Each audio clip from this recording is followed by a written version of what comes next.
ಯಾರು ಮಾಡದೆ ಮೂಗಾಡಿ ನಳೆಯಲ್ಲ ಸಾಗಿಸಿ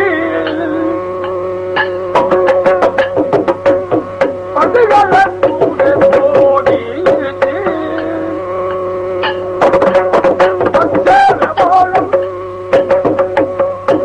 ಹೋಗುವುದು ಚೌಕದೆಲ್ಲವ ನೀವು ಪಡೆದೋಡುವುದಲ್ಲ ಬಾಗುವುದೇಕಾಗಿ ಹನುಗಿದರಾಗಿ ಕಳುಹಿಸಿ ಈಗ ಮದುವೆಗೆ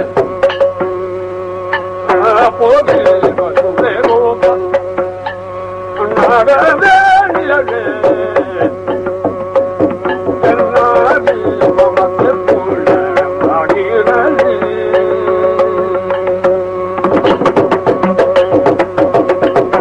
ಬಾಲತನದಲ್ಲಿ ನಿಮ್ಮಾಲಯಗಳ ಪೂಪು ಬಾಲತನದಲ್ಲಿ ನಿಮ್ಮಾಲಯಗಳ ಪೂಪು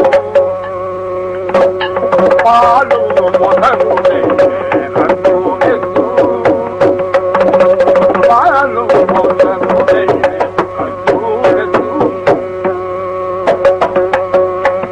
ಲೀಲೆಯಿದ್ದರೆ ನಿಮ್ಮ ಬಾಳು ಕಟ್ಟೋದೆಂದೇರಿಗೆ ಕೃಷಕರಿಗೆ ಮಾಡಿಗೆ ನಾಲಿತ್ತವಾದವ ಕೀಳಿಗೆ ಮದುವೆಗಳು ಪಾರ್ಟಿಯ ಕಾಲ ಮೊದಲು ಕೆಳಗೆ ನವನಿಂದ ಬರೆದ ಜ್ಞಾನ ಗಂಟದ ಪಾಲು ಮಾಡಿದೆ ಈ ಉಚಿತವಲ್ಲ ಹೇಳಿದರು ನೇರನೆಯಲ್ಲ ಅವ ಹೇಳನೆಯೊಳಗೆ ದಾಳಿ ಮಾಡಿದೆ ದಾಳಿಯೆಲ್ಲವ ಪಾಲಿಸಿದರೆ ಕಾಲುಗಳ ಗುಣ ಪೇಳಲೇ ಹೋಗಿ ಬರುವೆ ಮೋಪ ನಾಗಲಿಯದೆ ಎಲ್ಲ ಮಮತೆ ಪೂರ್ಣ ಮಾಡಿರಲಿ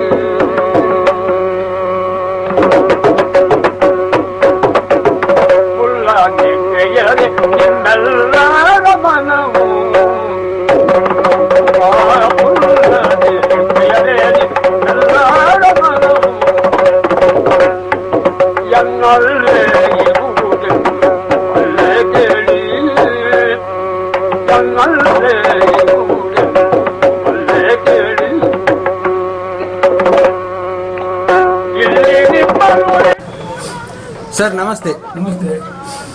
ತಾವು ಒಂದು 30-40 ವರ್ಷಗಳಿಂದ ಯಕ್ಷಗಾನ ಕ್ಷೇತ್ರದಲ್ಲಿ ನಿಮ್ಮ ತಂದೆಯವರ ಅಗರಿ ಶೈಲಿಯನ್ನು ನೀವು ಬಹಳ ಒಳ್ಳೆಯ ರೀತಿಯಲ್ಲಿ ವಿಮರ್ಶಕರು ಪ್ರೇಕ್ಷಕರು ಎಲ್ಲರೂ ಮೆಚ್ಚುವ ರೀತಿಯಲ್ಲಿ ಅದನ್ನು ಮುನ್ನಡೆಸುತ್ತಾ ಬಂದವರು. ನಮಗೆ ತಿಳಿದಿರುವ ಮಟ್ಟಿಗೆ ನೀವು ಒಳ್ಳೆಯ ಒಂದು ಉದ್ಯೋಗದಲ್ಲಿದ್ದು ಬೇರೆ ಕಾರಣಾಂತರಗಳಿಂದ ನೀವು ಯಕ್ಷಗಾನಕ್ಕೆ ಬಂದು ಆಮೇಲೆ ಬಹಳಷ್ಟು ಅಂದರೆ ಯಕ್ಷಗಾನಕ್ಕೆ ಒಳ್ಳೆಯದಾಯಿತು, ಆದರೆ ನಿಮಗೆ ಸ್ವಲ್ಪ ಅದರಿಂದ ಕಷ್ಟ ಕೂಡ ಆಗಿದೆ ಅಂತಲೂ ನಾನು ಕೇಳಿ ತಿಳಿದದ್ದು. ಅದು ಸತ್ಯ ಅಸತ್ಯದ ಬಗ್ಗೆ ನೀವೇ ಹೇಳಬೇಕಷ್ಟೆ. ಈಗಲೂ ಕೂಡ ಏನು ಅಗರಿ ಶೈಲಿಯನ್ನು ಬಹಳ ಪರಿಣಾಮಕಾರಿಯಾಗಿ ಹಾಡುವವರು ಒಬ್ಬರು ಇದ್ದಾರೆ ಅಂತಾದರೆ ಅದು ನೀವು ಮಾತ್ರ ಅನ್ನುವಂಥದ್ದು ಎಲ್ಲರೂ ಕೂಡ ಒಪ್ಪಿಕೊಂಡಂಥ ಒಂದು ವಿಚಾರ.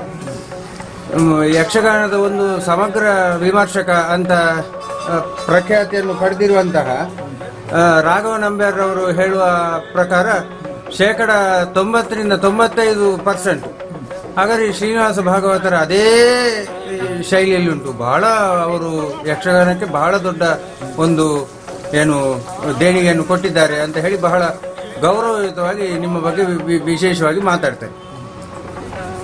ಈ ಎಲ್ಲ ಹಿನ್ನೆಲೆಯನ್ನು ಇಟ್ಟುಕೊಂಡು ಅಂದರೆ ಯಕ್ಷಗಾನದ ನಿಜವಾದ ಶೈಲಿ ಒಂದು ಬಲಿಪ ಶೈಲಿ, ಇನ್ನೊಂದು ಅಗರಿ ಶೈಲಿ, ಎರಡೇ, ಬೇರೆ ಯಾವುದು ಯಕ್ಷಗಾನಕ್ಕೆ ಬೇಕಾದಂಥದ್ದು ಅಲ್ಲ ಅನ್ನುವಂಥದ್ದು ಎಲ್ಲ ವಿಮರ್ಶಕರ ಅಭಿಪ್ರಾಯ.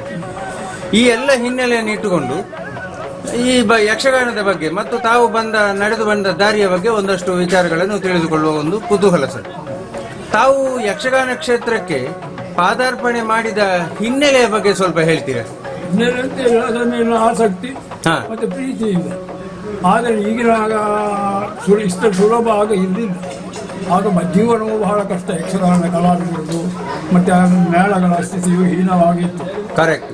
ಅಂತೇಳಿ ಊಟಕ್ಕಿಲ್ಲ, ಹೆಚ್ಚು ಜನ ಜನರಿಗೆ ವಿದ್ಯಾವಂತರು ಎಲ್ಲ ವಿದ್ಯಾವಂತರು ಎಲ್ಲ. ಕರೆಕ್ಟ್. ಆಗ ಭಾಗವತನೇ ಡೈರೆಕ್ಷನ್ ಮಾಡಬೇಕಿತ್ತು, ಯಾವುದು ಆಟವನ್ನು ಕಂಟ್ರೋಲ್ ಮಾಡಬೇಕಿತ್ತು. ಕರೆಕ್ಟ್. ಒಬ್ಬನೇ ಬೆಳಿಗ್ಗೆವರೆಗೆ ಹೇಳ್ಬೇಕಿತ್ತು 12 ಗಂಟೆಯಿಂದ. ಕರೆಕ್ಟ್. ಹಾಗಾಗಿ ನಾವು ಅದರ ಮೇಲೆ ಒಂದು ಆಸಕ್ತಿಯನ್ನು ಒಂದು ಹುಟ್ಟು ಅದನ್ನು ಬಿಟ್ಟು ನಾನು ಈ ಕೆಲಸವನ್ನು ಬಿಟ್ಟು ಅಲ್ಲಿ ಬಂದೆ. ಯಾವ ಕೆಲಸವನ್ನು ಬಿಟ್ಟು? ನನ್ನ ಗವರ್ಮೆಂಟ್ ಕೆಲಸ. ಹಾ, ನೀವು ಗವರ್ಮೆಂಟ್ ಕೆಲಸ ಬಿಟ್ಟು ಬರ್ಲಿಕ್ಕೆ ಕಾರಣ ಏನು? ಕಾರಣ ಬಿಟ್ಟು ನಾನು ಈ ಕಾಲಕ್ಕೆ ಇಲ್ಲಿಗೆ ಬೇರೆ ಜನ ಇಲ್ಲ, ಇವರಿಗೆ ಭಾಗವತರು ಇಲ್ಲ ಇತ್ತು ಭಾಗವತರ ಕಾಲಕ್ಕೆ. ಇವರು ಮಾಡಿ 1-2 ವರ್ಷ ನಡೆಸಿದ್ರು. ಮತ್ತೆ ನನ್ನ ತಂದೆಯವರು ಇಟ್ಟು ಅದನ್ನು ಮೇಲೆ ಬಿಟ್ಟು ಅವರು ಕೂಡು ಮೇಳಕ್ಕೆ ಸೇರಿದ್ರು. ಇವರಿಗೆ ಭಾಗವತರು ಇಲ್ಲ. ಭಾಗವತರಿಗೆ ನನ್ನ ಮೇಲೆ ಬಂದು ನಾನಂತ ಹೇಳಿದ್ರೆ ಮೊದಲು ಹವ್ಯಾಸ ಆಗಿ ಎಲ್ಲ ನಿಮ್ಮ ಶಾಸ್ತ್ರಿಗಳು ಪೊಳಾಡಿ ಶಂಕರನಾರಾಯಣ ಶಾಸ್ತ್ರಿ ಈ ಕೂಟಗಳಿಗೆ ಹುಟ್ಟಿದ್ದೆ ಭಾಗವತಿಗೆ. ಅದಂದ್ರೆ ನಾನು ಈ ಎಜುಕೇಶನ್ ಡಿಪಾರ್ಟ್ಮೆಂಟ್ ಇರುವಾಗಲೇ ಅದಕ್ಕೆಲ್ಲ ಹೋಗಿ ನನಗೆ ಕೆಲವೆಲ್ಲ ಪ್ರಚಾರ ಆಗಿತ್ತು. ಹಾಗಾಗಿ ಅವರಿಗೆ ಬೇರೆ ಉಪಾಯ ಇಲ್ಲ, ನನ್ನನ್ನು ಕರ್ಕೊಂಡು ಹೋದ್ರು. ಆಗ ನಾನು ಇಡೀ ಮೇಳಕ್ಕೆ ಸೇರಿದ್ದೆ, ಇದು ಒಂದು ಅವರ ಮೇಳಕ್ಕೆ ಫಸ್ಟಿಗೆ ಶರತ್ಕಲ್ ಮೇಳಕ್ಕೆ. ಆಗ ಎಲ್ಲ ಕಂಟ್ರೋಲ್ ಮಾಡುವಂಥದ್ದು ನನಗೆ ಪವರ್ ಬಂತದ್ದು, ಯಾರು ಇರಲಿಲ್ಲ. ಕರೆಕ್ಟ್. ಹಾಗಾಗಿ ನಾನು 35 ವರ್ಷ ಅದರಲ್ಲಿ ತಿರುಗಾಟ ಮಾಡಿದ್ದೆ ನಾನು. ಮತ್ತೆ ಒಳ್ಳೇದು ಕಟ್ಟದ್ದು ಜನರು ಹೇಳ್ಬೇಕು, ನಾನು ಹೇಳೋದಿಲ್ಲ. ಡ್ಯೂಟಿ ನಾನು ಹೇಳುವಂಥದ್ದು ಡ್ಯೂಟಿ ಅನ್ನೋದು ಅಲ್ವಾ. ಅವನನ್ನು ಅವನ್ನೇ ಹೇಳಿದ್ರೆ ಅವನನ್ನು ಕೊಂಡುಕೊಂಡ ಹಾಗೆ ಅವನನ್ನು ಅವನು ಹೋಗಬಾರ್ದು ಯಾವಾಗ. ಕರೆಕ್ಟ್. ಮತ್ತೆ ನಾನು ಅದಕ್ಕೆ ಅಂಥದಕ್ಕೆ ಹೋಗುವುದಿಲ್ಲ. ಮತ್ತೆ ನೀವು ಇದು ಮಾಡಲಿಕ್ಕೆ ಯಾಕೆ ಮಾಡಿ ಹೋಗುವುದಿಲ್ಲ. ಯಾವ ಪ್ರಶಸ್ತಿಯನ್ನು ಉಂಟಲ್ಲ ನಿಮ್ಮ ಗೌರ್ಮೆಂಟಿಂದು ಗೌರ್ಮೆಂಟ್ ಪ್ರಶಸ್ತಿ, ಅದಕ್ಕೆ ನಾನು ಹೋಗುವುದಿಲ್ಲ. ಅದು ಬಂದ ಹಿಂದೆ ನನ್ನ ಬೆನ್ನಿಂದ ಬರಬೇಕಲ್ಲ, ಅದರ ಹಿಂದೆ ಹಿಡ್ಕೊಂಡು ಹೋಗೋ ಮನುಷ್ಯನೇ ಅಲ್ಲ ನಾನು. Correct correct. ಈಗ ನೋಡಿ ಸರ್, ಯಕ್ಷಗಾನಕ್ಕೆ ಬಹಳಷ್ಟು ಈಗಿನ ಯುವ ಪೀಳಿಗೆ ಯಕ್ಷಗಾನಕ್ಕೆ ಬರ್ತಾ ಇದ್ದಾರೆ. ಕೇವಲ ಹೊಟ್ಟೆಪಾಡು ಎನ್ನುವಂಥ ಒಂದೇ ದೃಷ್ಟಿಕೋನವನ್ನು ಇಟ್ಟುಕೊಂಡು ಬಂದರೆ ಅದು ಯಕ್ಷಗಾನಕ್ಕೆ ಮತ್ತೆ ಅವರಿಗೆ ಇಬ್ಬರಿಗೂ ಒಳ್ಳೇದಾಗ್ತದ, ಅಥವಾ ಕೇವಲ ಹೊಟ್ಟೆಪಾಡು ಅಲ್ಲದೆ ಬೇರೆ ಏನಾದರೂ ದೃಷ್ಟಿಕೋನ ಇಟ್ಟುಕೊಂಡು ಬರಬೇಕಾ, ಹೇಗೆ? ಧರ್ಮ ಪ್ರಚಾರ ಆದ್ದು ನಮ್ಮ ಪರಂಪರೆಯ ಹಿಂದಿನವರು ಹಾಗೆ ನಡ್ಕೊಂಡಿದ್ರು. ಅವರ ಕ್ಯಾರೆಕ್ಟರ್ ಇನ್ನೂ ಈಗ ನಾವು ಮುಂದಿನ ಪೀಳಿಗೆಗೆ ಒಪ್ಪಿಸುವ ಕ್ರಮ. ಕರೆಕ್ಟ್ ಅಲ್ವಾ? ಹೌದು. ಅದಕ್ಕೆ ಇದರಲ್ಲಿ ಹಾಗೆ ಅವರು ಬಂದರೂ ಮಾಡ್ಬೋದು. ಈಗ ಮತ್ತೆ ಹಾಗೆಯೂ ಮಾಡಬಹುದು. ಹಿಂದಿನ ಒಬ್ಬ ಭಾಗವತಿಗೆ ಮಾಡುವಾಗ ಅವನಿಗೆ ಮೊದಲು ಗೊತ್ತಿರಬೇಕು ಅವ ಎಂಥ ಪಾತ್ರ ಎಂಥದ್ದು. ಕಂಡ ಬಟ್ಟೆ ಕುಡಿಸುವವರು ಇದ್ದಾರೆ. ಅಲ್ಲಿ ಈ ಸಂಗೀತ ಅಂತ ಹೇಳಿ ಹಾಕಿಕೊಂಡು ನಿಮ್ಮ ಒಳ್ಳೊಳ್ಳೆ ವೇಷವನ್ನು, ಸುಳಿ ವೇಷವನ್ನು, ದಮಯಂತಿ ವೇಷವ, ನಿಮ್ಮ ದೇವಿಯ ವೇಷ, ಮತ್ತೆ ಅದರ ದೇವಿ ಮಾತನಾಡಿ ಕೆಲವು ಕರೆಕ್ಟ್ ಎಲ್ಲ ಮಾಡ್ತಾರೆ ಅವರು. ಅದು ತಪ್ಪದು. ಪಾತ್ರಕ್ಕೆ ಅನುಗುಣವಾಗಿ ಆ ಪಾತ್ರವನ್ನು ಬೆಳೆಸುವಂಥದ್ದೇ ಭಾಗವತಿಗೆ. ಕರೆಕ್ಟ್. ಪಾತ್ರವನ್ನು ಬೆಳೆಸಬೇಕು. ಹಾಗೆ ಒಬ್ಬ ಭೀಮ ಹೇಳುವಾಗ ಭೀಮ ಹೇಳಿದಾಗೆ ಕೊಡ್ಬೇಕು, ಅವರಿಗೆ ರಸ ಉತ್ಪನ್ನ ಮಾಡಬೇಕು. ಕರೆಕ್ಟ್. ಇವ ಧರ್ಮರಾಯ ಇವ ಸಂಗೀತ ಹೇಳ್ಕೊಂಡು ಹೋದ್ರೆ ಅವಂತ ಹೇಳೋದು. ಅದೇ ಒಂದು ಸಂದರ್ಭ ಬಂದಿತ್ತು. ನಮ್ಮ ತಂದೆಗಳು ಅರ್ಥ ಹೇಳ್ತಿದ್ರು. ಅವರು ಅರ್ಥ ಹೇಳುವಾಗ ಅದು ಹವ್ಯಾಸಿ ನಮ್ಮೊಂದು ಕೂಟದಲ್ಲಿ. ಅಲ್ಲಿ ಆಗಿನ ಭಾಗವತ ಭೀಮ ಮಾಡಲಿಕ್ಕೆ ಜನ ಇರೋದು. ಯಾಕಂದ್ರೆ ನಿಮ್ಮ ಕೃಷ್ಣದಲ್ಲಿ ಭೀಮ ಮಾಡಿ ಬರುವಾಗ ಅಲ್ಲಿ ಏನು ಭೀಮ ಮಾಡ್ಬೋದು, ಯಾರು ಮಾಡೋದು ಭೀಮ ಮಾಡೋದು, ಅವಾಗ ಭಾಗವತರು ಮಾಡ್ರಿ, ಭಾಗವತಿ ಯಾರು ಮಾಡೋದು, ನಿಮ್ಮ ಮಗ ಹಾಡ್ತಾರೆ ಅಂತ ಎಲ್ಲ ಹೇಳ್ತಾರೆ. ಅವ್ರನ್ನ ಕೂತ್ಕೊಳ್ತೀನಿ, ನಾನು ಹೋಗಿದ್ದೆ ಅಲ್ಲಿಗೆ. ಭೀಮನಿ ಬದಿ ಹೇಳುವಾಗ ಭಾರವಾಯಿತು ಗದೆ ಧೈರ್ಯ ಇಂಗ್ಲಿಷಲ್ಲಿ ಪದ್ಯ ಉಂಟು ಭೀಮ ಕೂಡಿ ಅವರನ್ನು ಬಂದು ಸಂಧಾನಕ್ಕೆ. ಆಗ ಸದ್ಯವ್ರು ಹಿಂತಿರುಗಿ ಹೇಳೋದು, ಅದೆಂಥದ್ದು ನೀನು ಶೋಭಾನೆ ಹಾಡುವುದಾ, ಭೀಮನ ಅರ್ಥ ದುಃಖ ಆಗಬೇಕು, ಭೀಮನ ವೈರಾಗ್ಯ ಆಗಬೇಕು, ಅಲ್ಲೇ ರಸಭಾವವನ್ನು ಮೊದಲ ಭಾಗದಲ್ಲ ಹಾಗೆ ಕ್ರಮ.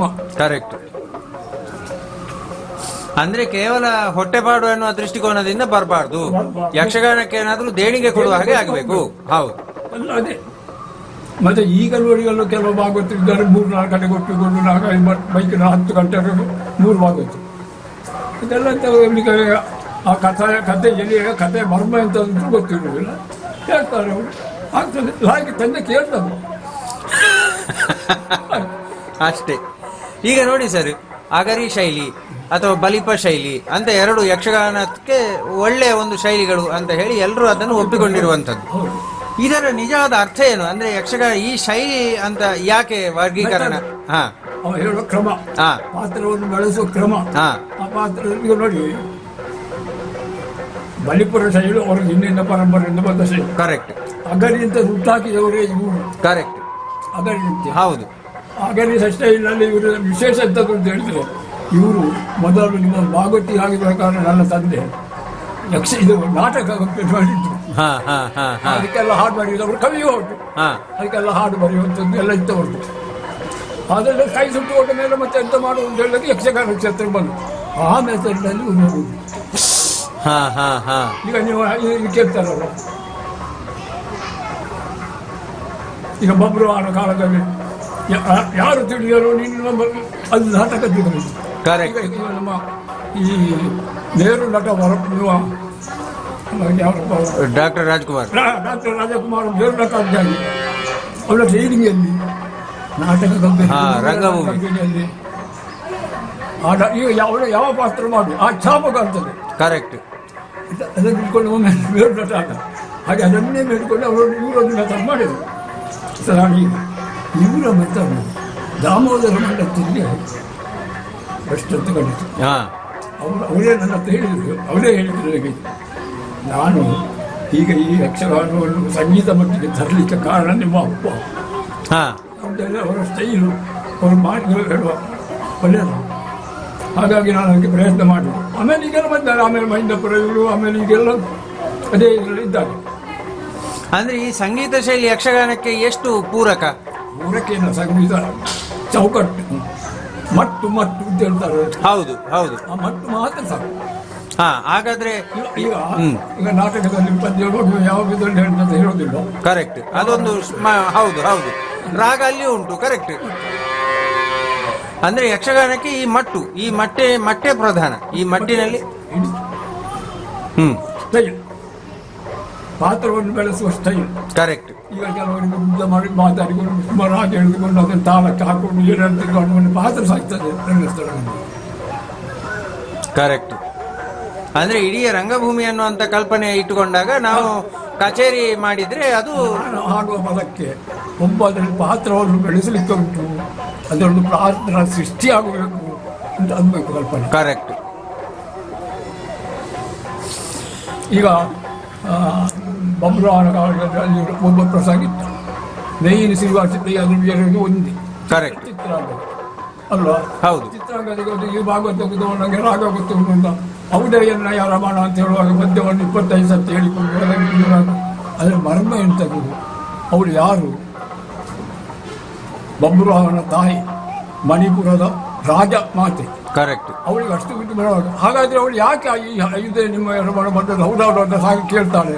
ಅವಳು ಒಂದು ಕರ್ತವ್ಯ ಬಾಕಿ ಇತ್ತು, ಮಗನಿಗೆ ನಿನ್ನ ಅಪ್ಪ ಯಾರು ಅಂತ ಹೇಳಿಕೊಳ್ಳೋದು ತಾಯಿ. ಹೌದಾ? ಕರೆಕ್ಟ್. ಮಗ ಒಪ್ಪಿಕೊಳ್ಳಬೇಕಾದ್ರೆ ಅವನೇ. ಹೌದು. ಹಾಗಾದ್ರೆ ಮಗನ ಅದೊಂದು ಬಾಕಿ ಇತ್ತವಳು, ಅದು ಬರ್ತಿನ ಪದ್ಯ ಅದೇ ನೋಡಿ. ಕರೆಕ್ಟ್. ಹಾಕಮ್ಮ ಅಂತ ಕೇಳಿದ್ರು. ರಾಜ ಮಾತು ಬಂದದವಳು ಸಂತೋಷ ಆಗ್ತದೆ, ಇವತ್ತು ನಂದು ಮಂಡ್ಯ ವಿಷಯ ಎಲ್ಲ ಹೋಯ್ತು ಅಂತ ಅವಳಿಗೆ. ಕರೆಕ್ಟ್. ಅಂದ್ರೆ ಆ ಕಥೆಯ ಸಾರವನ್ನು, ಆ ಪಾತ್ರದ ತಿರುಳನ್ನು ತಿಳ್ಕೊಂಡು ನಾವು ರಂಗದಲ್ಲಿ ಪದ್ಯವನ್ನು ಹೇಳಬೇಕು. ಆಮೇಲೆ ನೋಡಿ ಸರ್, ಈಗ ಯಕ್ಷಗಾನ ವೈಭವ, ಆಮೇಲೆ ಯಕ್ಷಗಾನ ನಾಟ್ಯ ವೈಭವ ಅಂತೆಲ್ಲ ಉಂಟು. ಭಾಗವತಿಗೆ ವೈಭವ ಇಲ್ವಾ? ಎಂತದಕ್ಕೆ ಮೊನ್ನೆ ನಾನು ಹೋಗ್ಲಿಕ್ಕೆ ಯಕ್ಷ ಸಂಗೀತ ವೈಭವ. ಹೌದೇನೋ, ಹೌದೇ, ಗಾನ ವೈಭವ. ಇದರ ಬಗ್ಗೆ ನಿಮ್ಮ ಅಭಿಪ್ರಾಯ ಏನು? ಮಾಡಿಕೊಂಡು ಹೋಗ್ತಾರೆ. ನಾನು ಅದರಲ್ಲಿ ಹೋಗಿ ತಿಳ್ಕೊಂಡಿರ್ತೇನೆ. ಅವ ಹೇಳಿದ ಆ ಪಾತ್ರ ಎಷ್ಟು ಬೆಳೆಯಿತು ಅದನ್ನೇ ನಮ್ಮ ತಲೆಯಲ್ಲಿ ಇರಬೇಕು. ನೀವು ಗಾನ ವೈಭವದಲ್ಲಿ ಪದ್ಯ ಹೇಳುವಾಗಲೂ ಆ ಪಾತ್ರದ ಕಲ್ಪನೆಯನ್ನು ಇಟ್ಟುಕೊಂಡೇ ಹೇಳುದು. ಹೌದು. ಈಗ ಗಾನ ವೈಭವದಲ್ಲಿ ವೇಷ ಉಂಟಾ? ಇಲ್ಲ. ಹಾಗಾದ್ರೆ ವೇಷ ಇಲ್ಲದಿದ್ರೆ ಯಕ್ಷಗಾನ ಆಗುತ್ತೆ ಹಾಗೆ. ಹೌದು, ಯಕ್ಷಗಾನ ಆಗುದಿಲ್ಲ. ಗಾನ ವೈಭವದಲ್ಲಿ ಯಕ್ಷಗಾನ ಅಂತ ಆಗುದು ಹಾಗೆ ಅಲ್ಲ. ಅಂದ್ರೆ ಈ ಗಾನ ವೈಭವ, ನಾಟ್ಯ ವೈಭವದಿಂದ ಯಕ್ಷಗಾನಕ್ಕೆ ಏನು ಉಪಯೋಗ ಇಲ್ಲ. ಸುಮ್ಮನೆ ಒಟ್ಟಾರೆ ಮನರಂಜನೆ. ಈಗ ಭಜನೆ ಮಧ್ಯವರು ಯಕ್ಷಗಾನದಲ್ಲಿ ಹಾಡುವವರು ಎಲ್ಲ ಆಗ್ತದೆ. ಆಮೇಲೆ ನೋಡಿ, ಈ ಸಂಗೀತದ ಆಲಾಪನೆ, ಉದ್ದ ಪದ, ಇದರ ಬಗ್ಗೆ ನಿಮ್ಮ ಅಭಿಪ್ರಾಯ ಏನು? ಕೆಲ ಕಡೆಯಲ್ಲಿ ಬಳಸು ಆಗ್ತದೆ. ಈಗ ಹೆಚ್ಚಾಗಿ ಹೊರಗುತ್ತಿನ ಕರೆಕ್ಟ್. 2-3 ವರ್ಷ ಮೊದಲು ನಮ್ಮಲ್ಲಿ ಹೆಚ್ಚು ಕಡಿಮೆ ಆಗ್ತದೆ. ಅದು ಹೇಳುವಾಗ ಒಬ್ಬನಿಗೆ ಹೋಗ್ತದೆ, ಅದನ್ನು 2-3 ಸರ್ತಿ ಹೇಳುವಾಗ ಜನರಿಗೆ ಎಂತ ತಪ್ಪ ಹೇಳ್ತಾರೆ, ಸಾಕು ಇನ್ನು ಮುಂದಿನ ಬಗ್ಗೆ ಹೇಳು ಮಾರ ಅಂತ ಅವನಿಗೆ ಮನಸ್ಸಿನಲ್ಲಿ ಒಂದು ಕಲ್ಪನೆ ಬರ್ತದೆ. Correct correct. ಅದಕ್ಕೆಲ್ಲ ಅರ್ಪಣೆ ಕೊಡಬಾರ್ದು. ಈಗ ನೋಡಿ, ಯಕ್ಷಗಾನ ಭಾಗವತಿಕೆಗೆ ಸಾಹಿತ್ಯ, ಸಂಗೀತ, ಹೀಗೆ ಬೇರೆ ಬೇರೆ ಭರತನಾಟ್ಯ, ಕೂಚುಪುಡಿ ಇಂಥದ್ರಲ್ಲಿಂದ ನಾವು ಎರವಲು ಪಡ್ಕೊಳ್ಳೋದು ಸರಿಯಾ? ಇದನ್ನು ಸಪರೇಟ್ ಆಗಿ ಆದರೆ ಇದು ಜಾನಪದ ಅಲ್ಲ. ಯಾವುದು ಯಕ್ಷಗಾನ? ಇದು ಶಾಸ್ತ್ರೀಯವೇ. ಶಾಸ್ತ್ರೀಯವೇ, ಅದಕ್ಕೊಂದು ಇದು ಕ್ರಮ ಉಂಟು. ಜಾನಪದ ನೀವು ಕೇಳುವಾಗ ಇಂಪಾಗಲ್ವಾ? ಹೌದು. ಆಲಕ್ಕೆ ಹೂವಿಲ್ಲ, ಸಾಲಕ್ಕೆ ಕೊನೆ ಇಲ್ಲ, ದಾಳಿಯ ಮರವು ನೆರಳಲ್ಲ, ದಾಳಿಯ ಮರವು ನೆರಳಲ್ಲ, ಎಲೆ ಮಗಳೇ ತಾಯಿಯ ಮನೆಯೂ ಸ್ಥಿರವಲ್ಲ. ಅದಕ್ಕೊಂದು ರಾಗ ಉಂಟು, ಅದರೊಂದು ತಿರುಳು ಉಂಟು, ಮತ್ತೆ ಮಾರಲ್ ಪಾಯಿಂಟ್ ಉಂಟು. ಹೌದು, ಕರೆಕ್ಟ್. ಹೌದಪ್ಪ, ಈಗ ಅಲ್ಲಿಗೆ ತಾಯಿಯ ಮನಸ್ಸು. ಈಗ ನನ್ನ ಅಣ್ಣಂದಿದ್ದಾರಲ್ಲರಲ್ಲಿ, ಅವರಲ್ಲಿದ್ದಾರೆ. ಹೌದು, ಅಣ್ಣನ ಹೆಂಡತಿ ಕಣ್ಣಿಗೆ ಚಿರುವೆಯು ಸುಣ್ಣದ ನೀರ ಒಲ ಮುಂದೆ, ಸುಣ್ಣದ ನೀರ ಒಲ ಮಂದೆ ಇಟ್ಕೊಂಡು ಹಾಲನ್ನವೆಂದೇ ಬಡಿಸ್ಯಾಳು. ಕರೆಕ್ಟ್. ಎಷ್ಟು ಸತ್ಯವಾದ ಸುಳ್ಳ ಹೇಳಿದೆ, ಅದರ ಮಾರಲ್ ಪಾಯಿಂಟ್ ಸತ್ಯವಾದ ಸುಳ್ಳ. ಕರೆಕ್ಟ್. ಹಾಗೆ ಯಕ್ಷಗಾನಕ್ಕೆ ಸಹ ಒಂದು ಮಾರಲ್ ಒಂದು ಪಾತ್ರಕ್ಕೆ ಇಷ್ಟೆಲ್ಲ ಪಾತ್ರ ಮಾಡಿ ಅದು ಸಬ್ಜೆಕ್ಟ್ ಎಂಥದ್ದು, ಅದರ ಸುಂದರ ಕತ್ತಲೆ ನಡಿಬೇಕು. ಧರ್ಮ, ಭರತನ ಮತ್ತು ಪ್ರೇಮ, ಅದೊಂದು ಪಾಯಿಂಟ್ ಅಲ್ಲ. ಕರೆಕ್ಟ್. ಅದೇ ಮೆಥಡ್ನಲ್ಲಿ ಈ ಎರಡು ಪಾತ್ರಗಳನ್ನು ತಂದು ಅದು ಜನರಿಗೆ ಒತ್ತ ಮಾಡಿಸ್ಬೇಕು. ಅಂದ್ರೆ ಬೇರೆ ಕಡೆಯಿಂದ ನಾವು ತಗೊಂಡು ಬರುವುದೇನು ಬೇಕಾಗಿಲ್ಲ, ಏನು ಬೇಕಾದಷ್ಟು ಇದರಲ್ಲಿ ಉಂಟು. ಈಗ ನೋಡಿ, ಈ ಏನು ಈ ಯಕ್ಷಗಾನದಲ್ಲಿ ಮಹಿಳೆಯರು, ಮಕ್ಕಳು ಇವರೆಲ್ಲ ಹೆಚ್ಚಿನ ಸಂಖ್ಯೆಯಲ್ಲಿ ಯಕ್ಷಗಾನದಲ್ಲಿ ತೊಡಗಿಕೊಂಡಿದ್ದಾರೆ. ಇದರ ಬಗ್ಗೆ ನಿಮ್ಮ ಅಭಿಪ್ರಾಯ ಏನು? ಲೆಕ್ಕದಲ್ಲಿ ಒಳ್ಳೆಯದು. ತಾಯಿಯಂದ್ರೆ ನಾಳೆ ನನ್ನ ಮಕ್ಕಳಿಗೆ ಆಸೆಗೆ ಯಕ್ಷಗಾನಕ್ಕೆ ಮೊದಲು ತಾಯಿಯಂದ್ರೆ ಬಿಡ್ತಿದ್ರು, ನಮ್ಮ ಅಪ್ಪ ಅಮ್ಮ ಒಳಗೆ ಬಿಡ್ತಿದ್ರು. ಕರೆಕ್ಟ್. ನಮ್ಮ ಮಕ್ಕಳನ್ನು ಬಿಡ್ತಿದ್ರು, ಅವರನ್ನು ನಾವು ಮತ್ತೆ ಹೋಗಿ ಎಲ್ಲ ನೋಡ್ತಿದ್ವಿ. ಅದು ಬಿಡ. ಹಾಗೆ ಈಗ ಅವರೇ ಮಕ್ಕಳನ್ನು ಅದಕ್ಕೆ ಒತ್ತಾಯ ಮಾಡಿ ಕಳಿಸ್ತಾರ ಅಂದ್ರೆ ಯಕ್ಷಗಾನದ ಬೆಳವಣಿಗೆ ಆಯ್ತು ಅಂತ ಲೆಕ್ಕ. ಹೆಂಗಸರು ಮತ್ತೆ ಮತ್ತೆ ಅವರೇ ಅವರು ಆಕ್ಟ್ ಮಾಡ್ತಾರೆ ಅಂತ ಹೇಳಿದ್ರೆ ಅದು ಮತ್ತೂ ಸಂತೋಷ. ಅಂದ್ರೆ ಅವರ ಮಾಡಿದ ತಪ್ಪು ಅವನಿಗೆ ಗೊತ್ತುಂಟು, ಅವರ ಮಗ ಅದು ಮಾಡುವುದು ಬೇಡ, ಯಕ್ಷಗಾನದಲ್ಲಿ ತಪ್ಪು ಹಾಗೂ ಆಗ್ತದೆ. ಆದರೆ ಯಕ್ಷಗಾನ ಗಂಡು ಸ್ವರಕ್ಕೆ ಹೆಣ್ಣು ಸ್ವರಕ್ಕೆ ಅವರು ಇದ್ರೆ ನನ್ನ ಪಾಯಿಂಟ್ ಅಂದ್ರೆ ಹೆಣ್ಣು ಸ್ವರ ಅದು ಸ್ವಲ್ಪ ಸಮಸ್ಯೆ ಆಗ್ತದೆ. ಅಲ್ಲ, ಹೆಣ್ಣು ಸ್ವರವೇ ಬೇಕು. ಈಗ ಹೆಂಡತಿ ಅವಳು ದಮಯಂತಿ ಇಂಥ ಪಾತ್ರಗಳಿಗೆ ಅವಳೇ ಅಂದ್ರೆ ಹೆಂಗಸರ ಪಾತ್ರವನ್ನು ಹೆಂಗಸರು ಮಾಡ್ಬೇಕು ಅಂತ ಹೇಳುದು. ಅದೇ ಅವಳಿಗೆ ಪಾಯಿಂಟ್ ಹೇಳಬೇಕು, ಇನ್ನೂ ಚೆಂದ ಆಗ್ತದೆ.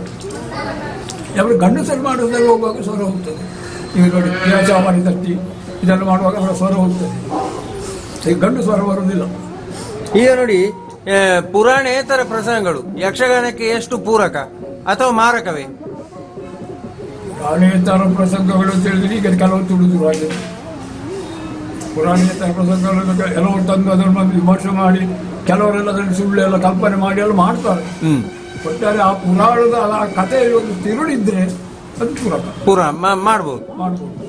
ಯಾಕೆ ಯಾವಾಗಲೂ ನೀರು ನಿಂತಲ್ಲಿ ಕೆಸರು, ಹರಿಯುವ ನೀರಾಗಬೇಕು ಶುದ್ಧ. ಹಣ ನಿಂತಲ್ಲಿ ಬಡ್ಡಿಂತ ಮಾತು. ಕರೆಕ್ಟ್. ಈಗ ನೋಡಿ, ಹೊಸ ಪ್ರಸಂಗಗಳು ಅಂದ್ರೆ ಪುರಾಣದ ಆಧಾರ ಇಲ್ಲದೆ ಇರುವ ಪ್ರಸಂಗಗಳು ರಂಗದ ಮೇಲೆ ಬರುವಾಗ ಭಾಗವತನ ಜವಾಬ್ದಾರಿಗಳು ಏನು ಮತ್ತು ಭಾಗವತನ ಸ್ಥಾನ ಇಲ್ಲಿ ಎಷ್ಟು ಪ್ರಾಮುಖ್ಯ? ಈಗ ಅಷ್ಟು ಬರುವ ಕಲ್ಪನೆ ಇಲ್ಲ ನೋಡಿ ಅದಕ್ಕೆ. ಕರೆಕ್ಟ್. ಕತೆಗೆ ತಿರುಳಿ ಇಲ್ಲ, ಮತ್ತೆ ಅವನಿಗೆ ಎಂತ ಭಾಗತೆ ಅಂತ ಹೇಳೋದು, ಕುಣಿ ಅಂತ ಹೇಳೋದು, ಇದೆಲ್ಲ ಹಾಗೆ ಹೇಳಿ ಏನಾದ್ರು ಮಾಡಿ ನೋಡಿ. ಅಲ್ಲಿ ಏನು ಚೌಕಟ್ಟಿನ ಪ್ರಶ್ನೆ ಇಲ್ಲ, ಅಲ್ಲಿ ಸಂಶಯದ ಪ್ರಶ್ನೆ ಇಲ್ಲ. ಅಲ್ಲಿ ಹೇಳಲಿಕ್ಕೆ ಬರ್ತದೆ ಎಂಥದ್ದು ಕಥೆಯೇ ಗೊತ್ತಿಲ್ಲ, ಮತ್ತೆ ಎಂಥದ್ದು. ಈಗ ನಾವು ಒಂದು ಕಲ್ಪನೆ ಮಾಡಿಕೊಂಡಿದ್ದು ಅದನ್ನು ಮತ್ತೆ ಹೇಳ್ಕೊಂಡು ಬಂದು ಮತ್ತೆ ಈಗೆಲ್ಲ ಕೆಲವು ಆಗ್ತದೆ ಅಂತಂದ್ರೆ ಲಿಪ್ಪಲು ಹಾಕಿದ್ರೆ ಯಕ್ಷಗಾನ ಮತ್ತೊಂದು ರಂಗಸ್ಥಿಂದ ಕಲ ಹೊರಗೆ ಹೋಯ್ದು ಅಂತ ಗುದ್ದಾಡಿಕೊಂಡು ಸಿನಿಮಾ ನೋಡಿ ಮಾಡಿದ್ದಿರ್ಬೋದು ಅದು ಯಕ್ಷಗಾನ. ಈಗ ನೋಡಿ, ಪರಂಪರೆಯ ಶೈಲಿಗಳ ಆಯುಷ್ಯ ಎನ್ನುವಂಥದ್ದು ಆ ಶೈಲಿಯಲ್ಲಿನ ಸತ್ವವನ್ನು ಅವಲಂಬಿಸಿರ್ತದ ಅಥವಾ ಆ ಶೈಲಿಯನ್ನು ಅನುಸರಿಸುವಲ್ಲಿ ಏನಾದರೂ ಸಮಸ್ಯೆ ಕಾರಣ ಆಗ್ತದ? ನಮ್ದು ಹೇಳಿದಾಗ ಸಮಸ್ಯೆ ಕಾರಣ ಅಂತ ಹೇಳಿದರೆ ಈಗ ಕೆಲವು ಹೊಸ ಭಾಗಗಳು ಅಗರಿದಾರ ಒಳ್ಳೆ ಕವಿಜಿ ಪದ ಒಳ್ಳೆ ಜನರು ಡಿಮಾಂಡ್ ಮಾಡ್ತಾರೆ. ಅದನ್ನು ಈಗ ಡಿಮಾಂಡ್ ಮಾಡಿದಾಗ ಅಷ್ಟು ಸರಳ ಉಂಟು, ಜನರ ಕಿವಿಗೆ ಅದಕ್ಕೆ ಇರ್ತದೆ ಪದ ಇಂಥದ್ದು ಇವಂತ ಅರ್ಥ ಹೇಳಿದ ಅದರ ವಿಮರ್ಶೆ ಬರ್ತದೆ. ಅವ ಅರ್ಥ ಹೇಳಿದ್ರು ಸರಿಯಾ, ಜನರಿಗೆ ಸರಿ ಅದಕ್ಕೊಂದು ಬೇಕಾದ್ರೆ ಹೇಳಿದ ಪದ ಇರ್ತದೆ ಅದಕ್ಕೆ ಯಕ್ಷಗಾನಕ್ಕೆ. ಕರೆಕ್ಟ್ ಬೇಕಾ ಭಾಷಣವೇ ಸಾಕು ಅಂತೇಳಿ ಇದ್ದರೆ ಭಾಷಣದಲ್ಲೇ ಮಾಡ್ಬೋದಲ್ಲ. ಈಗ ಶ್ರೇಣಿ ಅಂತವ್ರು ಆಗಿದೆ ಅವರ ಮಾತುಗಾರಿಕೆಯಲ್ಲಿ ಅದನ್ನು ಬೆಳೆಸ್ತಿದ್ರು. ಅವರ ವೈವಿಧ್ಯ ದುಃಖ ರಸವಾದ ಈ ನವರಸಗಳು ಅವರ ಮಾತಿನಲ್ಲಿತ್ತು, ಅವರ ಕಂಠಬೋಧಿಗೆ ಅನುಗುಣವಾಗಿತ್ತು. ಹಾಗಾಗಿ ಕೆಲವರೆಲ್ಲ ಒಟ್ಟಿ ಭಾಷಣ ಮಾಡಿದರೆ ಯಕ್ಷಗಾನ ಹೋಯ್ತು. ಅಂದ್ರೆ ನಾನು ಕೇಳುದು, ಈ ಅಗರಿ ಶೈಲಿ ಅಂತ ಉಂಟು, ಬಲಿಪ ಶೈಲಿ ಅಂತ ಉಂಟು, ಅದನ್ನು ನಕಲು ಮಾಡುವವರು ಬೇಕಾದಷ್ಟು ಜನ ಇದ್ದಾರೆ. ಆದ್ರೆ ಅದೇ ದಾರಿಯಲ್ಲಿ ಇರುವ ಭಾಗವತರು ಎಷ್ಟು ಜನ ಇದ್ದಾರೆ? ಅಲ್ಲಲ್ಲ, ನಾನು ಹೇಳುದು, ಈಗ ನೋಡಿ, ಅಗರಿ ಅವರದ್ದು ಶೈಲಿಯನ್ನು ನೀವು ಆ ದಾರಿಯಲ್ಲಿ ಇದ್ರಿ, ಈಗ ನಂತರ ಈಗ ಯಾರಾದ್ರೂ ಆ ದಾರಿಯಲ್ಲಿ ಯಾಕೆ ಇಲ್ಲ? ಅಂದ್ರೆ ಅದನ್ನು ಅನುಸರಿಸಲಿಕ್ಕೆ ಕಷ್ಟ ಅಂತ ಇಲ್ವಾ, ಅಥವಾ ಅದು ಬೇಡ ಅಂತ ಇಲ್ವಾ? ಯಾಕೆ ಅವ್ರಿಗೆ ಯಾಗ ಬಂತು ಅಂತ ಹೇಳಿದ್ರೆ ಆ ಮತ್ತೆ ಹೇಗೆ ಅಂತ ಹೇಳಿ ಅವ್ರಿಗೆ ಗೊತ್ತಿಲ್ಲ. ಕರೆಕ್ಟ್. ಹಾ, ಅವ್ರು ಯಾಕೆ ಭಾಗವತರು ಯಾಕೆ ಅಯ್ಯೋ ಹಾಗೆ ಹೇಳ್ತಾರೆ? ಈಗ ಭೀಮಪಲಾಸ್ ಇದ್ರೆ ಆ ಭೀಮಪಲಾಸ್ ರಾಗದ ರಾಗವನ್ನು ಹೀಗೆ ಯಾಕೆ ಹಾಡ್ತಾರೆ? ಆ ಮಟ್ಟು ಕರೆಕ್ಟ್, ಮತ್ತು ಆ ಪಾತ್ರದ ಒಂದು ಗೌರವಕ್ಕೆ ಧಕ್ಕೆ ಬಾರದಂಥ ಪದ್ಯ ಹಾಗೆ ಹಾಡ್ತಾರೆ, ಅದೆಲ್ಲ ಬರಬೇಕಾಗ್ತದೆ. ಅದೆಲ್ಲ ಗೊತ್ತಿಲ್ಲದೆ ಇರುವುದರಿಂದ ಶೈಲಿ ಈಗ ನೋಡಿ, ಮೊದಲಿನ ಹೆಚ್ಚು ನಾನು ಸಾಧಾರಣಕ್ಕೆ ನಾನು ಕೇಳಿದ್ದು ಶೇಷಗಿರಿ ಭಾಗವತ ಒಳಗಿನಲ್ಲಿ ಹೌದು, ಬಹಳ ಪ್ರಸಿದ್ಧವಾಗುತ್ತೆ. ಅವರ ಒಂದು ಕೆಲವು ಆಗ ಇದನ್ನು ತಂಬೂರಿ ಹಾರ್ಮೋನಿಯಂ ಕರೆಕ್ಟ್, ತಂಬೂರಿಯಲ್ಲಿ ಹಾಡ್ತಿದ್ದಂತೆ. ಯಾರ ಕೈ ಸೇರಿತೋ ಬಂಗಾರ ಹಾರವೋ ಅಂತ ಹೀಗೆ ಹೇಳುವಾಗ ನಮಗೆ ಕಿಟಿ ಹಾಕ್ತಿತ್ತು ಆ ಸ್ವರ. ಅವರೆಷ್ಟು ವಿಶೇಷ ಮಾಡಿ ಹಾಕ್ತಿದ್ರು. ಅದನ್ನು ಯಾರು ಹೋಗಿ ಮಾಡ್ತಾರೆ? ಈಗ ಎಲ್ಲಿ ಉಂಟ? ಕರೆಕ್ಟ್. ಅಂದ್ರೆ ಅದನ್ನು ಅನುಸರಿಸಲಿಕ್ಕೆ ಕಷ್ಟ ಆಗುವಾಗ ನಾವು ಅದನ್ನು ಬಿಡುದು, ನಮ್ಮದೇ ದಾರಿಯನ್ನು ನಾವು ಹುಡುಕಿಕೊಳ್ಳುದು ಅಲ್ವಾ? ಹಾಗೆ ಆಗಬಾರ್ದು. ನೋಡಿ, ಈಗ ಯಕ್ಷಗಾನ ರಾಗಗಳು ಮಟ್ಟುಗಳನ್ನು ಅವಲಂಬಿಸಿದೆ ಅಂತ ನೀವು ಹೇಳಿದ್ರಿ ಅಲ್ವಾ? ಶಾಸ್ತ್ರೀಯ ಸಂಗೀತ ಹಾಡುಗಾರನಿಗೆ ರಾಗ ಮತ್ತು ಲಯಗಳೇ ಪ್ರಧಾನ, ಛಂದಸ್ಸೆಲ್ಲ ಪ್ರಧಾನ ಅಲ್ಲ. ಯಕ್ಷಗಾನ ಭಾಗವತನಿಗೆ ಏನು ಛಂದಸ್ಸು ಅದು ಎಲ್ಲವೂ ಪ್ರಧಾನವ? ಎಲ್ಲ ಪ್ರಧಾನ. ವಾಕ್ಯ ತಪ್ಪಾಗಬಾರ್ದು. ಹಾ, ಸಿಂಧೂರ ವರ್ಣ ಕರಿವದನ ಬುಡ್ಡುದನ ಅಂತಂದ್ರೆ ಅಲ್ಲಿ ಪೆಟ್ಟಿಗೆ ಸರಿಯಾಗಿ ಬೀಳ್ಬೇಕು. ಕರೆಕ್ಟ್. ಹಾ, ಹಾಡುವ ಹಾಡಿದ್ದಾರೆ ಭಾಗದಲ್ಲಿ ಕರಿವದನ ಎಲ್ಲ ಮಾಡ ಬುಡ್ಡುದನ ಅಂತ ಹೇಳಿದ್ರೆ ಅಲ್ಲಿ ಭಾವನೆ ಬೇರೆ ಆಗಲಿಲ್ಲ. ಹಾಗೆ ಆ ಪಾತ್ರವನ್ನು ಹೇಳುವಂಥ ಪಾತ್ರ ಅದಕ್ಕೆ ಛಂದಸ್ಸಿನ ಒಳಗೆ ಬರಬೇಕು. ಈಗ ನೋಡಿ, ಯಕ್ಷಗಾನ ಕ್ಷೇತ್ರಕ್ಕೆ ಅಥವಾ ಯಕ್ಷಗಾನ ಅಂತಲ್ಲ, ಯಾವುದೇ ಒಂದು ಕ್ಷೇತ್ರವನ್ನು ಸಂಪೂರ್ಣವಾಗಿ ಆ ಒಂದು ವಿಚಾರವನ್ನು ಕಲಿತು ನಾವು ರಂಗವನ್ನು ಏರುವುದ, ಅಥವಾ ಎರಡು ತಾಳ ಕಲಿತು ರಂಗ ಏರುವುದ? ರಂಗದ ಒಳಗೆ ಏನೆಲ್ಲ ಉಂಟು, ಯಾರು ತಿಳ್ಕೊಳ್ಬೇಕು. ಯಕ್ಷಗಾನ ಈಗ ನಿಮಗೊಂದು ಪಾತ್ರ ಕೊಡಬೇಕಾದ್ರೆ ನಾನು ನಿಮ್ಮ ಸ್ವಭಾವ, ನಿಮ್ಮ ಕೆಪಾಸಿಟಿ ಎಷ್ಟು, ಕರೆಕ್ಟ್, ಇದನ್ನು ನೋಡಿಕೊಂಡು ಅದರ ಪಾತ್ರ ವಿಚಾರಣೆ ಮಾಡಬೇಕು. ಕರೆಕ್ಟ್. ಇಷ್ಟೆಲ್ಲ ತಿಳ್ಕೊಳ್ಬೇಕಾದ್ರೆ ಸುಮಾರು ಹೋಗ್ತಾ ಬಂದ ಕೂಡಲೇ ನಾನು ಮಾಡ್ತಾ ಇದ್ದರೆ ವಾಟ ಫೇಲಿಯರ್ ಮತ್ತೆ. ಕರೆಕ್ಟ್. ರಂಗದಲ್ಲಿ ಒಂದು 2 ತಿಂಗಳಾದ್ರೂ ಅಭ್ಯಾಸ ಆಗಬೇಕು. ಯಾರ್ಯಾರು ಹಾಗೆ ಮಾಡ್ತಾರೆ, ಎಷ್ಟು ಪಾತ್ರ ಉಂಟು, ಯಾರು ಕೆಪಾಸಿಟಿ ಎಷ್ಟು, ಈ ಪ್ರಸಂಗದಲ್ಲಿ ಯಾವ ಪ್ರಸಂಗವನ್ನು ಇವ ಮಾಡಿದರೆ ಉಳಿದ ಹೆಸರು ಉಳಿದು ಕೆಲವು ರಜೆ ಮಾಡಿದ್ರೆ ಕೊಟ್ಟ. ಕರೆಕ್ಟ್. ಹೀಗೆಲ್ಲ ಇರ್ತದೆ. ಈಗ ನೋಡಿ, ಹರಕೆ ಯಕ್ಷಗಾನ ಮೇಳಗಳು ಯಕ್ಷಗಾನದ ಅಭಿವೃದ್ಧಿಗೆ ಪೂರಕವೇ? ಅಂದ್ರೆ ಸಂಖ್ಯೆಯ ದೃಷ್ಟಿಯಿಂದ ಹೇಳಿದ್ದಲ್ಲ, ವರ್ಷಕ್ಕೆ ವರ್ಷ ಪೂರ್ತಿ ಆಟ ಆಗ್ತದೆ. ಆದ್ರೆ ಆಟ ಆಗ್ತದೆ. ಹಾ, ಅದು ಬೆಳಿಗ್ಗೆವರೆಗೆ ಎಷ್ಟು ಜನ ಇರ್ತಾರೆ ಅದನ್ನು ಹೊಂದಿಕೊಂಡು ನೀವು ಹೇಳಿದ್ರೆ ನಿಮ್ಮ ಬೆತ್ತಡ ಹಾಗೆ. ನಂದು ಬೆತ್ತಡ ಅದಲ್ಲ, ಇವತ್ತು ಈ ವರ್ಷದ ಹರಿಕೆ ತಿಂಗಿತ್ತು. ಕರೆಕ್ಟ್. ಹೌದಾ? ಅವಾಗ ಬೆಳಿಗ್ಗೆ ಕಂದ ಈ ವರ್ಷದ ಆಯಿತು, ನನ್ನ ಪರ್ಪಸ್ ತುಕ್ಕ ಅದೇ ಪ್ರಸಂಗ ಆಡ್ಬೋದು ಮಾಡಿ. ಕರೆಕ್ಟ್. ನಮ್ಮ ತಂದೆಯವರು ಬರ್ದದ್ದೇ, ಬೇರೆ ಯಾರು ಬರ್ದದ್ದು ಇಲ್ಲ. ಗಿನ್ನೆಸ್ ದಾಖಲೆ ಹೋಗಬೇಕು ಅಂತ ಬಾಯಲ್ಲಿ ಹೇಳ್ತಾರೆ. ರಾಜ್ಯ ಪ್ರಶಸ್ತಿ ನಮಗೆ ಇನ್ನೂ ಇಲ್ಲ. ನಾನು ಅದಕ್ಕೆಲ್ಲ ಬಿಟ್ಟು ವೈರಾಗ್ಯ ಮಾಡಿ ಬಿಟ್ಟದ್ದೆಲ್ಲ. ಈಗ ನೋಡಿ, ಏನು ಹೇಳುದು, ಅಂದ್ರೆ ಹರಕೆ ಬಯಲಾಟಗಳ ಏನು ಒಂದೇ ಪ್ರಸಂಗ ಆಡಿದ್ರೆ ಅದು ಅಷ್ಟು ಸಮಂಜಸ ಅಲ್ಲ, ಬೇರೆ ಬೇರೆ ಪ್ರಸಂಗ ಆಡಬೇಕು ಅಂತ ನೀವು ಹೇಳುದು ಅಲ್ಲ. ಈಗ ಅವನಿಗೆ ದೇವರ ಮೇಲೆ ದೇವಿ ಭಕ್ತಿ ನೋಡಿ ನಮ್ಮಲ್ಲಿ ಬರ್ತಾರೆ. ಸಭೆಲ್ಲ ವರ್ಷದೆಲ್ಲ ತುಂಬ ತಿಂತಾನೆ, ದೇವಿ ಮಾತ್ರ ಒಬ್ಬೊಂದು ಇರ್ತೀನಿ. ಬೇರೆ ಏತೊಬ್ಬರು ಪ್ರಸಂಗ ಕೊಡಿ ಜನ ಒಬ್ಬೊಬ್ಬರು ಭಾಗತ್ತೆ ನಡೆಗೆ ಒಬ್ಬೊತ್ತಿ ಎಂಗೆ ದೇವಿಯವರು ದೇವಿ ಬರ್ಪನ ಪ್ರಸಂಗ ಹಾಗಾಗಿ ದೇವಿ ಮೇಲೆ ಭಕ್ತಿ ಅವ ಯಾವ ಪ್ರಸಂಗ ಆಡಿದ್ರೆ ನೋಡಿ ಎಂತ. ಕರೆಕ್ಟ್. ನಾ ಹೇಳಿದೆ ಪ್ರಸಾದ ಅಂದ್ರೆ ಇದರಿಂದ ಯಕ್ಷಗಾನಕ್ಕೆ ಏನು ಒಳ್ಳೇದು? ಉಳಿತದೆ. ಈಗೀಗೆಲ್ಲ ಅದನ್ನು ಸಾಹಿತ್ಯವಾಗಿ ಮಳೆಗಾಲಕ್ಕೆ ಸಂಬಳ ಉಂಟು, ಅದರಲ್ಲಿ ಈಗ ಕಂಟಿನ್ಯೂ ಮಾಡೋದೆಲ್ಲ ಉಂಟಲ್ಲ. ಕರೆಕ್ಟ್. ಈಗ ದೊಡ್ಡ ದೊಡ್ಡ ಹಿರಿಯರೇ ಕೈ ಹಾಕಿದ್ದಾರೆ ಅದಕ್ಕೆ. ಎಲ್ಲ ಮೇಳದಲ್ಲಿ ಕಲಾವಿದನ ಮೊದಲಿನ ಸಂಬಳದವರಿಗೆ ನಮ್ಮ ಆಗಿರುವಾಗ 3 ಸಂಬಳದವರು ಯಾರು ಇಲ್ಲ ಈಗ. ಕರೆಕ್ಟ್. ಕಾಲಮಿತಿ ಯಕ್ಷಗಾನದ ಬಗ್ಗೆ ನಿಮ್ಮ ಅಭಿಪ್ರಾಯ ಏನು? ಕಾಲಮಿತಿ ಆಡಲಿಕ್ಕೆ ಆಡ್ಬೋದು, ಎಲ್ಲ ಜನರಿಗೆ ಸಿನಿಮೆಲ್ಲ 2 ಗಂಟೆ 3-4 ಗಂಟೆ. ಆದರೆ ಪ್ರಸಂಗವೇ ಬೇರೆ ಬರಿಬೇಕು. ಆ ಮೊದಲಿನ ಪ್ರಸಂಗದ ಪದ್ಯಗಳಾಗುವುದಿಲ್ಲ. ಆಗುದಿಲ್ಲ. ಕರೆಕ್ಟ್. ಹಾಗಾದ್ರೆ ಪದ್ಯಕ್ಕೆ ತಕ್ಕ ಅರ್ಥ ಬರುವುದಿಲ್ಲ. ಪದ್ಯ ಒಂದು ಕಡೆಯಲ್ಲಿ, ರಂಗಸ ಒಂದು ಕಡೆಯಲ್ಲಿ, ಕಥೆ ಒಂದು ಕಡೆಯಲ್ಲಿ ಆಗ್ತದೆ. ಅಂದ್ರೆ ಇಷ್ಟು ಜನವೂ ಬೇಡ. ಹೌದು, ಕರೆಕ್ಟ್ ಕರೆಕ್ಟ್. ಕಲಾವಿದರು ಇಷ್ಟೊಂದೆಲ್ಲ ಬೇಕಾಗಿಲ್ಲ. ಒಂದು ಯಕ್ಷಗಾನಕ್ಕೆ ನಿಜವಾಗಿ ಆದ್ರೆ ಅದಕ್ಕೆ ಎಷ್ಟು ಪ್ರೇಕ್ಷಕರು ಇದ್ರೆ ಸಾಕು. ಈಗ ನೋಡಿ, ಕೆಲವೊಂದು ಕಡೆ ದೊಡ್ಡ ಸ್ಟೇಜ್ ಮಾಡಿ ಅದನ್ನು ಟಿವಿಯಲ್ಲೆಲ್ಲ ಹಾಕಿ 1000 ಗಟ್ಟಲೆ ಜನ ನೋಡುವಾಗೆಲ್ಲ ಮಾಡ್ತಾರೆ. ಅದು ಯಕ್ಷಗಾನಕ್ಕೆ ಅಗತ್ಯ ಉಂಟಾ? ನೋಡುವ ಇದ್ರೆ ಅಗತ್ಯ ಇರ್ಬೋದು. ಈಗ ನಾನು ನೋಡಿ ನಾಡುವಾಗ ನಾನು ಕೆಲವು ದಿನದಾಗಿ ಕಡುಗಡೆ ಕುಮಾರ ಕೆಲವರು ಹೊಸ ಪ್ರಸಂಗಗಳಲ್ಲಿ ನಾವು 5 ಸರಿ 6 ಸರಿ ನೋಡಿದವರು ಇದ್ದಾರೆ. ಯಾನಿ ಸತ್ರಿಯೇ ಕರೆಕ್ಟ್. ಹಾಗಾದ್ರೆ ಅದು ಯಕ್ಷಗಾನದ ಕಥೆ ಮೇಲಿನ ಪ್ರೀತಿಯಿಂದ ಬರುವುದು. ಕರೆಕ್ಟ್. ಅಲ್ಲಿ ನಮ್ಮದು ಮೇಳದೇನು ಭಕ್ತಿ ಇದ್ದಲ್ಲ ಇದು ಹಾಗಲ್ಲ. ಇದು ನೋಡ್ತಾರೆ, ರಾತ್ರಿ ಬೇಕಾದಷ್ಟು ಚಟ್ಟ ಮಾಡಿಸ್ತಾರೆ. ಕರೆಕ್ಟ್. ಇದು ಮನೆಯಲ್ಲಿ ಮಾಡ್ಕೊಂಡ್ರೆ ನಿದ್ದೆ ಬರುವುದಿಲ್ಲ. ಅದಕ್ಕೆ ಇಲ್ಲಿ ಮಾಡ್ಕೊಳ್ಳೋದು ಯಕ್ಷಗಾನದ. ಹೇಳಿ ಹೇಳಿ. ಈಗ ಮಾಡಿ ಪಾತ್ರದವನಿಂತ ಮಾಡಿದವರು ಇದರಲ್ಲಿ ನೀವು ಮಾಡ್ತೇ ಆಗಿದೆ. ಈಗ ನಾವು ಕೆಲವರು ಈಗ ಪ್ರಕಾರ ಶ್ರೀಯನವರು ಇರುವಾಗ ಆಡುವಂಥ ಪ್ರಕಾರ ಅವರು ಕೆಲವು ಸತಿ ಸುಂಬಾಟಾರು ಮಾಡಿದ್ದಾರೆ. ಕೆಲವು ನಾಲೆಜ್ ಬೆಳ್ಳಿಯಿಂದ ಬೆಂಕಿಯಿಂದ ಸುಡೋದ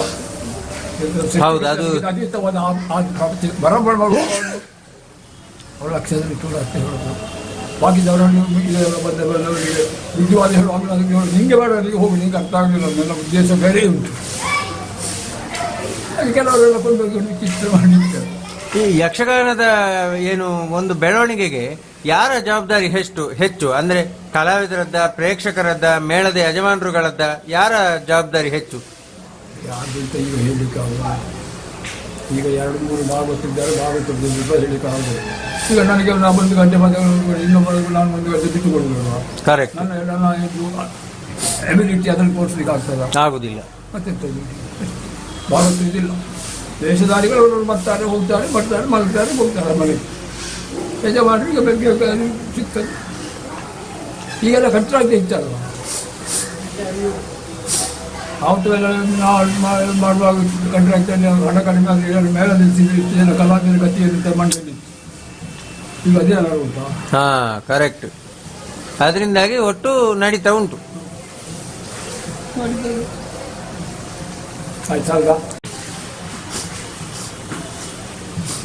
ಯಕ್ಷಗಾನದ ಅಭಿವೃದ್ಧಿಗೆ ಇನ್ನು ಹೆಚ್ಚು ಬೆಳವಣಿಗೆ ಆಗಬೇಕು ಅಂತಂದ್ರೆ ಏನಾದರೂ ಬದಲಾವಣೆ ಮಾಡಬೇಕು ಅಂತ ನೀವು ಹೇಳ್ತೀರಾ? ಏನ್ ಮಾಡಬಹುದು?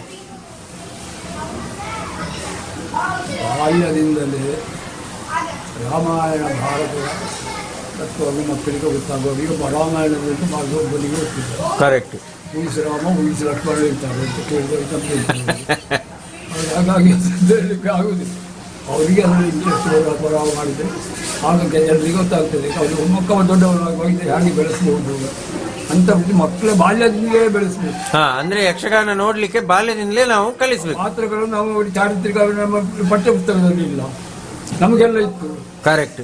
ಭರತನ ಬಂಧು ಪ್ರೇಮ ಹಾಗೆ ಹೀಗೆ ಅಂತ ಹೇಳಿ ನಮಗೆಲ್ಲ ಪರೀಕ್ಷೆಯಲ್ಲಿ ಬರೀಲಿಕ್ಕೆಲ್ಲ ಇತ್ತು. ಈಗ ಉಂಟು ಒಂದಾದ್ರು ಈಗೆಲ್ಲ ಬೇರೆ. ಈಗ ದೊಡ್ಡವಾಮ ಇದು ಕಮ್ಮಿ ಇಂಥದ್ದೆಲ್ಲ ಹಾಗಾಗಿ ಅದು ಬದಲಿಬೇಕಾದ್ರೆ ನಮ್ಮ ಪರಂಪರೆಯ ಪುಸ್ತಕದಲ್ಲಿ ಏನುಂಟು ಅದೇನು ಹೇಳ್ತದೆ ಅದನ್ನು ಮಕ್ಕಳಿಗೆ ತಿಳಿಸಬೇಕು. ನಮ್ಮ ಕನ್ನಡ ನೋಡಿ, ಕನ್ನಡ ಎಷ್ಟು ಜನ ಹೋಗ್ತೀವಿ? ಹೌದು, ಈಗ ಕನ್ನಡವೇ ಗೊತ್ತಿಲ್ಲ ಇನ್ನು ಮಾತ್ರ ಇಂಗ್ಲೀಷ್ ಮಾಡಿ ಮಾಡ್ಬೇಕು. ಇಂಗ್ಲೀಷ್ ಯಕ್ಷಗಳು ಉಂಟಂತೆ ಅಲ್ಲ ಮಾಡ್ತಾರೆ. ಹೌದು, ಕನ್ನಡವೇ ಈಗ ಗೊತ್ತಿಲ್ಲದಿದ್ರೆ ಮತ್ತೆ ಯಕ್ಷಗಾನದಲ್ಲಿ ಕನ್ನಡದಲ್ಲಿ ಅರ್ಥ ಹೇಳುದಾದ್ರು ಹೇಗೆ? ಹೇಳಿದಾಗೆ ಅಭಿವೃದ್ಧಿ ಬರುತ್ತೆ ಹೇಗೆ? ಈಗ ಈಗ ಒಂದು ಯಕ್ಷಗಾನ ಒಂದು ಗೌರವ ಅಂತ ಹೇಳಿದ್ರೆ ಬೇರೆ ಭಾಷೆ ಅನ್ಯ ಭಾಷೆಯ ಬೆರಕೆ ಇಲ್ಲದೆ ಯಕ್ಷಗಾನದಲ್ಲಿ ಮಾತ್ರ ಕನ್ನಡ ಭಾಷೆ ಸಿಗ್ತದೆ. ಕರೆಕ್ಟ್. ಅಂದ್ರೆ ಮುಖ್ಯವಾಗಿ ಭಾಷೆ ಉಳಿಬೇಕು, ಭಾಷೆ ಉಳಿದ್ರೆ ನಮ್ಮ ಸಂಸ್ಕೃತಿ ಉಳಿತದೆ ಅಂತ ನೀವು ಹೇಳುದು. ಕನ್ನಡ ಭಾಷೆ ಉಳಿಬೇಕಾದ್ರೆ ನಮ್ಮ ಸಂಸ್ಕೃತಿಯ ಜನರ ರಾಮಾಯಣ ಕಥಾನಕವೂ ಉಳಿಬೇಕು. ಕರೆಕ್ಟ್. ದಶರಥ ಅವರಿಗೆ ಒಬ್ಬನಿಗೂ ಗೊತ್ತಿಲ್ಲ, ನಮ್ಮ ಮಕ್ಕಳಿಗೂ ಗೊತ್ತಿಲ್ಲ. ಹಾಗೆ ಇನ್ನೊಬ್ಬರು ವಿಷಯ. ಸರ್, ಯಕ್ಷಗಾನಕ್ಕೆ ನೀವು ಬಂದ್ರಿ, 35-40 ವರ್ಷ ನೀವು ಒಂದು ಏನು ತಿರುಗಾಟವನ್ನೆಲ್ಲ ಮಾಡಿದ್ರಿ. ಈಗ ನಿಮ್ಗೆ ಯೋಚನೆ ಮಾಡಿದ್ರಿ, ಏನ್ ಅನಿಸ್ತದೆ ಅದರ ಬಗ್ಗೆ ನಿಮ್ಗೆ? ನಾನು ನನ್ನ ಕೆಲಸ ನಾವು ಮಾಡಿದ್ದೇವೆ. ಇನ್ನೊಂದ್ರೆ ಅವ್ರು ನೋಡ್ತಾರೆ, ನಾವು ದಾಟಿಸಿ ಆಯ್ತು ಈಗ ಮುಂದಿನ ಹುಡುಗಿಗಳು ಅಲ್ವಾ? ಹೌದು. ಇದು ನಮ್ಮ ಇದು ಮಾಡಿ ತೂಕ ಹೊಟ್ಟೆ 4 ಪದ ಪದ ಪದ ದಮ್ಮು ಹೋಗಲಿ ಕೇಳಿಕೊಡ್ತಾರೆ. ಹಾಗೆ ಈಗ ಸಾಧ್ಯ ಉಂಟಾ? ನೋಡ್ತಾರೆ ಅವ್ರು ಬೇಕಾದವರು. ಅಂದ್ರೆ ನೀವು ಹೇಳುದು ನಿಮ್ಮ ಕೆಲಸವನ್ನು ನೀವು ಶ್ರದ್ಧೆಯಿಂದ ಮಾಡಿ ಮುಂದಿನ ಪೀಳಿಗೆಗೆ ದಾಟಿಸಬೇಕಾದ್ದನ್ನು ಬಹಳ ಅಚ್ಚುಕಟ್ಟಾಗಿ ನೀವು ದಾಟಿಸಿ ಆಗಿದೆ. ಇನ್ನು ಉಳಿಸಿಕೊಳ್ಳುವುದು ಅವರ ಕೈಯಲ್ಲಿ ಉಂಟು. ಉಳಿಸಿಕೊಂಡ್ರೆ ಉಳಿಸಿಕೊಳ್ತಾರೆ, ಇಲ್ಲದಿದ್ರೆ ಏನ್ ಬೇಕು ಮಾಡಿ. ಹಾಗಂದ್ರೆ ಹೀಗಂತೆ ಆಯ್ತು, ಇಷ್ಟೇ ಹೇಳ್ಬೇಕಲ್ಲ ಮತ್ತೆ ಎಂತ ಹೇಳಿ ಸಾಧ್ಯ. ಸರಿ, ಇಷ್ಟು ಹೊತ್ತು ಯಕ್ಷಗಾನದ ಬಗ್ಗೆ ಬಹಳ ಚುಟುಕಾಗಿ ಅತ್ಯಂತ ಒಳ್ಳೆಯ ರೀತಿಯಲ್ಲಿ ಕೆಲವು ವಿಚಾರಗಳನ್ನ ಹೇಳಿಕೊಟ್ರಿ. ಯಕ್ಷಗಾನ ಕಲಾಭಿಮಾನಿಗಳು ಎಲ್ಲರ ಪರವಾಗಿ ನಿಮಗೆ ಅನಂತ ಧನ್ಯವಾದಗಳು ಸರ್.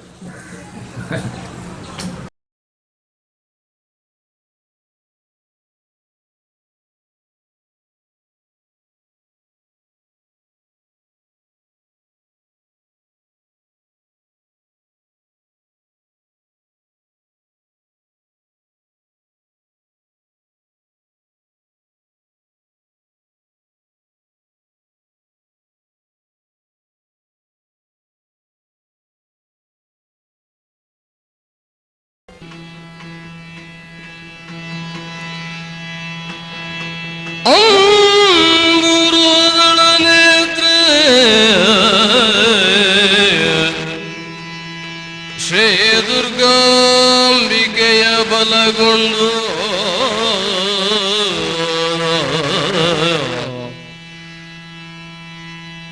ಭಕ್ತಿಯೊಳಂಬಿಕಾ ಸುತ ವಿಘ್ನರಾಜನ ಬಿರಿದು ಸಂಸ್ತುತಿಸಿ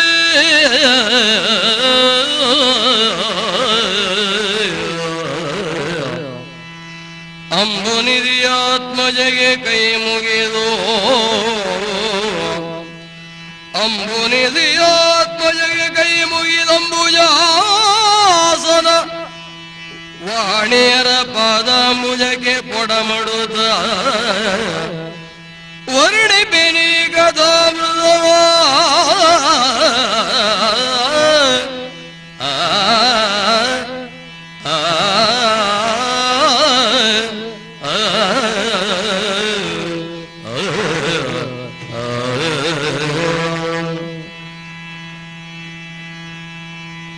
ಭಕ್ತಿಯೊಳಂಬು ಅಂಬಿಕಾಸುತ ವಿಘ್ನರಾಜನ ಬಿರಿದು ಸಂಸ್ತುತಿಸಿ ಅಂಬುನಿಯಾತ್ಮಜಗ ಕೈ ಮುಗಿದಂಬುಜಾಸನ ವಾಣಿಯರ ಪಾದಾಂಬುಜಗ ಪಡಮಡುತ್ತ ವರ್ಣಿ ಬೆನಿ ಕಥಾಮೃತವ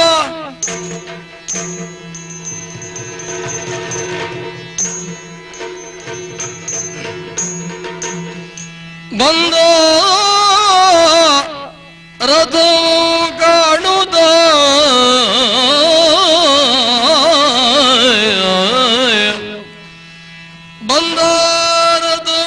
ಕಾಣುತ್ತ ಮುಂದರಿಯುತ್ತ ಸಮ್ಮುಖದಳು ಮುರಾರನಾಯೋ ಚಂದವೇ ಚಂದವೇ ಸಾರಥೀತನವಿದು ಸುಂದರನೇ ಏನುತ ಶಲ್ಯನೋರ್ಜರೆಯುತ್ತಿಂದ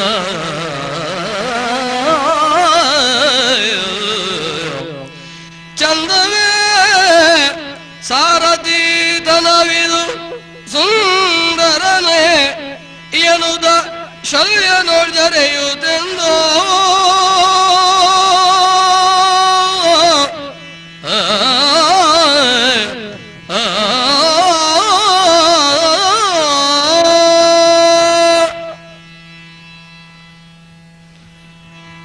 ಏನಯ್ಯ ಶಲ್ಯ ಭೂಪ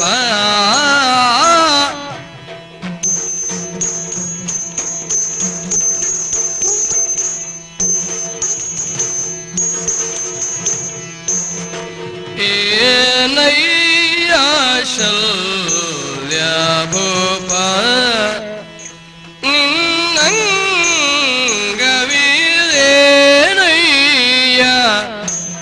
ಮದನ ರೂಪ ನಿನ್ನಂಗವಿರೇನಯ್ಯ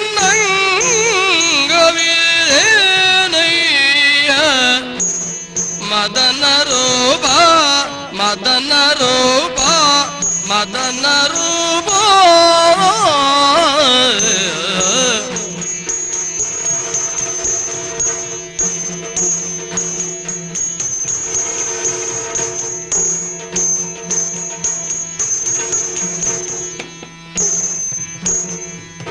ಭೂನಾದ ನಿನಗೆ ಈ ಸಾರಥಿ ತನವಿದೋ ಭೂನಾಥ ನಿನಗೆ ಈ ಸಾರಥಿ ತನವಿದೋ ಹೀನ ವೃತ್ತಿಯ ಏಕಯ್ಯ ಪೇಳೆಯ ಹೀನ ವೃತ್ತಿಗ ಏಕಯ್ಯ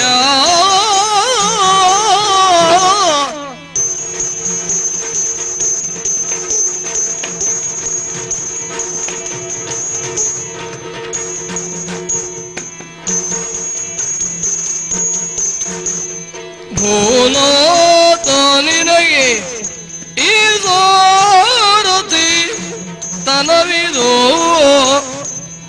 ಹೀನ ವೃತ್ತಿಗ ಏಕಯ್ಯ ಪೇಳಯ್ಯ ಹೀನ ವೃತ್ತಿಗ ಏಕಯ್ಯ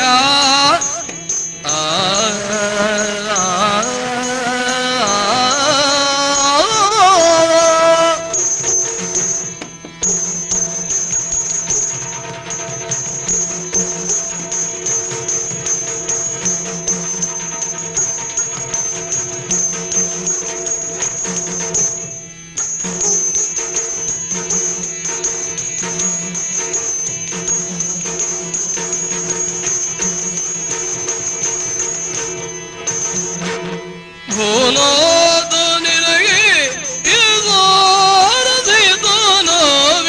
ಹೀನ ಹೀನ ವೃತ್ತಿಗ ಏಕಯ್ಯ ಪೇಳಯ್ಯ ಹೀನ ವೃತ್ತಿಗಳೇಕಯ್ಯ ಪೇಳಯ್ಯ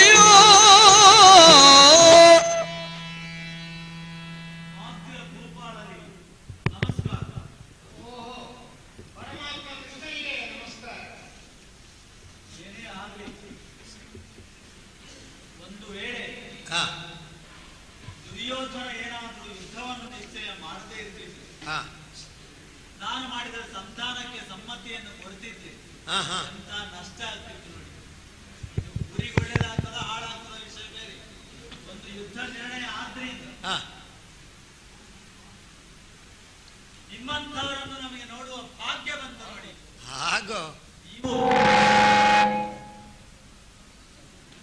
ಯಾಕೆ ಕರ್ಕಶ ಆಯ್ತಾ?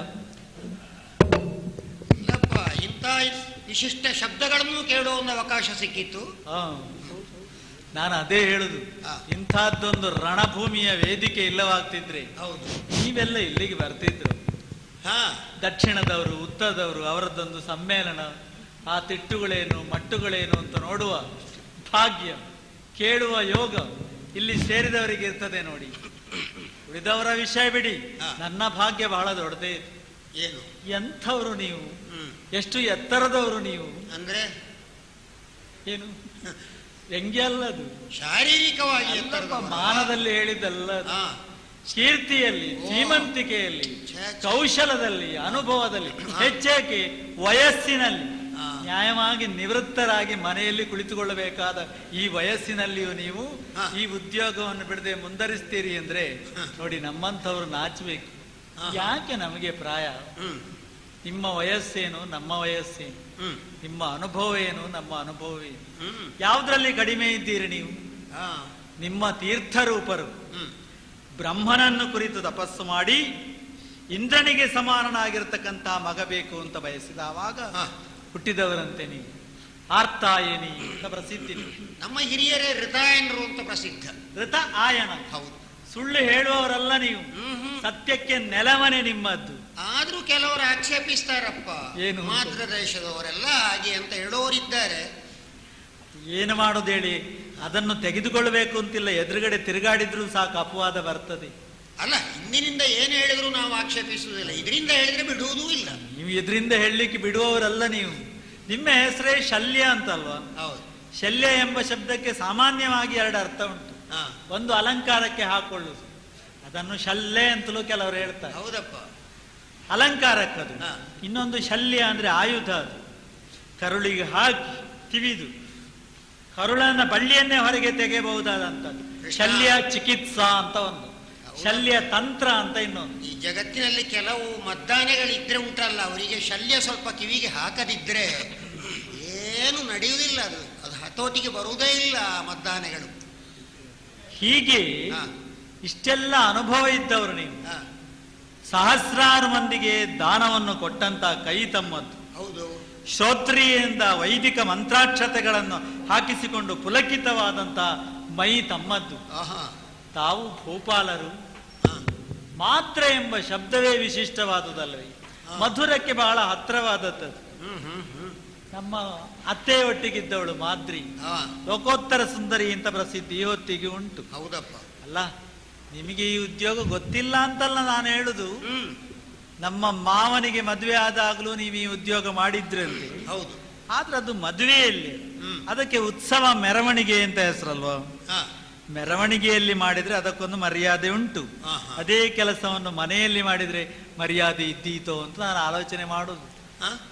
ನೀವು ಈ ಉದ್ಯೋಗ ಹಿಡಿದಿದ್ದೀರಲ್ಲ, ಈಗ ಉದ್ಯೋಗ ಕೆಲವರಿಗೆ ಅನಿವಾರ್ಯ ಆಗ್ತದೆ, ಹೊಟ್ಟೆಗಾಗಿ, ಗೇಣು ಬಟ್ಟೆಗಾಗಿ, ಇನ್ನು ಕೆಲವೊಮ್ಮೆ ಮರ್ಯಾದೆಗಾಗಿ.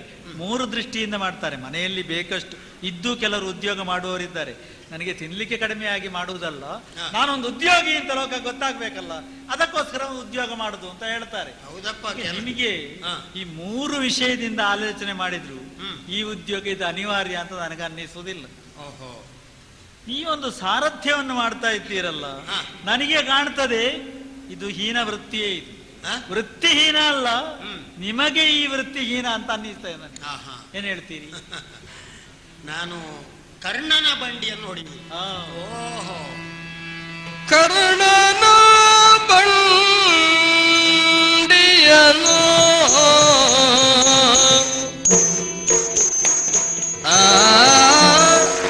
ಕರ್ಣನ ಬಂಡಿಯನು ನಾ ಹೊಡೆಯುವುದು ದುರ್ನೀತಿ. ಹೌದು ನೀನು ನೋಡೆಯುವುದು ದುರ್ನೀತಿ. ಹೌದು ನೀನು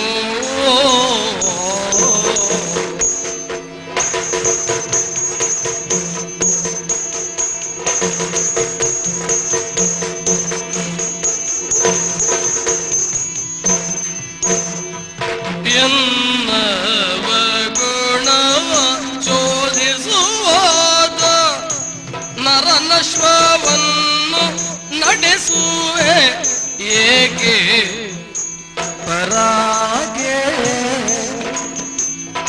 ಎನ್ನವ ಗುಣವ ಶೋಧಿಸುವಾದ ನರನಶ್ವವನ್ನು ನಡೆಸುವೆ ಏಕೆ ಪರಾಗೆ. ಎನ್ನವ ಗುಣವ ಶೋಧಿಸುವಾದ ನರನಶ್ವವನ್ನು ನಡೆಸುವೆ ಏಕೆ ಏಕೆ ಏಕೆ ಪರಾಗೆ.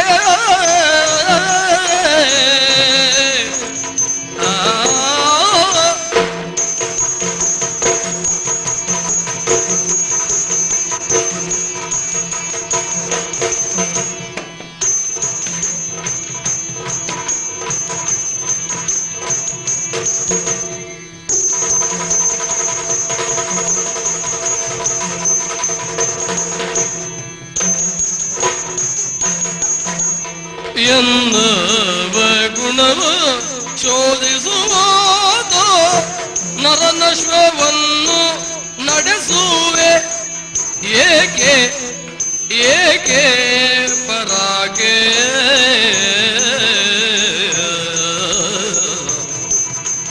ಕರ್ಣನ ಬಂಡಿಯನು ನಾ ಹೊಡೆಯುವುದು ದುರ್ನೀತಿಯ ಹೋದು ನೀನು. ವಾಸುದೇವ, ಭೂಪಾಲರೇ, ಯುದ್ಧ ಕ್ಷೇತ್ರದಲ್ಲಿ ನನ್ನನ್ನು ಕಂಡಾಗ, ಅದು ಸಾರಥಿಯಾಗಿ ನೋಡಿದಾಗ ಏನೋ ಸ್ವಲ್ಪ ವ್ಯಂಗ್ಯವಾಡಿ ಕಟಕಿಯ ಮಾತನ್ನಾಡಿ ಆ ಮೂಲಕವಾಗಿ ನನ್ನನ್ನು ಸ್ವಲ್ಪ ಹಾಸ್ಯ ಮಾಡಬೇಕು ಅಂತ ಅನ್ನಿಸ್ತು. ಇಲ್ಲಪ್ಪ, ಭಾರಿ ಚಂದ ಕಾಣ್ತೀರಿ ನೀವು ಈ ಉದ್ಯೋಗ ಮಾಡುವಾಗ. ಅಲ್ಲವಾದರೆ ಮುಖಾಮುಖಿಯಾಗಿ ನಮ್ಮ ರಥಗಳು ನಿಂತಿರುವಾಗ ನನ್ನನ್ನು ಚಂದವಾಗಿ ಕಾಣುತ್ತದೆ ಅಂತ ವರ್ಣಿಸುವುದಕ್ಕೆ ತೊಡಗಿದೆಯಲ್ಲ ಕೃಷ್ಣ. ಈಗ ನಾನು ಕರ್ಣನ ರಥವನ್ನು ಓಡಿಸುವುದು ಹೀನ ವೃತ್ತಿ, ವೃತ್ತಿ ಹೀನ ಅಲ್ಲ, ಹೀನ ವೃತ್ತಿ ಯಾರಿಗೆ? ನನಗೆ.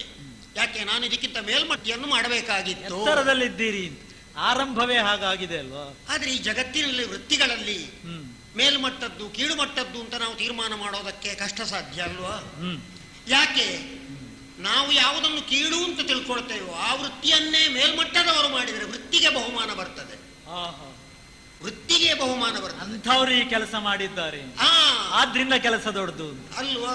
ಈಗ ಒಂದು ಕಾಲದಲ್ಲಿ ಬ್ರಹ್ಮನಂತವರೇ ಸಾರಥ್ಯ ಮಾಡಿದಾಗ ಈಶ್ವರನಂತವರಿಗೆ ಸಾರಥ್ಯಕ್ಕೂ ಒಂದು ಸ್ಥಾನಮಾನ ಮೇಲೆ ಬಂತು. ಹೌದಪ್ಪ, ಒಂದು ದೇವಸ್ಥಾನ ಕಟ್ಟುವಾಗ ಮಂತ್ರಿ ಮಾಗದ್ರು ಒಂದು ಕಲ್ಲಿಟ್ರಿ, ಅದರ ಮರ್ಯಾದೆಯೇ ಬೇರೆ. ಹೌದು, ಅದರ ಮರ್ಯಾದೆಯೇ ಬೇರೆ, ಆ ಕೆಲಸಕ್ಕೆ ಮರ್ಯಾದೆ ಮೇಲೆ ಬರ್ತದೆ. ಹಾಗೆ ಈಗ ನಾನು ರಾಜಾಧಿರಾಜ, ಒಂದು ದೇಶದ ದೊರೆ, ಈ ಕಾಲಕ್ಕೆ ಕರ್ಣನ ರಥವನ್ನು ನಾನು ಓಡಿಸುವುದು ಸಮ ಅಂದ್ರೆ ಕರ್ಣನು ಏನು? ಕರ್ಣನು ದೊರೆ, ಒಂದು ಅಂಗರಾಜ್ಯದ ದೊರೆ ಅಲ್ವಾ ಅವ? ದೊರೆಗೊಬ್ಬ ದೊರೆ ಸಹಾಯ ಮಾಡೋದಾದ್ರೆ ಅಪರಾಧ ಏನು? ಅದು ಒಂದು ಮಾತು ಬಂತು. ವಿವಾಹ ಸಂದರ್ಭದಲ್ಲಿ ಬೀದಿ ಮೆರವಣಿಗೆ ಮಾಡುವ ಕಾಲಕ್ಕೆ ನಾನು ಅಂದು ಪಾಂಡು ಚಕ್ರವರ್ತಿಯ ರಥವನ್ನು ಓಡಿಸಿದ್ದಿದ್ರೆ ಅದೇನು ಅಸಹ್ಯ ಅಲ್ಲ, ಅದು ಯೋಗ್ಯ, ಹಾಸ್ಯಾಸ್ಪದ ಅಲ್ಲ ಅಂತ. ಚಂದ್ರವಂಶದ ಚಕ್ರವರ್ತಿಯವ. ಆದ್ರೆ ಒಂದು ದೃಷ್ಟಿಯಿಂದ ಅಲ್ಲಿಗಿಂತ ಇಲ್ಲಿ ಮಹತ್ವ ಹೆಚ್ಚು. ಯಾಕೋ? ಯಾಕೆ? ಅವನ ರಥವನ್ನು ನಾನು ಓಡಿಸಿದ್ರಿಂದ ಅವನಿಗೆ ಅದರಿಂದ ಜಯವಾಗ್ತದೆ, ಜಯವಾಗುವ ಸನ್ನಿವೇಶ ಬರ್ತದೆ ಅಂತ ಆದ್ರೆ ನನ್ನ ಸ್ಥಾನ ಮತ್ತೂ ಮೇಲೆ ಇರಲಿಲ್ವ? ಅಲ್ಲಿ ಸುಮ್ಮನೆ ಪ್ರದರ್ಶನಕ್ಕೋಸ್ಕರ, ಇಲ್ಲಿ ಪ್ರದರ್ಶನ ಅಲ್ಲ, ಪ್ರದರ್ಶನದ ಹಿಂದೆ ಒಂದು ಮಹತ್ವವಾದ ಸಿದ್ಧಿಯೂ ಉಂಟು, ಯುದ್ಧದಲ್ಲಿ ಗೆಲ್ಲುವುದು. ಆದ್ದರಿಂದ ಅದು ದುರ್ನೀತಿ ಅಲ್ಲ. ಯಾಕೆ? ನಮ್ಮದೆಲ್ಲ ಒಂದು ಸಾಮೂಹಿಕವಾದಂತಹ ಪ್ರಯತ್ನ. ಈ ಭಾಗದಲ್ಲಿ ಕೃಷ್ಣನೇ ಇದ್ರು, ಪಾಂಡವರೆಲ್ಲ ಸತ್ಯವಂತರು ಅಂತ ಹೇಳಲ್ಪಟ್ರು, ಪ್ರಪಂಚಾದ್ಯಂತ ಅವರಿಗೆ ಧಾರ್ಮಿಕ ಬೆಂಗಾವಲಿದ್ರು, ನಮ್ಮ ಪಕ್ಷದಿಂದಲೂ ಬೇಕಾದ ಹೋರಾಟ ಕೊಟ್ಟಿದ್ದೇವೆ ಅಂತ ಹೇಳುವ ಒಂದು ಸಾಮೂಹಿಕ ಸಂಘಟನಾತ್ಮಕವಾದ ಹೋರಾಟ ನಮ್ಮದು. ಆ ಹೋರಾಟದಲ್ಲಿ ಯಾರಿಗೆ ಯಾರು ಅಂತ ಇಲ್ಲ, ಯಾರಿಗೆ ಯಾರು ಎಂತಹ ಸಹಾಯವೂ ಮಾಡಬಹುದು. ಈ ಸಿದ್ಧಾಂತದ ಮೇಲೆ ನಾನು ಸಹಾಯ ಮಾಡ್ತಾ ಇದ್ದೇನೆ. ಹೌದಪ್ಪ, ಯಾರಿಗೆ ಯಾರು ಅಂತ ಇಲ್ಲಪ್ಪ. ನೀವು ಹೊರಟದ್ದೇ ಯುದ್ಧಕ್ಕೆ ಅಂತಲ್ವ ಇಲ್ಲಿಗೆ ಬಂದದ್ದು? ಅಲ್ವಾ? ಎಲ್ಲಿಗೆ ಅಂತ ವಿಷಯ ಬೇರೆ. ನಾನು ಬಂದದ್ದು ಪಾಂಡವರ ಪಕ್ಷಕ್ಕೆ ಅಂತಲೇ, ಸತ್ಯವೇ ಅದು. ಹೊರಟದ್ದು ಹಾಗೆ. ಆದ್ರೆ ಹೊರಟ್ರೆ ಏನು ಮಾಡೋದು? ಮಧ್ಯ ಮಾರ್ಗದಲ್ಲಿ ನಮಗೆ ಬೇಕಾದ ಉಪಚಾರ ನಡೆಯಿತು. ಉಪಚಾರ ನಡೆದಾಗ ನಾನು ಧರ್ಮರಾಯನೇ ಮಾಡಿದ್ದು ಅಂತ ಗ್ರಹಿಸಿದ್ದು. ಗ್ರಹಿಸಿ ಯಾರಪ್ಪ ನನಗೆ ಈಚೀಚೆಗೆ ಎಲ್ಲ ಇರುವುದೇ ಉಪಚಾರದಲ್ಲಿ. ಅದರಲ್ಲಿ ಚೌಕಿ, ಭೋಜನ ಶಾಲೆ, ಮೃಷ್ಟಾನ್ನ ಅಂತ ಬೇರೆ ಬೇರೆ ಉಂಟು. ಈಗ ಇಷ್ಟರಲ್ಲೇ ಉಂಟು, ಇನ್ನು ಬೇಗನೆ ಕಲಿಯುಗ ಬರ್ತದಂತಲ್ವ ಕೃಷ್ಣ. ಆಗ ಇನ್ನು ಇದಕ್ಕಿಂತ ಹೆಚ್ಚು ಏನೆಲ್ಲ ಉಪಚಾರಗಳಾಗ್ಲಿಕ್ಕುಂಟು, ಆ ಉಪಚಾರದ ಮೂಲಕವೇ ಏನೆಲ್ಲ ಪ್ರಶಸ್ತಿಗಳು ಬರ್ಲಿಕ್ಕುಂಟು, ಏನೆಲ್ಲ ಸನ್ಮಾನಗಳಾಗ್ಲಿಕ್ಕುಂಟು, ಯಾರಿಗೆ ಗೊತ್ತು? ಎಂತೆಂಥದ್ದೋ ಆಗ್ಲೂಬಹುದು. ಆದ್ರಿಂದ ಯುಗ ಯುಗಾಂತರಕ್ಕಾಗುವಾಗ ಏನೆಲ್ಲ ಆಗಿಬಿಡ್ತದೆ. ಒಟ್ಟು ನಿಮ್ಗೆ ಹೊಟ್ಟೆಗೆ ಹೋಗುವಾಗ ಯಾರದ್ದು ನನಗೆ ಹಾಗಲ್ಲ. ಈಗ ನನಗೆ ಉಂಟಲ್ಲ, ನನ್ನನ್ನು ಬಹುಮಾನಿಸಬೇಕು ಕೌರವ, ನನ್ನನ್ನು ಸೇನಾಪತಿಯಾಗಿ ಮುನ್ನಡೆಸಬೇಕು ಎಂಬ ಅಪೇಕ್ಷೆ ನಾನು ಇದ್ದೇ ಮಾಡಿದ್ದೇನೂ ಅಲ್ಲ. ಕೌರವನಿಗೆ ಆಶ್ವಾಸನೆ ಕೊಟ್ಟೆ ನಾನು. ನನಗೆ ಯಾರು ಉಪಚಾರ ಮಾಡಿದ್ರು ಅಲ್ಲ, ಅಂತಹ ಪ್ರಶಸ್ತಿಯ ಆಸೆ ಆಕಾಂಕ್ಷೆಗಳು ಹೊರಟೋಗಿದೆ ನಿಮ್ಗೆ, ಪಕ್ವವಾಗಿದೆ ನೋಡಿ. ಯಾಕೆ ನಮಗೆ ಅದು? ಆದ್ದರಿಂದ ನಾನು ಏನಾಗಬೇಕು? ಕೌರವ ಬಂದು ಕೇಳಿದಾಗ ಮೊದಲು ಉರಿದೆದ್ದದ್ದು ಹೌದು, ನಾನೆಲ್ಲ ಮಾಡುವ ಕೆಲಸ ಅಲ್ಲ ಅದು ಅಂತ. ಆದರೆ ನನ್ನಲ್ಲಿರುವಂತಹ ಶಕ್ತಿ, ಅಂತಃಶಕ್ತಿ, ನನ್ನಲ್ಲಿರುವಂತಹ ಆ ಸಾರಥ್ಯದ ಲಾಘವ ಅಲ್ವಾ, ಪಾಂಡಿತ್ಯ, ಅದನ್ನು ಪುರಸ್ಕರಿಸಿ ಕೌರವ ಮಾತಾಡಿದಾಗ ಮತ್ತೇನು, ಮತ್ತೆ ನಾನು ಹೇಳಿದಾಗೆ ಕೇಳ್ತೇನೆ ಅಂತ ಅವ ಒಪ್ಪಿಯೇ ನಾನು ಬಂದದ್ದು, ಸುಮ್ಮನೇನು ಅಲ್ಲ. ಆದ್ರಿಂದ ಈಗ ನನ್ನ ಬಗ್ಗೆ ಏನು ದುರ್ನೀತಿಯ ಮಾರ್ಗ ಅಲ್ಲ ಇದು. ಆದ್ರೆ ನಿನ್ನ ವಿಷಯ ಆಲೋಚನೆ ಮಾಡಿದರೆ ಏನಾಯ್ತು? ಈಗ ನಮಗೆಲ್ಲ ಯುದ್ಧ ಕ್ಷೇತ್ರ, ಅದು ನಮ್ಮ ಸಾವಿಗೆ ಸಿದ್ಧ ಕ್ಷೇತ್ರ. ನಾವು ಆ ಮೂಲಕವಾಗಿ ಸ್ವರ್ಗ ಪಡೀತೇವೆ ಎಂಬ ತೀರ್ಮಾನಕ್ಕೆ ಬಂದವು. ಆದ್ರೆ ನೀನು ಅದನ್ನು ಬಿಟ್ಟು ಕೊಟ್ಟವ, ನಾನು ಯುದ್ಧ ಮಾಡೋದಿಲ್ಲ ಅಲ್ವಾ, ಅಯುಧ್ಯಮಾನ ಸಂಗ್ರಾಮಿ ಇಲ್ಲಪ್ಪ, ಆಹಾ ಆಯುಧ ಹಿಡಿದು ಯುದ್ಧ ಮಾಡೋದಿಲ್ಲ ಅಂತ ಸುಮ್ಮನೆ ಕೂತವ ನೀನು. ಆದ್ರೆ ಮತ್ತು ನಿನಗೆ ಸ್ವಲ್ಪ ಚಟ ಉಂಟು ಯುದ್ಧ ಮಾಡುವ ಕ್ಷೇತ್ರಕ್ಕೆ ಬರಬೇಕು ಅಂತ. ಎಲ್ಲ ಬೇಡ ಬೇಡ ಅಂತ ಬಿಟ್ಟರು ಕೂಡ ನೀನು ಮತ್ತೆ ಪುನಃ ಬಂದಿದ್ದಿ. ಬಂದದ್ದಾದ್ರೂ ಆಗ್ತಿತ್ತಪ್ಪ. ನೀನು ಇತ್ತಂಡವನ್ನು ನೋಡುವ ಒಬ್ಬ ಸಾಕ್ಷಿ ಚೈತನ್ಯನಾಗಿ, ಒಬ್ಬ ನ್ಯಾಯಾಧೀಶನಂತೆ ಯಾರು ಏನು ಮಾಡಿದ್ರು ಅಂತ ದೃಕ್ಸಾಕ್ಷಿಯಾಗಿ ಕೂತಿದ್ರೆ ಬಹಳ ಸಂತೋಷ ಇತ್ತು.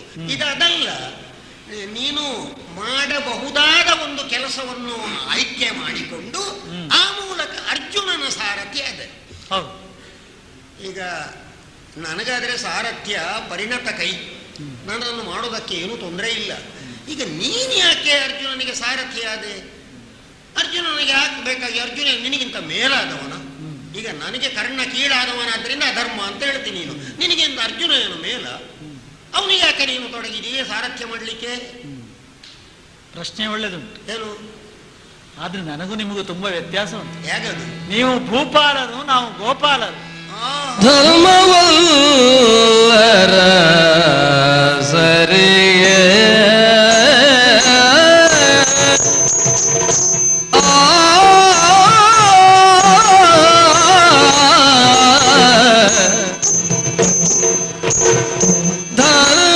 ಧರ್ಮವಲ್ಲರ ಸರಿಗೆ ನೋಡಿಂದ ದುಷ್ಕರ್ಮ ಯಾದಗೆ ನಿನಗೆ ನೋಡಿಂದ ದುಷ್ಕರ್ಮ ಯಾದಗೆ ನಿನಗೆ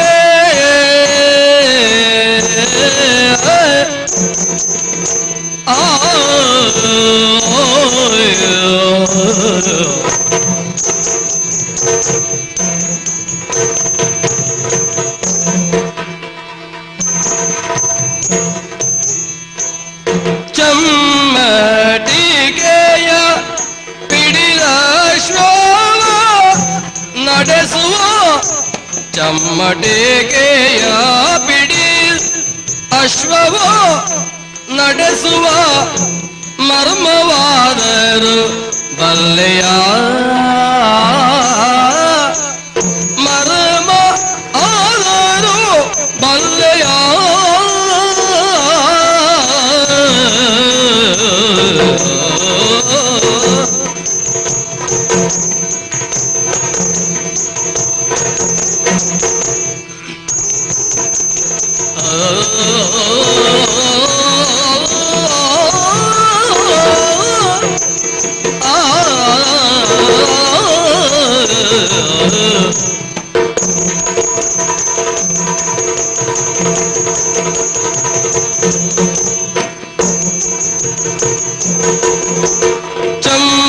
ಚಮ್ಮಟಿಕೆಯ ಹಿಡಿದ ಶ್ವಾವ ನಡೆಸುವ ಮರ್ಮವಾದರು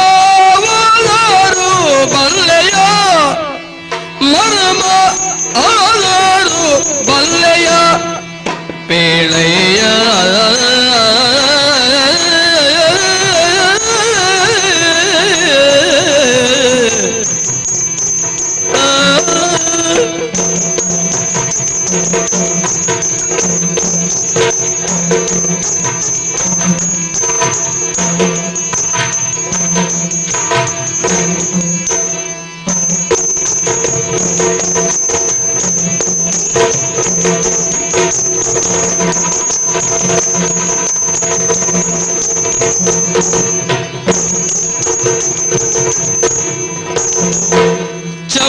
ಚಮ್ಮಟಿಗೆಯ ಬಿಡಿದ ಶ್ವಾವ ನಡೆಸುವ ಮರ್ಮವಾದರು ಬಲ್ಲೆಯ.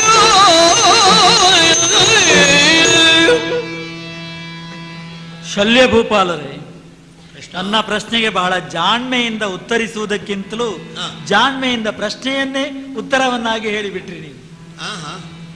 ಏನೇ ಆಗ್ಲಿ, ನಿಮ್ಮ ಊರಿನ ಮಣ್ಣು ತಿಂದವನು ಸಾಮಾನ್ಯಕ್ಕೆ ಬೇರೆಯವರ ಮಣ್ಣಿಗೆ ನಾಲಿಗೆ ಒದ್ದುಡುವುದಿಲ್ಲ. ಅಂದ್ರೆ ಮತ್ತೊಬ್ಬರಿಗೆ ಮಣ್ಣು ಮುಕ್ಕಿಸುವುದರಲ್ಲಿ ಮುಂದಿರ್ತಾರೆ ಅಂತ. ಹಾಗೆ ಆದ್ರೆ ಇದನ್ನೆಲ್ಲ ನಮ್ಮಂತವರ ಮೇಲೆ ಪ್ರಯೋಗ ಮಾಡುವುದಕ್ಕಿಂತ ಅಂತ ನಿಲ್ಲಿಸಿದ್ದೇನೆ. ಪ್ರಶ್ನೆ ಒಳ್ಳೇದು. ಯಾವ ನೆಲೆಯಲ್ಲಿಯೂ ನಾನಿದು ಮಾಡುದು ಸರಿಯಲ್ಲ ಅಂತ ಅಲ್ವಾ? ಹೌದು. ಸ್ವಲ್ಪ ವಕ್ರದಿಂದ ಮಾತಾಡ್ತೀರಿ ನೀವು.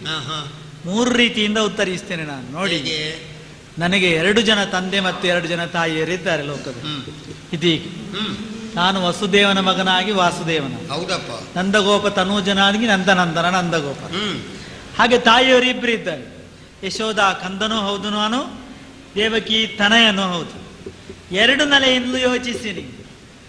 ಒಂದು ನೆಲೆಯಿಂದ ಗೋಪಾಲಕ ನಾನು. ನಮಗೆ ಬುತ್ತಿದಿಂದ ಅಭ್ಯಾಸ ಉಂಟು.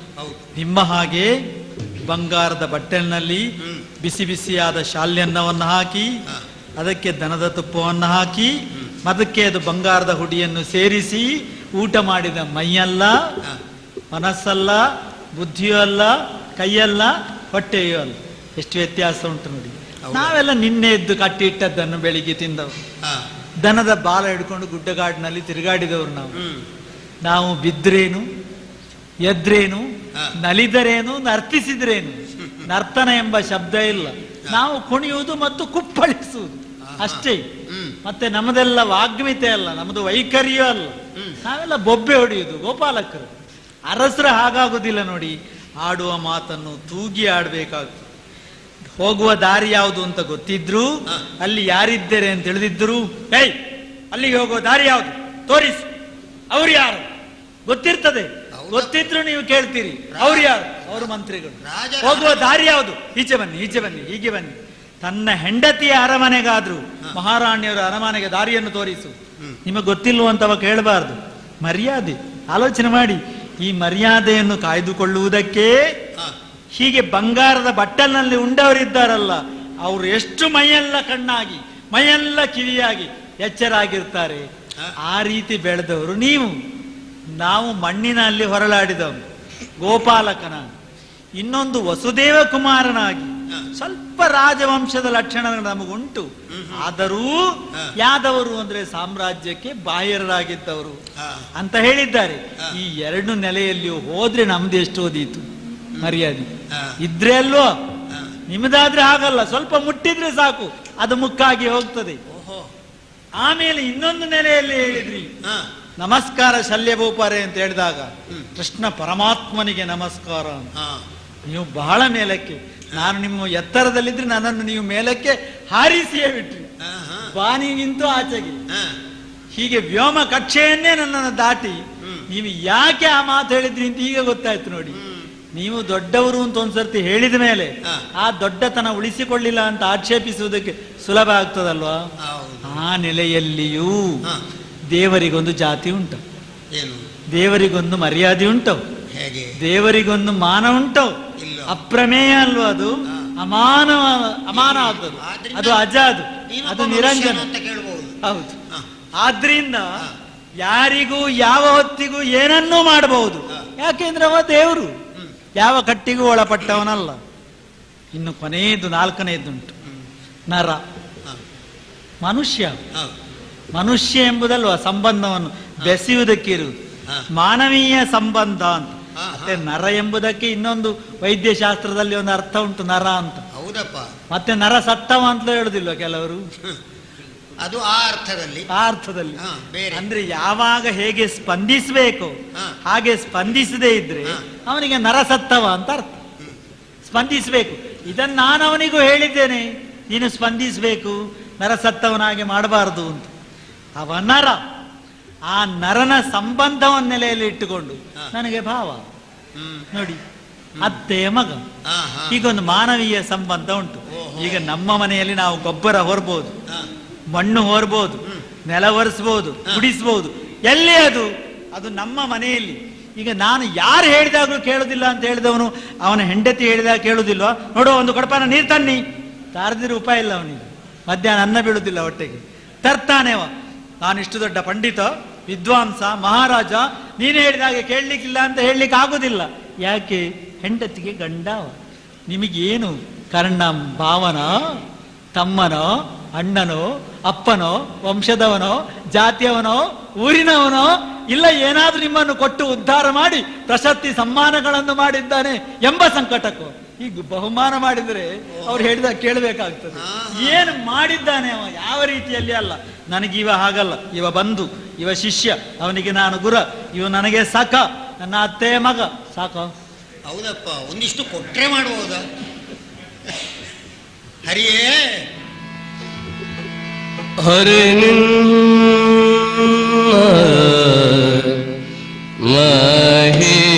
ಮಹಿಮೆಯನ್ನು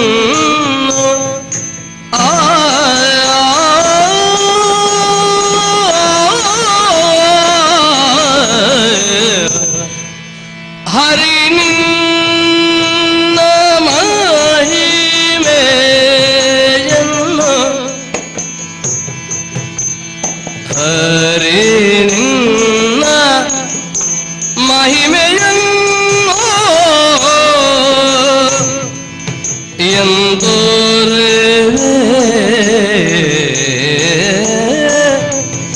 ಎಂದೋರವೆ ಗೋಪಾಲ ಕುಲದೈವ ನೀನು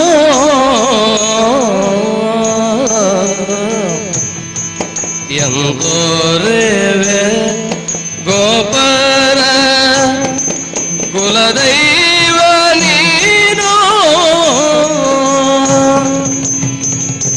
ಹರಿ ನಿನ್ನ ಮಹಿಮೆಯನ್ನು ಎಂದೋರವೆ ಗೋಪಾಲ ಕುಲದೈವ ನೀನು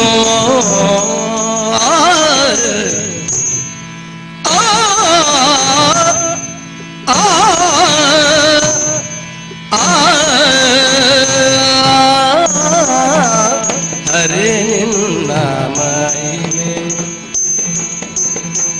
ಎಂದೋರವೆ ಗೋಪಾಲ ಕುಲದೈವ ನೀನು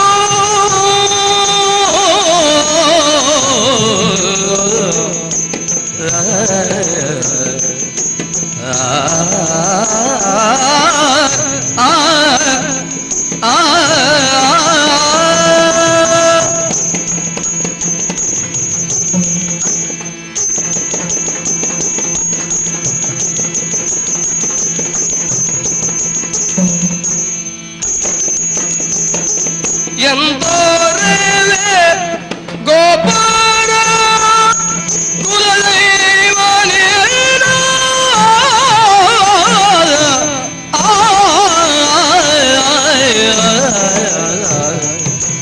ತುರಗ ಲಕ್ಷಣವೇನ ಬಲ್ಲೆ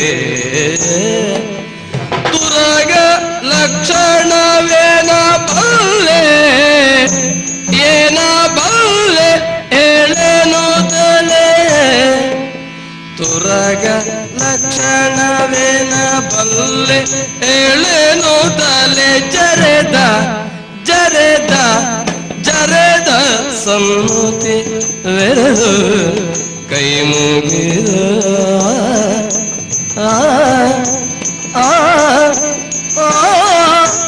ಆ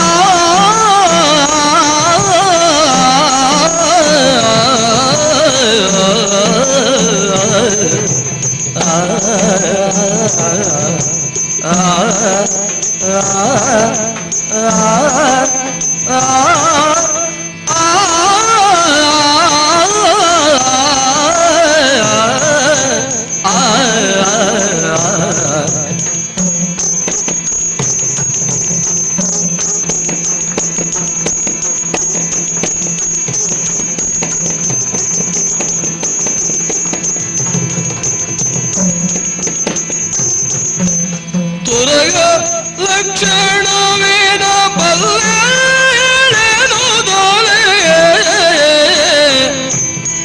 ಜರೆದ ಸಮ್ಮತಿ ಬೆರೆದು ಕೈ ಮುಗಿದ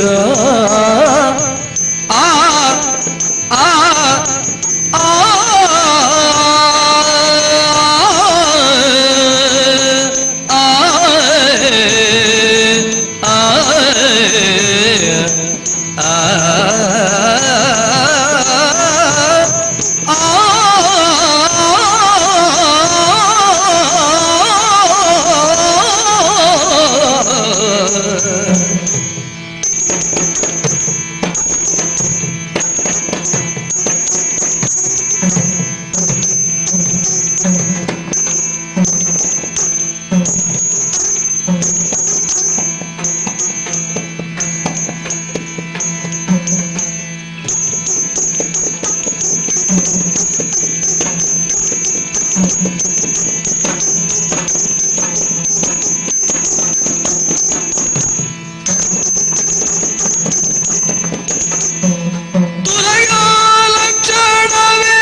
ಭೂಪಾಲರೇ, ನಿನ್ನನ್ನು ನೀನು ಉದ್ಘಾಟಿಸ್ತಾ ನಿನ್ನ ಬಗ್ಗೆ ವಿಶ್ಲೇಷಣೆ ಮಾಡುತ್ತಾ ಒಂದು ದೃಷ್ಟಿಯಿಂದ ನಾನು ಬರೇ ಗೋಪಾಲಕ ಬುತ್ತಿ ಅನ್ನ ತಿಂದವ ಅಂತ ಹೇಳ್ತಿ, ಮತ್ತೊಂದು ಮುಖದಿಂದ ಹೇಳ್ತಿ ನಾನು ಸ್ವಲ್ಪ ರಾಜವಂಶದ ಸಂಬಂಧ ಇರುವವ, ನನಗೆ ಅರ್ಜುನ ಶಿಷ್ಯೋಪಮನಾಗಿದ್ದಾನೆ, ಅವನನ್ನು ಉದ್ಧಾರ ಮಾಡುವ ಭಾರ ಇದೆ ಅಂತ ದೈವತ್ವಕ್ಕೆ ಇರ್ತಿ. ಹೌದು, ನಿನ್ನನ್ನು ದೇವರು ಅಂತ ನಾವು ಒಪ್ಪಿದವರೇ, ಆದ್ರಿಂದಲೇ ನಿನ್ನನ್ನು ಶ್ರೀಹರಿಯೇ ಅಂತ ಸಂಬೋಧಿಸಿ ನಾನು ಈ ಮಾತನ್ನು ತೊಡಗಿದ್ದು. ನೀನು ಗೋಪಾಲಕ ಅಂತಲೇ ನಿನ್ನನ್ನು ನೀನು ಹೇಳಿಕೊಳ್ಳುವುದಾದರೆ, ಇನ್ನೇನೂ ಇಲ್ಲದೆ ನೀನೇನೋ ಬಂಧುತ್ವದಿಂದ ಬಂದದ್ದು ಅಂತ ಆದರೆ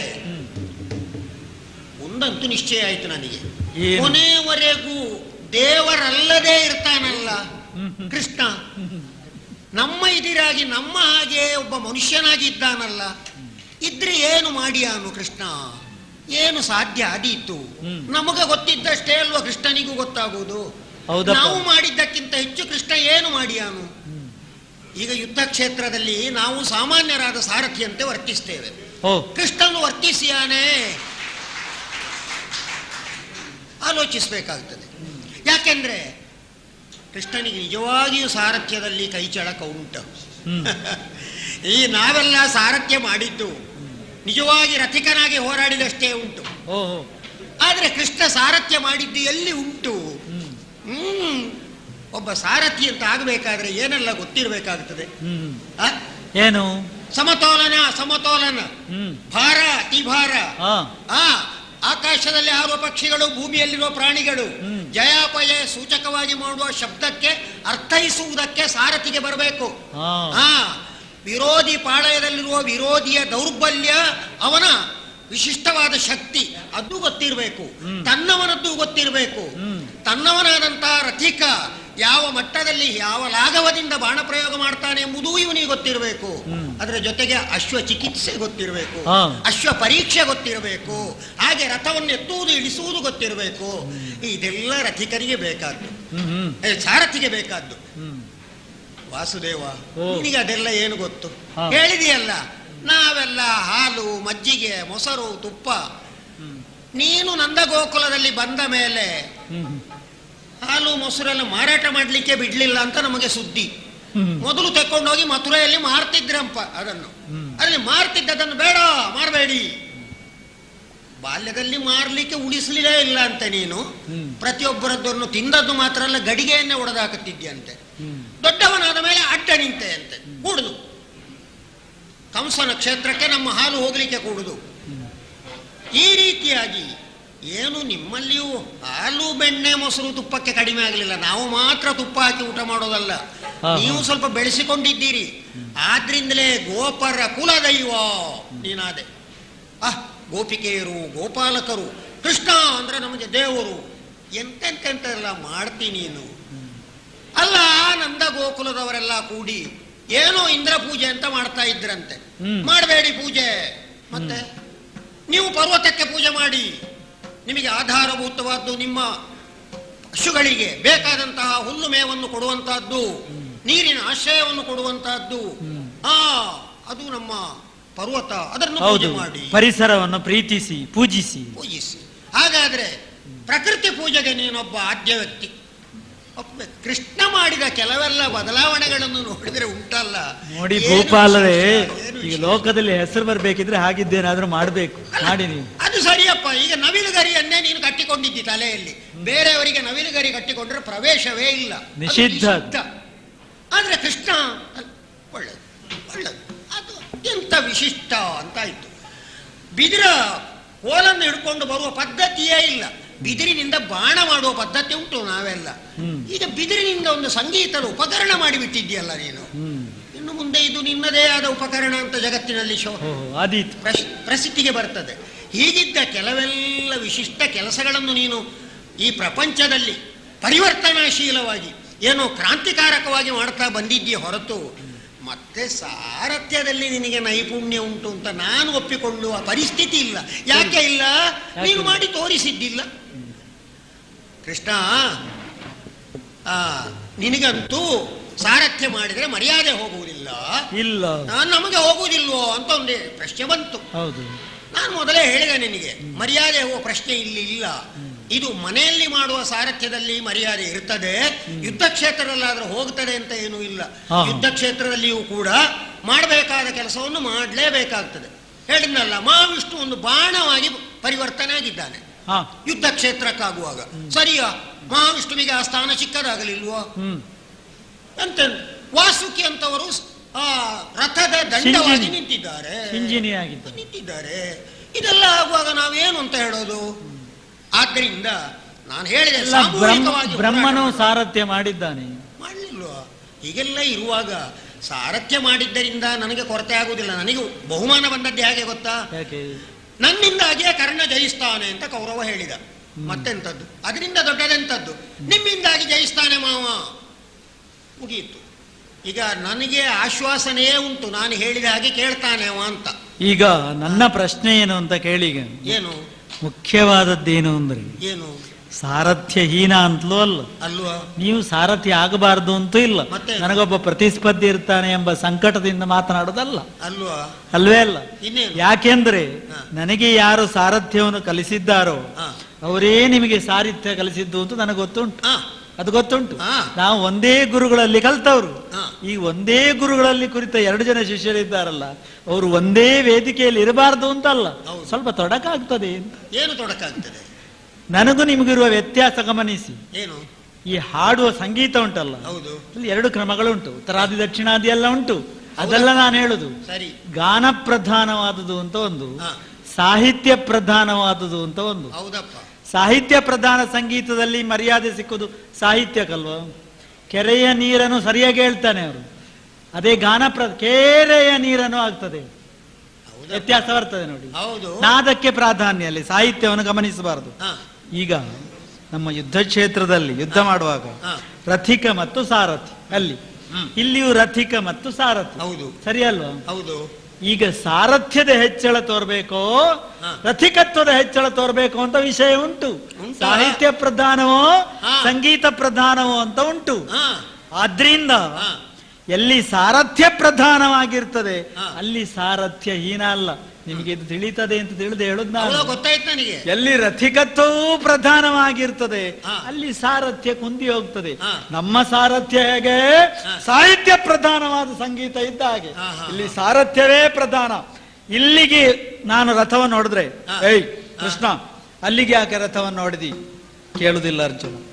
ನಾನು ಹೊಡೆದಲ್ಲಿಗೆ ಅವನು ಬಾಣವನ್ನು ಹೊಡಿತಾನೆ. ಇಷ್ಟು ವ್ಯವಸ್ಥೆ ನಮ್ಮಲ್ಲಿ ಉಂಟು. ಈಗ ನಮ್ಮಲ್ಲಿ ಇಲ್ಲ ಅಂತ ಹೇಳೋದ ನೀನು? ಉಂಟಾ? ಈಗ ನಾನು ಹೇಳಿದಾಗ ಅವ ಕೇಳಲಿಲ್ಲ ಅಂತ ಆದ್ರೆ ಮತ್ತೆ ನಮ್ಮ ಸಾರಥ್ಯ ಉಂಟಾ? ಕೃಷ್ಣ ಅಷ್ಟಿದ್ರೆ ತೊಂದ್ರೆ ಇಲ್ಲ. ಇಷ್ಟೇ ಇರೋದು. ನಾನು ಆ ವ್ಯವಸ್ಥೆಯನ್ನು ಹೊಂದಿಯೇ ಬಂದವ. ಒಂದು ನಮ್ಮ ರಥಿಕ ಇದ್ದಾನಲ್ಲ ಅವ ಸೇನಾಪತಿ. ನಿನ್ನ ರಥಿಕ ಸೇನಾಪತಿ ಅಲ್ಲ. ಅಲ್ಲ ಅಲ್ಲ. ಆದ್ರಿಂದ ನಮ್ಮ ಸ್ಥಾನವೇ ಮೇಲಲ್ವ? ಈಗ ಆ ಹೋರಾಟ ಕಣದಲ್ಲಿ ಈಗ ನೀವು ನಾವು ಏನೇ ಇರಲಿ ಇಬ್ರು ಸಾರಥಿಗಳು ಸಾರಥ್ಯವನ್ನೇ ಮುಖ್ಯವಾಗಿಟ್ಟುಕೊಂಡು ಇದ್ದೇವೆ ಅಂತ ಅಂದ ಮೇಲೆ ನಾನೇನು ಕಡಿಮೆ ಅಲ್ಲ ಅಂತಲ್ಲ. ನಮ್ಮ ನಾಯಕ ಸೇನಾಪತಿ ಅಲ್ಲ, ಆದ್ರೆ ಸೇನಾಪತಿಯು ನಮ್ಮ ನಾಯಕನ ಮಾತು ಕೇಳ್ತಾನೆ. ಅದು ನೆನಪಿಟ್ಕೊಳ್ಬೇಕು ನೀವು. ನನಗೆ ನಿಮ್ಮ ಸೇನಾಪತಿ ಬಿಡಿ, ನಿಮ್ಮ ನಾಯಕನು ನಾನು ಯಾಕೆ ಅಂದ್ರೆ ಹೊಡ್ಕೊಳ್ಳಿಕ್ಕೆ ಪ್ರಾರಂಭ ಮಾಡಿದ್ರಂತೆ. ನಿಮ್ಮ ಹೆಸರು ನಾನು ನೆನಪು ಮಾಡಿ ಕೊಡುದು. ಶಲ್ಯ ಮರ್ಯಾದೆ ದೊಡ್ಡದು, ನೆನಪಿಟ್ಕೊಳ್ಳಿ. ನೀವು ಮರ್ಯಾದೆಯಲ್ಲಿ ಕೆಲಸ ಮಾಡ್ತೀರಿ ಅಂತ ಆದ್ರೆ ಒಳ್ಳೇದೇ, ಹಾಗೆ ಮಾಡಿ ಮರ್ಯಾದೆಯಲ್ಲಿ. ಆಯ್ತು, ನಮಸ್ಕಾರ, ಭೇಟಿ ಆಗುವ. ಆದೀತು.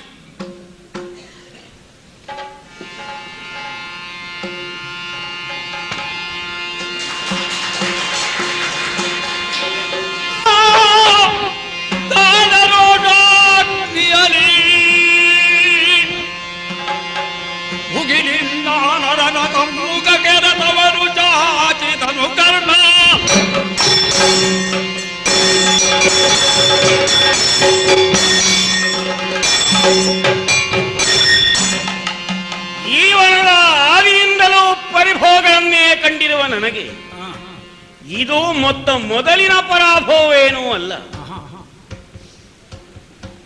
ಪ್ರತಿಯೊಬ್ಬನೂ ಒಂದಲ್ಲ ಒಂದು ವಿಧದಿಂದ ಪರಿಭವಕ್ಕೆ ಒಳಗಾಗಲೇಬೇಕಾದ ಅನಿವಾರ್ಯತೆ ಇರ್ತದೆ. ಗುರುಗಳಾದಂತಹ ಅಧ್ಯಯನದಲ್ಲಿ ಮಂತ್ರಾಸ್ತ್ರಗಳನ್ನು ತಿಳಿಯುವ ಆಶೆಯಿಂದ ಕೇಳಿದರೆ ಸೂತಕುಮಾರನಾದ ನಿನಗೆತ್ತ ಈ ದಿವ್ಯಾಸ್ತ್ರಗಳ ರಹಸ್ಯ ಅದು ಒಂದು ಪರಾಭವವೇ. ಹಸ್ತಿನಾವತಿಯ ಪರೀಕ್ಷಾರಂಗಗಳಲ್ಲಿ ಪಾರ್ಥನ ಸಮಗೈಯಾಗಿ ಹೋರಾಟಕ್ಕೆ ನಿಂತಾಗ ಎಲ್ಲವೋ ಸೂತಕುಮಾರ, ನೀನಾರು ರಾಯಕುಮಾರನಾಗಿರುವ ಅರ್ಜುನನನ್ನು ದ್ವಂದ್ವ ಯುದ್ಧಕ್ಕೆ ಕರೆಯುವುದಕ್ಕೆ ಅದು ಒಂದು ಪರಾಭವವೇ ಅಲ್ವೇ?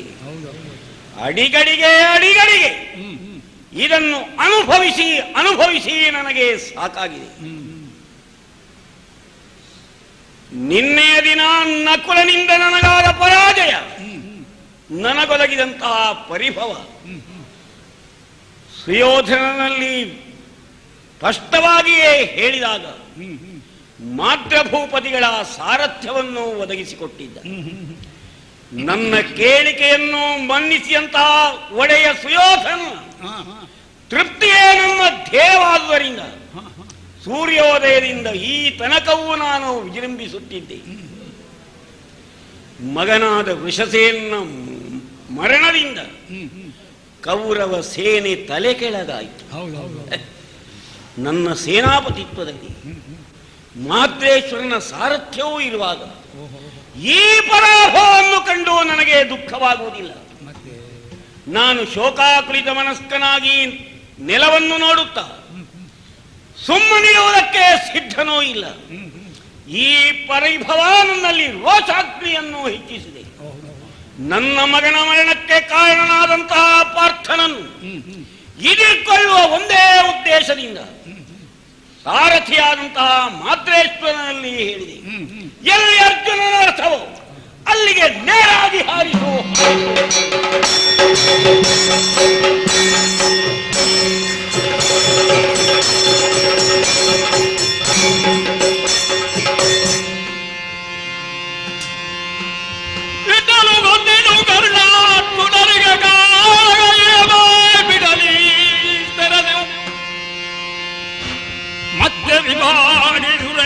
ತದರುತ್ತಲೇ ಮೂದಲಿಸಿದು ಮಾತಾಡಿದರ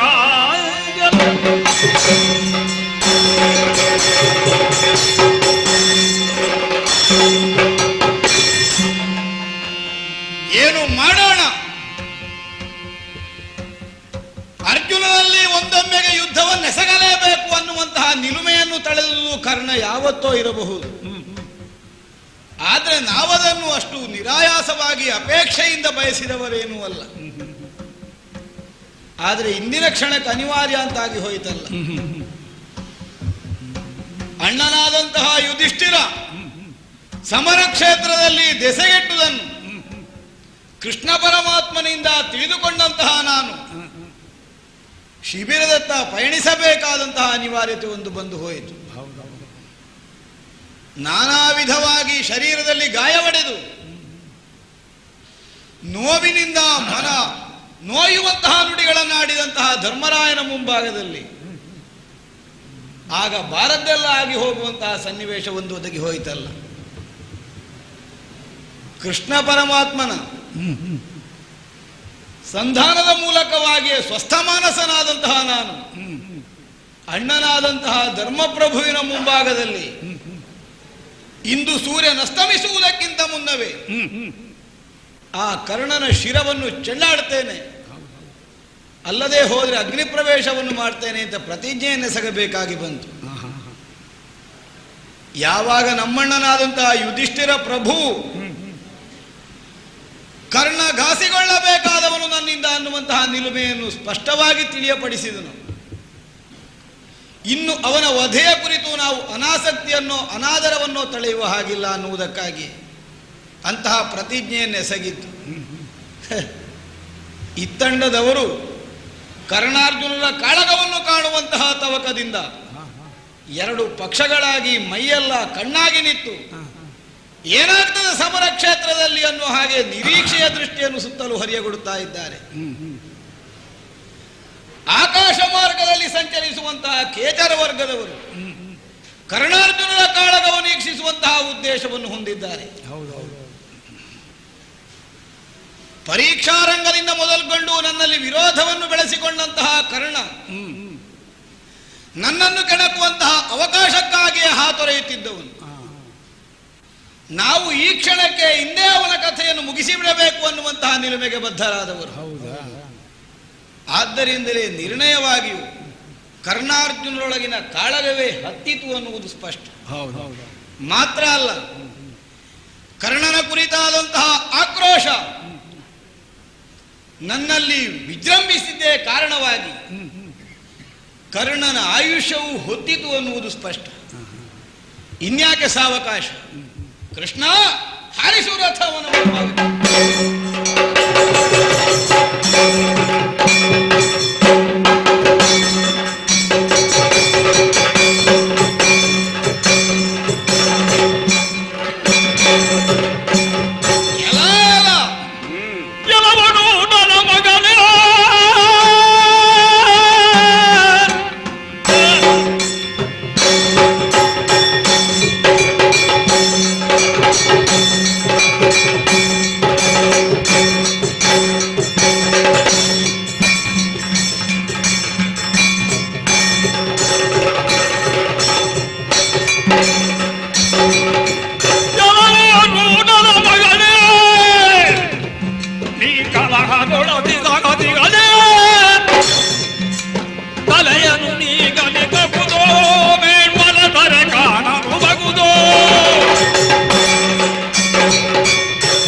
ಇಂದಿನ ಸೂರ್ಯೋದಯದಾರಭ್ಯದಿಂದ ರಣಕ್ಷೇತ್ರದಲ್ಲಿ ನನಗಾಗಿ ನೀನು ಅರಸುತ್ತಿದ್ದೆ ಅನ್ನುವಂತಹ ವಿಚಾರವನ್ನು ನಾನು ಬಲ್ಲೆ. ಯಾವನಾದರೂ ತನ್ನ ಮರಣವನ್ನು ತಾನಾಗಿ ಬಯಸಿ ಆಹ್ವಾನಿಸಿಕೊಳ್ಳುವ ಕ್ರಮ ಉಂಟೇನೋ ಪ್ರಪಂಚ ಮುಖದಲ್ಲಿ? ಅರ್ಜುನನನ್ನು ಸಮರ ಕ್ಷೇತ್ರದಲ್ಲಿ ಎದುರಿಸ್ತೇನೆ ಅನ್ನುವಂತಹ ನಿಲುಮೆಯನ್ನು ನೀನು ದೃಢವಾಗಿ ಹೊಂದಬೇಕೆಂದಾದರೆ ಅರ್ಜುನನೊಂದಿಗೆ ಸಮದಂಡಿಯಾಗಿ ಹೋರಾಡಬಲ್ಲಂತಹ ಸಾಮರ್ಥ್ಯ ವಿಶೇಷ ನಿನ್ನಲ್ಲಿದೆಯೋ ಅನ್ನುವುದನ್ನು ನೀನು ತರ್ಕಿಸಿಕೊಳ್ಳಬೇಕೋ ಬೇಡವೋ ಹೇಳು. ಎಳವೆಯಿಂದಲೂ ಅಷ್ಟೇ, ಅಲ್ಲಲ್ಲಿ ಆತುರದ ಬುದ್ಧಿಯನ್ನು ಪ್ರಕಟಿಸುವುದರ ಮೂಲಕವಾಗಿ ನಿನ್ನದ್ದಾದಂತಹ ಸೂತ ಜಾತಿಯ ಸಂಸ್ಕಾರವನ್ನು ಸರಿಯಾಗಿಯೇ ಸ್ಫುಟಪಡಿಸಿದವನು ಪ್ರಪಂಚ ಮುಖಕ್ಕೆ ನೀನು. ಎಲ್ಲರೂ ಉತ್ತಮ ಜಾತಿಯವರಾಗಿ ಈ ಪ್ರಪಂಚದಲ್ಲಿ ಹುಟ್ಟಬೇಕು ಅನ್ನುವುದಕ್ಕೇನು ಶಾಸ್ತ್ರ ಆಧಾರ ಇಲ್ಲ. ಅವರವರ ಪ್ರಾರಬ್ಧಾನುಸಾರವಾಗಿ ಎಲ್ಲಿಯೋ ಹುಟ್ಟುತ್ತಾರೆ. ಹುಟ್ಟಿದಂತಹ ವ್ಯಕ್ತಿ ತನ್ನ ನಡತೆಯ ಮೂಲಕವಾಗಿ ಆ ಮನೆತನದ ಮರ್ಯಾದೆಗೆ ಅನುಗುಣವಾಗಿ ಬದುಕುವುದನ್ನು ಕಲಿಯಬೇಕೇ ಹೊರತು ಅದಕ್ಕಿಂತ ವಿಪರೀತವಾದಂತಹ ಆಸೆಯನ್ನು ಯಾವ ಕಾಲಕ್ಕೂ ಇರಿಸಿಕೊಳ್ಳಕೂಡದು. ಏನು ಸೂತನ ಮನೆಯಲ್ಲಿ ಬೆಳೆದಂತಹ ನಿನಗೆ ಸೂತನ ಮಗನೇ ಆಗಿ ಸೂತ ವ್ಯವಹಾರವನ್ನೇ ಕೈಗೊಳ್ಳುವುದರಿಂದ ಏನು ಕೊರತೆಯಾಗುತ್ತಿತ್ತು ಹಸ್ತಿನಾವತಿ ಸಾಮ್ರಾಜ್ಯದಲ್ಲಿ ಹೇಳು? ಎಷ್ಟು ಮಂದಿ ಸೂತರಿಗೆ ಮನ್ನಣೆ ಇಲ್ಲ ಹಸ್ತಿನಾವತಿಯಲ್ಲಿ?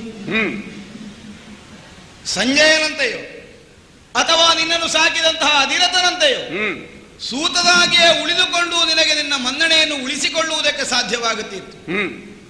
ಪ್ರವಾಹಕ್ಕೆ ವಿರುದ್ಧವಾಗಿ ಈಜಬೇಕು ಅನ್ನುವಂತಹ ಉದ್ದೇಶವನ್ನು ಇರಿಸಿಕೊಂಡು ತಾನು ಕ್ಷತ್ರಿಯೋಚಿತವಾಗಿ ವಿಜೃಂಭಿಸಬೇಕು ಅನ್ನುವಂತಹ ಕಲ್ಪನೆಯಿಂದ ಕ್ಷತ್ರಿಯ ಹುಡುಗನಿಗೆ ಸಡ್ಡು ಹೊಡೆಯುವಂತಹ ತೀರ್ಮಾನವನ್ನು ಮಾಡಿದೆಯಲ್ಲ. ಪರೀಕ್ಷಾರಂಗದಲ್ಲಿ ನಾವು ಕಲಿತಂತಹ ವಿದ್ಯಾ ಪ್ರದರ್ಶನ ನಡೆದು ನಮ್ಮ ಗುರುಗಳಾದಂತಹ ದ್ರೋಣಾಚಾರ್ಯರು ನನ್ನ ಕುರಿತಾಗಿ ಪ್ರಶಂಸಾ ವಾಕ್ಯಗಳನ್ನಾಡಿದರೆ ಸಭಾಸ್ಥಾನದಲ್ಲಿ ನೀನು ಕೇಳಿಸಿಕೊಂಡು ನೇರವಾಗಿ ವೇದಿಕೆಯನ್ನೇ ಏರಿ ನನಗೊಂದು ಸವಾಲಾಗಿ ನಿತ್ತೆಯಲ್ಲ ಆ ಕ್ಷಣದಲ್ಲಿ. ಯಾವ ಗುರುಗಳೇ ಇರಲಿ, ತಾವು ಕಲಿಸಿದಂತಹ ವಿದ್ಯೆ ಶಿಷ್ಯರಲ್ಲಿ ಎಷ್ಟು ಮೇಳೈಸಿದೆ ಅನ್ನುವುದನ್ನು ಪರೀಕ್ಷಿಸುವಂತಹ ಉದ್ದೇಶದಿಂದ ಅಂತಹ ಒಂದು ಪರೀಕ್ಷಾರಂಗವನ್ನು ನಿರ್ಮಾಣಗೊಳಿಸಿ ಆ ಮೂಲಕವಾಗಿ ಶಿಷ್ಯರ ಸಾಮರ್ಥ್ಯವನ್ನು ಹೊರಗೆ ಹಚ್ಚಿ ಅದರಲ್ಲಿ ನಿಷ್ಣಾತನನ್ನಿಸಿಕೊಂಡವನನ್ನು ಹೊಗಳಿ ಬಿಟ್ಟರೆ ಆ ಕುರಿತು ಆಕ್ಷೇಪಿಸುವುದಕ್ಕೆ ಯಾವನು ಅಧಿಕಾರವುಳ್ಳವನಲ್ಲ. ಆದರೂ ವೇದಿಕೆಯನ್ನೇರಿ ಅರ್ಜುನನಂತೆ ನಾನು ಶಸ್ತ್ರ ಪ್ರದರ್ಶನದಲ್ಲಿ ಚಾಕಚಕ್ಯತೆಯನ್ನು ಹೊಂದಿದವನಿದ್ದೇನೆ ಅನ್ನುವ ಹಾಗೆ ಅವಕಾಶಕ್ಕಾಗಿ ಬೇಡಿ ಪಡೆದುಕೊಂಡು ನೀನು ಅಲ್ಲಿ ಪ್ರದರ್ಶಿಸಿದ್ದಿತ್ತು. ಆಯ್ತಪ್ಪ, ಎಲ್ಲೋ ಹೋಗಿ ಕಲ್ತಿದ್ದಿ ನೀನು, ಅದನ್ನಷ್ಟು ತೋರಿಸಿ ಬಿಡೋಣ ಸಭೆಯ ಮುಂಭಾಗದಲ್ಲಿ ಅನ್ನುವಂತಹ ಉದ್ದೇಶ ನಿನಗಿದ್ದುದಾದರೆ ಅಷ್ಟಕ್ಕೆ ನೀನು ತೃಪ್ತನಾಗಬೇಕಿತ್ತು. ನೀನು ಆ ಉದ್ದೇಶದಿಂದ ಬಂದದ್ದಲ್ಲ. ಕೇವಲ ವಿದ್ಯಾ ಪ್ರದರ್ಶನ ಒಂದೇ ನಿನ್ನಲ್ಲಿದ್ದಂತಹ ಆಶಯ ಅಲ್ಲ. ಅರ್ಜುನನ ಕುರಿತಾದಂತಹ ಹೊಗಳಿಕೆಯಿಂದ ಮನಮತ್ಸರದಿಂದ ನೀನು ವೇದಿಕೆಯನ್ನೇರಿದ್ದು ಅನ್ನುವುದು ಸ್ಪಷ್ಟವಾದದ್ದು. ನನ್ನನ್ನು ನೀನು ದ್ವಂದ್ವ ಯುದ್ಧಕ್ಕಾಗಿ ಕರೆದಂತಹ ಕಾಲದಲ್ಲಿ ಅರ್ಜುನನ ಪ್ರೌಢಿಮೆಯಷ್ಟನ್ನು ನೀನು ನಿಜವಾಗಿಯೂ ಪ್ರದರ್ಶನ ಮಾಡಿ ತೃಪ್ತನಾಗುವುದರ ಬದಲಾಗಿ ನನ್ನನ್ನು ಕಾಳಗಕ್ಕೆ ಕರೆಯಬೇಕಾದಂತಹ ವಿರೋಧವಾದರೂ ನಮ್ಮಲ್ಲಿ ಏನಿತ್ತು ಆಲೋಚಿಸು. ಅಲ್ಲಿ ಜಾತಿ ಇಲ್ಲದವನು ನೀನು, ಆದ್ದರಿಂದಲೇ ದ್ವಂದ್ವ ಯುದ್ಧಕ್ಕೆ ನಿನಗೆ ಅವಕಾಶ ಸಿಗದೆ ಹೋದರೆ ಅದೇ ಅವಕಾಶವನ್ನು ಕಾಯುತ್ತಿದ್ದಂತಹ ಕೌರವ ನಿನಗೆ ಅಂಗರಾಜ್ಯಾಭಿಷೇಕವನ್ನು ಮಾಡಿದ. ಗತಿ ಇಲ್ಲದವರಿಗೆಲ್ಲ ಕರೆದುಕೊಡುವಂತಹ ಬುದ್ಧಿಯಿಂದ ಅವ ಏನು ಕೊಟ್ಟದ್ದಲ್ಲ, ಅಥವಾ ಜಾತಿ ಇಲ್ಲದವರಿಗೆಲ್ಲ ಹೊಸ ಜಾತಿಯ ಪ್ರಮಾಣ ಪತ್ರವನ್ನು ಕೊಡುವಂತಹ ಉದ್ದೇಶವೂ ಅವನದ್ದಲ್ಲ. ಅವ ಯಾಕೆ ನಿನಗಾಗಿ ಆಶಯವನ್ನು ಕಲ್ಪಿಸಿದ್ದು? ಅರ್ಜುನನಿಗೆ ಸಮದಂಡಿಯಾಗಿ ಹೋರಾಡಬಲ್ಲಂತಹ ಸಾಮರ್ಥ್ಯ ಇವನಲ್ಲಿರಬೇಕು ಅನ್ನುವಂತಹ ಕಲ್ಪನೆಯಿಂದಲೇ ನಿನಗವ ಆಶಯವನ್ನು ಕಲ್ಪಿಸಿದ. ನಿನಗೂ ಹಾಗೆ ಎಲ್ಲಾದ್ರೂ ಬದುಕುವುದಕ್ಕೊಂದು ಅವಕಾಶ ಬೇಕಿತ್ತು. ಆದ್ದರಿಂದಲೇ ಅವ ಕಿರೀಟವನ್ನು ಎತ್ತಿ ತಲೆಗಿಡುವಾಗ ನೀನು ಅದಕ್ಕೆ ತಲೆಯನ್ನು ಕೊಟ್ಟು ಆ ಅವಕಾಶವನ್ನು ಸರಿಯಾಗಿ ಉಪಯೋಗಿಸಿಕೊಂಡೆ. ಆದರೂ ಅಂಗರಾಜ್ಯಾಭಿಷೇಕವನ್ನು ಹೊಂದಿದರೂ ಅರ್ಜುನನಲ್ಲಿ ನಡೆಸಬಹುದಾದಂತಹ ದ್ವಂದ್ವ ಯುದ್ಧಕ್ಕೆ ನಿನಗೆ ಇಷ್ಟರ ತನಕ ಆಸ್ಪದ ಸಿಕ್ಕಿದ್ದಿಲ್ಲ. ಒಬ್ಬಾತನಲ್ಲಿ ವಿರೋಧವನ್ನು ಕಟ್ಟಿಕೊಂಡು ಅದು ವಿನಾಕಾರಣವಾಗಿ ಆ ಮೂಲಕವಾಗಿ ನಮ್ಮೊಳಗೆ ನಡೆಯಬೇಕಾದಂತಹ ಒಂದು ಸ್ಪರ್ಧೆಗಾಗಿಯೋ ಸಂಘರ್ಷಕ್ಕಾಗಿಯೋ ಒಂದು ಕುಲದ ಒಳಗಿನ ಆಚಾರವನ್ನೇ ಕಲಕಿ ಬಿಡುವಂತಹ ದುರ್ಬುದ್ಧಿಯ ಕೆಲಸವನ್ನು ಮಾಡಿಬಿಟ್ಟೆಯಲ್ಲ ನೀನು. ಹಾಗಾಯ್ತು. ನೀನೊಬ್ಬ ಬಲವಾಗಿ ಆಧಾರವಾಗಿದ್ದಿ ಅನ್ನುವಂತಹ ವಿಶ್ವಾಸದಿಂದಲೇ ಪಾಂಡವರ ಕುರಿತಾದಂತಹ ದ್ವೇಷವನ್ನು ಮತ್ತಷ್ಟು ಬಲಪಡಿಸಿಕೊಳ್ಳುವುದಕ್ಕೆ ಕೌರವನಿಗೆ ಸಾಧ್ಯವಾಗಿದೆ ಅನ್ನುವುದರಲ್ಲಿ ಅನುಮಾನ ಇಲ್ಲ. ಆಗಾಗ ಪಾಂಡವರ ಕುರಿತಾಗಿ ಅಲ್ಲಸಲ್ಲದೇ ಇದ್ದಂತಹ ನುಡಿಗಳನ್ನೆಲ್ಲ ಆಡಿ ಪಾಂಡವರ ಕುರಿತು ಅಡಿಗಡಿಗೂ ಕೌರವ ಆಕ್ರೋಶಿತನಾಗುವುದಕ್ಕೆ ಕಾರಣನಾಗಿ ನಮ್ಮಲ್ಲಿ ದಾಯಾದ್ಯದ ಕಲಹ ವೃದ್ಧಿಗೊಳ್ಳುವುದಕ್ಕೆ ನೀನು ಸರಿಯಾಗಿ ಮಾಧ್ಯಮವಾಗಿ ಉಪಯೋಗವಾದವನು. ಬಲೆ ಬೀಸಿದೆಯಲ್ಲ, ನಿನ್ನ ಸೂತನ ಬುದ್ಧಿ ಬಿಡ್ಲಿಲ್ಲ. ನೀನು ಹೇಗಾದರೂ ಬೀಸಿ ನಿನ್ನ ಗಾಳದಲ್ಲಿ ಸಿಲುಕಿಕೊಳ್ತಾನೋ ಅನ್ನೋ ಹಾಗೆ ಯೋಚಿಸಿಕೊಂಡು ಕೇವಲ ಒಂದೇ ಉದ್ದೇಶಕ್ಕಾಗಿ ಅರ್ಜುನನೊಡನೆ ಒಮ್ಮೆ ಹೋರಾಡಬೇಕು ಸಮದಂಡಿಯಾಗಿ ಅನ್ನುವಂತಹ ಕಲ್ಪನೆಯಿಂದಲಾಗಿ ಹೋರಾಟದಲ್ಲಿ ಸಾಮರ್ಥ್ಯವುಳ್ಳವನೇನೋ ನೀನು. ಅಲ್ಲಿ ನಿನ್ನೆಯ ತನಕವೂ ನಿನ್ನ ಸಾಮರ್ಥ್ಯ ಏನು ಅನ್ನುವುದನ್ನು ಪ್ರಪಂಚ ಅರ್ಥ ಮಾಡಿಕೊಂಡಿದೆ.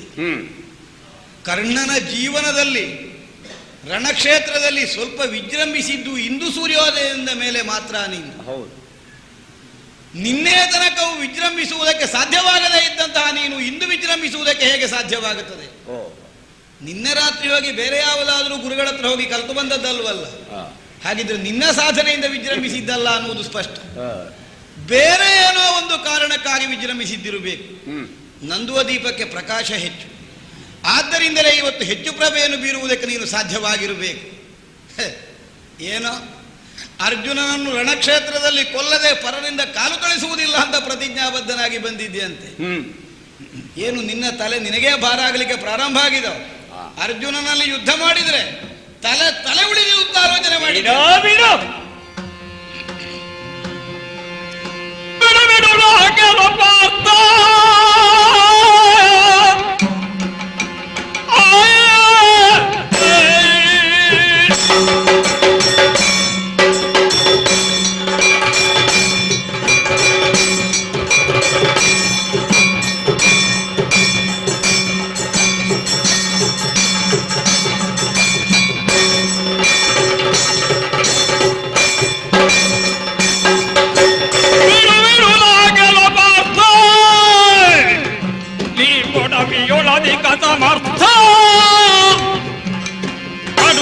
ಎಂಬ ಪರವು ಎಲ್ಲೊಡಲದು ಸಲ್ಲದು ನಿರವು.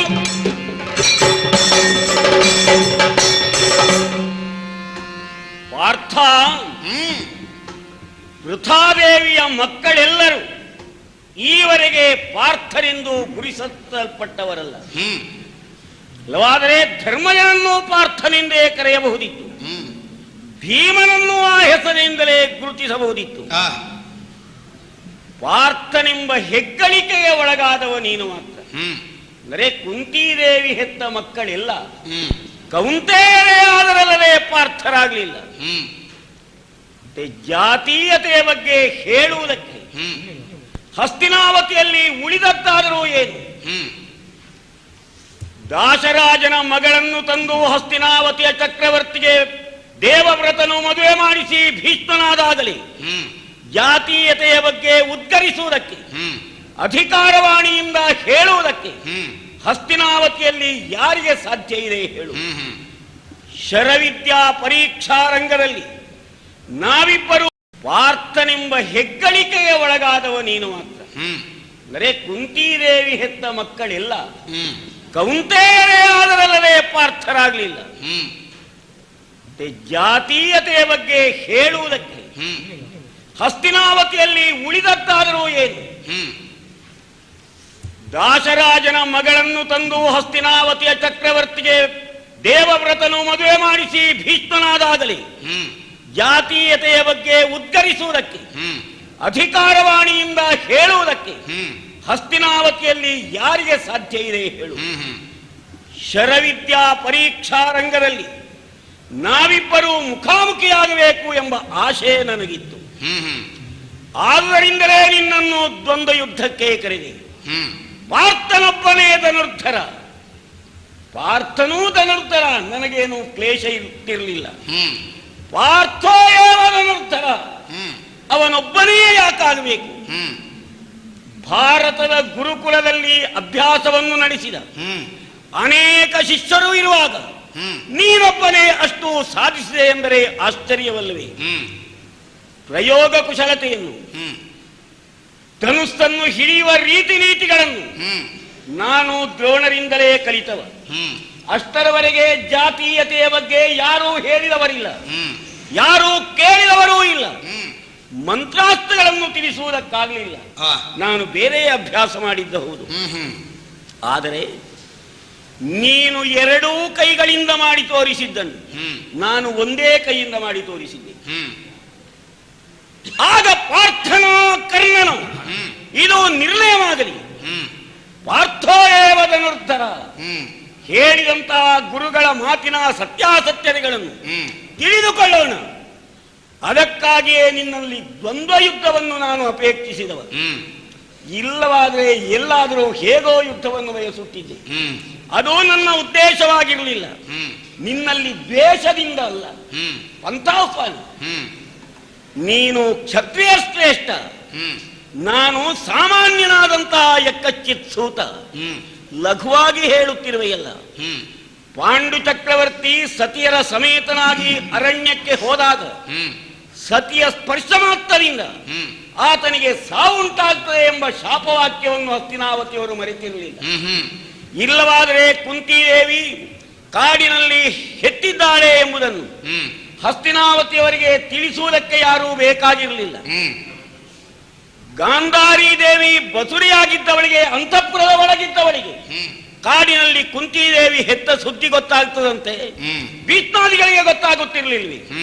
ಹಸ್ತಿನಾವತಿಯ ಸಿಂಹಾಸನದ ರಕ್ಷಣೆಯನ್ನು ಹೊಣೆಯನ್ನು ಹೊತ್ತ ಹಸ್ತಿನಾವತಿಯ ಸಂಧಿ ವಿಗ್ರಹಿಯಾದ ಸರ್ವಸೇನಾಪತಿಯಾದ ಭೀಷ್ಮರಾದರೂ ಕುಲದ ಹಿರಿಯನಾಗಿ ಅಡವಿಯಲ್ಲಿ ಕುಂತಿದೇವಿ ಹೆತ್ತದನ್ನು ತಿಳಿದು ಏನಾದರೂ ಬರುವುದಕ್ಕೆ ಹೇಳಿ ಕಳುಹಿಸಿದನೆ.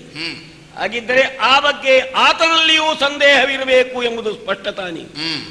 ಹರೆಯ 16 ಧರ್ಮಜರಿಗೆ ಕಳೆಯುತ್ತಿದ್ದಂತೆ ನಿಮ್ಮನ್ನೆಲ್ಲ ಕೂಡಿಕೊಂಡು ಮುನಿಜನರನ್ನು ಮುಂದಿಟ್ಟು ಹಸ್ತಿನಾವತಿಗೆ ಬಂದಾಗ ಭೀಷ್ಮರು ಆದರದಿಂದ ಕರೆದರು. ಯಾಕೆಂದ್ರೆ ಋಷಿ ಪ್ರಣೀತವಾದ್ದು ಏನೇ ಇರಲಿ ಸರಿಯೋ ತಪ್ಪೋ ವಿಮರ್ಶಿಸುವುದಕ್ಕೆ ಹೋಗುವವರಲ್ಲ. ಆ ಮಡಿವಂತಿಕೆಯನ್ನು ಈವರೆಗೂ ಉಳಿಸಿಕೊಂಡವರು. ಆದ್ದರಿಂದ ನಿಮಗೆ ಹಸ್ತಿನಾವತಿಯಲ್ಲಿ ಇರುವುದಕ್ಕೆ ಅವಕಾಶ ಸಿಕ್ಕಿತು, ಅನುಕೂಲತೆ ಸಿಕ್ಕಿತು. ಕೌರವಾದಿಗಳ ಜೊತೆಯಲ್ಲಿ ನೀವು ಬೆಳೆದಿರಿ. ಗುರುಕುಲದಲ್ಲಿಯೂ ಜಾತೀಯತೆಯ ಕಲ್ಮಶ ಇದೆ ಎಂಬ ಕಲ್ಪನೆ ನನಗಿರಲಿಲ್ಲ. ಆದ್ದರಿಂದಲೇ ವಿದ್ಯಾರ್ಜನೆಗಾಗಿ ಗುರುಗಳಾದಂತಹ ದ್ರೋಣರನ್ನು ಕೇಳಿದವ ನಾನು. ಆದರೆ ರಾಜಕುಮಾರರು ಎಂದು ಹೇಳಿಸಿಕೊಂಡ ನಿಮ್ಮಲ್ಲಿರುವ ಈರ್ಷೆ, ನಿಮ್ಮಲ್ಲಿರುವಂತಹ ಮಾತ್ಸರ್ಯ ಅದು ಎಲ್ಲಿ ಬಿಡಬೇಕು ಹೇಳಿ? ನೀವು ಕೊಟ್ಟಿರುವ ವೇತನವನ್ನು ಪಡೆದುಕೊಂಡು ಜೀವಂಭರಣವನ್ನು ಮಾಡುತ್ತಿರುವ ದ್ರೋಣಾಚಾರ್ಯರು ಆ ಕಾರಣದಿಂದಲೇ ನಮ್ಮಂತವರಿಗೆ ಮಂತ್ರಾಸ್ತ್ರ ರಹಸ್ಯವನ್ನು ತಿಳಿಸುವುದಕ್ಕಾಗುವುದಿಲ್ಲ. ಇದು ಸ್ಪಷ್ಟವಾಗಿಯೇ ಹೇಳಿದ್ದಿರಬೇಕು. ನಾನು ರಾಧಾಕುಮಾರನೆಂದು ಹೇಳಿಕೊಳ್ಳುವುದಕ್ಕೆ ನನಗೆ ನಾಚಿಕೆಯಾಗುವುದಿಲ್ಲ. ನಾನು ಅಧಿರಥನ ಮಗನೆಂದು ಹೇಳಿಕೊಳ್ಳುವುದಕ್ಕೆ ನನಗೆ ದುಃಖವೂ ಆಗುವುದಿಲ್ಲ. ಸೂತಪುತ್ರ ಎಂದು ಹೇಳಿ ನತಮಸ್ತಕನಾಗುವುದಕ್ಕೆ ಕಾರಣನಾದವ ಮೊತ್ತ ಮೊದಲಿಗೆ ಭೀಮಸೇನ, ಆಮೇಲೆ ಕೃಪಾಚಾರ್ಯರು ಆಕ್ಷೇಪಿಸಿದರು, ಆಮೇಲೆ ದ್ರೋಣರು ಆಕ್ಷೇಪಿಸಿದರು. ಕೌರವನ ಔದಾರ್ಯವನ್ನು ಕಂಡೆ.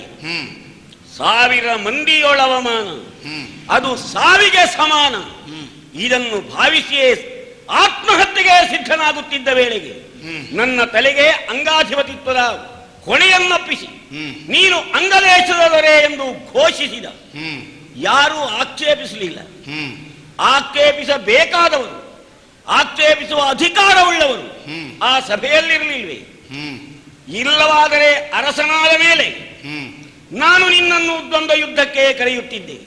ಅರಸರ್ಗೆತ್ತಣ ಜಾತಿಯೇ, ಅರಸರ್ಗೆತ್ತಣ ನೀತಿಯೇ, ಯಾವ ನೀತಿ ಸಂಹಿತೆಯೇ ಆಗಲಿ, ಯಾವ ಜಾತೀಯತೆಯ ಕಟ್ಟುಪಾಡುಗಳೇ ಆಗಿರಲಿ, ಯಾವನು ಸಿಂಹಾಸನವನ್ನೇರಿರ್ತಾನೋ ಆ ಅರಸನಿಗೆ ಅದು ಬಾಧಕವಾಗುವುದಿಲ್ಲ. ಆದರೂ ನನ್ನಲ್ಲಿ ನಿಜಾನುಸಂಧಾನವನ್ನೇ ಮಾಡುತ್ತಾ ಮತ್ತೆ ಮತ್ತೆ ಅದನ್ನೇ ಹೇಳಿ ಹೇಳಿ ನಿಮಗೆ ಅಭ್ಯಾಸವಾಗಿ ಹೋಗಿದೆ. ಅರ್ಜುನ, ನಾನು ನಿನ್ನನ್ನು ತಿಳಿದಂತೆ ನೀನು ನನ್ನನ್ನು ತಿಳಿಯುತ್ತಿದ್ದರೆ ಈ ಅಪರಾಹ್ನದಲ್ಲಿ ನೀನು ಯುದ್ಧಕ್ಕೆ ಎದುರಾಗಿ ಬರುವುದಕ್ಕೆ ಉಳಿಯುತ್ತಿದೆಯೋ ಇಲ್ಲವೋ? ನಿನ್ನ ಮಾನಸಿಕವಾದಂತಹ ತುಮಲ, ನಿನ್ನ ಬುದ್ಧಿಯ ಸ್ಥಿರತೆ, ನಿನ್ನ ದೈಹಿಕವಾದಂತಹ ಸತ್ವ, ಅದನ್ನು ಪ್ರಕಟಿಸುವುದಕ್ಕೆ ನಿನಗೆ ಅವಕಾಶವೇ ಸಿಗುತ್ತಿರಲಿಲ್ಲ. ನಿನ್ನಲ್ಲಿರುವ ವಿಶಿಷ್ಟತೆ ಏನು ನನಗೂ ಚೆನ್ನಾಗಿ ಗೊತ್ತಿದೆ. ಯಾವನೋ ಸಾಮಾನ್ಯನನ್ನು ನಾನು ಎದುರ್ಕೊಳ್ಳುವಂತೆ ಪ್ರತಿಜ್ಞೆ ಮಾಡಿದವನಲ್ಲ. 3 ಲೋಕದ ಗಂಡನನ್ನು, ತ್ರಿಲೋಕ ವಿಜಯಿಯನ್ನು. ಅರ್ಥ, ಹೋದಲ್ಲೆಲ್ಲ ವಿಜಯಧ್ವಜವನ್ನೂರಿದ್ದೇನೆ, ಲೋಕೈಕ ವೀರನಾಗಿ ಮರೆದಿದ್ದೇನೆ. ನನಗೇನು ಗೊತ್ತಿಲ್ಲದ ವಿಚಾರವೇ? ವನಧಿ ಪರ್ಯಂತ ಭೂತಳದೋಳೀತನೇ ಸೋಲದ ಗಂಡ. ಈ ಪೆಂಪಿನ ಬಿರುದು ನಿನ್ನಲ್ಲಿದೆ. ಆ ದೊಡ್ಡಸ್ತಿಗೆಯುಳ್ಳವನಾಗಿ ಮಾತನಾಡಲಾರಂಭಿಸಿದೆಯಲ್ಲ, ಆಡಂಬರೋಕ್ತಿಗಳನ್ನು ಬಿಡು. ನಿನ್ನ ಕೈಯಲ್ಲಿ ದಿವ್ಯವಾದಂತಹ ಶರಾವಳಿಗಳಿವೆ ಎಷ್ಟೇ. ಯಾವ ದಿನ ನಿನ್ನನ್ನು ದ್ವಂದ್ವ ಯುದ್ಧಕ್ಕಾಗಿ ನಾನು ಕರೆದಿದ್ದೇನು, ಆ ಸ್ಥಿತಿಯಿಂದ ಎಷ್ಟೋ ಕಡಿಮೆಯಾಗಿದ್ದೇನೆ. ಅಂದು ನನ್ನಲ್ಲಿದ್ದಂತೆ ವಿಶಿಷ್ಟವಾದಂತಹ ಶಕ್ತಿಗಳು ಈ ಹೊತ್ತು ನನ್ನಲ್ಲಿ ಇಲ್ಲ. ಆದರೂ ಪಂಥಾಹ್ವಾನವನ್ನು ನೀಡುತ್ತಿದ್ದೇನೆ. ಆ ದಿನ ನಿನ್ನಲ್ಲಿ ಏನಿತ್ತೋ ಅಷ್ಟನ್ನೇ ಹಿಡಿದುಕೊಂಡು ನನ್ನ ಈ ಪಂಥಾಹ್ವಾನವನ್ನು ಸ್ವೀಕರಿಸುವುದಕ್ಕೆ ನೀನು ಸಿದ್ಧನಾಗಬಲ್ಲೆಯ? ನೀನು ಹೋದಲ್ಲಿ ಸಂಗ್ರಹಿಸಿದ್ದಿಷ್ಟು. ಆದ್ದರಿಂದ ನಿನ್ನ ಸಂಗ್ರಹ ಏನಿದೆ ಅದನ್ನೆಲ್ಲ ಬಿಡು. ಮೊದಲನೆಯದ್ದಾಗಿ ಆಡಂಬರೋಕ್ತಿಗಳನ್ನು ಬಿಡು, ಎರಡನೆಯದಾಗಿ ಸರಳುಗಳನ್ನು ಬಿಡು. ನಿನ್ನನ್ನು ಇದಿರಿಸುವಂತಹ ಸತ್ವ ಈ ಕರ್ಣನಿಗೆ ಇದೆಯೇ ಇಲ್ಲವೇ? ಅದನ್ನು ತೋರುವುದಕ್ಕೆ ನಾನು ಅಣಿಯಾಗಿಯೇ ನಿಂತಿದ್ದೇನೆ. ಪಾಂಡವ ಕೌರವರಲ್ಲಿ ದ್ವೇಷವನ್ನು ಉದ್ಘಾಟಿಸುವ ನಾನೇನು ಅಲ್ಲ. ಆದ್ದರಿಂದ ಚೆನ್ನಾಗಿ ವಿಮರ್ಶಿಸಿ ವಿಶ್ಲೇಷಿಸಿ ವಿಜಯಕ್ಕೆ ಸಿದ್ಧನಾಗಿ ಬರುವ ಮುನ್ನ ಕರ್ಣನ ಕರಲಾಘವ ಏನು ಎಂಬುದು ನಿನಗೂ ಸ್ಪಷ್ಟವಾದೀತು. ಬಿಡು ಬಿಡು ಸಾಕೆಲೋ ಪಾರ್ಥ, ನೀ ಪೊಡವೆಯೊಳಧಿಕ ಸಮರ್ಥ. ಕಡುಗಲಿ ಎಂಬ ಅಬ್ಬರ ನನ್ನಲ್ಲಿ ಬೇಡ. ಅಬ್ಬರದ ಬೊಬ್ಬೆಗೆ ಜಬ್ಬರನಿದ್ದಾನೆ. ಸುಮ್ಮನಿರು. ನೀನೀಗ ಮಾತೆತ್ತಿದ್ದು ಯಾವುದರ ಬಗ್ಗೆ? ಸಹಾಯಕಗಳ ಬಗ್ಗೆ. ಗೊತ್ತೇನೋ ನಿನಗದು? ಸಾಯಕ ನೋಡುವ ವಿಚಾರ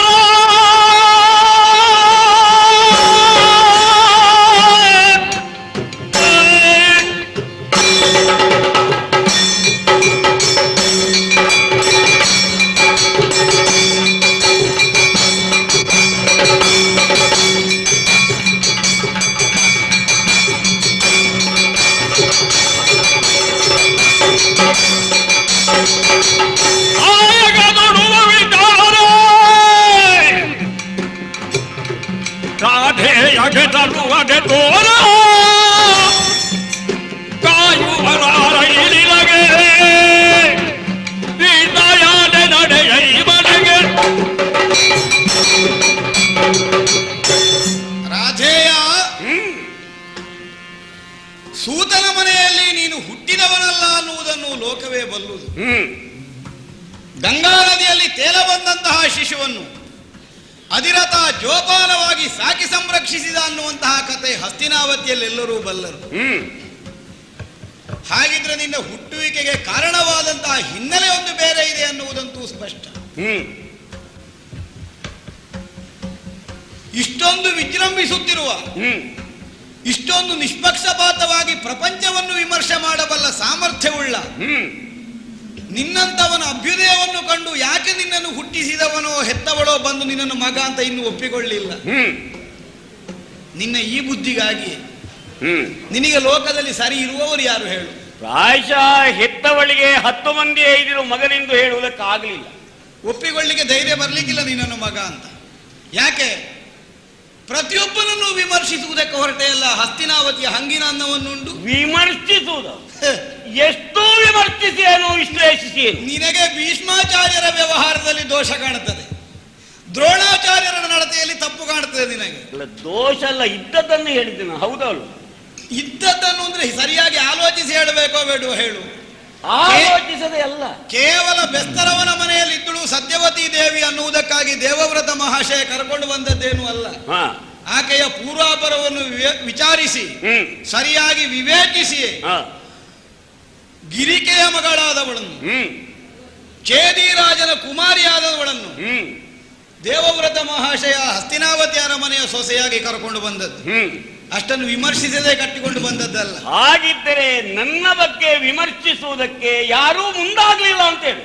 ಮುಂದಾಗುವುದು ಹೇಗೆ ಸಾಧ್ಯ ಹೇಳು? ಲೋಕದಲ್ಲಿ ಏನಾದ್ರೂ ಒಬ್ಬನನ್ನಾದ್ರೂ ಒಳ್ಳೆಯವಂತ ಒಪ್ಪಿಕೊಳ್ಳುವ ನಿಮಗೆ ಅಗತ್ಯ ಬರಲಿಲ್ಲ. ಅಗತ್ಯ ಬಂದಾಗ ನೀವು ವಿಮರ್ಶಿಸಿ ಅದಕ್ಕೆ ಬೇಕಾದ ಆಧಾರಗಳನ್ನು ಹುಡುಕಿಕೊಂಡು ಮುಂದೆ ಹೋಗ್ತೀರಿ.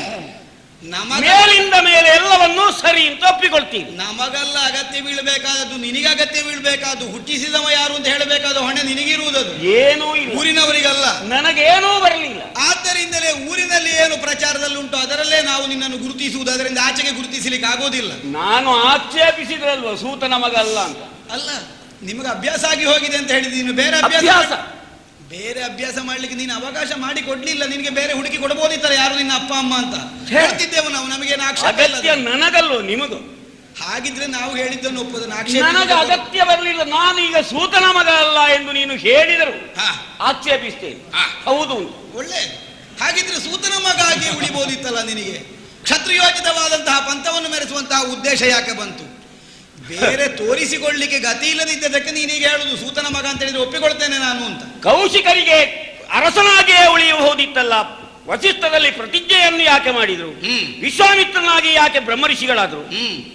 ಯಾಕೆ? ಅವರನ್ನು ಸಂದರ್ಭ ಸೃಷ್ಟಿ ಮಾಡಿತು. ನಿನಗೇನು ಸಂದರ್ಭ ಸೃಷ್ಟಿ ಮಾಡಿತು ಕೇಳುದು ನಾನು. ನನ್ನನ್ನು ಸಂದರ್ಭವೇ ಸೃಷ್ಟಿ ಮಾಡಿದ್ದು, ಬೇರೆ ಏನೂ ಅಲ್ಲ. ಯಾವ ಸಂದರ್ಭ ಸೃಷ್ಟಿ ಮಾಡಿದ್ದು? ಪಾರ್ಥನನ್ನು ದ್ವಂದ್ವ ಯುದ್ಧಕ್ಕೆ ಕರೆದಾಗ ಸೂತನೆಂದು ತಿರಸ್ಕೃತರಾದ ಕಾರಣ ನನಗೂ ಸಂದರ್ಭವೇ ಸೃಷ್ಟಿಯಾದ್ದು, ಬೇರೆ ಯಾವುದೂ ಅಲ್ಲ. ನೀನು ಕಲಿತು ಬಂದ ಮೇಲಿನ ಕಥೆ. ನಾನೀಗ ಮೊದಲನದ್ದು ಕೇಳುದು, ಅದಕ್ಕೆ ಹೇಳು. ವಿಶ್ವಾಮಿತ್ರರಾದ್ದು ವಸಿಷ್ಠರ ಹಸುವನ್ನು ಸೆಳೆಯುವುದಕ್ಕೆ ಪ್ರಯತ್ನಿಸಿದ ಮೇಲೆ ಅದು ನನ್ನಲ್ಲಿ ಕೇಳು. ಈಗ ನಾನು ಹೇಳು ಸರಿ ಅರ್ಥ ಮಾಡಿಕೊ. ನೀನು ನಾನು ಹೇಳಿ ದ್ವಂದ್ವ ಯುದ್ಧಕ್ಕೆ ನೀನು ಆಹ್ವಾನಿಸಿದ್ದು ಯಾವಾಗ? ಕಲಿತು ಬಂದ ಮೇಲೆ ಅಲ್ವೋ? ಹೌದು. ಕಲೀಲಿಕ್ಕೆ ಯಾಕೆ ಹೊರಟದ್ದು ಕೇಳುದು ನಾನು. ನಿನಗೆ ಕ್ಷತ್ರಿಯೋಚಿತವಾದ ವಿದ್ಯೆ ಯಾಕೆ ಅಂತ. ಅಗತ್ಯ ಇಲ್ಲದೆ ಹೋಗ್ತಾರೋ? ಹಾಗಿದ್ರೆ ಪಂಥಕ್ಕಾಗಿ ಹೋದದ್ದಲ್ಲ. ಹಾಗಿದ್ರೆ ಲೋಕದಲ್ಲಿ ತನಗೊಂದು ಎತ್ತರದ ಪೀಠ ಸಿಗಬೇಕು, ಎತ್ತರದಲ್ಲಿ ಕುಳಿತವರ ಸಮದಂಡಿಯಾಗಿ ತಾನು ಕಾಣಿಸಿಕೊಳ್ಬೇಕನ್ನುವ ಉದ್ದೇಶಕ್ಕಾಗಿ ನೀನು ಪ್ರಯತ್ನ ಪಟ್ಟದ್ದು. ಏಕಲವ್ಯ ಕಲಿಯುವುದಕ್ಕಾಗಿ ಬಂದುದು ಯಾಕೆ? ಅವನಿಗೆ ಬೇಕು ಅಂತ. ದೊಡ್ಡಸ್ತಿಗೆಗಾಗಿ ಹೇಳು. ಹೌದು, ಅನುಮಾನ ಏನು? ಅದನ್ನು ನಿರಾಕರಿಸುವುದಕ್ಕೆ ದ್ರೋಣರು ಸಿದ್ಧರಾದ ಯಾಕೆ? ಯಾಕೆ? ನೀನೇ ಹೇಳಬೇಕು. ಅಲ್ಲ, ನೀನು ಹೇಳಬೇಕು. ನೀನು ಜೊತೆಯಲ್ಲಿದ್ದವ ಅನ್ಬೇಕು. ನನ್ನ ಸಮಸ್ಯೆಗೆ ನಾನು ಉತ್ತರ ಕೊಡ್ತೇನೆ, ನಿನ್ನ ಸಮಸ್ಯೆಗೆ ನೀನು ಹೇಳು. ಯಾಕೆ ಅಂತ ಕೇಳಿದ್ದು ನಿನ್ನಲ್ಲಿ ಏನು? ನೀನು ಕೇಳಿದ್ದಕ್ಕೆಲ್ಲ ಹೇಳಲಿಕ್ಕಿರುವವಲ್ಲ ನಾನು. ನೀವು ಜೊತೆಯಾಗಿ ಅಲ್ವೇ ಬೇಟೆಯಾಟಕ್ಕೆ ಹೋದವರು? ಹೌದು. ಗುರುಗಳನ್ನು ಕರೆದುಕೊಂಡು ಅವನ ಚಾಕಚಕ್ಯತೆಯನ್ನು ಕಂಡು ನಿನಗೆ ಏನಾಯ್ತು? ಹೊಟ್ಟೆಯಲ್ಲಿ ಸಂಕಟ ಆಯ್ತಾ? ಅಲ್ಲ, ಕೇಳಿದ್ದೀನಿ. ಆಗ್ಲಿ, ಈಗ ನೀನು ಹೇಳ ಆಯ್ತು. ಅದು ಹೌದಲ್ವ ಅಂತ ಮತ್ತೆ ನಾನು ಹೇಳ್ತೇನೆ. ಅಲ್ಲ, ಇಲ್ಲವಾದರೆ ಅವನ ಹೆಬ್ಬೆರಳು ಹೊದ್ಯಾಕೆ? ಇದನ್ನೆಲ್ಲ ಯೋಚಿಸಿದರೆ ಈ ನಂಜಿನ ಬುರುಡೆಗಳಾದಂತಹ ನಿಮ್ಮ ಜೊತೆಯಲ್ಲಿ ವ್ಯವಹಾರ ನಡೆಸ್ತಾನಲ್ಲ ಕೌರವ. ಈಗ ಒಂದು ಹೇಳ್ಬೇಕಾ ನಾನು? ಏನು? ನಂಜು ಅಂದ್ರೆ ಕೇವಲ ಕೀಳು ಜಾತಿಯವರಲ್ಲಿ ಮಾತ್ರ ಬರುವುದಿಲ್ಲ, ಸರೀಕರಲ್ಲಿಯೂ ಬರ್ತದೆ ಅದು. ಈಗ ಮಿಕ್ಕುಳಿದ ರಾಜಕುಮಾರರಿಗೆ ವಿದ್ಯೆ ಹೇಳಿಕೊಡುವುದು ಬೇಡ ಅಂತ ದ್ರೋಣಾಚಾರ್ಯ ನಿರ್ಬಂಧ ಮಾಡಲಿಲ್ಲ ನಾವು, ಅಥವಾ ನಾವು ಮಾಡಿದ ಶಾಸನವೂ ಅಲ್ಲ. ಏಕಲವ್ಯನಿಗೆ ಕಲಿಸುವುದು ಬೇಡ, ಕರ್ಣನಿಗೆ ಕಲಿಸುವುದು ಬೇಡ ಅಂತ. ನಿನ್ನನ್ನು ಗುರುಕುಲದಲ್ಲಿ ಮಂತ್ರಾಸ್ತ್ರ ಪ್ರಯೋಗಕ್ಕೆ ನೀನು ಅರ್ಹತೆ ಇದ್ದವನಲ್ಲ ಅಂತ ತಿರಸ್ಕರಿಸುವುದಕ್ಕಿಂತ ಮೊದಲೇ ಏಕಲವ್ಯನನ್ನು ಬಿಟ್ಟಾಗಿದೆ. ಹಾಗಿದ್ರೆ ಏಕಲವ್ಯ ಯಾಕೆ ದ್ವಂದ್ವ ಯುದ್ಧಕ್ಕೆ ಬರಲಿಲ್ಲ ನನ್ನ ಹತ್ರ ಕೆಲಕ್ಕೆ ಇದ್ನ? ಅವ ಬರಲಿಲ್ಲ, ನಿನ್ನ ಹಣೆ ಬರಹ ಓದಿದ್ದಾನೆ ಅವ. ನಿನಗಾಗಿದ್ರೆ ಗೊತ್ತಾಗ್ಲಿಲ್ಲ? ಹಾಗಿದ್ರೆ ಗೊತ್ತಿಲ್ಲದೆ ಬಂದದ್ದು ನೀನು, ಗೊತ್ತಿದ್ದು ಬಂದದ್ದಲ್ಲ. ಆಮೇಲೆ ಬಂದದ್ದಕ್ಕೆ ಏನಾದ್ರೂ ಹೇಳಬೇಕಲ್ಲ ಅಂತ ದ್ವಂದ್ವ ಯುದ್ಧಕ್ಕೆ ಕರೆದದ್ದು ಇರಬೇಕು ಬಹುಶಃ. ಕಾರಣ ಏನು? ಏಕಲವ್ಯನಲ್ಲಿ ಗುರುದಕ್ಷಿಣೆಯನ್ನು ಕೇಳುವುದರ ಮೂಲಕವಾಗಿ ಯಾವನು ಅರ್ಹತೆ ಇದ್ದವನೋ ಅವನು ಮಾತ್ರ ಆ ವಿದ್ಯೆಯನ್ನು ಸಂಪಾದಿಸಬೇಕು, ಅದಕ್ಕಿಂತ ಹೊರತಾದವನು ಸಂಪಾದಿಸಿದರೆ ಏನಾಗುತ್ತದೆ ತತ್ಪರಿಣಾಮದಲ್ಲಿ ಅನ್ನುವುದನ್ನು ಲೋಕಕ್ಕೆ ಪಾಠ ಮಾಡಿದ್ದಾರೆ ನಮ್ಮ ಗುರುಗಳು ದ್ರೋಣಾಚಾರ್ಯರು. ಬದುಕುವುದಕ್ಕೆ ಎಷ್ಟು ಅವಕಾಶವೋ ಅಷ್ಟು ವಿದ್ಯಾಭ್ಯಾಸವನ್ನು ಶರವಿದ್ಯೆಯದು ನಿನಗೂ ಒದಗಿಸಿಕೊಟ್ಟಿದ್ದಾರೆ ದ್ರೋಣಾಚಾರ್ಯ. ಹೌದಪ್ಪ, ಅಲ್ಲವೆಂದೇನೆ ನಾನು. ಹೆಚ್ಚಿನದ್ದನ್ನು ನೀನು ಕೇಳಿದಾಗ ಅದು ನಿನಗೆ ಬೇಡ ಅಂತ ಹೇಳಿದ್ರೆ ನೀನು ಹೆಚ್ಚಿನದ್ದನ್ನು ಸಾಧನೆ ಮಾಡ್ಲಿಕ್ಕೆ ಹೊರಟೆ. ಅದೇ ನಿನಗೆ ಗುರುವಿನಲ್ಲೂ ವಿಶ್ವಾಸ ಇಲ್ಲ, ಮತ್ತೆ ಒಳ್ಳೇದಾಗುದಿಲ್ಲ. ಈಗ ಗುರುವಿನಲ್ಲಿ ವಿಶ್ವಾಸವಿಲ್ಲದೆ ಹೋದ್ದಲ್ಲ, ನಾನು ಹೇಳಿಕೊಡುವುದಿಲ್ಲ ಅಂತ ಹೇಳಿದ ದ್ರೋಣಾಚಾರ್ಯರು ಹೇಳಿದ್ರಲ್ಲ ನಿನಗೆ, ಈಗ ಹೇಳಿಕೊಡುವುದಿಲ್ಲ ಅಂತ ನಿನಗೆ ಅರ್ಹತೆ ಇಲ್ಲ. ಏನೂ ಹೇಳಿಕೊಡದೆ ಇರ್ತಿದ್ರೆ ಒಪ್ಪುತ್ತಿದ್ದೆ ನಿನ್ನ ಮಾತನ್ನು ನಾನು. ಹೌದಪ್ಪ, ನಿನಗೆ ಬದುಕಲಿಕ್ಕೆ ಬೇಕಾದಷ್ಟು ಮೊದಲು ಹೇಳಿಕೊಟ್ಟು ನಿನಗೆ ಇಷ್ಟು ಸಾಕು ಮಗ, ಇದಕ್ಕಿಂತ ಹೆಚ್ಚಿಗೆ ಬೇಡ ಅಂತ ಹೇಳಿದ್ರೆ ಗುರುವಿನಿಂದ ಹೆಚ್ಚಿಗೆ ತನಕ ಗೊತ್ತುಂಟು, ಮತ್ತೊಬ್ಬರನ್ನು ಹುಡುಕಿಕೊಂಡು. ನನ್ನ ಆಕ್ಷೇಪ ಏನು ಗೊತ್ತು? ಏನು? ದ್ರೋಣರು ಹೇಳಿಕೊಡ್ಲಿಲ್ಲ ಅಂತಲ್ಲ, ಹೇಳಿಕೊಟ್ಟು ನಿನ್ನನ್ನೇ ಧನುರ್ಧರ ಅಂತ ಹೇಳಿದ್ರಲ್ಲ, ಅದನ್ನು ಆಕ್ಷೇಪಿಸುವುದು. ಪರೀಕ್ಷಾ ರಂಗದ ಸೀಮೆಯನ್ನು ಅರ್ಥ ಮಾಡಿಕೊಳ್ಬೇಕು ನೀನು. ಪ್ರಪಂಚವನ್ನೇ ಕಲೆ ಹಾಕಿ ಅಲ್ಲಿ ಏನಾದ್ರೂ ಪ್ರಶಸ್ತಿ ಕೊಟ್ಟದ್ದಲ್ಲ. ಪರೀಕ್ಷಾ ರಂಗ ಮಾಡಿದ್ರು ತಾನು ಕಲಿಸಿದಂತಹ ಶಿಷ್ಯರೊಳಗೆ, ಅದರಲ್ಲಿ ಕೊನೆಗೆ ತೀರ್ಮಾನ ಕೊಟ್ಟರು ಪಾರ್ಥಯವ ಧನುರ್ಧರ ಅಂದ್ರೆ ಅರ್ಥ ಏನು? ಭಾರತದ ಗುರುಕುಲ ಅಲ್ಲಿ ಇರ್ಲಿ, ಅಲ್ಲಿ ಕಲಿತವರು ಪಾಂಡವರು ಕೌರವರು ಮಾತ್ರವಲ್ಲ, ಇರ್ಲಿಯೋ ಈಗ ಎಲ್ಲ ಆರ್ಯಾವರ್ತದ ಅರಗುವವರಿಗೂ ಬೋಧಿಸುವುದಕ್ಕೆ ದ್ರೋಣಾಚಾರ್ಯರು ಬದ್ಧರಾಗಿದ್ರು. ಅವರು ಅಲ್ಲಿ ಕಲ್ತಿದ್ರು, ನಾನು ಅಲ್ಲಿಯೇ ಅಭ್ಯಾಸ ಮಾಡಿದವ. ಇರ್ಲಿ ಬಿಡು, ಆದ್ದರಿಂದ ನಾನು ಕರೆಯದ ಮತ್ಯಾರು ಕರಿಬೇಕು? ನಿನಗೆ ಕಲಿಸಿದ್ದೆಷ್ಟು ಅಂತ ದ್ರೋಣಾಚಾರ್ಯರಿಗೆ ಗೊತ್ತಿಲ್ವ? ಹೌದಯ್ಯ. ಆದ್ದರಿಂದಲೇ ಅರ್ಧ ವಿದ್ಯೆಯಿಂದಲೇ ಹಿಂದೆ ಹಾಕಿದ ನಿನ್ನ ಪ್ರಸ್ತಾಪವೇ ಇಲ್ಲ ಅಲ್ಲಿ. ಪೂರ್ಣ ವಿದ್ಯೆ ಕಲಿತ ನಮಗಿದ್ದದ್ದು ಪರೀಕ್ಷೆ. ಆ ಪರೀಕ್ಷೆಯಲ್ಲಿ ಭಾರತದ ಆರ್ಯಾವರ್ತದ ಸಮಸ್ತ ರಾಜಕುಮಾರರ ಮಧ್ಯದಲ್ಲಿ ಶರವಿದ್ಯೆಯಲ್ಲಿ ತನ್ನಂತವನಿಲ್ಲ ಅನ್ನುವುದನ್ನು ನಾನು ಸ್ಥಾಪಿಸಿದ್ದೇನೆ. ಆದ್ದರಿಂದ ಕೊಂಡಾಡಿದ್ರು ಅವರು, ಅದರಲ್ಲಿ ಆಕ್ಷೇಪ ಏನು? ಹೌದಪ್ಪ. ಈಗ ಅಲ್ಲದೆ ಇದ್ರೆ ಹೇಳಿದ್ದೇವೆ ನಾನು ಮಾಡುವುದಕ್ಕಿಂತ ಒಪ್ಪಿಕೊಳ್ಳೋಣ. ಅಷ್ಟಕ್ಕೆ ನೀನು ಸುಮ್ಮನೆ ನಾನು ಅದನ್ನು ಆಕ್ಷೇಪಿಸಲಿಲ್ಲ. ನೀ ಪಾರ್ಥ ಏವ ಧನುರ್ಧರ, ಹೌದೋ ಅಲ್ವೋ ನೋಡೋಣ. ಅದಕ್ಕೆ ನೀನು ಮತ್ತೆ ನಾನಲ್ಲದೆ ಮತ್ಯಾರು? ಅಯ್ಯೋ, ಪಾರ್ಥ ಯಾವ ಧನುರ್ಧರ ಅಂತ ನಮ್ಮ ಗುರುಗಳು ದ್ರೋಣಾಚಾರ್ಯರು ಕೊಟ್ಟ ಪ್ರಶಸ್ತಿಗೆ ನಿನ್ನ ಟಿಪ್ಪಣಿ ಬೇಕು, ಹೌದಾ ಅಲ್ವೋ ಅಂತ. ನಾನು ಗುರುಗಳಿಂದ ಮಂತ್ರಾಸ್ತ್ರಗಳನ್ನು ಪಡೆಯದೇ ಇದ್ದರು ನೋಡೋಣ. ಅಲ್ಲ, ನೀನು ಪಡೆದಿದ್ಯೋ ಇಲ್ಲ ಅನ್ನೋದು ಮುಖ್ಯ ಅಲ್ಲ ನನಗೆ, ಪಡೆದರೂ ನಿನಗದು ಸಲ್ಲುತ್ತದೋ ಅನ್ನೋದು ಮುಖ್ಯ. ಏನು ಸಲ್ಲದೆ? ತ್ರಿವರ್ಣದವರು ಮಾತ್ರ ವೇದಾಧ್ಯಯನಕ್ಕೆ ಅರ್ಹತೆ ಉಳ್ಳವರು. ಹೌದು. ಅದಕ್ಕಿಂತ ಹೊರತಾದವರು ಮಂತ್ರಾಸ್ತ್ರ ಪ್ರಯೋಗವನ್ನು ಹೊಂದುವ ಹಾಗಿಲ್ಲ. ಹಾಗಿಲ್ಲ ಅಂತಾದ್ರೆ ಈಗ ಕದ್ದು ಮುಚ್ಚಿ ಏನೋ ಮಾಡಬಹುದು, ಅದು ಪ್ರಶ್ನೆ ಬೇರೆ. ಹಾಗೆ ಕಲಿತರು ಅದು ಸಿದ್ಧಿ ಆಗುತ್ತದೋ ಅನ್ನುವುದು ಮುಖ್ಯ. ಸಿದ್ಧಿ ಆದ್ರೂ ಸಂದರ್ಭಕ್ಕೆ ಸಿಗ್ತದೋ ಅನ್ನುವುದು ಮುಖ್ಯ. ಅದಗತ್ಯ. ಸಾಯಕ ತೊಡುವ ವಿಚಾರ ರಾಧೇಯಗೆ ಸಲ್ಲುವುದೇ ಅನ್ನುವುದು ನನ್ನ ಪ್ರಶ್ನೆ. ರಾಧೇಯಗೆ ಬರುವುದೇ ಅನ್ನುವುದಲ್ಲ, ಬರ್ಲಿಕ್ಕೆ ಬಂದಿತ್ತು, ಸಾಧನೆ ಮಾಡಿದ್ರೆ ಎಂತವನಿಗೂ ಬರ್ತದೆ, ಅದು ಸಲ್ಲುತ್ತದೋ ಅಂತ ಇರುವುದು. ಸಲ್ಲದಿದ್ರೆ ಏನಾಗುತ್ತದೆ? ತಮ್ಮ ವಿಪರೀತದ ಸಾಧನೆ ತಮ್ಮ ಜೀವನಕ್ಕೆ ಅಲ್ಲದೇ ಇದ್ದದ್ದನ್ನು ಉಂಟು ಮಾಡಿ ತೋರಿಸ್ತದೆ. ಆದ್ದರಿಂದ ಪಾರ್ಥನ ಮುಂಭಾಗದಲ್ಲಿ ತಾನೀಗ ಯುದ್ಧಕ್ಕಾಗಿ ನಿಂತರೆ ತನ್ನ ಶಸ್ತ್ರವಿದ್ಯೆಯ ಮೂಲಕವಾಗಿ ಅರ್ಜುನನ್ನು ಸೋಲಿಸಬಹುದು ಅನ್ನುವಂತಹ ವಿಶ್ವಾಸ ಇದ್ರೆ ಖಂಡಿತವಾಗಿಯೂ ನಿನಗದು ಸಂದರ್ಭಕ್ಕೆ ಕೈಗೊಡ್ತದೆ ಅಂತ ನನಗೆ ಎಣಿಕೆ ಆಗುತ್ತಾ ಉಂಟು. ಪ್ರತಿವಿಲಿ ಇಲ್ಲದಂತಹ ಅಸ್ತ್ರಗಳನ್ನು ಪ್ರಯೋಗಿಸಬಾರದು ಎಂಬ ನಿಬಂಧನೆಯೂ ಇದೆ, ಇಲ್ಲವೇ? ಅಂತಹದ್ದನ್ನು ಕೆಲವನ್ನು ನೀನು ಸಂಗ್ರಹ ಮಾಡಿದ್ದಿ, ನಿನಗೆ ಗೊತ್ತಿಲ್ಲ ಅಂತ ಹೇಳೋದ? ಸಹಾಯಕ ತೊಡುವ ವಿಚಾರ ನಿನಗೆ ಗೊತ್ತಿಲ್ಲ ಅಂತ ಆಕ್ಷೇಪಿಸಲು ಸಮರ್ಪಕವಾದೀತ. ನಾನೀಗ ಪ್ರತಿವಿಧಿ ಇಲ್ಲದ ಅಸ್ತ್ರ ಪ್ರಯೋಗ ಮಾಡಿದ್ದೇನೋ, ನೀನು ಅದು ಮೊದಲು ಹೇಳು. ನನ್ನ ಹತ್ರ ಸಂಗ್ರಹ ಉಂಟು ಅಂತ ಕೇಳಬೇಡ ನೀನು. ಈಗ ಸಹಾಯಕಗಳನ್ನು ಸಂಗ್ರಹಿಸಿದಾತ ಆ ವಿಚಾರವಾಗಿ ತಿಳುವಳಿಕೆಯುಳ್ಳವನಾಗಿರುವಾಗ ಅದನ್ನು ಪ್ರಯೋಗಿಸುವುದಕ್ಕೆ ಅನುಕೂಲತೆ ಇಲ್ಲ ಎಂಬ ಕಾರಣದಿಂದ ತನ್ನ ಬಳಿ ಇಟ್ಟುಕೊಂಡೇನೆಂದಾದರೆ ಸಹಾಯಕ ತೊಡುವ ವಿಚಾರ ಗೊತ್ತಿಲ್ಲ ಅಂತ ಹೇಳುವುದು. ಗೊತ್ತಿದ್ರೆ ಇದಕ್ಕಿಂತ ಮೊದಲು ಪ್ರಕಟ ಆಗಬೇಕಿತ್ತು. ಅದಕ್ಕೆ ಕೇಳಿದ್ದು ನಿನ್ನಲ್ಲಿ. ಕರ್ಣಾರ್ಜುನರ ಈ ಸಂಗ್ರಹ ಮಾಡಿದ್ದನ್ನೆಲ್ಲ ಪ್ರಯೋಗಿಸುವುದಕ್ಕಾಗುತ್ತದ? ಕರ್ಣಾರ್ಜುನರ ಕಾಳಗ ಏನು ಇವತ್ತೇ ಪ್ರಥಮ ಅಲ್ಲ, ಈ ದಿನವೇ ಪ್ರಥಮ. ಇದಕ್ಕಿಂತ ಮೊದಲು ನಾವು ಮುಖಾಮುಖಿ ಆಗಿದ್ದೇವೆ. ಉತ್ತರ ಗೋಗ್ರಹಣಕ್ಕೆ ಬರಲಿಲ್ವ ನೀನು? ಹೌದಪ್ಪ, ಉತ್ತರ ಗೋಗ್ರಹಣ ಅಲ್ವೇ? ಇರ್ಲಿ, ಉತ್ತರ ಗೋಗ್ರಹಣ ಆದ್ರೂ ಇದೇ ಕರ್ಣ ಅಲ್ವ? ಬೇರೆ ಕರ್ಣಾರ್ಜುನ ಕಾಳಗವ ಹೇಳು. ಈಗ ಉತ್ತರ ಗೋಗ್ರಹಣದ ಕರ್ಣ ಅಂತ ಬೇರೆ ಉಂಟ ಏನಾದ್ರು? ಇದೇ ಕರ್ಣ ಅಲ್ವಾ? ಬೇರೆ. ಯಾರು ಹೇಳಿದ್ದು? ಉತ್ತರ ಗೋಗ್ರಹಣದ ಪ್ರಕರಣವೇ ಬೇರೆ. ಮತ್ತೆ ಕರ್ಣನಿಗೆ ಎಂತದ್ದು ಬೇರೆ ಒಂದು ಚರ್ಮ ಹೆಚ್ಚುಂಟ ಈ ಕರ್ಣನಿಗೆ? ಮತ್ತೆ ಅಲ್ಲಂತೆ. ಉತ್ತರ ಗೋಕರ್ಣಕ್ಕೆ ಬಂದಂತೆಯೇ ಕರ್ಣ ಈ ದಿನ ಇದ್ದಾನ. ಏನು ವ್ಯತ್ಯಾಸ? ಉತ್ತರ ಗೋಕರ್ಣ ಕಾಲಕ್ಕೆ ಕರ್ಣ ಕೌರವನ ಸೇನಾಪತಿ ಅಲ್ಲ, ಈ ದಿನ ಕೌರವನ ಸೇನಾಪತಿ ನಾನು. ಹೌದಪ್ಪ, ಕರ್ಣ ಕೌರವನ ಸೇನಾಪತಿ ಅಂತ ಆಗ ಅಭಿಷೇಚನಕ್ಕೆ ಒಳಗಾಗಲಿಲ್ಲ. ಆದ್ರೂ ಅವನಿಗೆ ನೀನು ಸಾರಥಿಯಾಗಿಯೋ ಸೇನಾಪತಿಯಾಗಿಯೋ ಪ್ರತಿಯೊಂದು ವ್ಯವಹಾರದಲ್ಲಿಯೂ ಅಷ್ಟೇ ಇರ್ಲಿಯೋ, ನೀನು ಪ್ರತಿಯೊಂದು ವ್ಯವಹಾರದಲ್ಲಿಯೂ ಅವನಿಗೆ ಆಪ್ತನಾಗಿ ಇದ್ದ. ಆದುದರಿಂದಲೇ ಹೇಳಿದ್ದು ನಾನು, ಅದು ಉತ್ತರ ಗೋಗ್ರಹಣ ಪ್ರಸಂಗ, ಇದು ಕರ್ಣಾರ್ಜುನ ಕಾಳಗ ಪ್ರಸಂಗ. ಈಗ ಅರ್ಥ ಆಯ್ತು ನನಗೆ.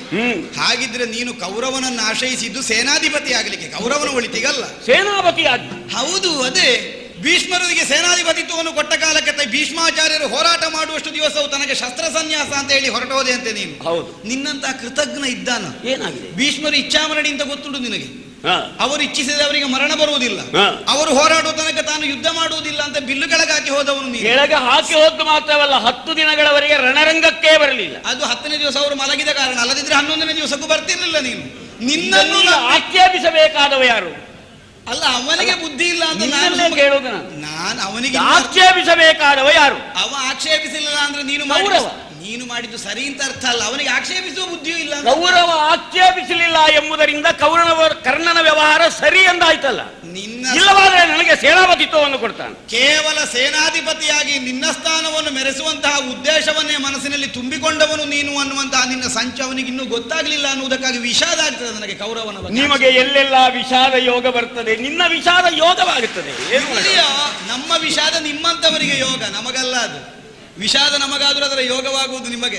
ಅರ್ಜುನನಿಗೆ ವಿಷಾದ ಯೋಗ ಬಂತು ಅಂತ ಹೇಳಿದಾಗ ಅಲ್ಲ, ಇರ್ಲಿಯಪ್ಪ, ಈಗ ಯಾವ ಯೋಗವೇ ಬರಲಿ, ಈ ಯೋಗ ಭಾಗ್ಯ ಅಲ್ಲ ಅರ್ಜುನನಿಗೆ ಬರುದು, ನಿನಗೆ ಬರ್ಲಿಕ್ಕಿಲ್ಲ. ಅದನ್ನು ಹೌದು ಅಂತ ಹೇಳಿದ್ದಲ್ಲ ಕರ್ಣ. ಯುದ್ಧದ ಮೂಲಕವಾಗಿ ಅರ್ಜುನನನ್ನು ದೆಸೆಗೆಡಿಸಬೇಕೆಂದಾದ್ರೆ ಅಂತಹ ಸಾಧನಾ ಸಂಪತ್ತಿ ನಿನ್ನಲ್ಲಿ ಬೇಕು. ವಿನಾಕಾರಣವಾಗಿ ಏನೂ ಅಲ್ಲದೆ ಇದ್ದವನನ್ನು ಸಮರ ಕ್ಷೇತ್ರದಲ್ಲಿ ಹೊಡೆದುರುಳಿಸುವುದಕ್ಕಾಗಿ ನಾವು ಮುಂದಾಗುವುದು ನಮಗೆ ಭೂಷಣ ಆಗೋದಿಲ್ಲ. ನೀನೇ ಹೇಳ್ತಿ ಅರ್ಜುನನ ಮುಂಭಾಗಕ್ಕೆ ನಾನು ಎದುರಾಗಿಯೇ ಸಿದ್ಧ, ಮೊದಲನಷ್ಟಿಲ್ಲ, ಕಡಿಮೆ ಆಗಿದ್ದೇನೆ ನಾನು, ಆದ್ರೂ ನನ್ನದು ನಿನ್ನಲ್ಲಿ ಪಂಥ ಉಂಟು, ಇನ್ನೂ ಉಂಟು. ಅಕೋ ನೀನೇ ಹೇಳುದು ಮೊದಲನಷ್ಟಿಲ್ಲ ನನ್ನ ಹತ್ರ, ಆದರೂ ಉಂಟು. ಮೊದಲೇ ಸಾಕಾಗ್ಲಿಲ್ಲ ಅಂತ ನಾನು ಹೇಳುದು, ಉತ್ತರ ಗೋಕರ್ಣದಲ್ಲಿ ಸಾಕಾಗ್ಲಿಲ್ಲ, ಅಲ್ಲಿ ಸಾಕಾಗ್ಲಿಲ್ಲ, ಅಷ್ಟು ಇಲ್ಲ ಅಂತ ಈಗ ನೀನೇ ಒಪ್ಪಿಕೊಳ್ಳುತ್ತಿ. ಅದಕ್ಕೆ ನನಗೆ ಪ್ರಸಂಗ ಬೇರೆ ಅದು ಅಂತ ನನಗೆ ಅರ್ಥ ಆಯ್ತು. ಈಗ ನಿನಗೆ ಗೊತ್ತುಂಟು ಹೇಗೂ ಸಾಯಲಿಕ್ಕೆ ದಾರಿ ಹುಡುಕುವುದು ನೀನು. ಸಾಯುವಾಗ ದೊಡ್ಡವನ ಕಾಲಡಿಗೆ ಬಿದ್ದು ಸಾಯುವ ಅಂತ, ಅದರಿಂದಲಾದ್ರೂ ಒಂದು ಮರಣೋತ್ತರ ಪ್ರಶಸ್ತಿ ಬರಲಿ ಅಂತ. ಅರ್ಜುನರಿಂದ ಕೊಲ್ಲಲ್ಪಟ್ಟವನು ಕರ್ಣ ಅಂತ ಹೇಳಿದ್ರೆ ಕರ್ಣನಲ್ಲಿ ಏನೋ ಸ್ವಲ್ಪ ಇದ್ದಿರಬೇಕು. ಈಗ ಪ್ರಶಸ್ತಿಯನ್ನು ಆರಂಭದಿಂದಲೇ ಅಪೇಕ್ಷಿಸುವ ನೀನಲ್ಲದೆ ನಾನಲ್ಲ. ನಿನಗೆ ಅಪೇಕ್ಷಿಸಿದ್ರು ಸಿಕ್ಕುವುದಿಲ್ಲ, ಅದು ಪ್ರಶ್ನೆ ಬೇರೆ. ಅಪೇಕ್ಷೆಯೇ ಇಲ್ಲ, ನಮಗೆ ಅಪೇಕ್ಷೆ ಇಲ್ಲದಿದ್ರು ತನ್ನಿಂದ ತಾನೇ ಬರ್ತದೆ. ಎಲ್ಲಾದರೂ ಅಪೇಕ್ಷೆ ಇರುತ್ತಿದ್ದರೆ ಕಂಡವರ ಕಾಲು ಹಿಡಿದು ನಾನು ಒಂದು ಏನಾದರೂ ಕೊಡಿ ಸ್ವಾಮಿ ಅಂತ ಪ್ರಾರ್ಥನೆ ಮಾಡುತ್ತೇನೆ. ನೀನಾದ್ರೆ ಹಾಗೆ ಪಡ್ಕೊಳ್ಬೇಕಷ್ಟೆ, ನನಗೆ ಹಾಗೆ ಬಂದದ್ದಲ್ಲ, ನನ್ನ ಕಾಲು ಹಿಡಿದು ಕೊಟ್ಟದ್ದು ಅರ್ಜುನ, ನಿನಗಿದು ಪ್ರಶಸ್ತಿ. ಹೌದು, ಅದು ಕೊಟ್ಟದ್ದು ಗುರುಗಳು. ನಾವು ಯಾರ್ಯಾರ ಕಾಲು ಹಿಡಿದು ಸಂಪಾದಿಸಿದ್ದಲ್ಲ, ನಮ್ಮ ಸಾಧನೆಯಿಂದ ನಮಗದು ಬಂದದ್ದು. ಆ ಬಗ್ಗೆ ಎಲ್ಲ ನಂಜಿನ ಮಾತು ಬೇಡ ನಿನ್ನದು. ಹಾಗಾಗಿ ಸಾಧನೆಯಿಂದಲೇ ಮೆರೆದಂತಹ ನಮ್ಮ ಬಗ್ಗೆ ಆಕ್ಷೇಪದ ಧ್ವನಿ ಬೇಡ. ನನ್ನ ಮುಂಭಾಗಕ್ಕೆ ಯುದ್ಧಕ್ಕಾಗಿ ಬಂದ್ರೆ ನೀನು ತಲೆ ಕಳ್ಕೊಳ್ಳಬೇಕಾಗ್ತದೆ. ಹೌದು, ಪ್ರತಿಜ್ಞಾಬದ್ಧನಾಗಿ ಬಂದವ ನಾನು. ಇವತ್ತು ಉದಯಿಸಿದ ಸೂರ್ಯ ಅಸ್ತಮಿಸುವುದಕ್ಕಿಂತ ಮೊದಲು ಕರ್ಣನ ತಲೆಯನ್ನು ಭೂಮಿಗೆ ಹಾಕುತ್ತೇನೆ ಅಂತ. ಅದು ಕಡಿದೆ. ಕರ್ಣನ ಶಿರಚ್ಛೇದನ ಮಾಡುವುದಾಗಿ ಪ್ರತಿಜ್ಞೆ ಮಾಡುವುದು ಹೊಸತೇನೂ ಅಲ್ಲ, ಮತ್ತೆ ಹಳತ. ಆ ದಿನವೇ ಪ್ರತಿಜ್ಞೆ ಮಾಡಿರ್ಲಿಲ್ಲ. ಆ ದಿನ ಮಾಡಿದ್ದೇನೆ, ಕರ್ಣನ ತಲೆ ಕಡಿತೇನೆ ಮಾತ್ರ, ಅದಕ್ಕೆ ಅವಧಿ ನಿರ್ಣಯ ಇಲ್ಲ. ಇವತ್ತು ಅವಧಿ ನಿರ್ಣಯ ಮಾಡಿದ್ದೇನೆ ಅಷ್ಟೇ ಇರುವುದು. ಅನಿವಾರ್ಯತೆ ಬಂತು ನಿನಗೆ. ಹೌದಾ, ಇನ್ನು ನೀನು ಬದುಕಿನ ಕೂಡದು ಅನ್ನುವುದೇ ಅನಿವಾರ್ಯತೆ, ಮತ್ತೆಂತ ಅನಿವಾರ್ಯತೆ ಬಂತು. ಇಲ್ಲಪ್ಪ, ಬದುಕಲಿ ಬಡ ತಾಯಿ ಮಗ ಏನೋ ಒಂದು. ನಾನು ಹಾಗೆ ಪ್ರತಿಜ್ಞಾಬದ್ಧ. ಹೇಗೆ? ಅರ್ಜುನನ ಕೊರಳರಿಯದಿ ಅನ್ಯರ ಕೈಯಿಂದ ಕಾಲು ತೊಳಿಸಿಕೊಳ್ಳುವುದಿಲ್ಲ. ನಿನ್ನ ಕಾಲು ತೊಳೆಯುವ ಬೇಕಲ್ಲ, ಅದಕ್ಕೆ ಮರ್ಯಾದೆ ಉಳಿಸಲಿಕ್ಕೆ ಒಂದು ಅರಸನ ಕಾಲು ತೊಳೆಯುವುದಕ್ಕೆ ಯಾರು ಬರ್ತಾರೆ, ನಾವು ವೇಷ ಮಾಡಿ ಹೋಗುವುದೇನು ಅಲ್ಲ. ಇರ್ಲಿ ಬಿಡು, ಅರಸ ಅಂತ ಕೌರವನಿಂದ ತಲೆಗೆ ಕಿರೀಟ ಇಟ್ಟದ್ದಲ್ಲದೆ ನೀನು ಅರಸನಾಗಿ ಎಲ್ಲಿಯೂ ಕಾಣಿಸಿಕೊಂಡದ್ದಿಲ್ಲ ಇಷ್ಟರವರೆಗೆ. ಇಲ್ಲ ಆಗೋ ಮತ್ತೆ ನಿನಗೆ ಅರಸನ ಕಾಲು ತೊಳಿಲಿಕ್ಕೆ ಅರಸ ಹೌದಲ್ಲ, ಹೆಸರಿಗಲ್ವೇನೋ ಅದು. ಅದಕ್ಕೆ ಕಾಲು ತೊಳಿಲಿಕ್ಕೆ ತಂಬಿಗೆ ಮಾತ್ರ ತಂದಿಡುದು, ಕಾಲು ತೊಳೆಯುವುದಿಲ್ಲ ನಿನ್ನದು. ಈಗ ಪರರಿಂದ ಕಾಲು ತೊಳಿಸಿಕೊಳ್ಳುವುದಿಲ್ಲ, ಮದ್ಯ ಮಾಂಸಾಶನವನ್ನು ಸ್ವೀಕರಿಸುವುದಿಲ್ಲ, ಅರ್ಜುನನ ವಧೆಯಾಗುವ ತನಕ ಅನ್ನೋ ಹಾಗೆ ನೀನು ಪ್ರತಿಜ್ಞಾಬದ್ಧನಾಗಿದ್ದು. ಹಾಗಿದ್ರೆ ಅದರ ಅರ್ಥ ಏನು? ಚಿತ್ತವೈಕಲ್ಯವುಳ್ಳವನು ಅರ್ಜುನನ ಮುಂಭಾಗದಲ್ಲಿ ವಿರೋಧವನ್ನು ಸಾಧಿಸಿ ಮುಂದೆ ಹೋದರೆ ಯುದ್ಧದಲ್ಲಿ ಜಯವನ್ನು ಸಾಧಿಸಿಕೊಳ್ಳುವುದಕ್ಕಾಗುವುದಿಲ್ಲ ಅನ್ನುವಂತಹ ಯಥಾರ್ಥ ನಿನಗೂ ಅರ್ಥ ಆಗಿದೆ. ಅಷ್ಟು ಗೊತ್ತಿದ್ದಲ್ವ ನೀನು ಹೇಳಿದ್ದು ಮದ್ಯ ಮಾಂಸಾಶನಗಳನ್ನು ಸ್ವೀಕರಿಸುವುದಿಲ್ಲ ಅರ್ಜುನನ ಮರಣದ ತನಕ ಅಂತ. ನನಗೆ ಇವತ್ತು ನಿನ್ನೆ ಗೊತ್ತಿದೆ. ಯಾವುದು? ಶ್ರೀಮತ್ತಾದ ವಿಭೂತಿಮತ್ತಾದ ಊರ್ಜಿತವಾದ ಸತ್ವಗಳಿಂದ ಪಾರ್ಥ ವಿರಾಜಿತನಾಗಿದ್ದಾನೆ. ಅಷ್ಟು ಗೊತ್ತುಂಟು ನನಗೆ ಈಗಲ್ಲ, ಎಷ್ಟೋ ದಿನಗಳ ಹಿಂದೆಯೇ ಗೊತ್ತಾಗಿದೆ. ಗೊತ್ತಿದ್ದರೂ ನನ್ನ ಆಶಯ ಏನು? ಪಾರ್ಥನಲ್ಲಿ ದ್ವಂದ್ವ. ಹೌದಯ್ಯ, ನಿನಗೆ ಉಂಟು ದ್ವಂದ್ವ ಯುದ್ಧ, ಅದು ಮೂಲಭೂತವಾದ್ದು. ಆದ್ರೆ ನಿನ್ನನ್ನು ಸುಮ್ಮನೆ ನಾನು ತಲೆಗಡಿಬೇಕಲ್ಲ, ನನಗೆ ಬೇಸರ. ದ್ವಂದ್ವ ಯುದ್ಧಕ್ಕೆ ಈ ಮೊದಲು ಈ ಕುರುಕ್ಷೇತ್ರದಲ್ಲಿ ಯಾರಾದರೂ ಕರೆದದ್ದಿದೆಯೇ? ಏನೂ ಇಲ್ಲ. ನಾನು ನಿನ್ನ ಬಗೆಗೆ ಭೀಷ್ಮರಂತೆ ಕೃಪಾಭಾವವುಳ್ಳವನೂ ಅಲ್ಲ, ದ್ರೋಣರಂತೆ ಅನುಗ್ರಹ ದೃಷ್ಟಿಯುಳ್ಳವನೂ ಅಲ್ಲ. ನಾನದರ ನಿರೀಕ್ಷೆಯಲ್ಲಿರುವವನು. ನಾನು ನಿನ್ನನ್ನು ವಿರೋಧಿಸುವವನಿ. ಈಗ ನಿನ್ನನ್ನು ಹೆತ್ತ ತಾಯಿಯೇ ಬಂದು ಕೇಳಲಿ, ಅರ್ಜುನನ್ನು ಕೊಲ್ಲುತ್ತೇನೆ ಅಂತಲೇ ನಾನು ಹೇಳುವುದಲ್ಲದೆ ಏನೂ ಬದಲಿಲ್ಲ ಅದರಲ್ಲಿ. ನೀನು ಯಾರ ತಾಯಿಯಲ್ಲಿ ಬೇಕು, ನನ್ನ ತಾಯಿಯಲ್ಲಿಯೂ ಹೇಳು ಅರ್ಜುನನ್ನು ಕೊಲ್ತೇನೆ ಅಂತ ಆಕ್ಷೇಪ. ಆದುದರಿಂದ ಈಗ ನಿನ್ನ ಕೊಲೆ ನನ್ನ ಉದ್ದೇಶ. ನಾನು ಒಂದೇ ಹೇಳ್ತೇನೆ, ಏನು ಇಷ್ಟು ಧೈರ್ಯದಿಂದ ಮಾತಾಡಬೇಕು? ನಿನ್ನ ತಲೆಗೆ ಜನ ಯಾರು? ಈಗ ಕಾಯುವರಾರೈನಿಲ್ಲ. ನನ್ನ ತಲೆಯನ್ನು ಮೇಣದಿಂದ ಅಂಟಿಸಿದ್ದು ಅಂತ ತಿಳ್ಕೊಂಡು. ಮೇಣವೂ ಇಲ್ಲ ಅಂತ ಹೇಳುದು ನಾನು. ಏನು ಮಾತಾಡ್ತೀಯ? ಹಾರ್ತ್ಯ ಆರಬೇಡು.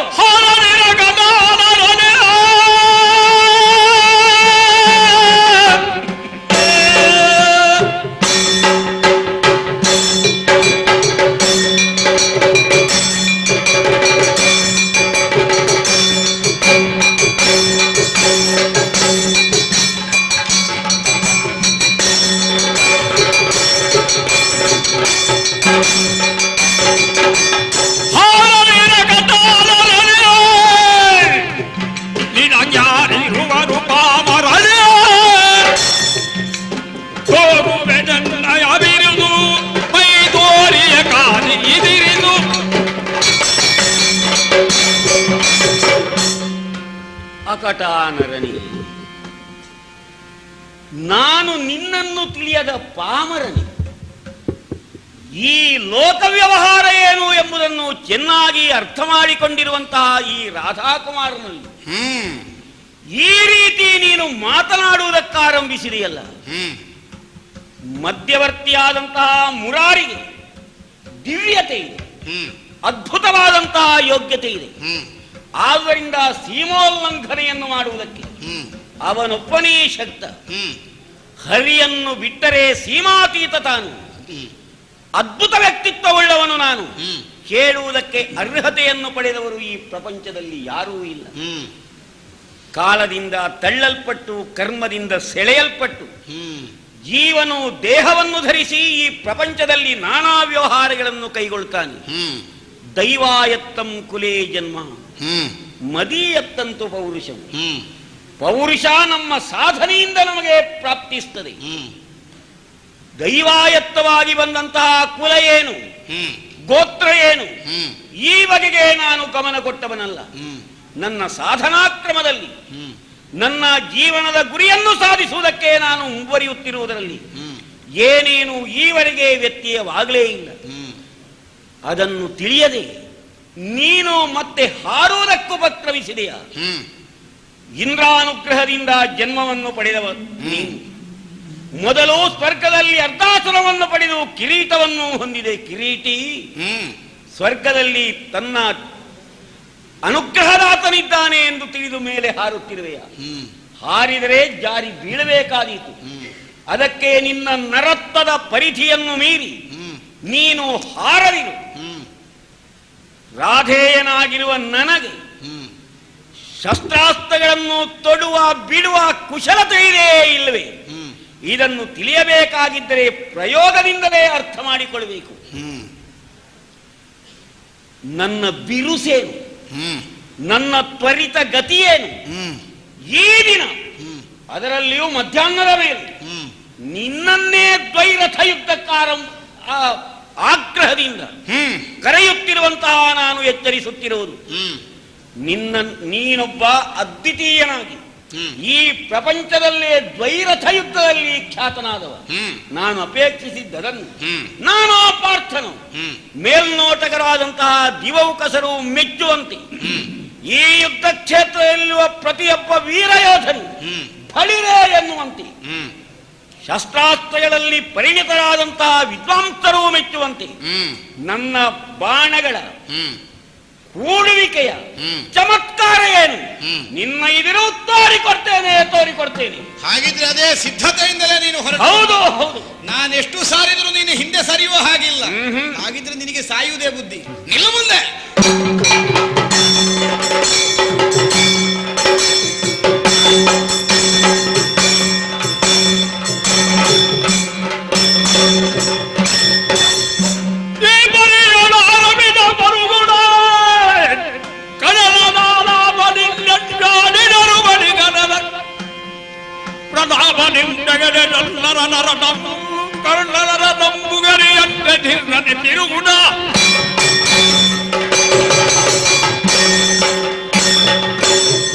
ಸಮರ ಕ್ಷೇತ್ರದಲ್ಲಿ ಎದುರಾದಂತಹ ಪ್ರತಿಸ್ಪರ್ಧಿಗಳಲ್ಲಿ ಪರಸ್ಪರ ಮೂದಲಿಕೆಯ ಕೆಚ್ಚು ನುಡಿಗಳು ಸ್ವಾಭಾವಿಕ.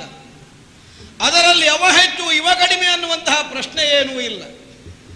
ದ್ವೇಷ ಮನಸ್ಸಿನೊಳಗಿರುವುದು ಉದ್ದೀಪನಗೊಂಡು ವಿರೋಧಿಯ ನಾಶವಾಗುವಂತಹ ಕಾಯಕದಲ್ಲಿ ನಮ್ಮ ಪ್ರತಿಸ್ಪರ್ಧಿಯನ್ನು ಸಾಕಷ್ಟು ಬಿರುನುಡಿಗಳಿಂದ ನೋಯಿಸಿ ಅವನನ್ನು ಕೆರಳಿಸಿ ಮೈಮೇಲೆ ಎರಗಿಸಿಕೊಳ್ಳುವುದೇ ನಿಜವಾದಂತಹ ವೀರನ ಲಕ್ಷಣ. ಆದ್ದರಿಂದಲೇ ಅಡಿಗಡಿಗೆ ಕರ್ಣನನ್ನು ಪಚಾರಿಸುವುದರ ಮೂಲಕವಾಗಿ ಅವನ ಸತ್ವಾತಿಶಯ ಸಂಪೂರ್ಣವಾಗಿ ಅರ್ಜುನನ ಯುದ್ಧದಲ್ಲಿ ಪ್ರಕಟವಾಗಲಿ ಅನ್ನುವಂತಹ ಉದ್ದೇಶದಿಂದ ಪ್ರಯತ್ನಿಸಿದೆ. ನಾನಾ ವಿಧವಾದಂತಹ ಹೋರಾಟವನ್ನು ಮಾಡಿಯಾಯಿತು. ಇದು ಕೇವಲ ಶಸ್ತ್ರ ಪ್ರಯೋಗದ ಯುದ್ಧ ಅಂತ ಆಗಿದೆ. ಅಷ್ಟೇ ಸಾಲದು. ಆಗಿಂದ ಹೇಳ್ತಾನೆ ದ್ವೈರಥ ಯುದ್ಧ. ಎಂತದ್ದು ರಥ ಯುದ್ಧ ಅರ್ಜುನನಲ್ಲಿ? ರಥ ಇದ್ರಲ್ಲೋ ಇವನದ್ದು. ಸಾಮಾನ್ಯವಾದಂತಹ ಒಂದು ಶರ ಸಾಕಿ ಇವನ ರಥವನ್ನು ಇಲ್ಲವಾಗಿಸುವುದಕ್ಕೆ. ನಾವೊಂದು ಶರ ಪ್ರಯೋಗಿಸಿದ್ರೆ ಮನಸ್ಸಿಟ್ಟು ಬುಗರಿಯನ್ನು ಎಳೆಯ ಮಕ್ಕಳು ಭೂಮಿಯಲ್ಲಿ ತಿರುಗಿಸಿದಾಗೆ ತಿರುಗಬೇಕು ಇವನ ರಥ. ನಮ್ಮ ಕಲ್ಪನೆ ಅಲ್ಲ, ಅವನಿಗೆ ಅನುಭವಕ್ಕೆ ಬರಬೇಕು. ಪ್ರಯೋಗಿಸೋಣ ರಥಕ್ಕೆ.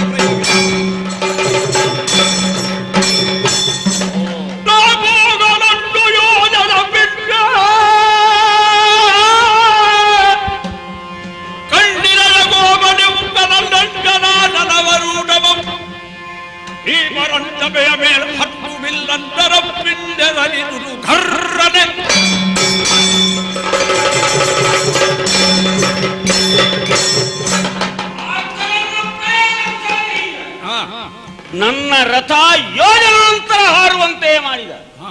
ಹಾರಿದ್ದಲ್ಲ,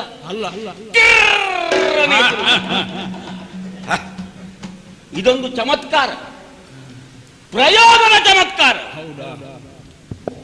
ಮೋಡಿ ವಿದ್ಯೆಯಿಂದ ಆನೆಯನ್ನು ಕಾಣದಂತೆ ಮಾಡುವುದಕ್ಕಾಗುವುದಿಲ್ಲ. ಹಾಗೆ ರಥ ನೆಲದಿಂದ ಮೇಲೆದ್ದು ತಿರುಗುತ್ತಾ ಹೋದು. ಈಗ ಕೈ ಎತ್ತಿ ಬೂದಿ ಬೀಳುವ ಹಾಗೆ ಮಾಡುವವರಿಲ್ಲೋ, ಹೂ ಬೀಳುವ ಹಾಗೆ ಮಾಡುವವರಿಲ್ಲೋ. ಮತ್ತು ವಿಚಾರಿಸಿದರೆ ಈ ಮಾಂತ್ರಿಕ ವಿದ್ಯೆಯಿಂದ ಏನೆಲ್ಲ ಮಾಡುವುದಕ್ಕೆ ಸಾಧ್ಯ ಅಂತ ಇವರನ್ನು ಕೇಳಬೇಕು. ಶ್ರೀಕೃಷ್ಣ ಅದ್ಭುತ ಪವಾಡಗಳನ್ನೇ ಲೋಕದಲ್ಲಿ ನಡೆಸಿಕೊಟ್ಟವನಂತೆ. ನನ್ನ ಹೃದಯನು ಎಂದು ಆತನಿಗೂ ಅರ್ಥವಾಗಬೇಕು. ಮಾದ್ರೇಶ್ವರನ ಸಾರಥ್ಯವಿರುವಾಗ ರಥ ಎಷ್ಟೇ ಹಿಂದೆ ಹೋಗಲಿ ಮರಳಿ ಮೊದಲಿದ್ದಲ್ಲಿಗೆ ತಂದು ನಿಲ್ಲಿಸಿದ್ದಾರಲ್ಲ. ಪಾರ್ಥನ ರಥದ ಬಗ್ಗೆ ಸರಿಯಾದ ಕಲ್ಪನೆ ನನಗಿದೆ. ಅದು ಭೂಮಿ ಬಿಟ್ಟು ಮೇಲೆ ಇರಬಾರದು, ಯುದ್ಧ ಭೂಮಿಯಲ್ಲಿ ಅತ್ತಿತ್ತ ಆಗಬಾರದು ಎಂಬುದಕ್ಕಾಗಿ ಅಲ್ವೇ ಆಂಜನೇಯನನ್ನು ರಥಾಗ್ರದಲ್ಲಿ ಕುಳ್ಳಿರಿಸಿದರು. ಏನೇ ಆಗಲಿ ಒಂದು ಪ್ರಯೋಗ ನೋಡೋಣ. ದೇವರಿಗೆಲ್ಲಾದರೂ ನನ್ನ ಮೇಲೆ ಕೃಪೆಯುಂಟು ಎಂದಾದರೆ ಈ ಪ್ರಯೋಗ ಸಾರ್ಥಕವಾದೀತು. ಆದುದರಿಂದ ಮಾದ್ರೇಶ್ವರನ ಕೈಯಿಂದ ಕುದುರೆಯ ಕಡಿವಾಣಗಳನ್ನು ನಾನೇ ಸೆಳೆದುಕೊಂಡು ಸ್ವಲ್ಪ ಬದಿಗೆ ಸರಿದಿ ಹೇಳಿ ನನ್ನ ದೈಹಿಕ ಸತ್ವದಿಂದ ಅರ್ಜುನನ ರಥಕ್ಕೆ ಎಡಗಾಲಿಂದ ಜಾಡಿಸ್ತೇನೆ. ಈಗ ನೋಡಿ, ಅವ ತಿರುಗಿಸುವುದು ಕಿರ್ರಲಿ, ನನ್ನದು ಕರ್ಣ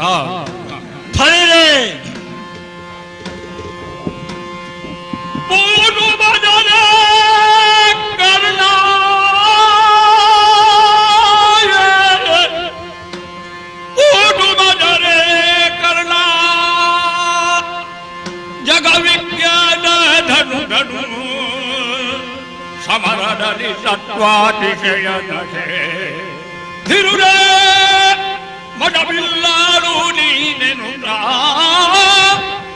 ಊಡು ಮಜರೇ ಕರ್ಣ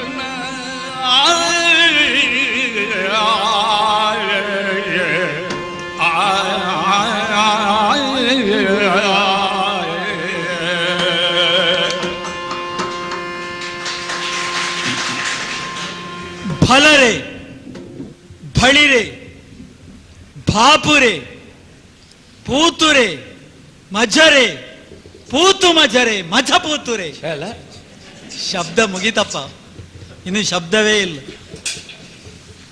ಸಾಹಿತ್ಯ ಪ್ರಪಂಚದ ಶಬ್ದ ವಾರಿಧಿಯೇ ಬತ್ತಿ ಹೋಗುವ ಮಹಾಪರಾಕ್ರಮವನ್ನು ನೀನು ಪ್ರದರ್ಶಿಸಿ ಕರ್ಣ. ಧನ್ಯ ನೀನು, ಧನ್ಯ ನೀನು. ಕೌರವ ಇಲ್ಲಿವರೆಗೆ ನಿನ್ನನ್ನು ಸ್ನೇಹವಾತ್ಸಲ್ಯದಿಂದ ಕಂಡುದಕ್ಕೂ ಅನ್ನವನ್ನಿತ್ತು ಆಧರಿಸಿ ಉಪಚರಿಸಿದ್ದಕ್ಕೂ ಸಾರ್ಥಕವಾಯಿತು. ನೀನಿನ್ನು ಸತ್ತರೇನು ಬದುಕಿದರೇನು? ಈ ಮಾತುಗಳನ್ನು ಕೇಳುವ ಯೋಗ ನನಗೆ ಬಂತಲ್ಲ. ಹೌದು, ಮಹಿಮಾಮಯನಾದಂತಹ ವಾಸುದೇವ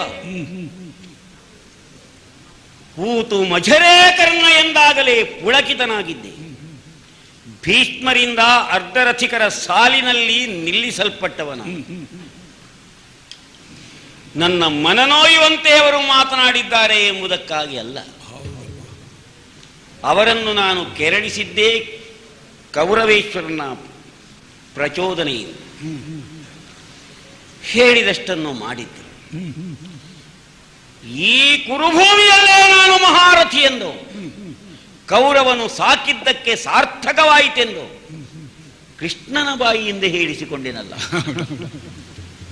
ಅವನು ಅನ್ನವಿಟ್ಟು ಸಾಕಿದ್ದಕ್ಕೆ ಸಾರ್ಥಕವಾಯಿತು. ನಾನು ಅನ್ನದಂಡಕ್ಕೆ ಭೂವಿಭಾರಕ್ಕೆ ಹುಟ್ಟಿದ್ದು ಅಂತ ಆಗಲಿಲ್ಲ. ಅದೇ ಸಮಾಧಾನ ಅಲ್ಲ. ಯಾವ ಅರ್ಥವನ್ನಿಟ್ಟು ಯಾವ ಕಲ್ಪನೆಯಿಂದ ಕೃಷ್ಣ ಮಾತಾಡಿದ್ದಾನೋ ತಿಳಿಯುವ ಸಾಮರ್ಥ್ಯ ಇನ್ನೂ ನನಗೆ ಪ್ರಾಪ್ತವಾಗಲಿಲ್ಲ. ಮಾಧವನ ಮಾತು ಜ್ಞಾನಿಗಳಿಗೂ ಅರ್ಥವಾಗದಂತಹ ನುಡಿಗಳೆಂಬಾಗ ನಾನೇನು ತಿಳಿದುಕೊಳ್ಳಬಲ್ಲೆ? ನಾನಂತೂ ಪಾರ್ಥನನ್ನೇ ವಿರೋಧಿಸುವುದಕ್ಕೆ ಸಿದ್ಧನಾದವ. ಭೀಷ್ಮರ ಯುದ್ಧದಲ್ಲಿ ಕಾಣದ, ದ್ರೋಣರ ಯುದ್ಧದಲ್ಲಿ ಗೋಚರಿಸದ ಅಭೂತಪೂರ್ವವಾದಂತಹ ಪ್ರಯೋಗವೊಂದು ಈ ಕುರುಕ್ಷೇತ್ರದಲ್ಲಿ ಕರ್ಣನಿಂದಾಯಿತು ಎಂಬಷ್ಟಕ್ಕೆ ನನಗೂ ಧನ್ಯತಾಭಾವ. ಬಲುಹು ಭೀಷ್ಮದ್ರೋಣರಿಂದಗ್ಗಳವಲ ಕರ್ಣಂಗೆ. ನಮ್ಮವರು ಹೇಳಿ ದೊಡ್ಡ ವಿಷಯ ಅಲ್ಲ, ಕೃಷ್ಣನೂ ಹೇಳಿದನಲ್ಲ, ಮುಗಿಯಿತು. ಆದರೆ ನಾನು ಆ ಕಡೆಗೆ ಗಮನವನ್ನಿಟ್ಟುಕೊಂಡು ಯುದ್ಧಕ್ಕೆ ವಿರಾಮವನ್ನು ಹೇಳುವ ಸಿದ್ಧತೆಯಲ್ಲಿಲ್ಲ. ಈ ದಿನ ಸೂರ್ಯಾಸ್ತಮಾನದ ಮೊದಲು ಕರ್ಣನೋ ಅರ್ಜುನನೋ ನಿರ್ಣಯ ಆಗಬೇಕು. ಆ ನಿಲುವಿನಿಂದಲೇ ಇರ್ತೇನೆ. ಎಂತದ್ದು ಕೇಳಿದಂಥದ್ದು? ಯಾತುದಾನರ ವೈರಿ ಪೊಗಳಿದ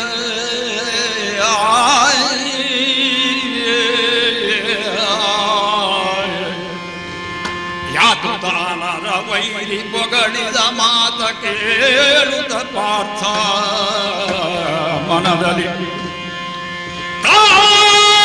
ತಾನಡಿಗಿರಲು ಬಿಡುಗಿ ರುಗುಡಲೊಳಿರಲು ಹರಿ ನುಡಿದ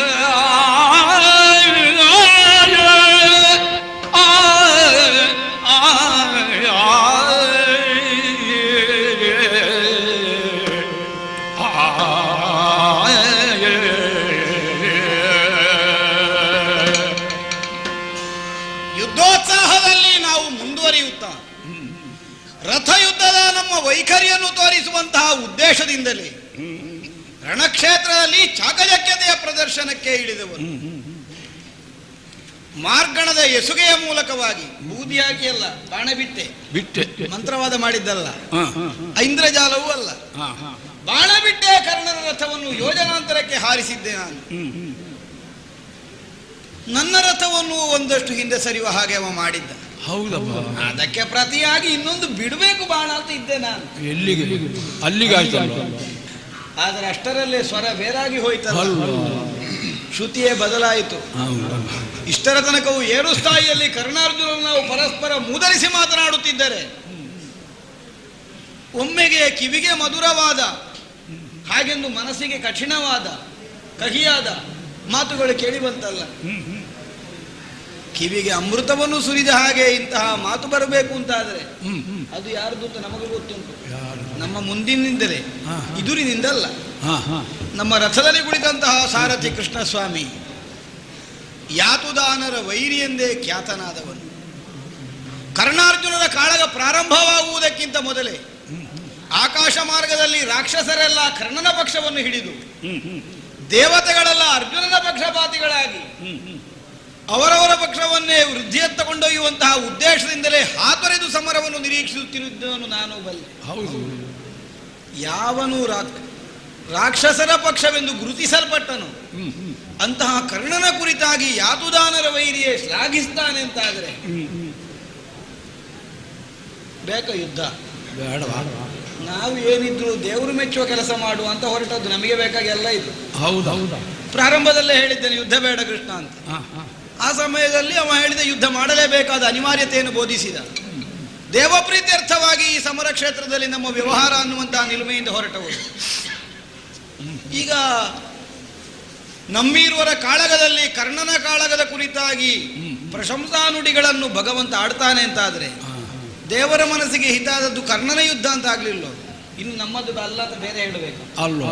ಮತ್ತೆ ದೇವರಿಗೆ ಒಪ್ಪಿಗೆ ಆಗುದಿಲ್ಲ ಅಂತಾದ್ರೆ ಹೊಡೆದಾಡುದು ಯಾಕೆ? ಧನಸ್ಸು ಇಳುಹಿದ್ದೇನೆ, ಮುಖ ತಗ್ಗಿಸಿದ್ದೇನೆ, ಮುಖ ಕೂದುಬಿಡುತ್ತೇನೆ. ಕಷ್ಟ ಆಯ್ತಪ್ಪ, ಕಷ್ಟ ಆಯ್ತು. ಇವನಿಗೆ ಯಾವಾಗ ಜ್ವರ ಬರ್ತದೆ ಅಂತಲೇ ನಮಗೆ ಗೊತ್ತಾಗುದಿಲ್ಲ. ಕಷಾಯ ಯಾವಾಗಲೂ ಹತ್ತಿರದಲ್ಲೇ ಇಟ್ಕೊಳ್ಬೇಕು. ಇಟ್ಟಲ್ಲ ಕೆಳಗೆ. ಆ ದಿವಸವೂ ಮೈಯೆಲ್ಲ ಬೆವರಿ ಬಿಲ್ಲು ಜಾರಿದ್ದು. ಇದು ಬಿಲ್ಲು ಜಾರಿದ್ದಲ್ಲ, ಇದು ಮತ್ತೆ ಉದ್ದೇಶಪೂರ್ವಕ ಇಟ್ಟದ್ದು. ನಮಗೆ ಸುಮ್ಮನಿರ್ಲಿಕ್ಕೆ ಉಪಾಯ ಇಲ್ಲ ನೋಡಿ. ಯಾಕೆ ಉಪಾಯ ಇಲ್ಲ ಅಂತ ಕೇಳಿದ್ರೆ, ಈ ಯುದ್ಧ ಪ್ರಸಂಗ ನಿರ್ಣಯ ಮಾಡಿದ್ದೇ ನಾನು, ಇಲ್ಲೇ ಹಿಡಿದುಕೊಂಡು ಬಂದದ್ದೇ ನಾನು. ಆದ್ರಿಂದ ಈ 18 ದಿವಸದ ಅವಧಿಯೊಳಗೆ ಏನೋ ಒಂದು ತೀರ್ಮಾನ ಆಗ್ಬೇಕಲ್ಲ. ಅದು ಮಾಡಿಸದೇ ಇದ್ರೆ ಒಪ್ಪಂದ ಮಾಡಿಕೊಂಡ ನಮ್ಮ ಮುಖಕ್ಕೆ ಮಂಗಳಾರತಿ ಆಗ್ತದೆ. ಆದ್ರಿಂದ ಏನು ರೋಗ ಬಂದಿದೆ ಅಂತ ಸ್ವಲ್ಪ ವಿಚಾರಿಸಿ. ಏನಯ್ಯ ಏನು ಚಿಂತೆ ಬಂತು ಪಾರ್ಥ,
ಧನಂಜಯ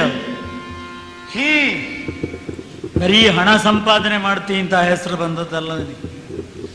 ನೀನು ಪರಪುರಂಜಯನೂ ಹೌದು, ರಿಪುಂಜಯನೂ ಹೌದು. ಸ್ವಕೀಯವಾದ ಪರಾಕ್ರಮದ ಶಿಖೆಯಿಂದ ಕೀರ್ತಿ ಶಿಖರವನ್ನು ಏರಿ ನಿಂತ ಪ್ರತಾಪಿ ನೀನು, ಪರಾಕ್ರಮಿನಿ. ನಿನ್ನ ಧಮನಿಯಲ್ಲಿ ಹರಿಯುತ್ತಿರುವುದು ಶುದ್ಧ ಚಂದ್ರವಂಶೀಯವಾದ ರಾಜ ರಕ್ತ. ನೀನಿರುವುದು ರಣಕ್ಷೇತ್ರದಲ್ಲಿ, ಅದು ಧರ್ಮಕ್ಕಾಗಿ ಯುದ್ಧವನ್ನು ಮಾಡ್ತಕ್ಕಂಥದ್ದು. ಯುದ್ಧವೂ ಧರ್ಮ್ಯವಾದುದು. ಸರ್ವಥಾ ಸರ್ವದಾ ಯುದ್ಧ ಕರ್ತವ್ಯವೇ ಆಗಿದೆ ಅಂತ ಒತ್ತಿ ಒತ್ತಿ ಹೇಳಿದವ ನಾನು. ನಾವು ಈ ಯುದ್ಧ ಮಾಡುವುದು ಸಂಪಾದನೆಗಾಗಿ ಅಲ್ಲ, ನಾವೀ ಯುದ್ಧ ಮಾಡ್ತಕ್ಕಂಥದ್ದು ಕೀರ್ತಿಗಾಗಿ ಅಲ್ಲ, ನಾವೀ ಯುದ್ಧ ಮಾಡ್ತಕ್ಕಂಥದ್ದು ನಮ್ಮ ದ್ವೇಷವನ್ನು ಹಿಂಗಿಸಿಕೊಳ್ಳುವುದಕ್ಕಾಗಲ್ಲ. ಕೇವಲ ಧರ್ಮ ಲಕ್ಷ್ಯದಿಂದ ಈ ಯುದ್ಧವನ್ನು ಮಾಡಬೇಕು. ನಾಳೆ ನಮಗೆ ಕೆಟ್ಟ ಹೆಸರು ಬರಬಹುದು, ನಮಗೆ ನಷ್ಟ ಆಗಬಹುದು, ಏನೂ ಆಗಬಹುದು. ಲಾಭ ಲಾಭ, ಮಾನ ಮಾನ, ಜಯ ಜಯ ಇದಲ್ವೇ ಅಲ್ಲ. ನಿಯತಂ ಕುರು ಕರ್ಮತ್ವಂ ಕರ್ಮಜ್ಯಾಯೋ ಹಿ ಅಕರ್ಮಣ. ಸುಮ್ಮನೆ ಇರತಕ್ಕಂತಹದ್ದು ಸ್ವಕೀಯವಾದ ಕರ್ತವ್ಯವನ್ನು ನಿರ್ವಹಿಸಬೇಕಾದ ಕ್ಷತ್ರಿಯನಿಗೆ ಯೋಗ್ಯವಲ್ಲ. ಇದು ನಿನ್ನ ವರ್ಣಧರ್ಮ, ಇದನ್ನು ಮಾಡ್ತಕ್ಕದ್ದು. ಇದರಲ್ಲಿ ವ್ಯಾಮೋಹಾದಿಗಳೋ ವಿದ್ವೇಷಾದಿಗಳೋ ಲಕ್ಷ್ಯ ಅಲ್ಲ ಅಂತ ಬೋಧಿಸಿದವ ನಾನು. ಈ ಬೋಧನೆಯನ್ನು ಕೇಳಿ ನಾನು ಯುದ್ಧವನ್ನು ಮಾಡ್ತೇನೆ, ಸ್ಮೃತಿರ್ಲಬ್ಧ, ನಾನೀಗ ಸಂಪೂರ್ಣವಾದ ವಿಚಾರವನ್ನು ತಿಳಿದವನಾಗಿದ್ದೇನೆ, ಇನ್ನು ನಾನು ಹೆಜ್ಜೆಯನ್ನು ಹಿಂದಕ್ಕೆ ಇಡುವ ಪ್ರಶ್ನೆಯೇ ಇಲ್ಲ ಅಂತ ಹೇಳಿದವ ನೀನು. ಇದಿಷ್ಟು ಇದೇ ಕ್ಷೇತ್ರದಲ್ಲಿ ನಡೆದ ವಿಷಯ. ಏನಯ್ಯ ಇದೆಲ್ಲ ನಿನಗೆ ಮರೆತು ಹೋಗುವಷ್ಟು ದೊಡ್ಡ ಚಿಂತೆ ಬಂದು ಏನು ನಿನ್ನನ್ನು ಅಂಟಿಕೊಂಡಿತೋ ನನಗೆ ಗೊತ್ತಾಗುವುದಿಲ್ಲ. ಚಿಂತೆ ಹಾಗೆ ಬಂದರೆ ದೊಡ್ಡದಲ್ಲ, ಮನುಷ್ಯರಿಗೆ ಚಿಂತೆ ಬರ್ತದೆ. ಆದ್ರೆ ನೀನು ಕೇವಲ ನರ ಅಲ್ಲ, ನೀನು ಪಾರ್ಥ, ನೀನು ಪೃಥಾಪುತ್ರ. ನೀನು ತನ್ನ ಬದುಕಿನಲ್ಲಿ ಬಂದಿರುವ ಸಕಲ ಸಂಕಷ್ಟಗಳನ್ನು ಆತ್ಮಸ್ಥೈರ್ಯದಿಂದ ಎದುರಿಸಿ ಕೇವಲ 5 ಕಿಡುಗಳಾಗಿದ್ದ ನಿಮ್ಮನ್ನು ಪ್ರಪಂಚವನ್ನೇ ಬೆಳಗುವ ಪುಣ್ಯ ಜ್ವಾಲಾಗ್ನಿಯನ್ನಾಗಿ ನಿರೂಪಿಸಿದ ಕುಂತಿ ಅವರ ಮಗನಿ. ಹೆತ್ತವರು, ಅವಳು ಹೆತ್ತದ್ದು ತುಂಬ ಮಂದಿಯನ್ನು ಹೆತ್ತಿದ್ದಾಳಾದರೂ ಪಾರ್ಥ ಎಂಬ ಪ್ರಸಿದ್ಧಿ ನಿನಗಲ್ವ ಬಂದದ್ದು. ನೀನೇ ಅಲ್ವ 3 ಲೋಕದ ಗಂಡ ಅಂತ ಅನ್ನಿಸಿಕೊಂಡವ. ಈ ಹೊತ್ತು ಯುದ್ಧಾಭ್ಯಾಸವನ್ನು ಮಾಡುವ ತರುಣರೆಲ್ಲರೂ ಮೊದಲಿಗೆ ಹೇಳಬೇಕಾದ ಹೆಸರು ನಿನ್ನದ್ದೇ ಅಲ್ವ. ನಾಳೆ ಈ ಕಥೆಯವರಿಗೆ ಗೊತ್ತಾದ್ರೆ ಹೇಗಾಗುವುದು? ಯುದ್ಧ ಭೂಮಿಯಲ್ಲಿ ಯುದ್ಧ ಮಾಡುತ್ತಿದ್ದಂತಹ ನೀನು ಇದ್ದಕ್ಕಿದ್ದ ಹಾಗೆ ಈಗ ಬಿಲ್ಲ ನೆಟ್ಟಿಯಲ್ಲ. ಎದುರಿಗೆ ಯಾರಿದ್ದಾರೆ? ಯಾರ ಎದುರಿಗೆ? ನಿನ್ನ ಎದುರಿಗೆ. ಅಮುಂದ ಕಾರಣನೆಂಬ ಧೂರ್ತ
ಅರ್ಜುನ, ನೀನು ಅಧ್ಯಯನ ಮಾಡುತ್ತಿದ್ದಂತಹ ವೇಳೆಯಲ್ಲಿ ಎಲ್ಲ ಶಿಷ್ಯರಿಗೂ ಕೂಡ ತಂಬಿಯನಿಗೆಯನ್ನು ಕೊಟ್ಟು ನೀರು ತರುವುದಕ್ಕೆ ಹೇಳಿದ್ರಂತೆ ನಿನ್ನ ಗುರುಗಳು.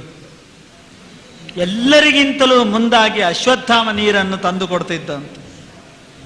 ಅಂದ್ರೆ ಅವನ ತಂಬಿಗೆಯ ಕಂಠ ಬಹಳ ಅಗಲವಾಗಿತ್ತು, ಬೇಗ ನೀರು ತುಂಬುತ್ತಿತ್ತದು. ಉಳಿದವರು ಯಾರಿಗೂ ಈ ವಿಷಯ ಗೊತ್ತಿರಲಿಲ್ಲ, ತಿಳಿದುಕೊಳ್ಳುವಷ್ಟು ಕೌಶಲವೂ ಇಲ್ಲ ಅವರು. ಆದ್ರೆ ನೀನು ಇದರ ಸೂಕ್ಷ್ಮವನ್ನು ಅರಿತು ಒಂದು ದಿನ ಅಶ್ವತ್ಥಾಮನಿಗಿಂತಲೂ ಮುಂದಾಗಿಯೇ ನೀರನ್ನು ತಂದು ಕೊಟ್ಟಿ ಅಂತ ಆಶ್ಚರ್ಯದಿಂದ ನಿನ್ನ ಗುರುಗಳು ಕೇಳಿದ್ರು. ಹೇಗೆ ಎಲ್ಲರಿಗಿಂತಲೂ ಮುಂದಾಗಿ ನೀನು ಬಂದೆ? ಗುರುಗಳೇ, ನಾನು ಹೊಳೆಯವರೆಗೆ ಹೋಗಲೇ ಇಲ್ಲ, ಮಾರ್ಗ ಮಧ್ಯದಲ್ಲಿಯೇ ತಂಬಿಗೆ ನೆಟ್ಟು ಬಾಣದ ಮೂಲಕ ನೀರನ್ನು ತುಂಬಿಸಿಬಿಟ್ಟೆ. ಆಗ ಹೇಳಿದ್ರಂತೆ ಆಚಾರ್ಯರು, ಅಪ್ಪ, ನನ್ನ ಮಗನನ್ನು ನಿನಗಿಂತಲೂ ತೀಕ್ಷ್ಣಮತಿಯನ್ನಾಗಿ ಕುಶಲ ಕರ್ಮಿಯನ್ನಾಗಿ ಮಾಡಬೇಕು ಎಂಬ ಸ್ವಾರ್ಥ ಈ ಕ್ಷಣದವರೆಗೆ ನನಗಿತ್ತು. ಇನ್ನೆಲ್ಲ ನೀನು ಪುತ್ರನಿಗಿಂತಲೂ ಅತಿಶಯನಾದವನು, ಆ ವಾತ್ಸಲ್ಯದಿಂದ ನೋಡ್ತೀನಿ. ಆದ್ರಿಂದ ನೀನೇ ಧನುರ್ಧರ ಲೋಕದಲ್ಲಿ. ಆ ಹೆಸರನ್ನು ಕೊನೆಯವರೆಗೆ ಉಳಿಸುವ ಹಾಗೆ ನನಗೆ ಬೋಧಿಸ್ತೇನೆ ಅಂತ ಗುರುಗಳು ಹೇಳಿದ್ರು. ಹೇಳಿದ್ದು ಮಾತ್ರ ಅಲ್ಲ, ಕೊನೆ ತನಕ ಏನು ಮೋಸ ಮಾಡಲಿಲ್ಲ, ಮಧ್ಯದಲ್ಲಿ ಕುತ್ತಿಗೆ ಕೊಯ್ಲಿಲ್ಲ ಅವರು. ಓಹೋ, ಮಧ್ಯದಲ್ಲಿ ಕುತ್ತಿಗೆ ಕೊಯ್ಲಿಲ್ಲ ಅಲ್ಲ, ಹೇಳಿಕೊಟ್ಟಿದ್ದಾರೆ. ಗೊತ್ತಾಯ್ತು. ಇದು ಕೆಲವರು ಮಧ್ಯದಲ್ಲಿ ಕುತ್ತಿಗೆ ಕೊಯ್ಯೋರು ಇದ್ದಾರೆ ಅಂತಲ್ವಾ ನೀನು ಹೇಳುದು? ಹೇಳಿದ್ದು ನಾನು. ನೀನು ಎಲ್ಲವನ್ನೂ ಹೇಳುದೇ ಅಪ್ಪ. ನೀನು ನಂಜಿನಲ್ಲಿ ಯಾವಾಗಲೂ ಮಾತನಾಡುವುದಿಲ್ಲ ಅಲ್ಲ. ನಾನು ಅಮೃತವನ್ನಲ್ಲೇ ಮಾತನಾಡುದು. ಮತ್ತೆಂತದ್ದು, ನಿನ್ನ ಮಾತಿನಲ್ಲಿ ನಂಜೇ ಇಲ್ಲ, ಬಹಳ ನೇರ ನಿನ್ನ. ನಾನು ಅಮೃತೋಪನವನಲ್ಲೇ ಯಾವತ್ತು ಹೆಚ್ಚು ಮಾತಾಡುದು, ನಂಜಿನ ಮಾತು ಕಡಿಮೆ. ಇಲ್ಲಿ ಆದ್ರಿಂದ ಯಾಕೆ ಈ ಕಥೆ ಹೇಳಿದೆ ನಾನು? ಬದುಕಿನಲ್ಲಿ ಛಲ ಅಂದ್ರೆ ನಿನ್ನ ಹತ್ರ ಕಲಿಬೇಕು, ಸಾಧನೆ ಅಂದ್ರೆ ನಿನ್ನ ಹತ್ರ ಕಲಿಬೇಕು. ಯಾವಾಗಲೂ ಬೆಳೀಬೇಕು, ಬೆಳೀತೇನೆ ಎಂಬ ಆತ್ಮವಿಶ್ವಾಸ ಇದ್ದವ ನೀನು. ನಿನ್ನಷ್ಟು ಸಾಮರ್ಥ್ಯವನ್ನು ಮತ್ತೊಬ್ಬ ಮಾಡಿ ತೋರಿಸಿದ್ರೆ ಅದಕ್ಕಿಂತ ಮುಮ್ಮಡಿಯಾಗಿ, ನಾಲ್ಮಡಿಯಾಗಿ, ಐವಡಿಯಾಗಿ ಮಾಡಿ ತೋರಿಸಬಲ್ಲಂತವನು ನೀನು. ಅಂತ ಉತ್ಸಾಹ ನೀನು. ರಾತ್ರಿಯಲ್ಲಿ ಬೆಳಕಿಲ್ಲದೆ ಊಟ ಕೊಡಬಾರದು ಅಂತ ಗುರುಗಳು ಆದೇಶ ಮಾಡಿದ್ರಂತೆ ನನಗೆ. ಗೊತ್ತುಂಟು ನನಗೆ. ಅರ್ಧರಾತ್ರಿಯಲ್ಲಿ ಎದ್ದು ಬಂದ್ರಂತೆ, ಸುಯ್ ಸುಯ್ ಸುಯ್ ಶಬ್ದ ಕೇಳಿಸ್ತಿತ್ತು ಅವರಿಗೆ. ಬಂದು ನೋಡುವಾಗ ನೀನು ಬಾಣ ಪ್ರಯೋಗ ಮಾಡ್ತಿದ್ದಿ. ಅದಕ್ಕೆ ಅವರು ಹೇಳಿದ್ದು. ಮತ್ತೆ ವಿಚಾರಿಸಿದ್ರಂತೆ ಅಡಿಗೆ ಭಟ್ರನ್ನು, ಬೆಳಕು ಇಲ್ಲದಿರುವಾಗ ಹೊತ್ತಿನಲ್ಲಿ ಬಡಿಸಬಾರ್ದು, ಪಾರ್ಥನ ಊಟ ಮಾಡುತ್ತಿರೋ ಹೊತ್ತಿನಲ್ಲಿ ದೀಪ ಹೋಗದ ಹಾಗೆ ನೋಡಿಕೊಳ್ಬೇಕು ಅಂತಲ್ವಾ ನಿನಗೆ ಹೇಳಿದ್ದು. ಏನು ಮಾಡುದು, ಗಾಳಿ ಬಂದು ಆರಿಗೋಯ್ತು ಅಂದ್ರಂತೆ. ಆ ಹೊತ್ತಿಗೆ ನೀನು ತಿಳಿದುಕೊಂಡಿಯಂತೆ ಕೈಯಲ್ಲಿರುವ ತುತ್ತು ನೇರವಾಗಿ ಬಾಯಿಗೆ ಹೋಗ್ತದೆ ಹೇಗೆ? ಅದು ಅಭ್ಯಾಸವಶ್ಯ ಆದುದು. ಆದ್ರಿಂದ ವಿದ್ಯೆಯು ಅಭ್ಯಾಸವಶ್ಯ ಆದುದು, ಸಾಧನೆ ಮಾಡುವುದರಿಂದ ಸಿದ್ಧಿಸ್ತದೆ ಅಂತ ನೀನು ರಾತ್ರಿಯೆಲ್ಲ ಕಲ್ತವ. ಹೌದಪ್ಪ, ಈ ರಾತ್ರಿಯೆಲ್ಲ ಕಲ್ತವರೆಲ್ಲ ಈ ಬೆಳಕಿನಲ್ಲಿ ಹೀಗೆ ಯಾಕೆ ಮಾಡ್ತಾರೆ ಅಂತ ನಮ್ಮಂಥವರಿಗೆ ತಲೆ ಕಾಯಿತುಕೊಳ್ಳುದು. ನಿದ್ದೆ ಬಿಟ್ಟು ಯಾಕೆ? ನಿದ್ದೆ ಬಿಟ್ಟು ಕಲ್ತದ್ದು. ಹೌದಪ್ಪ, ನಿದ್ದೆ ಬಿಟ್ಟು ಕಲ್ತಿದ್ದಿ, ಬಹಳ ತಿರುಗಾಟ ಮಾಡಿದ್ದಿ, ನನಗೆ ಗೊತ್ತುಂಟು. ನೀನಿಲ್ಲದ ಮೇಳ ಯಾವುದುಂಟು, ಬಿಡಾರ ಇಲ್ಲದ ಊರು ಯಾವುದುಂಟು ನಿನ್ನದ್ದು ಎಲ್ಲ ಕೇಳಿದ್ ನಾನು. ಒಳ್ಳೆ ಯೋಗ ನೀನು, ಭಾಗ್ಯಶಾಲಿ ನೀನು. ಮತ್ತೆ ಒಂದೇ ಕಡೆಯಲ್ಲಿ ಹೆಚ್ಚು ಬಿಡಾರ ಮಾಡುವ ಅನುಕೂಲ ಇಲ್ಲ ನಮಗೆ. ಆದ್ರಿಂದಲೇ ನಿಮ್ಮಂಥವ್ರಿಗೆ ಅನುಗ್ರಹ ಆಗೋದು. ತೀರ್ಥಯಾತ್ರೆ ಮಾಡಿದ್ರು ಅದೆಲ್ಲ ಪ್ರೇಮರಾತ್ರಿಗಳಾಗಿ ಪರಿವರ್ತಿತ ಆಯ್ತು. ಇಷ್ಟು ಒಳ್ಳೆ ಯೋಗ ಉಂಟು ನಿನಗೆ. ಈ ಯೋಗ ಇದ್ದವರೆಲ್ಲ ಯಾಕೆ ಹೀಗೆ ರೋಗ ಹಿಡಿದವರಾಗೆ ಮಾಡ್ತಾರೆ ಅಂತ ನನಗೆ ಗೊತ್ತಾಗುದಿಲ್ಲ. ನಮ್ಮಂಥವರಿಗೂ ಅನ್ನಿಸ್ತದೆ ಈಗ. ಎಂತದ್ದು? ಅರಳದೊಳಮ್ಮಲ್ದವರಿಗಾದನು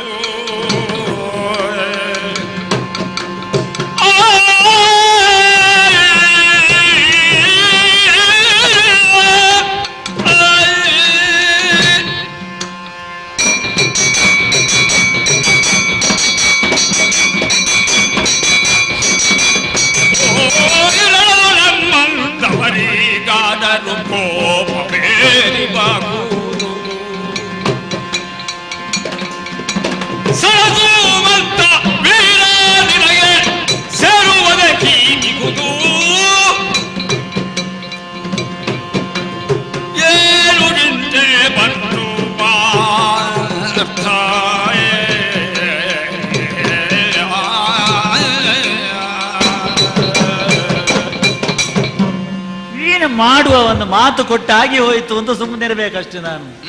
ಇಲ್ಲದಿದ್ರೆ ಈ ಬಿಲ್ಲನ್ನು ನಾನೇ ಹಿಡಿದುಕೊಂಡು ಬಾಣ ಪ್ರಯೋಗವನ್ನು ಕರ್ಣನ ಮೇಲೆ ಮಾಡಿ ಅವನು ಕೊರಳನ್ನು ಕತ್ತರಿಸಬೇಕು ಅಂತ ನನಗೆ ಅನ್ನಿಸ್ತದೆ.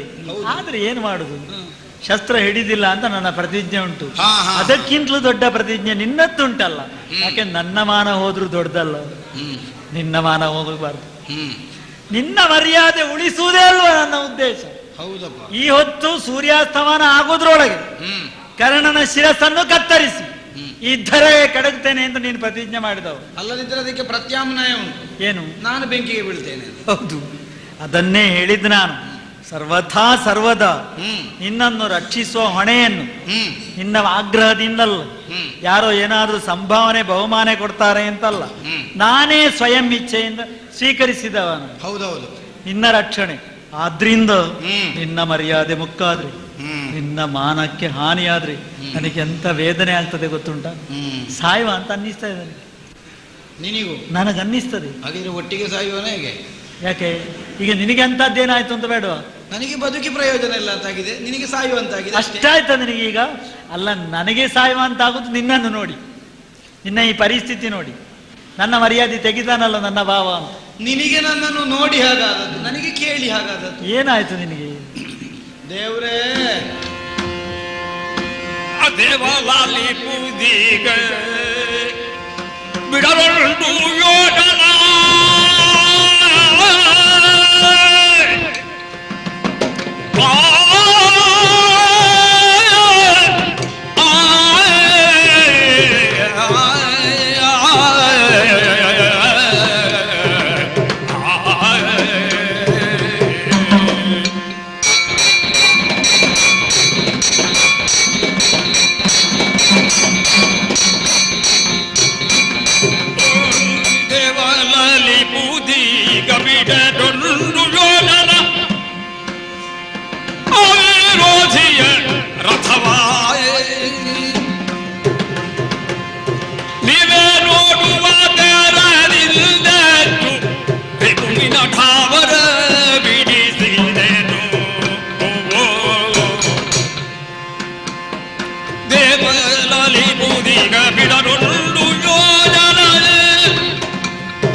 ಕೃಷ್ಣ. ಅರ್ಜುನ, ಕೇವಲ ಸಲುಗೆಯಿಂದ ನಿನ್ನನ್ನು ಭಾವನೆಂದೋ ಕೃಷ್ಣನೆಂದೋ ನಾನು ಸಂಬೋಧಿಸುವುದಾದರೂ ಸಮಷ್ಟಿಯಲ್ಲಿ ಪಾಂಡವರು ನಿನ್ನನ್ನು ದೇವನೆಂದು ಪ್ರತ್ಯೇಕವಾಗಿಯೇ ಕಂಡುಕೊಂಡವರು. ಓಹೋ, ನಿಜವಾಗಿಯೂ ದೇವರೇ ನೀನು ಅಂದ್ರೆ ಅನುಮಾನ ಅಲ್ಲ? ನಿಜವಾಗಿಯೂ ದೇವರು ಅಂದ್ರೆ ಏನು? ಅಲ್ಲ, ಹೌದು. ಅಕ್ಷರಕ್ಕೆ ಅರ್ಥ ಇದ್ದೀತಾ? ಅಲ್ಲ, ಹಾಗಲ್ಲ, ಏನು ಅನುಮಾನ ಇಲ್ಲ ಅದರಲ್ಲಿ ಅಂತ. ಹಾಗೆ ಅಂದ್ರೆ ಸುಳ್ಳು ದೇವರು ತುಂಬಾ ಮಂದಿ ಇದ್ದಾರೆ, ನೀನು ನಿಜವಾದ ದೇವರು ಅಂತ ಇವತ್ತು ಗೊತ್ತಾಯ್ತು ನಿನಗೆ? ಈ ಕ್ಷಣದವರೆಗೂ ಸಂದೇಹ ಇತ್ತೇನೋ? ಅಲ್ಲ, ಇವತ್ತು ಗೊತ್ತಾಯ್ತು ಅಂತ ಪೂರ್ತಿ ಒಪ್ಪಲಿಕ್ಕೆ ಧೈರ್ಯ ಇಲ್ಲ ನನಗೆ. ಯಾಕೆ ಹೇಳು? ಇನ್ನು ಎಷ್ಟು ಉಂಟ ಏನೋ ಗೊತ್ತಾಗ್ಲಿಕ್ಕೆ, ಯಾರಿಗೆ ಗೊತ್ತು. ಅದೆಲ್ಲ ಇಷ್ಟು ಗೊತ್ತಾಯ್ತು, ಅದು ಕೈ ಹಾಕಿ ನೋಡಿ ಆಗ್ಬೇಕಷ್ಟೇ. ಹೌದು, ಆದ್ರೆ ಹೆದರಿಕೆ ಆಗ್ತದೆ. ದೊಡ್ಡವ ನೀನು. ಹೌದಾ? ನೀನು ದೇವರಾಗಿಯೇ ಕೇಳುವುದಾದ್ರೆ ಹಾ, ನಾನು ಹೇಳುವುದಕ್ಕೆ ಅಡ್ಡಿ ಇಲ್ಲ. ಆದೀತು. ಏನಾಯ್ತು? ಮಾನಭಂಗ ಪ್ರಶ್ನೆ ಹಾಕಿದೆಯಲ್ಲ. ಹೌದು, ಆದೀತು ನನಗೆ ಮಾನಭಂಗ. ಛೀ, ನನ್ನ ಮಾನ ತೆಗೆಯೋರು ಯಾರದು? ಯಾರಿದ್ದಾರೆ ನಾನಿರುವಾಗ? ಆಗ ಮತ್ತೆ ಅದೇ ನಾನು ಹೇಳುದು. ಅದೇ ಹೇಳಿ, ನೀನಿರುವಾಗ ನನ್ನ ಮಾನ ತೆಗೆಯುವುದು ಯಾರು ಕೇಳುದು? ನಾನಲ್ಲದೆ ಮತ್ತಾರಿದ್ದಾರೆ? ದೇವರೇ, ಭಕ್ತನೇ, ಯುದ್ಧಾರಂಭದಲ್ಲೇ ನನಗುಂಟಾದಂತಹ ವೈರಾಗ್ಯಕ್ಕೆ ಸರಿಯಾದಂತಹ ಔಷಧವನ್ನು ಕೊಟ್ಟವನು ನೀನು. ಕ್ಲೈಬ್ಯಂ ಮಾಸ್ಮಗಮ ಪಾರ್ಥ. ಹೌದು, ಹೇಡಿತನ ನಿನ್ನ ಲಕ್ಷಣ ಅಲ್ಲ, ನಿನ್ನ ಸ್ವಭಾವ ಅಲ್ಲ, ನಿನ್ನ ಧರ್ಮ ಅಂತೂ ಅಲ್ವೇ ಅಲ್ಲ. ಉರಿಯುತ್ತಿರುವ ಬೆಂಕಿ ಆಗ್ಬೇಕಾದವ ನೀನು, ಆರಿದ ಗೆಂಡವಾಗ್ಬೇಡ, ಮಸಿಗೆಂಡ ಆಗ್ಬೇಡ. ಹಾಗೆ ಹೇಳಿದವನ. ಹೌದು, ಒಂದು ಸಲ ಹೇಳಿದ್ರೆ ಪೂರ್ತಿ ಮರ್ತೋಗುದಿಲ್ಲ ನನಗೆ, ಸ್ವಲ್ಪ ಸ್ವಲ್ಪ ಅದು ನೆನಪು ಉಳಿಯುತ್ತದೆ.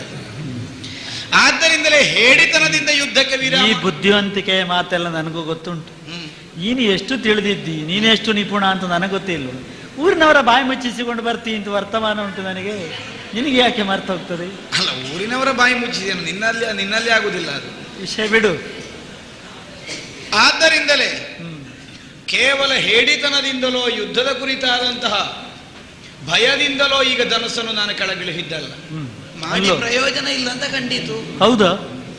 ಓಹೋ, ಯಾವ ಸಾಧನೆಗೆ ಅಂತ ಬೇಕಲ್ಲ ಯುದ್ಧವನ್ನು ಎಸಗುವುದು.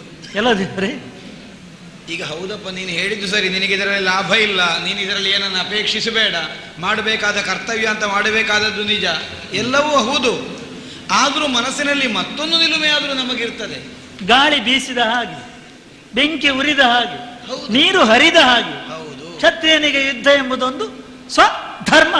ಹೌದು, ಆದರೂ ಒಂದುಂಟು, ಏನು? ಹರಿಯುತ್ತಿರುವಂತಹ ನೀರಿಗಾದರೂ ಒಂದು ಬಂಡೆ ಸಿಕ್ಕಿದ್ರೆ ಒಂದೋ ಗತಿ ಬದಲಿಸಬೇಕು. ಹೌದೌದು ಅಲ್ವಾ? ಹೌದು. ಬೀಸುತ್ತಿರುವ ಗಾಳಿಗೆ ತಡೆಯಾದರೆ ಮತ್ತೆ ಹಿಂದೆ ಬರಬೇಕಷ್ಟೇ. ನನಗೂ ಆದದ್ದು ಹಾಗೆ. ಯುದ್ಧದ ಕರ್ತವ್ಯದ ಮೂಲಕವಾಗಿ ನಾನು ಸಂಪಾದಿಸುವುದಕ್ಕೆ ಏನೂ ಇಲ್ಲ ಅನ್ನುವಂತಹ ನಿಲುಮೆ ಮನಸ್ಸಿನಲ್ಲಿ ಭದ್ರವಾಗಿದ್ರು. ಅಲ್ಲ, ನಾನೊಂದು ದೃಷ್ಟಾಂತ ಕೇಳಿದ್ದದು. ನೀರಿಗಾಗ್ಲಿ ಅಥವಾ ಬೆಂಕಿಗಾಗ್ಲಿ ವ್ಯವಸಾಯಾತ್ಮಕವಾದ ಬುದ್ಧಿ ಇಲ್ಲ ನೋಡಿ, ಆಲೋಚನೆ ಮಾಡು. ಅದು ಭೌತಿಕವಾದ್ದು, ನೀವು ಬೌದ್ಧಿಕವಾದದ್ದು ಶರೀರ ಉಳ್ಳವರಲ್ಲ. ಹೌದೌದು. ಆದ್ದರಿಂದಲೇ ಕಷ್ಟ ಆದದ್ದು. ಹೌದಾ? ಹೌದು. ಕೆಲವು ಸಲ ಬುದ್ಧಿ ಇಲ್ಲದಿದ್ರೆ ಒಳ್ಳೆಯದು ಅಂತ ಕಾಣುತ್ತಾನೆ, ಬುದ್ಧಿ ಇದ್ರೆ ಕಷ್ಟ ಆಗ್ತದೆ. ಏನು ಹೇಗೆ ಯಾಕೆ ಅನ್ನುವುದನ್ನು ವಿಮರ್ಶಿಸಲಿಕ್ಕೆ ಹೊರಡುವ ಸಾಮರ್ಥ್ಯ ಯಾವನಿಗುಂಟು ಅವನಿಗೆ ಕಷ್ಟ ಆಗುವುದಿಲ್ಲ. ಭಾಷೆ ಬಂದವರಿಗೆ ಕಷ್ಟ. ಹೌದು, ಅಲ್ಲದಿದ್ದವರಿಗೆ ಸಮಸ್ಯೆ ಇಲ್ಲಲ್ಲ, ಭಾಷೆ ಇಲ್ಲ ಅಂತ ಅರ್ಥವೇ ಆಗುದಿಲ್ಲ. ಹೌದು ಭಗವಂತ. ಆದ್ರಿಂದಲೇ ಕೆಲವರು ಅರ್ಥ ಆಗದ ಹಾಗೆ ಮಾತಾಡುದು. ಹೌದು, ಅಲ್ಲದ ಅರ್ಥ ಆಗದೆ ಇರುವುದು ಅವರಿಗೂ ಆಗುದಿಲ್ಲ. ಅದು ಮಾತ್ರ ಅದನ್ನೇ ಹೇಳಿದ್ ನಾನು. ಕೇಳುವವನಿಗೆ ಹೇಗೂ ಆಗುದಿಲ್ಲ ಅಲ್ಲ, ಹೇಳುವವನಿಗೆ ಆಗುದಿಲ್ಲ ತಾನು ಏನನ್ನು ಹೇಳ್ತಾ ಇದ್ದೇನೆ ಅಂತ. ನಿನಗೇನ ರಣಕ್ಷೇತ್ರದಲ್ಲಿ ಕರ್ಣಾರ್ಜುನರ ಕಾಳಗ ಎಷ್ಟೊಂದು ಬಿರುಸಿನಿಂದ ತೊಡಗಿದೆ ಅನ್ನುವುದಕ್ಕೆ ಪ್ರತ್ಯಕ್ಷ ಸಾಕ್ಷಿಯಾಗಿದ್ದವನು ನೀನು. ನಾನೇ ಇದ್ದೇನೆ. ಶಿಬಿರದಲ್ಲಿ ಪ್ರತಿಜ್ಞೆಯನ್ನೇ ಸಗಿ ಈ ಹೊತ್ತು ನಮ್ಮ ಯುದ್ಧ ಭೂಮಿಯಲ್ಲಿ ಸೈನಿಕರು ಕೂಡ ಕೆಲವರು ಯುದ್ಧ ಬಿಟ್ಟಿದ್ದಾರೆ ಮಾಡುವುದು. ಹೌದೌದು, ಯುದ್ಧ ಬಿಟ್ಟದ್ದು ನಿಮ್ಮ ಯುದ್ಧ ನೋಡಬೇಕು ಅಂತ ನೋಡಬೇಕು ಆ ದೃಷ್ಟಿಯಿಂದ. ಹೌದೌದು, ಅದು ವಿಶೇಷವಾದಂತಹ ಒಂದು ಮೆರುಗು ಕರ್ಣಾರ್ಜುನರ ಕಾಳಗಕ್ಕೆ. ಯಾವತ್ತೂ ತಾವಾಗಿ ಅದರಲ್ಲಿ ಭಾಗವಹಿಸುವವರು ನೋಡಿದಾಗ ಮಾತ್ರ ಹೆಚ್ಚಿನ ಆಸಕ್ತಿಯು. ಮತ್ತೆ ಅವರವರಷ್ಟಕ್ಕೆ ನಿದ್ದೆ ಮಾಡಿಕೊಂಡಿದ್ರೆ ಏನು ಪ್ರಯೋಜನ? ಆಸಕ್ತಿ ಬರುವುದಿಲ್ಲ. ಪುರೋಹಿತರೆಲ್ಲ ಯುದ್ಧ ನೋಡಿ ಏನು ಪ್ರಯೋಜನ? ಯೋಧರು ನೋಡ್ಬೇಕು. ಆದ್ದರಿಂದಲೇ ಯೋಧರೆಲ್ಲರೂ ಪ್ರೇಕ್ಷಕರಾಗುವಂತಹ ವಾತಾವರಣವನ್ನೇ ನಿರ್ಮಿಸಿದಂತಹ ನಮ್ಮ ಬಿರುಸಿನ ಕಾಳಗ ಸಾಮಾನ್ಯವಾದು ಅಲ್ವೇ ಅಲ್ಲ. ನಾನು ಮೂಕನಾಗಿ ಹೋಗಿದ್ದೇನೆ ನಿನ್ನ ಪರಾಕ್ರಮ ನೋಡಿ. ಹೌದು, ನಾನು ಹೌದು ಮೂಕನಾಗಿ ಹೋಗಿದ್ದೇನೆ. ಅದಕ್ಕೆ ನಾನು ಬಿಲ್ಲುಗಳಾಗಿಟ್ಟದ್ದು. ಹೌದು, ಯಾವಾಗ ನೀನು ನನ್ನ ಪಮ ನೋಡಿ ಮೂಕನಾದಿಯೋ, ನೀನು ಇಬ್ಬರ ಪರಾಕ್ರಮ ನೋಡಿ ಮೂಕನಾಗ್ತಿದ್ರೆ ನನ್ನದು ಆಕ್ಷೇಪ ಏನು ಇರಲಿಲ್ಲ. ಹೌದಾ? ನಾನು ಮಾಡಿದ್ದು ಕಡಿಮೆಯ ಸ್ವಾಮಿ, ನೀನು ನೋಡ್ಲಿಲ್ವ?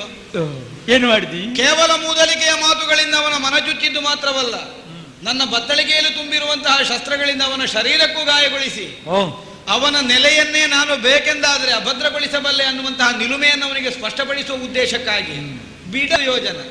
ಯಥಾರ್ಥಕ್ಕಾದ್ರೆ ಬಾಣವು ಬಿಟ್ಟದ್ದು ಅಂತಲ್ಲ, ಅದು ಹೀಗೆ ಒಂದು ಪ್ರಯೋಗಿಸಿದ್ದು ಅಷ್ಟೇ. ಅದೊಂದು ಪ್ರಯೋಗ ಅಂತ ಹೇಳುವಷ್ಟರ ಮಟ್ಟ ಪ್ರಯೋಗ ಮಾಡ್ತಿದ್ರೆ ಏನೋ ಆಗುತ್ತಿತ್ತು. ಒಂದು ಬಾಣವನ್ನು ನಾನು ಅವನ ರಥದತ್ತ ಪ್ರಯೋಗಿಸಿದ್ರೆ ಯೋಜನಾಂತರಕ್ಕೆ ಅವನ ರಥ ಹಾರಿ ಹೋಗಿತ್ತು. ನೀನು ಮನಸ್ಸು ಕೊಟ್ಟು ಬಾಣ ಪ್ರಯೋಗ ಮಾಡ್ತಿದ್ರೆ ಅವನ ರಥ ದಿಗಂತದ ಆಚೆಗೆ ಹೋಗ್ತಿತ್ತು. ಅಂದ್ರೆ ಇಷ್ಟರವರೆಗೆ ಮನಸ್ಸಿಡದೆ ನಾನು ಕೆಲಸ ಮಾಡಿದ್ದು ಅಂತ ಹೇಳುದ ನೀನು? ಅಗತ್ಯ ಇಲ್ಲ ಅಂತ. ನಾನು ಮನಸ್ಸಿಟ್ರೆ ಕರ್ಣ ಇದ್ದಾನ, ಕರ್ಣ ರಥ ಎಂತದ್ದು ಇಲ್ಲ. ಮತ್ತೆ ಅಷ್ಟೇ ಅಲ್ವಾ ಕರ್ಣ ಅರ್ಜುನನ ಗುಬ್ಬಿಯ ಮೇಲೆ ಬ್ರಹ್ಮಾಸ್ತ್ರ ಯಾಕೆ ಹಾಗಾಗಕೂಡುದು ಅನ್ನುವುದಕ್ಕೂ ಉಪೇಕ್ಷಾ ಭಾವದಿಂದಲೇ ಅವನಲ್ಲಿ ಹೋರಾಟವನ್ನು ಮಾಡಿ. ಆದ್ರೂ ನ್ಯಾಯವಾಗಿ ನಿನ್ನದೊಂದು ಹೋರಾಟವೇ ಅಲ್ಲ ಅದು. ಏನ್ ಹೇಳ್ತೀವಿ? ಅಲ್ವೇ ಅಲ್ಲ, ಮನಸ್ಸಿಟ್ಟಲ್ವೇ ಅಲ್ಲ, ಯೋಜನಾಂತರಗಳಿಗೆ ಎಸೆದದ್ದೊಂದು ಬಾಣ ತೆಗೆ. ಹೌದು, ಅದಕ್ಕೆ ರಥ ಅಷ್ಟರ ಬಸಕ ಹಾರಿಗೋಯ್ತು. ಹೋಯ್ತು. ಅರ್ಜುನನಲ್ಲಿ ಕಾಳಗ ಮಾಡ್ತೇನೆ, ಅರ್ಜುನನಿಗೆ ನಾನು ಸ್ಪರ್ಧಿ, ಅರ್ಜುನಲ್ಲಿ ದ್ವಂದ್ವ ಯುದ್ಧ ಮಾಡುವ ಸಾಮರ್ಥ್ಯ ನನಗುಂಟು, ಕೌರವನನ್ನು ಸಾಕಿದ್ದೆ ಅರ್ಜುನನ ಮೇಲೆ ಹರಿಹಾಯ್ದು ಬಿಡುವುದಕ್ಕಾಗಿ ಅನ್ನುವಂತಹ ಉದ್ದೇಶವನ್ನೆಲ್ಲ ಇರಿಸಿಕೊಂಡಿದ್ದಂತಹ ಕರ್ಣನ ಡಾವರ ಬಿಡಿಸಿದೆ. ಈಗ ಅವನಿಗೆ ಸಂಪೂರ್ಣ ಅರ್ಥ ಆಗಿರ್ಬೋದು ಅರ್ಜುನನ ಮುಂದೆ ನಾನು ಏನೂ ಅಲ್ಲ. ಅಷ್ಟು ಅವನಿಗೆ ಸ್ಪಷ್ಟಪಡಿಸಿದ್ರೆ ನಿನಗದು ಕಾಣಲೇ ಇಲ್ಲಲ್ಲ. ಏನು? ಅದೇ ಕಷ್ಟ ಆದದ್ದು. ಏನು? ನೀನು ನನ್ನ ಹಿಂದೆ ಕೂತುಕೊಂಡು ಸಾರಥ್ಯ ಮಾಡು. ಸ್ವಲ್ಪ ಮುಂದೆ ಕೂತ್ರೆ ಕಾಣುದಿಲ್ಲ. ಮುಂದೆ ಕೂತ್ರೆ ನಿನಗೆ ಆ ಕರ್ಣನ ರಥವೇ ಹಿಂದೆ ನೋಡ್ಬೇಕಾಗ್ತದೆ. ಹೌದು, ಹಿಂದೆ ನೋಡುವುದು ನಿಷೇಧ ಅಂತ ಹೇಳ್ತಾರೆ ಕೆಲವರು. ಹೌದು, ಹಿಂದೆ ನೋಡಕೂಡದು ಅಂತ. ಹಾಗೆಂದು ಕೆಲವು ಸಲ ನೋಡ್ಲು ಬೇಕಾಗ್ತದೆ, ಅಲ್ಲ ಇದ್ರೆ ಹಿಂದೆ ಇದ್ದವ ಏನು ಮಾಡ್ತಾನೆ ಅಂತಲೇ ಗೊತ್ತಾಗೋದಿಲ್ಲ. ಹೌದು, ಆದ್ರೆ ಹಿಂದೆ ಇದ್ದವ ಏನು ಮಾಡ್ಲಿಕ್ಕಿಲ್ಲ ಅಂತ ನನಗೆ ವಿಶ್ವಾಸ ಉಂಟು. ಅಲ್ಲ, ನಿನ್ನ ಬಗ್ಗಲ್ಲ, ಅವ ಏನೂ ಮಾಡದೇ ಇದ್ರೆ ನೀನು ಇದ್ದು ಪ್ರಯೋಜನ ಏನು? ಅದೌದು. ಈಗ ನಿನಗಾದದ್ದೇ ಅಲ್ವ ಕಷ್ಟ. ಹೌದೌದು. ನಾನೀಗ ಏನೂ ಮಾಡದಿರುವ ಸ್ಥಿತಿಯಲ್ಲಿ ಹಿಂದೆ ತಿರುಗಿ ನೋಡ್ಬೇಕಾಗಿ ಬಂತು. ನಿನಗೆ ಕುದುರೆ ಕಟ್ಟದೇ ಇರುವ ರಥೆಗೆ ಸಾರಥಿ ಯಾಕೆ? ಹಾಗಾಗಿ ಹೋದೀತು. ಆದ್ರೆ ಏನಾಯ್ತು ಈಗ? ನನ್ನ ಸಾಧನೆ ನಿನ್ನ ಕಣ್ಣಿಗೆ ಬೀಳದೆ ಹೋಯ್ತಲ್ಲ ಸ್ವಾಮಿ. ಅಯ್ಯೋ, ಅದು ಹೇಗೆ ನಿನಗೆ ಗೊತ್ತಾಯ್ತು ಅಂತ ಬೇಡವಾ? ಅವನನ್ನು ಹೊಗಳಿದೆ ಮತ್ತೆ ನೀನು. ಯಾರನ್ನು? ಕರ್ಣನನ್ನು. ಏನಂತ ಹೊಗಳಿದ? ಹೊಗಳದು ಹೊಗಳಿದ್ಯಪ್ಪ, ಏನು ಅಂತ ಯಾರಿಗೆ ಗೊತ್ತು? ದೇವರೇ ಹೇಳ್ಬೇಕಾದ್ರ ಅರ್ಥ ಅಲ್ಲ. ಪೂತುರೆ, ಪೂತುಮಜರೆ, ಬಳಿರೆ, ಶಹಬಾಸ್, ಮಜಾ ಪೂತುರೆ. ನೋಡು, ಇಷ್ಟು ಒಳಗೆ ಹಾಕಿದೆಯಲ್ಲ ಇವತ್ತು ನೀನು. ಸಂಗ್ರಹ ಆಯ್ತಾ ಇಲ್ಲ ನಿನಗೆ? ಎಂತದ್ದು ಇಷ್ಟು ಶಬ್ದಗಳು? ಹೀಗೆ ಅಲ್ಲ, ನಿನಗೆ ಶಬ್ದ ದಾರಿದ್ರ್ಯ ಬಂದಿದೆ. ಹೇಳಿದೆ ಹೊಗಳಲಿಕ್ಕೆ ಕಡಿಮೆ ಆಯ್ತು, ಶಬ್ದ ಸಿಕ್ಕುವುದಿಲ್ಲ ಅಂತ. ಮತ್ತೆ ಅವನ್ನೇ ಸೇರಿಸಿಕೊಂಡು ಸ್ವಲ್ಪ ಸ್ವಲ್ಪ ನೀನು ಹೇಳಿದ್ದಿ ಅಂತ ಕಲ್ಪಿಸಿಕೊಂಡು ಆಗ್ಲಿ. ಆದ್ರೂ ಅವನನ್ನು ನೀನು ಹೊಗಳಿದ್ದಿ. ಹಾಗಿದ್ರೆ ಅವ ಏನೂ ಮಾಡ್ಲಿಲ್ವ ಅಂತ ಕೇಳಿದ್ರೆ ಸ್ವಲ್ಪ ಮಾಡಿದ್ದ. ಅದು ಜೀವದಾಸೆ ಬಿಟ್ಟು ಬಿಟ್ಟು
ಸ್ವಾಮಿ.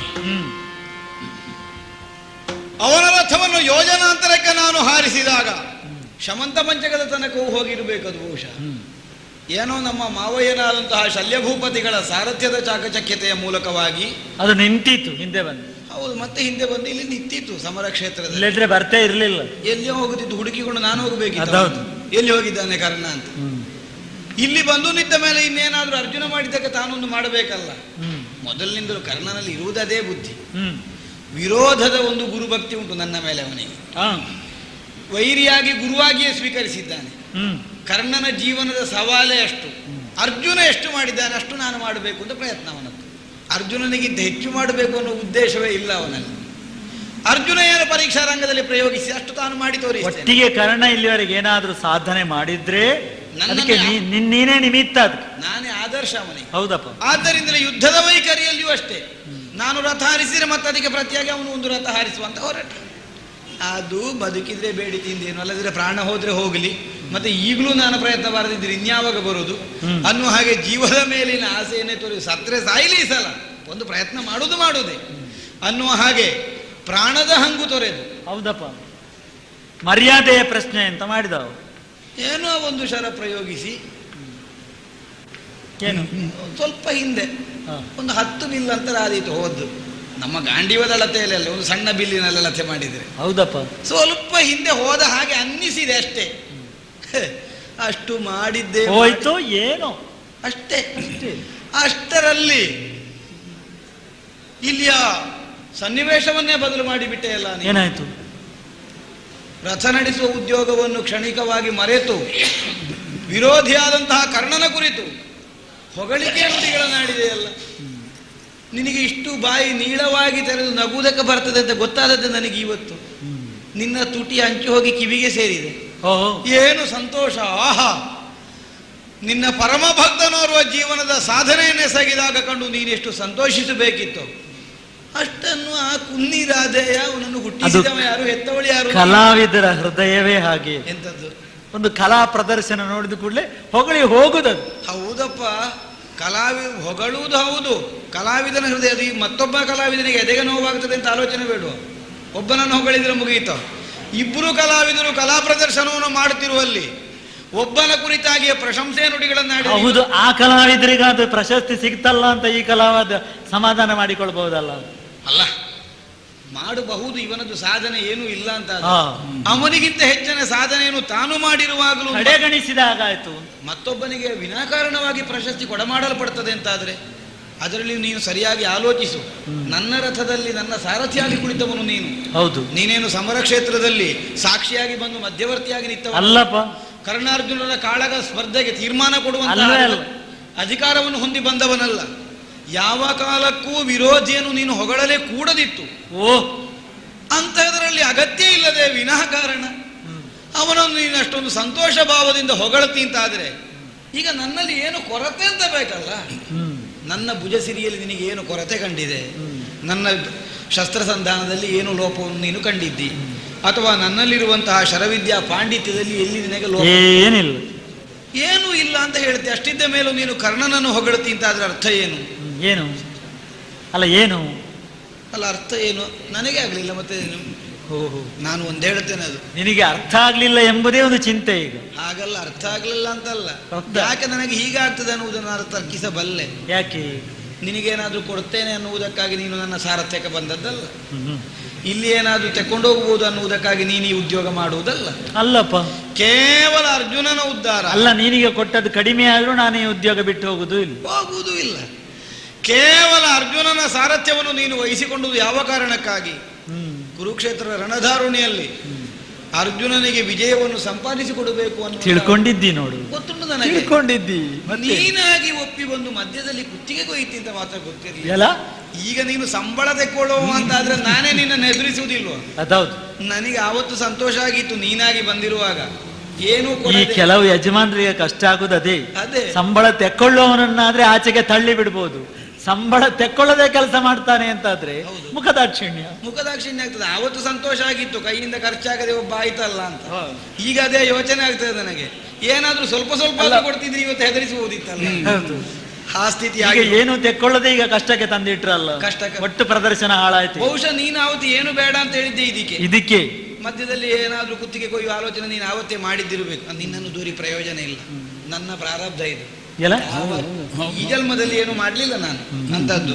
ಯಾರನ್ನಾದ್ರೂ ಮುಖಭಂಗ ಮಾಡಿದ್ದು ಅಥವಾ ಯಾರನ್ನಾದ್ರೂ ನಂಬಿಕೆಯ ಮಾತು ಕೊಟ್ಟು ಮಧ್ಯದಲ್ಲಿ ಕೈ ಬಿಟ್ಟದ್ದು, ಇನ್ಯಾರಿಗಾದ್ರೂ ನಾನಿದ್ದೇನೆ ಅಂತ ಭರವಸೆಯನ್ನು ಹೇಳಿ ಅವರನ್ನು ವಿರೋಧಿಗಳ ಪಾಳಯದಲ್ಲಿ ಅಪಮಾನಕ್ಕೀಡಾಗುವ ಹಾಗೆ ಮಾಡಿದ್ದು, ಅಥವಾ ಅವನಿಗೆ ಆಗದೇ ಇದ್ದವನನ್ನು ಅವನ ಮುಂಭಾಗದಲ್ಲೇ ಹೊಗಳಿ ಎಲ್ಲರೂ ಕೇಳುವ ಹಾಗೆ ಮಾಡಿ ಇವನ ಮುಖ ಕಪ್ಪಾಗುವ ಹಾಗೆ ಮಾಡಿದ್ದು, ಎಂಥದ್ದು ಮಾಡಿದ್ದು ನನಗೆ ನೆನಪು ಬರುವುದಿಲ್ಲ. ಬಹುಶಃ ಮೊದಲನೇ ಜನ್ಮದಲ್ಲಿ ಎಲ್ಲರೂ ಮಾಡಿದ್ದೇನೋ ಏನೋ. ಯಾರ ಸಾರಥ್ಯವನ್ನು ನಾನು ವಹಿಸಿಕೊಂಡನೋ ಆ ಸಾರಥ್ಯವನ್ನು ವಹಿಸಿಕೊಂಡಿರುತ್ತಾ ಅವನ ವಿರೋಧಿಯನ್ನೇ ಅವನ ಮುಂಭಾಗದಲ್ಲಿ ನಾನು ಹೊಗಳಿದನು. ಆ ಪ್ರಾರಬ್ಧ ನನ್ನ ಬೆನ್ನು ಬಿಡದೆ ಈಗ ಅಂಟಿ ಬಂದು ಈ ಗುರುದಾರುಣಿಯಲ್ಲಿ 17ನೇ ದಿವಸ ಯುದ್ಧದಲ್ಲಿ ಈ ತರನಾಗಿ ಆಗಿರಬೇಕು. ಆದ್ದರಿಂದ ದೇವರೇ ಕರ್ಣ ಸಾಮರ್ಥ್ಯ ಉಳ್ಳವು, ಕರ್ಣ ಮಹಾರಥಿ ಅಲ್ಲ. ಸೂರ್ಯಾಸ್ತಮಾನ ಆಗಲಿ, ಅದಕ್ಕಿಂತ ಒಳ್ಳೆ ಅರ್ಜುನನ ಅಸ್ತಮಾನ ಆಗ್ತದೆ. ಈಗ ಬದುಕಿ ಪ್ರಯೋಜನ ಇಲ್ಲ ಅಂತಾಗಿದೆ. ನಾವು ಏನಿದ್ರು ಭಗವಂತನಿಗೆ ಪ್ರೀತ್ಯರ್ಥವಾಗಿ ಕೆಲಸ ಮಾಡುವುದು ಅಂತ ಹೊರಟವರು. ನಾವಿಷ್ಟು ದುಡಿದ್ರು ಬೆವರಿಳಿಸಿದ್ರು ಭಗವಂತನಿಗೆ ವಿರೋಧಿಗಳ ಕೆಲಸವೇ ಮನಸ್ಸಿಗೆ ಒಪ್ಪಿಗೆ ಆಗ್ತದೆ ಅಂತಾದ್ರೆ, ಬಳಿರೇ ಶಾಬಾಸ್ ಅಂತ ಆ ಕಡೆಗೆ ನೀವು ಮನಸೋಲ್ತೀರಿ ಅಂತಾದ್ರೆ, ನಾವು ದುಡಿದು ಪ್ರಯೋಜನ ಇಲ್ಲ ಅಂತ ನೀವು ಬೇರೆ ಹೇಳುವುದು ಬೇಕು. ಅಷ್ಟು ಅರ್ಥ ಆಗ್ತದೆ ನಮಗೆ. ನಿನ್ನ ಕೆಲಸ ಸರಿಯಾಗಿದೆ ಅಂತ ಹೇಳಿದ್ರೆ ಇವನದ್ದು ತಪ್ಪು ಅಂತ ಬೇರೆ ಹೇಳಬೇಕು. ಆದ್ದರಿಂದ ಇದು ನೀವು ಯುದ್ಧ ಮಾಡುವುದಾದ್ರೆ ಬೇಕಿದ್ರೆ ನನ್ನ ಬಿಲ್ಲು ಬಾಣ ಕೊಡುವ, ಅಂತೂ ನಮ್ಮದು ಯುದ್ಧ ಇಲ್ಲ. ಹೌದಾ ಪಾರ್ಥ? ರಹಸ್ಯವನ್ನು ಕೇಳು.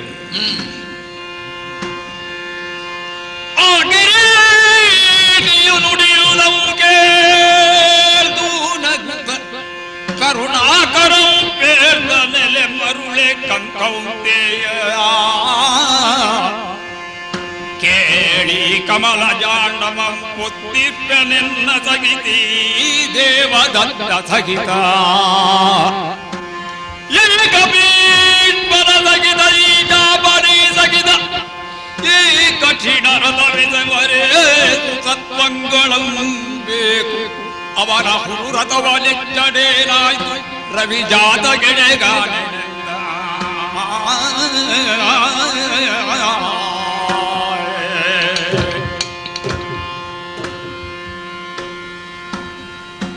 ಕಿರೀಟ ಇಟ್ಟವರು 1000 ಮಂದಿ ಇದ್ದಾರೆ ಈ ಲೋಕದಲ್ಲಿ. ಆದ್ರೆ ಹಾಗೊಂದು ಹೆಸರಿರುವುದು ನಿನಗೆ ಮಾತ್ರ, ಕಿರೀಟಿ. ದೇವೇಂದ್ರ ನಿನ್ನ ತಲೆಗೆ ತೊಡಿಸಿದ ಕಿರೀಟ ಅದು, ಹಾಗೆ ಹೆಸರು ಬಂತು ನಿನಗೆ. ತಲೆಗಳು ಲೋಕದಲ್ಲಿ 1000 ಉಂಟು, ತಲೆ ಇಲ್ಲ ಇಡುವುದಕ್ಕೆ ಅಂತ ನಿನ್ನ ತಲೆ ಕಿರೀಟ ಇಟ್ಟದಲ್ಲ. ಅದೇ ನೀನು ಯೋಗ್ಯ ಎನ್ನುವ ಕಾರಣದಿಂದಲಲ್ವಾ ದೇವ ಕಿರೀಟವನ್ನು ನಿನ್ನ ತಲೆಗಿಟ್ಟದ್ದು. ಆ ಸ್ಮರಣೆಯಿಂದ ನೀನು ಆಲೋಚಿಸಬೇಕಾಗಿತ್ತು. ನೀನು ಕೇವಲ ನರನಾಗಿ ಆಲೋಚಿಸಿ. ನಿನ್ನ ಯಾವ ವಾದವು ತಪ್ಪೆಂದು ನಾನು ಹೇಳುವುದೇ ಇಲ್ಲ. ಉದ್ಯೋಗ ಪ್ರವೃತ್ತನಾದಂತಹ ವ್ಯಕ್ತಿಗೆ ಸ್ವಬಾಂಧವರು ಪರಪ್ರಶಂಸೆಯನ್ನು ಮಾಡಿದಾಗ ಮಾನಖಂಡನೆ ಆಗುತ್ತದೆ. ಅಭಿಮಾನ ಇದ್ದವರಿಗೆ ಹಾಗೆ ಆಗ್ತದೆ. ಹಾಗಾಗದೇ ಇದ್ರೆ ಅವರಿಗೆ ಅಭಿಮಾನ ಇಲ್ಲ ಅಂತ ಅರ್ಥ. ನೀನು ಮಾನಿಯಾದುದರಿಂದಲೇ ನಿನಗೆ ಚಿಂತೆ ಬಂತು. ಮತ್ತೆ ಅಭಿಮಾನ ಬಿಟ್ಟೆಲ್ಲ ಬದುಕುವಷ್ಟು ದೊಡ್ಡವಾಗಲಿಲ್ಲ ನಾನು. ಇಲ್ಲ, ಅಭಿಮಾನ ಹೋದ್ರೆ ಮತ್ತೇನುಂಟು? ಅದೇ ಅಲ್ವಾ ಸತ್ವ ಅಂತ ಹೇಳಿ. ಊದಿದಾಗ ವಿಜೃಂಭಿಸದೇ ಇದ್ರೆ, ನೀರು ಹಾಕಿದಾಗ ಆರಿ ಹೋಗದೇ ಇದ್ರೆ ಅದಕ್ಕೆ ಅಗ್ನಿ ಎಂಬ ಹೆಸರು ಬರುವುದಿಲ್ಲ.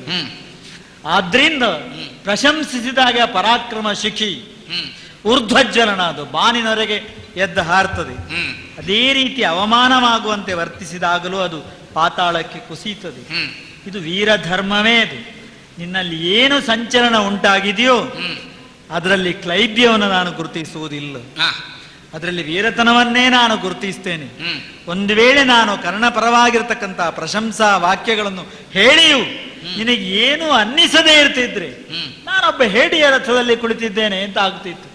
ಅಥವಾ ಹೊಸ ಭಾಷೆಯಲ್ಲಿ ಹೇಳೋದಿದ್ರೆ, ಹೊಸ ಭಾಷೆ ಅಲ್ಲ ಅದು, ರೂಢಿಯಲ್ಲಿ ಇರುವಂತ ಲಘು ಭಾಷೆಯಲ್ಲಿ ಹೇಳೋದಿದ್ರೆ ನರ ಸತ್ತವ ಅಂತ ಅರ್ಥ ಆಗ್ತದೆ.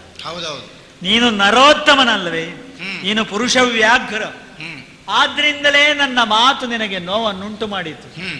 ನೀನು ಹೇಳ್ತಿ ಎಷ್ಟು 1 ಯೋಜನ 10 ಬಿಲ್ಲು, ಲೆಕ್ಕ ಎಲ್ಲ ಸರಿಯೇ ನಿನ್ನದು. ಒಂದು ಅರಮನೆಯನ್ನು ಕಟ್ಟುವುದಕ್ಕೆ 100 ಜನರು 10 ದಿನ ಕೆಲಸ ಮಾಡಬೇಕು ಅಂತ ಆದ್ರೆ 10 ದಿನ ಕೆಲಸ ಮಾಡಬೇಕು ಅಂತ ಆದ್ರೆ 1,000 ಮಂದಿಗೆ ಒಂದು ದಿನದಲ್ಲಿ ಅರಮನೆ ಕಟ್ಟಲಿಕ್ಕೆ ಆಗ್ತದೆ? ಲೆಕ್ಕಾಚಾರದಲ್ಲಿ ಆಗಬೇಕು, ವ್ಯವಹಾರದಲ್ಲಿ ಆಗ್ಲಿಕ್ಕೆ ಆಗುದಿಲ್ಲ. ಲೆಕ್ಕಾಚಾರ ಸರಿ ಉಂಟು. ಆದ್ರಿಂದ ಈ ಲೆಕ್ಕಗಳು ಎನ್ನುವುದು ವ್ಯವಹಾರ್ಯವ ಅಂತ ನೋಡ್ಬೇಕಲ್ಲ. ಯಾವುದೇ ಆಗಲಿ ಅದು ಲೆಕ್ಕ ಅಂದ್ರೆ ಹಾಗೆ. ಲೆಕ್ಕಕ್ಕೆ ಸರಿ ಇರಬಹುದು, ಅನುಭವಕ್ಕೆ ವ್ಯವಹಾರಕ್ಕೆ ಸರಿಯಾದೀತು ಅಂತ. ಮಕ್ಕಳು ಎಷ್ಟು ಚತುರರು ಅಂತ ನೋಡುವುದಕ್ಕೆ ಅಧ್ಯಾಪಕರು ಪ್ರಶ್ನಿಸುವುದಿಲ್ವ? ಒಂದು ಕಂಚುಕವು ಒಣಗುವುದಕ್ಕೆ 1 ಗಳಿಗೆ ಬೇಕಾದರೆ 100 ಕಂಚುಕಗಳು ಒಣಗುವುದಕ್ಕೆ ಎಷ್ಟು ಗಳಿಗೆ ಬೇಕು? ಪೆದ್ದ 100 ಗಳಿಗೆ ಅಂತೇಳಿ. ಯಾಕೆ 1 ಗಳಿಯಲ್ಲಿ 100 ಕಂಚುಕ ಒಣಗುವುದಿಲ್ವ? ಒಣಗಿಸ್ಲಿಕ್ಕೆ ಆಗುದಿಲ್ವ? ಅದನ್ನ ಲೆಕ್ಕದಲ್ಲಿಯೇ ಆಲೋಚನೆ ಇಟ್ಟುಕೊಂಡ ಮಗು ಹಾಗೆ ಉತ್ತರಿಸ್ತದೆ. ಆಲೋಚನೆ ಮಾಡು. 16 ವರ್ಷದ ತರುಣ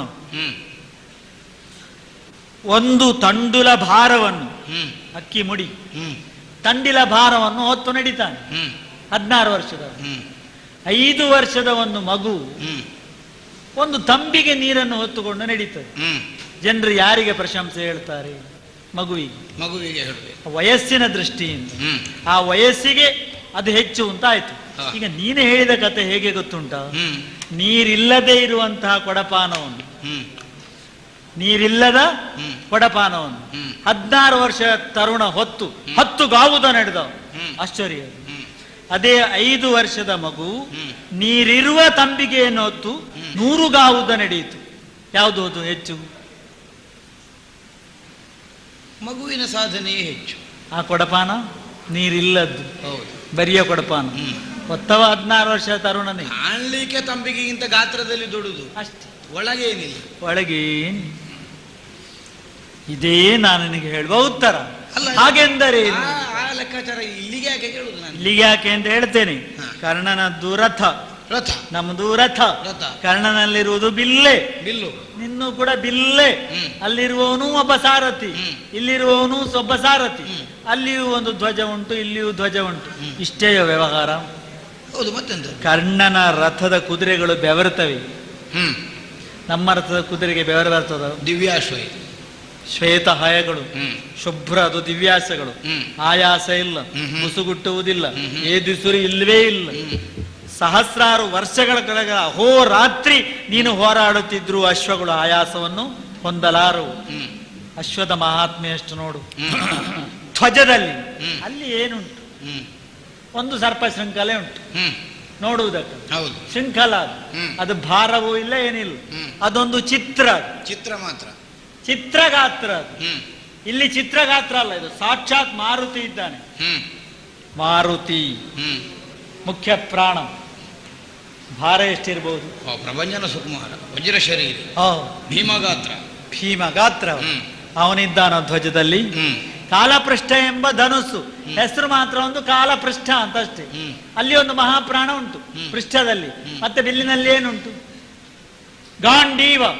ಮಹಾಪ್ರಾಣ ಬೇಡ, ಗಾಂಡೀವ ಸಾಕದು. ಹಾಗಂದ್ರೆ ಏನದು? ಅಲ್ಪತ್ರಾಣಿ ಅದು. 100 ಶಿಂಜಿನಗಳುಂಟು. ತಲೆ ಕೆಡಿಸಿಕೊಂಡಿದ್ದಾರೆ ಊರಿನವರು. ಹೌದು, ಎಲ್ಲಿ ಉಂಟು ಅಂತ. ಅದಕ್ಕೆ 100 ಸಿಂಜಿನಿಗಳನ್ನು ಕಟ್ಟಿದ್ರೆ ಬಾಣ ಬಿಡುವುದು ಹೇಗೆ ಅಂತ ಕೆಲವರಿಗೆ ಸಮಸ್ಯೆ. ನನಗೆ ಬರಲಿಲ್ಲ ಸಮಸ್ಯೆ, ನಿನಗೆ ಹೇಗೆ ಬರ? ಊರಿನವರಿಗೆ ಸಮಸ್ಯೆ. ಅದು 2 ಕೈಯಲ್ಲಿ ಬಾಣ ಬಿಡುದು ಹೇಗೆ ಅಂತ ಸಂಶಯ ಬಂದಿರ್ಬೋದು ಅವರಿಗೆ. ಸವಿಯ ಸಾಕ್ಷಿ ಅಲ್ವ? ಅಲ್ಲ, ಅದು ಕರ್ಣನಿಗೂ ಉಂಟದು. ನೀನು 2 ಕೈಯಲ್ಲಿ ಮಾಡಿದ್ರೆ ನಾನು ಒಂದೇ ಕೈಯಲ್ಲಿ ಮಾಡಿದ್ದೇನೆ ಅಂತ. ನಾನು 2 ಕೈಯಿಂದಲೂ ಮಾಡಬಲ್ಲದ್ದು ನಾವು ಒಂದೇ ಕೈಯಿಂದ ಮಾಡಬಲ್ಲ ಅಂತ ಅವನಿಗೆ ಅರ್ಥ ಆಗುದಿಲ್ಲ. ಅದೇ ಹೇಳಿದ್ದು, ಲೆಕ್ಕಗಳು ಮಾತಿಗಾದೀತಷ್ಟೇ. ಹಾಗಿದ್ರೆ ಏನು ಹೆಬ್ಬೆಟ್ಟು ಗಾತ್ರದವು, ಹಗ್ಗ ಅಂತ ತಿಳಿದು ಮಾತನಾಡೋದು ಲೋಕದವರು. ಚಿಂಜಿನಿ ಅಂದ್ರೆ ಕಣ್ಣಿಗೆ ಕಾಣಿಸಿದಷ್ಟು ಸೂಕ್ಷ್ಮವಾಗಿರ್ತಕ್ಕಂಥದ್ದು.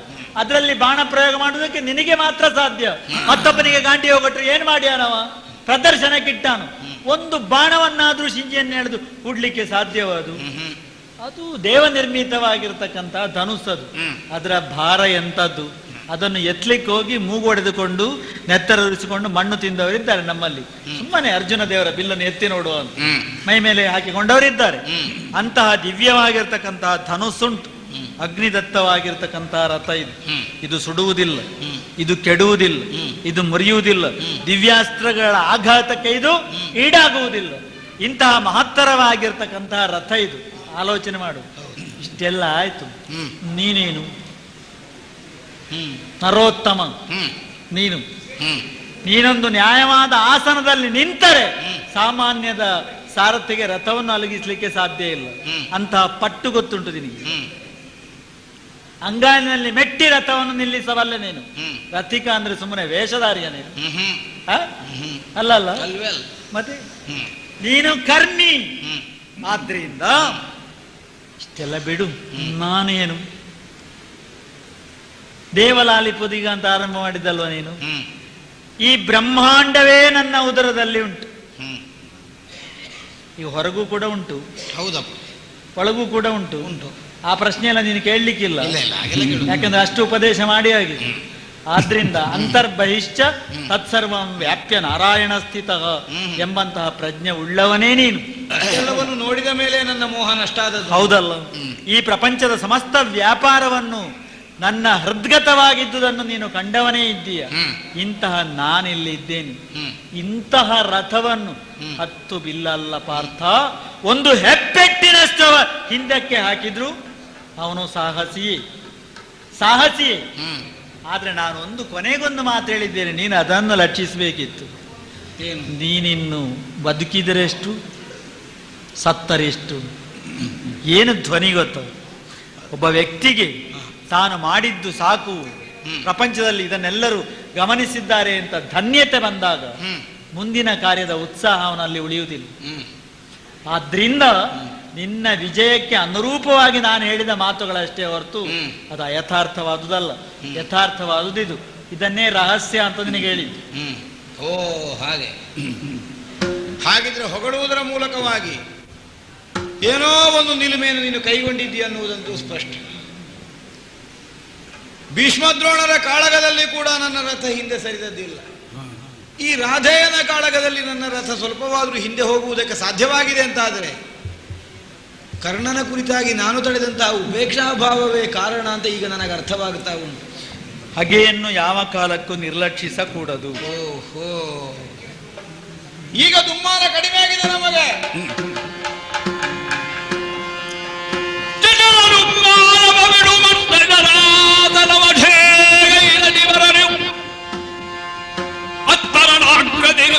ಕತ್ತರಿಸಿದ ಬಳಿಗವು ಮಾತನನು ಮಾಡು.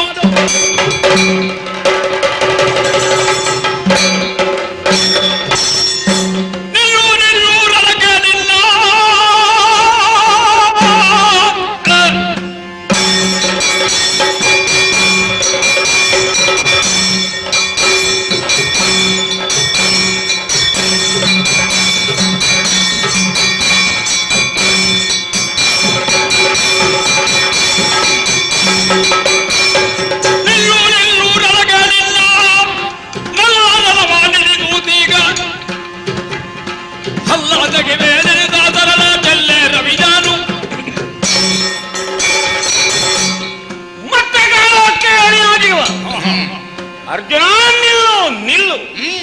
ನಿನ್ನ ಆ ಬಲ್ಲತನ ಅಲ್ಲ, ನಿನ್ನ ಸೊಲ್ಲುಗಳ ಆ ಚಾಕಚಕ್ಯತೆ ಏನೇ ಇದ್ದರೂ ನೀನು ಗರ್ವದ ಹಲ್ಲುಗಳನ್ನು ತೋರಿಸುತ್ತಿರುವೆಯಲ್ಲ, ಆ ಹಲ್ಲುಗಳನ್ನು ಬೀಳುವಂತೆ ಮಾಡೋಣ ನಿನ್ನ ಮಂತ್ರದ ಪ್ರಯೋಗ.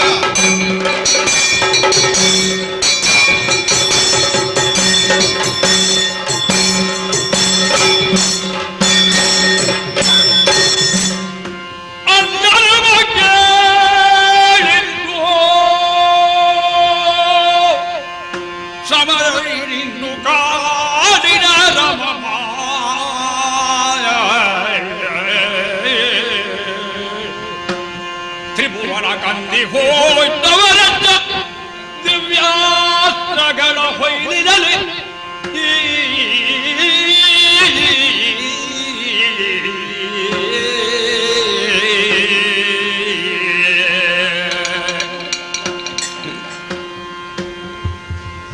ಯುದ್ಧದಲ್ಲಿ ತೀವ್ರವಾದ ಆಸಕ್ತಿ ಇದ್ದ ಧೃತರಾಷ್ಟ್ರ ಭೂಪತಿ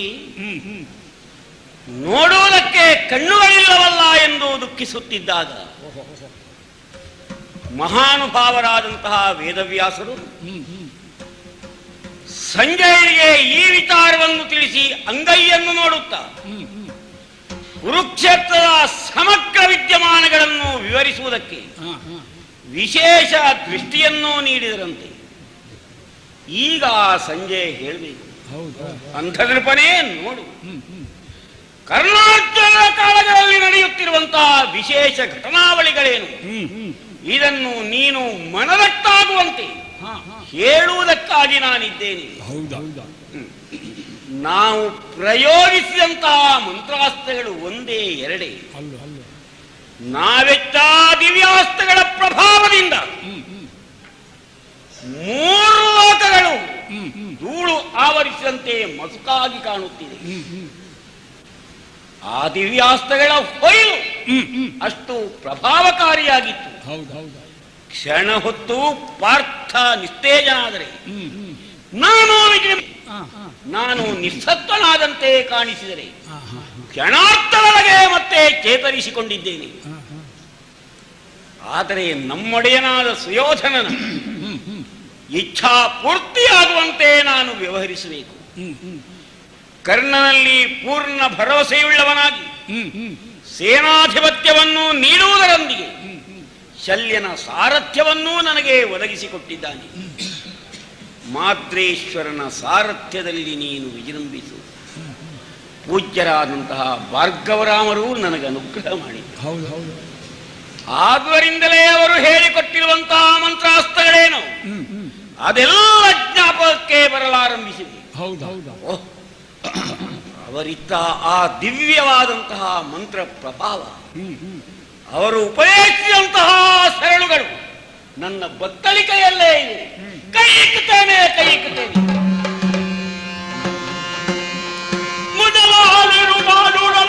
ಬಂದು ಹರಿಯುವುದನ್ನೆಲ್ಲ ಬೇಡುವೆ ಅನ್ನುವುದನ್ನು ಕೈಗೊಂಡುಲಿದನ ಕರ್ಣ.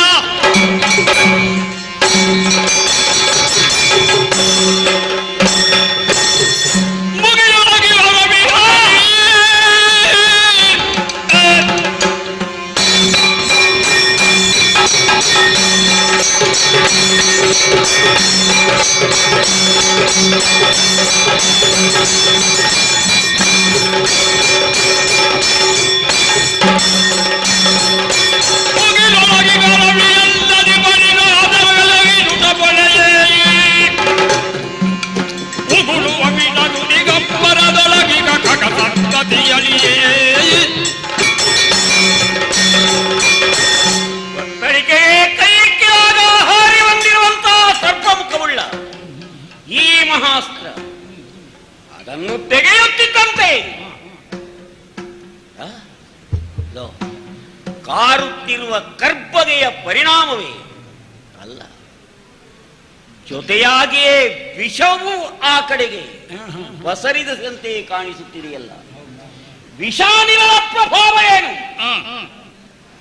ಮೇಲೆ ಗಗನ ಮಾರ್ಗದಲ್ಲಿ ಹಾರುತ್ತಿದ್ದಂತಹ ಹಕ್ಕಿಗಳೆಲ್ಲ ಗರಿ ಉರಿದು ಭೂಮಿಗೆ ಬೀಳುತ್ತಿವೆ. ಪ್ರಭಾವ ಅನನ್ಯವಾದುದು, ಅನ್ಯಾದೃಶವಾದುದು. ಗುರುಗಳ ಕೃಪೆ. ಈ ಬಾಣವನ್ನು ಪ್ರಯೋಗಿಸಬೇಕೆಂಬ ದೃಢ ಸಂಕಲ್ಪವುಳ್ಳವನಾಗಿ ರುದ್ರಮಂತ್ರವನ್ನು ಜಪಿಸುತ್ತಿದ್ದಂತೆ ಸಜೀವ ಶರದಂತೆ ಕಂಗೊಳಿಸುತ್ತಿದೆಯಲ್ಲ, ಇದನ್ನು ಹೀಗೆ ಬಿಡುವುದಲ್ಲ. ಅರ್ಜುನನನ್ನೇ ಕೊಲ್ಲಬೇಕೆಂಬ ಸಂಕಲ್ಪವುಳ್ಳಂತಹ ನಾನು ಅವನ ಕೊರಳಿಗೆ ಸರಿಯಾಗಿ ಗುರಿ ಹಿಡಿದಿದ್ದೇನೆ. ಆಡಂಬರ ತೊಳಗ ಬಾಣದ ಗುರಿ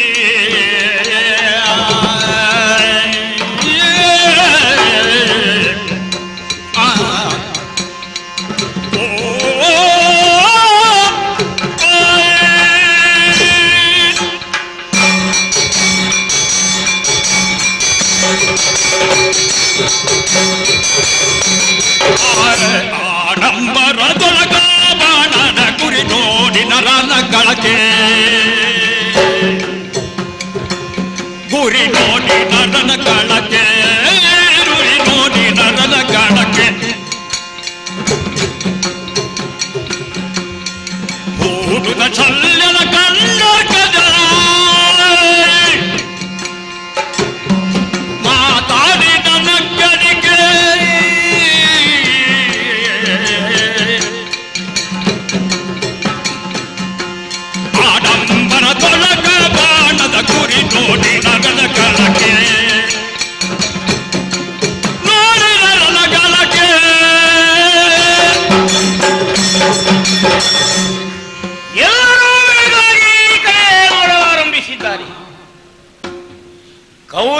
ಸೇನೆಯಲ್ಲಿ ಉತ್ಸಾಹಾಧಿಕ್ಯ ಉಂಟಾಗಿದೆ.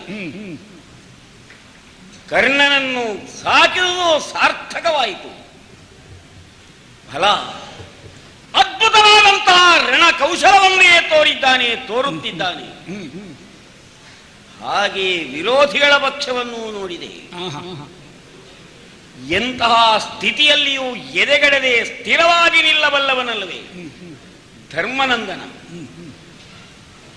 ಯುಧಿಷ್ಠಿರನೆಂದು ಖ್ಯಾತನಾದವ. ಅವನ ಮುಖ ಕಪ್ಪಿಟ್ಟಿದೆ, ತಲೆ ಕೆಳಗಾಗಿದೆ, ನೆಲವನ್ನು ಮಾಡಲಾರಂಭಿಸಿದ್ದಾನೆ. ಪಾಂಡವ ಸೇನೆಯಲ್ಲಿ ಭೀತಿ ಹೆಚ್ಚಾಗಿದೆ ಎಂಬುದನ್ನು ಅವರ ನೋಡಿದಾಗಲೇ ತಿಳಿದುಕೊಳ್ಳುವುದಕ್ಕೆ ಸಾಧ್ಯ. ಕೌರವನ ಸೇನೆಯಲ್ಲಿ ಜಯಘೋಷ, ವಿರೋಧಿಗಳಲ್ಲಿ ಭೀತಿ ಕಾತರತೆ. ಕೃಷ್ಣನ ಮುಖ ಬಿಳುಪೇರಿದೆ, ಅರ್ಜುನನ ಮುಖ ಕಪ್ಪಾಗಿದೆ.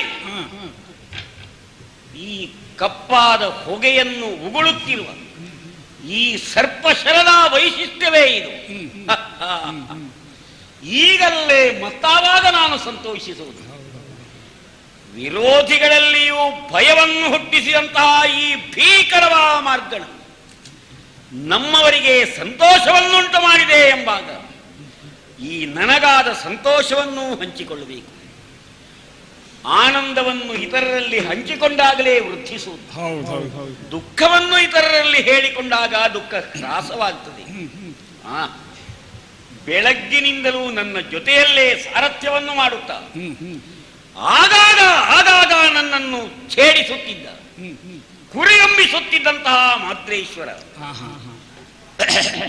ಆತನಿಗೂ ನನ್ನ ಬಗ್ಗೆ ಇರುವಂತಹ ಅಭಿಮಾನವೋ ನಿರಾಸಕ್ತಿಯೋ ಏನೇ ಇರಲಿ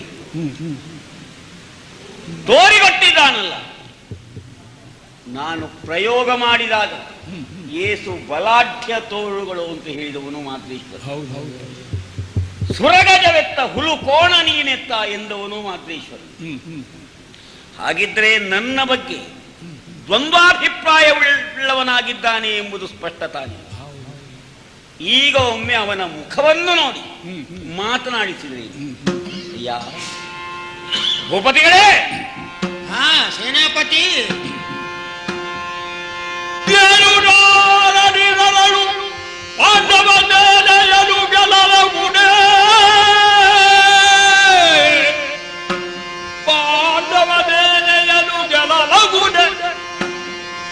ಪಾರ್ಥನ ಮಾನಿನಿಗೆ ವೈಡಲ್ಯ ವಿಧೀಕ್ಷಾ ವಿಧಿಯ ಕೊಡಬಹುದೇ?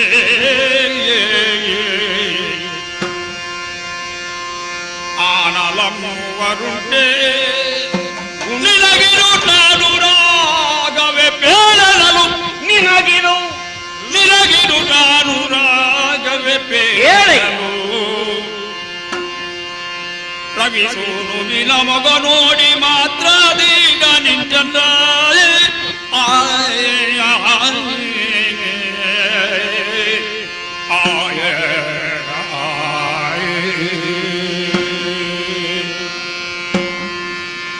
ಭೂಪತಿಗಳೇ, ಏನು ಸೇನಾಪತಿ? ನನಗಾಗಿ ಸುಯೋಧನ ಮಾತಿನಂತೆ ಸಾರಥ್ಯವನ್ನು ನೀವು ಅಂಗೀಕರಿಸಿದ್ದೀರಿ. ಹೌದು. ಭೂಪತಿಗಳಾಗಿಯೇ ಕೇಳಬೇಕು, ಹೇಗೆ? ಸಾರಥಿಯಾಗಿ ಹೇಳಬೇಕು. ಹಾದಿ ನಾನು ಕೈಗೆತ್ತಿಕೊಂಡಿರುವಂತಹ ಈ ಬಾಣವನ್ನು ಅರ್ಜುನನ ಕೊರಳನ್ನು ಲಕ್ಷ್ಯವಾಗಿಟ್ಟು ಪ್ರಯೋಗಿಸುವುದಕ್ಕೆ ಸಿದ್ಧನಾಗಿದ್ದೇನೆ.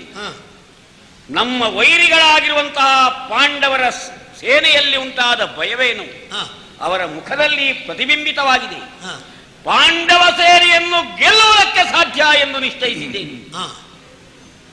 ಪಾರ್ಥನ ಮಾನಿನಿಗೆ ವೈಧವ್ಯ ದೀಕ್ಷಾವಿಧಿಯನ್ನು ಕೊಡುವುದಕ್ಕೂ ಸಾಧ್ಯ.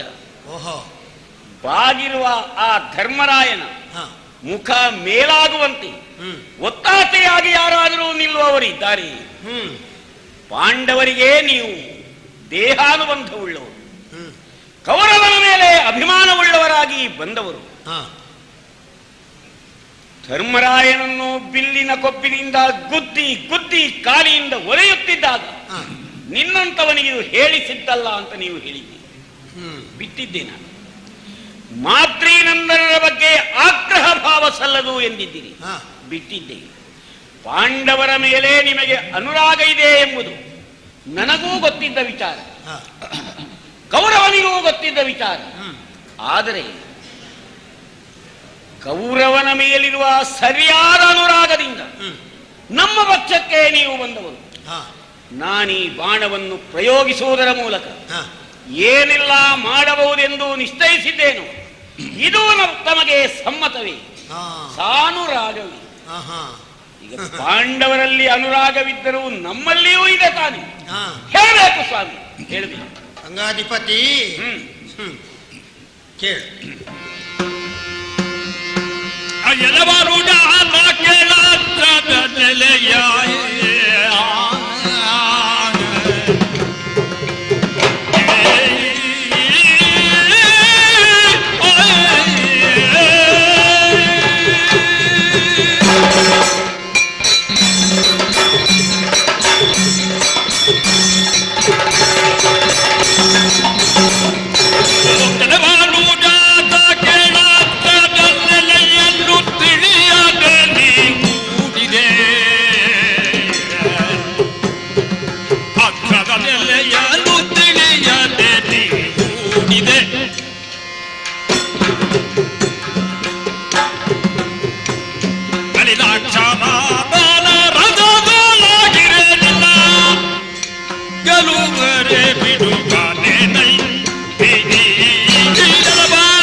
ಯಮನೇ ಆಗಬೇಕು. ಅದರಲ್ಲೂ ಅರ್ಜುನನನ್ನು ನೀನು ಪ್ರತಿಕಕ್ಷಿಯಾಗಿ ಆಯ್ಕೆ ಮಾಡಿ ಅವನ ನಾಶ ಮಾಡ್ತೇನೆ ಅಂತ ಬದ್ಧ ಕಂಕಣನಾದವನು, ಪ್ರತಿಜ್ಞಾಬದ್ಧನಾದವನು. ಹೌದು. ಈ ದಿಸೆಯಲ್ಲಿ ನೀನೀಗ ಆಯ್ಕೆ ಮಾಡಿ ಕೈಗೆತ್ತಿಕೊಂಡ ಈ ಸರ್ಪಾಸ್ತ್ರ ನಿಜಕ್ಕೂ ಸಫಲವಾದುದು, ನಾನು ಒಪ್ಪುತ್ತೇನೆ. ಸಫಲವಾದೀತು ಎಂದು ವಿಶ್ವಾಸವುಳ್ಳವು. ಇಷ್ಟು ಸಫಲವಾದಂತಹ ಒಂದು ಅಸ್ತ್ರವು ಸಫಲವಾಗಬೇಕಾದ್ರೆ ಮಾತ್ರ ಸ್ವಲ್ಪ ಯೋಚಿಸಬೇಕಾಗಿತ್ತು ನೀನು. ಏನಯ್ಯ? ಯಾಕೆಂದ್ರೆ ಯಾವುದೇ ಅಸ್ತ್ರದಲ್ಲಿ ನಾವು ಕೆಲವು ವಿಧಗಳನ್ನು ಕಾಣ್ತೇವೆ. ದಿವ್ಯ, ಮಾನುಷ, ನಾಗ, ರಾಕ್ಷಸ ಎಂಬ 4 ವಿಧದ ಬಾಣಾವಳಿಗಳಿವೆ. ಈಗ ನೀನು ಕೈಗೆತ್ತಿಕೊಂಡದ್ದು ದಿವ್ಯಾಸ್ತ್ರ ಎಂಬ ನೆಲೆಯಿಂದ, ಗುರುಪದೇಶದಿಂದ ಪಡೆದದ್ದು, ಗುರುದತ್ತವಾದ್ದು. ಆದರೆ ಅದರ ಜೊತೆಗೆ ಈ ಬಾಣ ನಿನ್ನ ಕೈಗೆ ಬಂದು ಸಿಂಜಿನಿಗೆ ಜೋಡಿಸಲ್ಪಟ್ಟಾಗ ಅದು ಕಕ್ಕುತ್ತಿರುವ ವಿಷವನ್ನು ನೋಡಿದರೆ, ಆ ವಿಷದ ಜ್ವಾಲೆಗೆ ಸಾಯುತ್ತಿರುವ ಪಕ್ಷಿಗಳನ್ನು ಗಮನಿಸಿದರೆ, ಆ ವಿಷದ ಭಯಂಕರವಾದಂತಹ ಬಿಸಿಗೆ ಬೆಂದು ಬೇಗುದಿಯಾಗುತ್ತಿರುವ ಈ ಆನೆಗಳು, ಕುದುರೆಗಳನ್ನೆಲ್ಲ ನೋಡಿದರೆ ಇದು ಕೇವಲ ದಿವ್ಯಶರ ಅಲ್ಲ, ಇದರಲ್ಲಿ ಸರ್ಪದ ಆವೇಶವೂ ಉಂಟು. ಇದು ಸರ್ಪ ಜಾತಿಯು. ಹಾಗಾದ್ರೆ ಇದೇನಾಯಿತು? ಕೇವಲ ಒಂದು ಜಾತಿಯ ಮಾರ್ಗಣ ಅಲ್ಲ, ದಿವ್ಯವೂ ಅಲ್ಲ, ನಾಗವೂ ಅಲ್ಲ, ಅದೆರಡು ಸಮ್ಮಿಶ್ರವಾದ ಒಂದು ವಿಶಿಷ್ಟ ರೀತಿಯ ಅಸ್ತ್ರ ಇದು. ಇದನ್ನು ಪ್ರಯೋಗ ಮಾಡುವಾಗ ನೀನು ಸಾಕಷ್ಟು ಯೋಚಿಸಬೇಕು. ಯಾಕೆಂದ್ರೆ ಇಂತಹ ಒಂದು ಶಕ್ತಿಯನ್ನು, ಇದು ಏಕಘಾತಿನಿಯೇ, ಮತ್ತೊಮ್ಮೆ ಬಹುಶಃ ನಿನಗೆ ಸಿದ್ಧಿಸುವುದಿಲ್ಲ. ಇದನ್ನು ಒಮ್ಮೆ ಹೊಡೆದದ್ದರಲ್ಲಿಯೇ ನಿನ್ನ ಗುರಿಯನ್ನು ನೀನು ಪಡಿಬೇಕು, ಅಂದ್ರೆ ನಿನ್ನ ಗುರಿಯನ್ನು ಸಾಧಿಸಬೇಕು. ಅದನ್ನು ಸುಮ್ಮನೆ ಇಲ್ಲದ ಉಪೇಕ್ಷಾ ಭಾವದಿಂದ ಹೀಗಿದ್ದದ್ದು ಎಷ್ಟೋ ಉಂಟು, ತಿಳ್ಕೊಳ್ಳುವುದಕ್ಕೆ ಸಾಧ್ಯ ಇಲ್ಲ. ಆದ್ರಿಂದ ನೀನು ಯಾವ ಇಚ್ಛೆಯನ್ನಿಟ್ಟಿದ್ದಿ, ಪಾಂಡವ ಸೇನೆಯನ್ನೆಲ್ಲ ಕೊಲ್ಲುವುದು, ಅರ್ಜುನನನ್ನು ಸಾಯಿಸುವುದು, ಅವನ ಮಾನಿನಿಗೆ ವೈಧವ್ಯ ಬರೋದು ಇತ್ಯಾದಿಯನ್ನೆಲ್ಲ ನೀನು ಮಾಡಬೇಕು ಅಂತ ಆದರೆ ಸುಲಭ ಉಪಮೇರಿಕೆ ಹೇಳೋದಾದ್ರೆ, ಒಳ್ಳೆ ಕರ್ಷಕ ಭೂಮಿಯನ್ನ ಆಯ್ಕೆ ಮಾಡ್ಲಿಕ್ಕೆ ಹೋಗ್ತಾನೆ. ಭೂಮಿ ಬಹಳ ಚೆನ್ನಾಗಿದೆ, ವಿಶಾಲವಾಗಿದೆ, ಬೇಕಾದಂತ ದಿಕ್ಕುಗಳಿಂದ ಅದಕ್ಕೆ ಬೇಕಾದ ರಕ್ಷಣೆಯೂ ಇದೆ, ಸಾಕಷ್ಟು ಸೊಪ್ಪು ಕಟ್ಟಿಗೆಯೂ ಇದೆ. ಆದ್ರೆ ನೀರಿನ ಸರಿ ಇಲ್ಲ ಅಂತ ಸ್ವಲ್ಪ ಆಲೋಚನೆಗೆ ಬರ್ತಾನೆ. ಹಾಗೆ ನೀನೆಲ್ಲ ಸರಿ, ಆದ್ರೆ ಒಂದು ಸ್ವಲ್ಪ ದೋಷ ಉಂಟಿದ್ರಲ್ಲಿ. ಏನು? ಯಾಕೆಂದ್ರೆ ನೀನೆತ್ತಿಕೊಂಡ ಈ ಬಾಣ, ಇದರಿಂದ ಅರ್ಜುನ ಸತ್ತೇ ನನಗೇನು ಬೇಸರ ಆಗ್ತದೆ ಅಂತ ನೀನು ತಿಳ್ಕೊಳ್ಳೋದು ಬೇಡ. ಈ ಅನುರಾಗ ಉಂಟಲ್ಲ, ಇದು ಸ್ವಾಭಾವಿಕ ಅನುರಾಗ ನನಗೆ ಇರುವುದು. ಈಗ ನಕುಲ ಸಹದೇವರೆಲ್ಲಾದರೂ ಇರುವುದು ನನಗೆ ಸ್ವಾಭಾವಿಕ ಅನುರಾಗ. ಹೌದು. ಯಾಕೆ? ಅವರು ನನ್ನ ಬಂಧುಗಳು ಎಂಬ ಅನುರಾಗದಿಂದ ನಾನು ಬಂದದ್ದಿದ್ರು. ಅವರು ಯುದ್ಧ ಕ್ಷೇತ್ರದಲ್ಲಿ ನಿನ್ನಿಂದ ಹೊಡೆಯಲ್ಪಡ್ತಿದ್ದಾಗ ನಾನು ಆಕ್ಷೇಪಿಸಿದ್ದೆ ಯಾವುದಕ್ಕೆ? ಇವರನ್ನೆಲ್ಲ ನೀನು ಹೊಡೆದದ್ದರಿಂದ ಗುರಿ ಸಾಧಿಸಿದ ಹಾಗೆ ಆಗುವುದಿಲ್ಲ. ಇವರೆಲ್ಲ ಸುಮ್ಮನೆ ಯುದ್ಧಕ್ಕೆ ಬಂದವರು, ನಿನ್ನ ಗುರಿ ಅರ್ಜುನನ ಮೇಲೆ ಇರುವುದು ಅಂತ ನಾನು ನೀನು ಶಕ್ತಿ ಕ್ಷಯ ಮಾಡದ ಹಾಗೆ ನಿನಗೆ ಉಪದೇಶ ಮಾಡಿದ್ದೇ ಹೊರತು ಇನ್ನೇನು ಕಾರಣದಿಂದಲ್ಲ. ನನಗೆ ಅವರಲ್ಲಿ ಪ್ರತ್ಯೇಕ ಅನುರಾಗದಿಂದ ಉಳಿಸಬೇಕು ಅಂತಲ್ಲ. ನಮ್ಮಲ್ಲಿರುವುದು ಸಾನುರಾಗ. ಯಾಕೆಂದ್ರೆ ನಾನೇ ಬಂದು ಅವರ ಪ್ರತಿಕಕ್ಷಿಯಾಗಿ ಹೋರಾಡ್ತಾ ಇದ್ದೇನೆ. ಈ ಮೊದಲೇ ಧರ್ಮರಾಯನಿಗೂ ನನಗೂ ಹೋರಾಟ ಆಗಿದೆ, ಈ ಮೊದಲೇ ಅವರಿಗೆಲ್ಲ ನನಗೂ ಹೋರಾಟ ಆಗಿದೆ. ಹಾಗಿರುವಾಗ ನೀನು ಅವರನ್ನು ಅಳಿಸ್ತಿ ಅಂತ ನನಗೇನು ದುಃಖ ಇಲ್ಲ. ಆದ್ರೆ ಅಳಿಸಬಹುದಿತ್ತು, ಈ ಮಾರ್ಗದಿಂದ ಆಗುವುದಿಲ್ಲ. ಯಾಕೆಂದ್ರೆ ನೀನೆತ್ತಿದ ಬಾಣ, ನೀನಿಟ್ಟ ಗುರಿ ಅದು ಅವನಿಗೂ ಗೊತ್ತಾಗ್ತದೆ. ನಳಿನಾಕ್ಷ ಆ ಕಡೆಗಿರುವಾಗ ನಿನ್ನನ್ನು ಗೆಲುವರೆ ಬಿಡುವನೇನೈ ಬಿಟ್ಟನ. ನೀನು ಹೀಗೆ ಆಡಂಬರದಿಂದ ಜೋಡಿಸಿದ ಬಾಣವನ್ನು ಹೊಡೆದೆ ಅಂತಾದರೆ ಅಷ್ಟು ಸುಲಭದಲ್ಲಿ ಕೃಷ್ಣ ಬಿಡ್ಲಿಕ್ಕಿಲ್ಲ. ಕೃಷ್ಣನ ಬಗ್ಗೆ ಹೇಳುವುದಕ್ಕೆ ಕಷ್ಟವಾದೀತು. ಏನು ಭೂಪತಿಗಳೇ? ಏನು? ನಮ್ಮೊಡೆಯನಾದಂತಹ ಸುಯೋಧನ ದ್ವಾರಕಾ ನಗರಿಗೆ ಶ್ರೀಕೃಷ್ಣನನ್ನು ಸಹಾಯವನ್ನು ಯಾಚಿಸುವುದಕ್ಕಾಗಿ ಹೋಗಿದ್ದ. ಆಗ ಕೆಲವು ಕಟ್ಟುಪಾಡುಗಳಿಗೆ ನೀನು ಒಳಗಾಗಿರಬೇಕು ಎಂಬುದನ್ನು ನಿವೇದಿಸಿಕೊಂಡಿದ್ದನಂತೆ. ಆದುದರಿಂದ ಪಾರ್ಥನ ಸಾರಥಿಯಾಗಿ ಅದನ್ನಷ್ಟೇ ಪ್ರಕಟಿಸಬಹುದಲ್ಲದೆ ಮತ್ತೇನೋ ವಿಶೇಷವನ್ನು ಶ್ರೀಕೃಷ್ಣ ತೋರುವುದಕ್ಕಿಲ್ಲ ಅಂತ ನನಗನಿಸ್ತದೆ. ಆದರೂ ಸಾರಥ್ಯದ ಚಾಕಚಕ್ಯತೆಯಿಂದ ರಥವನ್ನು ಬೇಕಾದಂತೆ ತಿರುಗಿಸಬಲ್ಲಂತಹ ಕೃಷ್ಣ ಭೀಷ್ಮರ ಯುದ್ಧ ಪ್ರಸಕ್ತಿಯಲ್ಲಿ ಪಾರ್ಥನನ್ನು ರಕ್ಷಿಸುವುದಕ್ಕೆ ಬೇಕಾದಂತೆ ರಥವನ್ನು ಸಂಚರಿಸುವಂತೆ ಮಾಡಿದ. ಆದರೆ ತನ್ನ ಹಣೆಗೆ ಬಂದ ಆ ಬಾಣವನ್ನು ತನ್ನ ಹಣೆಗೆ ಬಾರದಂತೇನಾದರೂ ಮಾಡಿದ. ಏನೂ ಇಲ್ಲ. ಆದ ಕಾರಣ ಅವನ ವಿಶೇಷವಾದ ವಿಶಿಷ್ಟವಾದ ಐಶಿ ಶಕ್ತಿಯನ್ನು ಇಲ್ಲಿ ಪ್ರಯೋಗಿಸುವುದಿಲ್ಲ ಅಂತ ನನಗನಿಸ್ತದೆ. ಕೇವಲ ಎಲ್ಲಾ ದಿಕ್ಕುಗಳನ್ನು ಒಂದೇ ಸಮನಾಗಿ ನೋಡಬಲ್ಲ ಆ ನಳಿನಾಕ್ಷನಿಂದ ಈ ಬಾಣ ಪ್ರಯೋಗವಾದಾಗ ಏನಾದರೂ ಪರಿಹಾರವಾದೀತು ಎಂದು ಆ ದೃಷ್ಟಿಯಿಂದ ನಾನು ಯೋಚಿಸುವುದಿಲ್ಲ. ಯಾಕೆಂದ್ರೆ ದೈವಕ್ಕೆ ಅಸಾಧ್ಯವಾದುದು ಯಾವುದೂ ಇಲ್ಲ. ಆದ ಕಾರಣ ತನ್ನ ದೈವೀ ನೆಲೆಯಿಂದ ಕೃಷ್ಣನಿಂದ ಏನಾದರೂ ತೊಡಕಾದೀತಿ ಆಗಲಾರದು. ಮತ್ತೆ ನೀವಿರುವಾಗಲೂ ಕೃಷ್ಣ ಏನಾದರೂ ಮಾಡ್ಯ ಅಂದ್ರೆ ನನ್ನ ವಿರೋಧಿಯಾಗಿ ಕೃಷ್ಣ ಸಾರಥಿಯಾಗಿ ನನಗಿಂತ ಮಿಗಿಲಾಗಿ ಮಾಡ್ಲಿಕ್ಕೆ ಸಾಧ್ಯ ಆದೀತೋ? ನಿಮ್ಮ ಸಾರಥ್ಯ ಇರುವಾಗ ನನ್ನಿಂದ ಅರ್ಜುನ ನಾಶವಾಗದೆ ಉಳಿದಾನೆ. ಕಾರಣ ಆದ್ರೆ ನನ್ನ ವಿರೋಧಿಯ ಸ್ಥಾನದಲ್ಲಿ ನಿಂತು ಅವನು ಕೇವಲ ಸಾರಥಿಯಾಗಿಯೂ ಮಾಡಬಲ್ಲ. ಅಂದ್ರೆ ಹೌದೇ, ಅವನು ಕೃಷ್ಣ ನಳಿನಾಕ್ಷನಾಗಿಯೂ ಮಾಡಬಲ್ಲ, ಸಾರಥಿಯಾಗಿಯೂ ಮಾಡಬಲ್ಲ. ಅವನಿಗೆ ಆ ಶಕ್ತಿ ಉಂಟು. ಯಾಕೆ ಉಂಟು? ಈಗ ನೀನು ಹಿಡಿದದ್ದೆಲ್ಲಿಗೆ? ಕೊರಳಿ. ಕೊರಳಿಗೆ ಹಿಡಿದರೆ ಬಗುಡಗೆ ತಾಗುವೆ.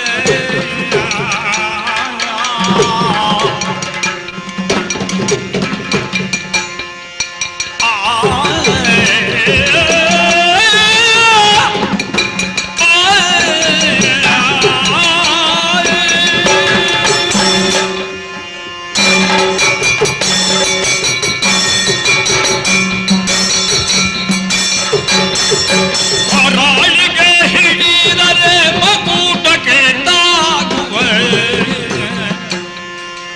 ಉರಗಾಗಿ ಬೆಸಾಸಿದರೆ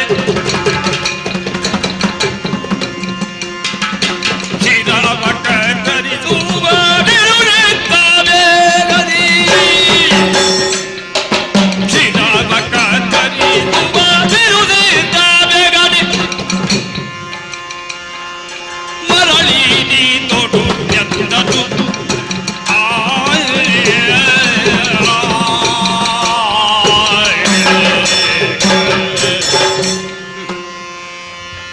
ಅಂಗಾಧಿಪತಿ ಮಾಧ್ರಾಧಿಪತಿ ಕೃಷ್ಣ ತನ್ನಲ್ಲಿರುವ ದೈವಿಕ ಶಕ್ತಿಯ ನೆಲೆಯಿಂದ ಏನೂ ಮಾಡಬಹುದು. ನಾವು ಪ್ರತಿಭಟಿಸುವ ಹಾಗಿಲ್ಲ ಅಂತ ಹೇಳ್ತೀನಿ. ನಾನು ಒಪ್ಪುತ್ತೇನೆ ಅದನ್ನು. ಹಾಗೆಂತ ಕೃಷ್ಣ ಕೌರವನಲ್ಲಿ ನಾನು ಸಂಗ್ರಾಮ ರಂಗದಲ್ಲಿ ಕೈಯಲ್ಲಿ ಆಯುಧ ಧರಿಸಿ ಹಿಡಿಯುವುದು ಬರುವುದಿಲ್ಲ ಅಂತ ಒಪ್ಪಿದ್ದಾನೆ ಅಂತ ಆದ ಮೇಲೆ ಅವನಿಗೇನು ಮಾಡ್ಲಿಕ್ಕೆ ಆಗ್ತದೆ ಅಂತಲೂ ಹೇಳ್ತೀನಿ. ಅದಕ್ಕೆ ಉದಾಹರಣೆಯಾಗಿ ಹೇಳ್ತಿ, ಭೀಷ್ಮರು ಬಿಟ್ಟ ಬಾಣ ಅಸಿರತ್ನ ಶರವನ್ನು ಕೃಷ್ಣ ತಡೀಲಿಕ್ಕಾಗಲಿಲ್ಲ. ಈಗ ನನಗೆ ಕಾಣ್ತದೆ ಕೃಷ್ಣ ಬೇಕೆಂದೇ ಹಣೆ ಒಡೀಲಿ ಅಂತ ಬಿಟ್ಟದ್ದಿರ್ಬೇಕದು. ಯಾಕೆ ಅದನ್ನು ಕತ್ತರಿಸಲಿಕ್ಕೆ ಅರ್ಜುನನಿಂದಲೂ ಆಗುವುದಿಲ್ಲ. ಅದನ್ನು ತನ್ನ ಹಣೆಯಲ್ಲೇ ಆತ ಯಾಕೆ ಧರಿಸಿಕೊಂಡ? ಅದು ತನ್ನದೇ ಶಕ್ತಿ. ತಾನೇ ಪರಶುರಾಮನಾಗಿ ಭೀಷ್ಮರಿಗೆ ಕೊಟ್ಟದ್ದು. ಅದನ್ನು ಅನ್ಯರ್ಯಾರು ಮುರಿಯುವ ಹಾಗಿಲ್ಲ ಎಂಬುದರಿಂದ ಅವನು ಧರಿಸಿದ್ದಿರಬೇಕು. ಅಲ್ಲವಾದರೆ ಬೇಕಾದಲ್ಲಿ ಅವನು ಕತ್ತರಿಸಿಕೊಳ್ತಾನೆ. ಹೇಗೆ? ಅದಕ್ಕೆ ಇನ್ನೊಂದು ಉದಾಹರಣೆ ಉಂಟಲ್ಲ, ಭಗದತ್ತನ ಪ್ರಕರಣ ನೆನಪು ಮಾಡು. ಭಗದತ್ತನ ಯುದ್ಧದಲ್ಲಿ ಭಗದತ್ತ ತನ್ನ ಕೈಯಲ್ಲಿದ್ದಂತಹ ಅಂಕುಶ ಸ್ವರೂಪದ ನಾರಾಯಣ ಶಕ್ತಿಯನ್ನು ಹೊಡೆದ ಪಾರ್ಥನ ಮೇಲೆ. ಅದನ್ನು ಎದೆಯೊಡ್ಡಿ ಕೃಷ್ಣ ತಕ್ಕೊಂಡನೋ ಇಲ್ವೋ? ಅದು ಯಾಕೆ? ಅದು ಅವನದೇ ಶಕ್ತಿ. ಅವನೇ ಭೂದೇವಿಗೆ ಒಲಿದುಕೊಟ್ಟ ಶಕ್ತಿ ಅಂತೆ. ಆದ್ದರಿಂದ ಅವನೇ ಅದನ್ನು ಸ್ವೀಕರಿಸಬೇಕು. ಆದ್ದರಿಂದ ಕೃಷ್ಣ ಯಾವತ್ತೂ ಪ್ರತಿಭಟಿಸಲಾರದ ಶಕ್ತಿಗಳನ್ನು ಭಕ್ತರಿಗಾಗಿ, ಅರ್ಜುನನಿಗಾಗಿ ತಾನೇ ಸ್ವೀಕಾರ ಮಾಡ್ತಾನೆ. ಅವನಿಗೆ ಪ್ರತ್ಯಸ್ತ್ರ ಹೊಡಿಬೇಕಾಗಿಲ್ಲ. ಅಶ್ವತ್ಥಾಮರು ನಾರಾಯಣಾಸ್ತ್ರವನ್ನು ಪ್ರಯೋಗಿಸಿದಾಗ ಎಲ್ಲರೂ ತಲೆಬಾಗಿದ್ದೇ ಅಲ್ವೇ? ಅದಕ್ಕೆ ಅದೇ ಪ್ರತಿ. ಯಾಕೆ? ಈ ನಾರಾಯಣಾಸ್ತ್ರವನ್ನು ಪ್ರಯೋಗ ಮಾಡಿದಾಗ ಅದನ್ನು ತಪ್ಪಿಸುವುದಕ್ಕೆ ಅದೇ ಉಪಾಯ ಕೊಡುವಾಗಲೇ ಅದು ನಿಶ್ಚಿತವಾದ್ದು. ಇದನ್ನು ಪ್ರತಿಭಟಿಸುವುದಕ್ಕೆ ಬೇರೆ ಮಾರ್ಗ ಇಲ್ಲ. ಏನು ಮಾಡಬೇಕು?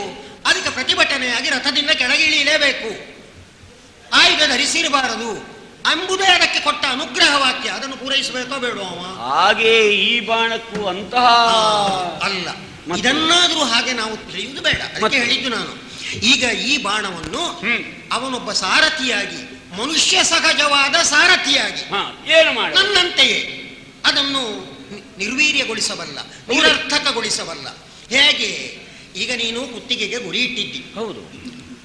ಕುತ್ತಿಗೆಗೆ ಗುರಿ ಇಟ್ಟ ಈ ಬಾಣ ಅವನ ಕುತ್ತಿಗೆ ತುಂಡಾಗುವುದೇ ಇಲ್ಲ. ಆ ರೀತಿ ಮಾಡ್ತಾನೆ ಕೃಷ್ಣ. ಅದು ಹೇಗೆ? ಸಾರಥ್ಯದ ಚಾಕಚಕ್ಯ ಒಂದಲ್ಲ ಎರಡಲ್ಲ ಕರ್ಣ. ಎತ್ತಿದ ರಥವನ್ನು ಕೆಳಗಿಳಿಸುವುದು ಸಾಧ್ಯ, ಕೆಳಗೆ ಇದ್ದದ್ದನ್ನು ಮೇಲೆತ್ತುವುದು ಸಾಧ್ಯ. ಅಂದ್ರೆ ಯಾವ ಸಮತೋಲನ ಸ್ಥಿತಿಯಲ್ಲಿ ರಥ ಇರ್ತದೋ ಅದನ್ನು ಅಸಮತೋಲನವಾಗಿ ಮಾಡುವುದಕ್ಕೂ ಬರ್ತದೆ. ಅದೆಲ್ಲ ನಮ್ಮ ಸಾರಥಿಗಳಿಗೆ ಗೊತ್ತಿರಬೇಕಾದ್ದು. ಸಮತೋಲನ, ಅಸಮತೋಲನ, ಭಾರ, ಅತಿಭಾರ, ಪ್ರಾಣಿ ಪಕ್ಷಿಗಳ ಕೂಗಿನ ನಿರೀಕ್ಷೆ, ಇದೆಲ್ಲ ನಮಗೆ ಗೊತ್ತಿರಬೇಕಾಗ್ತದೆ.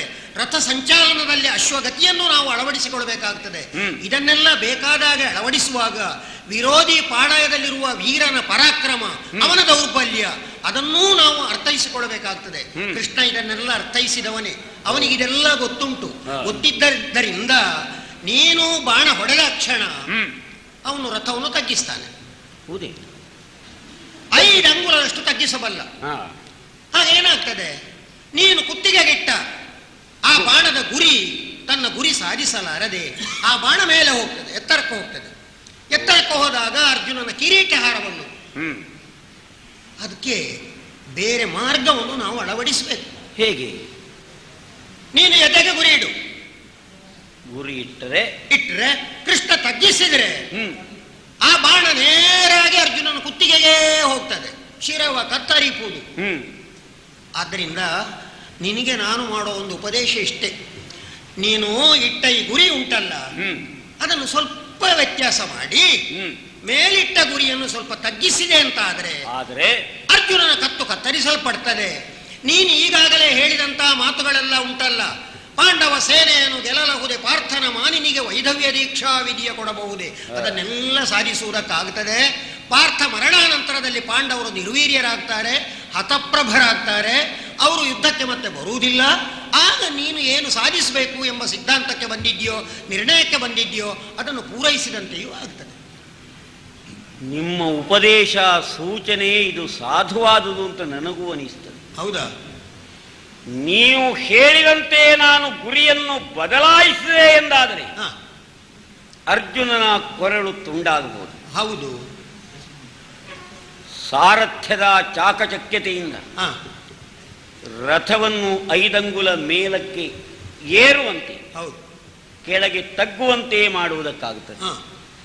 ಹಾಗೆ ಸವ್ಯಾಪಸವ್ಯ ಗತಿಗಳನ್ನು ಹೊಂದುವಂತೆ ಮಾಡುವುದಕ್ಕಾಗುತ್ತದೆ. ತಿರ್ಯಕ್ಕಂತ ಗುರಿ ಪದ್ಧತಿ ಉಂಟದು. ಆದರೆ ಮಾದ್ರೇಶ್ವರ, ನೀವು ಹೇಳಿದ ಮಾತುಗಳನ್ನು ಕೇಳಿ ಹಾಗೆ ನಡೆಯುವುದಕ್ಕೆ ನಾನೀಗ ಸಿದ್ಧನಾಗಿಲ್ಲ. ಅನ್ಯಥಾ ಭಾವಿಸಬೇಡಿ, ನಾನೊಂದು ನಿರ್ಣಯಕ್ಕೆ ಬಂದವ. ನನ್ನ ಶರ ಒಂದೇ ಒಂದೇ.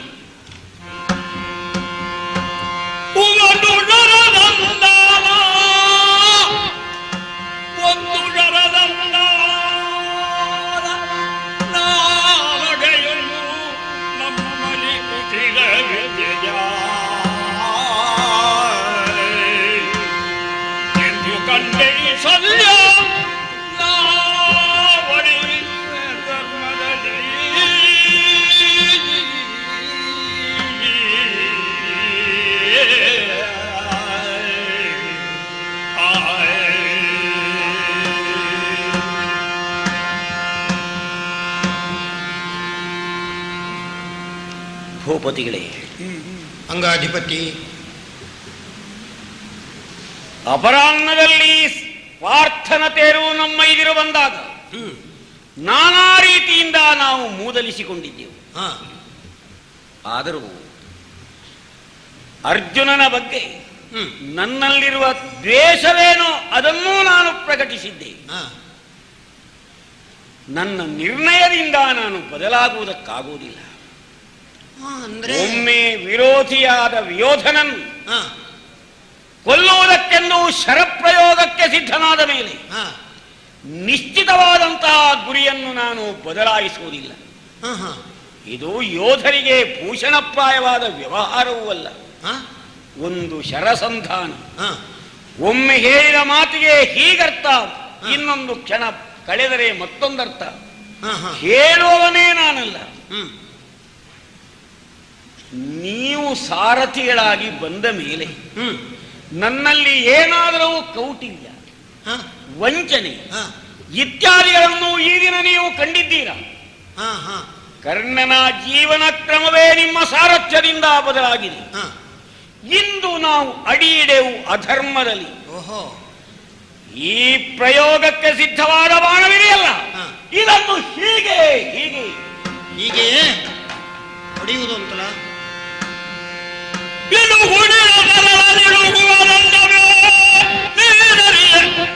ಹೊರದಾರೆಂದು ಗರ್ಜಿಸು ನಮ್ಮನೆ ಕರ್ಣನ ಅಕ್ಷರದೇ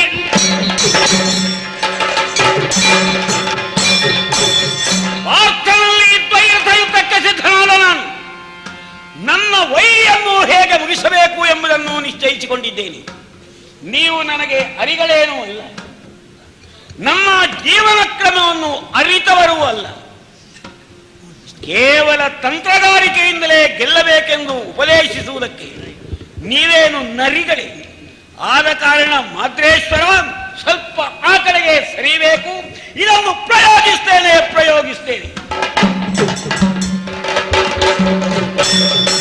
ಹತ್ತಿರ ಬರುವ ಅಸ್ತ್ರವನು ಕಾಣುತ್ತಲೆ ಮಧುಸೂದನನು. ಹತ್ತಿರ ಬರುವ ಅಸ್ತ್ರವನು ಕಾಣುತ್ತಲೆ ಮಧುಸೂದನನು. ಒತ್ತಿದನ ಕ್ಷಣರಥವ ಪೃಥ್ವಿ ತಗ್ಗಿತು 5 ಅಂಗುಲವ.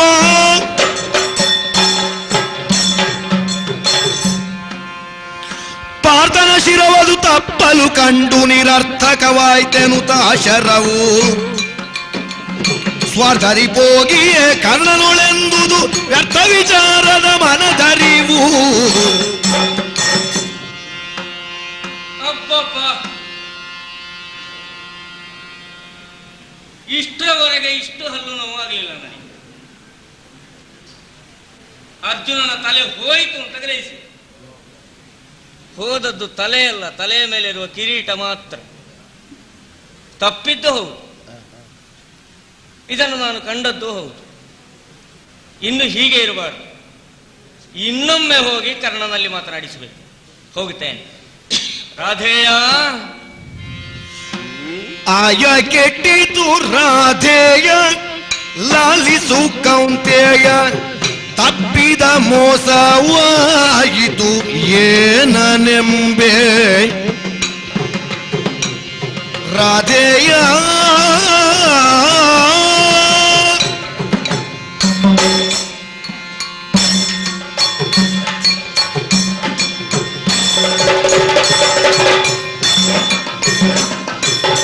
ಆಯ ಕೆಟ್ಟಿತು ರಾಧೆಯ ಲಾಲಿಸು ಕೌಂತೆಯ ತಪ್ಪಿದ ಮೋಸವಾಯಿತು ಏನನೆಂಬೆ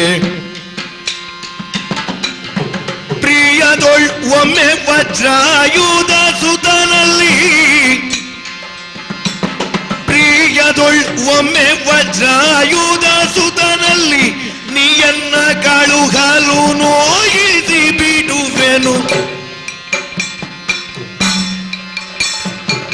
ಆಯ ಕೆಟ್ಟಿತು ರಾಧೆಯ ಲಾಲಿಸು ಕೌಂತೆಯ ತಪ್ಪಿದ ಮೋಸ ಆಯಿತೇನೆಂಬೆ ರಾಧೆಯ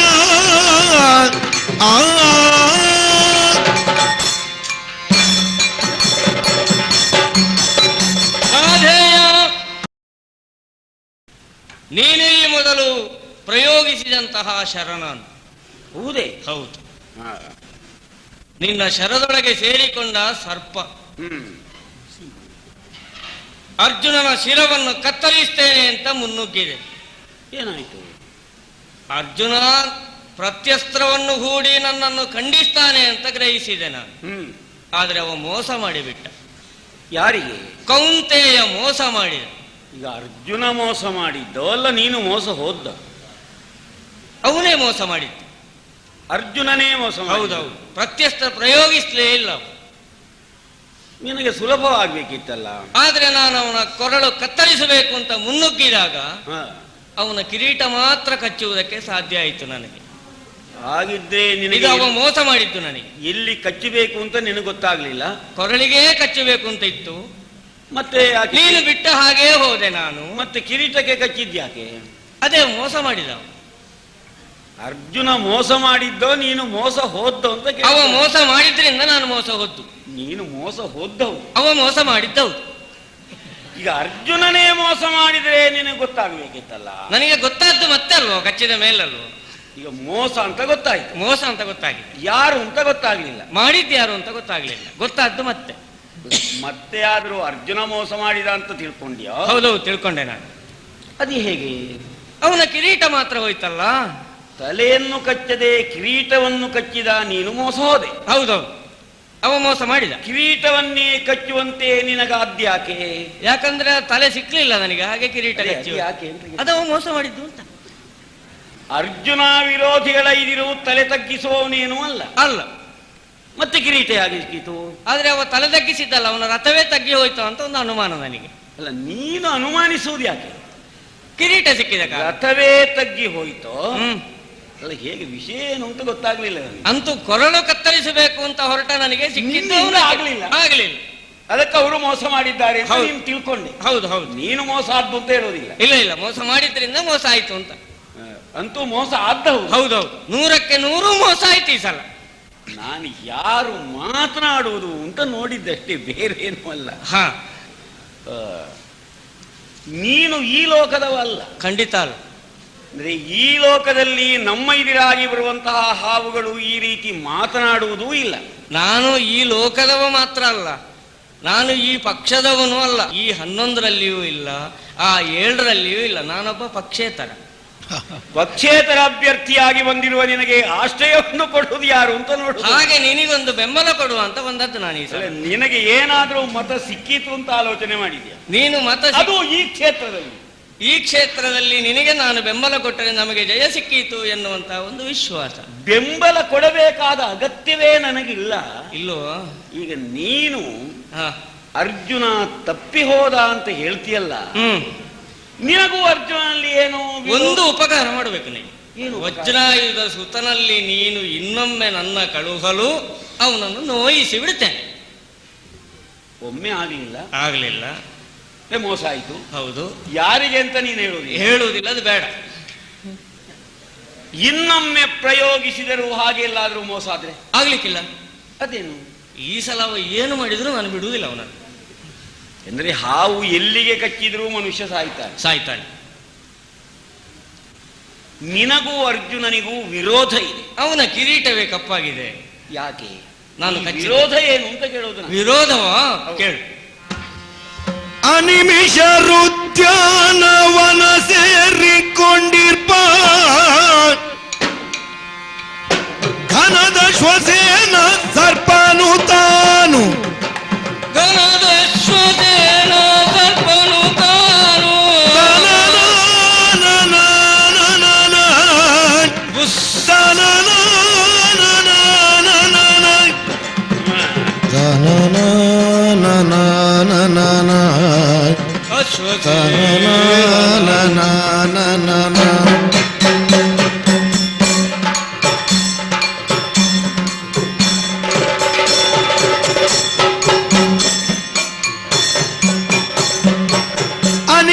ಅನಿಮಿಷರುದ್ಯಾನವನ ಸೇರಿಕೊಂಡಿರ್ಪ ಘನದ ಶ್ವಸೇನ ಸರ್ಪನು ತಾನು ಘನದ ಶ್ವಸೇನ ಸರ್ಪನು ತಾನು ಪುರುಹುತ ಸುತನದ ನುರಿಸುವ ಸಮಯದೊಳ್ ಆ ಪುರುಹುತ ಸುತನದ ಉರಿಸುವ ಸಮಯದೊಳ್ ಅಡಿಗಡಿದನು ತನ್ನ ಸುರಭವದಿಂದ ಅನಿಮಿಷರುದ್ಯಾನವನ ಸೇರಿಕೊಂಡಿರ್ಪ ಘನದ ಶ್ವಸೇನ ಸರ್ಪನು ತಾನು ಅಶ್ವಸೇನ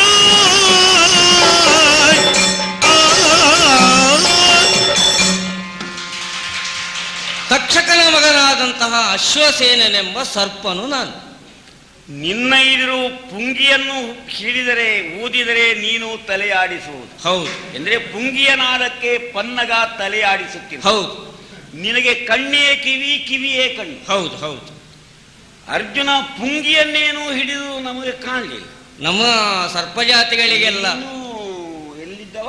ತಕ್ಷಕನ ಮಗನಾದಂತಹ ಅಶ್ವಸೇನೆಂಬ ತಕ್ಷಕನಿರುವುದು ಅಧೋಲೋಕದಲ್ಲಿ. ಹೌದು. ತಕ್ಷಕನ ಮಗನಾದ ನೀನು ಊರು ಬಿಟ್ಟು ಇಲ್ಲಿ ಸೇರಿದ್ದೇನು? ನನ್ನ ತಾಯಿ ಮತ್ತು ನಾನು ಪಾತಾಳ ಲೋಕವನ್ನು ಬಿಟ್ಟು ಈ ಮರ್ತ್ಯಲೋಕದಲ್ಲಿ ಇದ್ದೆವು, ಕಾಂಡವ ವನದಲ್ಲಿ. ತಾಯಿಯು ಮಗನು ಒಟ್ಟಾಗಿ ಮನೆ ಬಿಟ್ಟು ಇಲ್ಲಿ ಬೇರೆ ಬಿಡಾರ ಮಾಡಿದ್ರಿ. ಹೌದು. ಕಾಂಡವ ವನದಲ್ಲಿ ವಿಹರಿಸುತ್ತಿರುವ ಸಮಯ.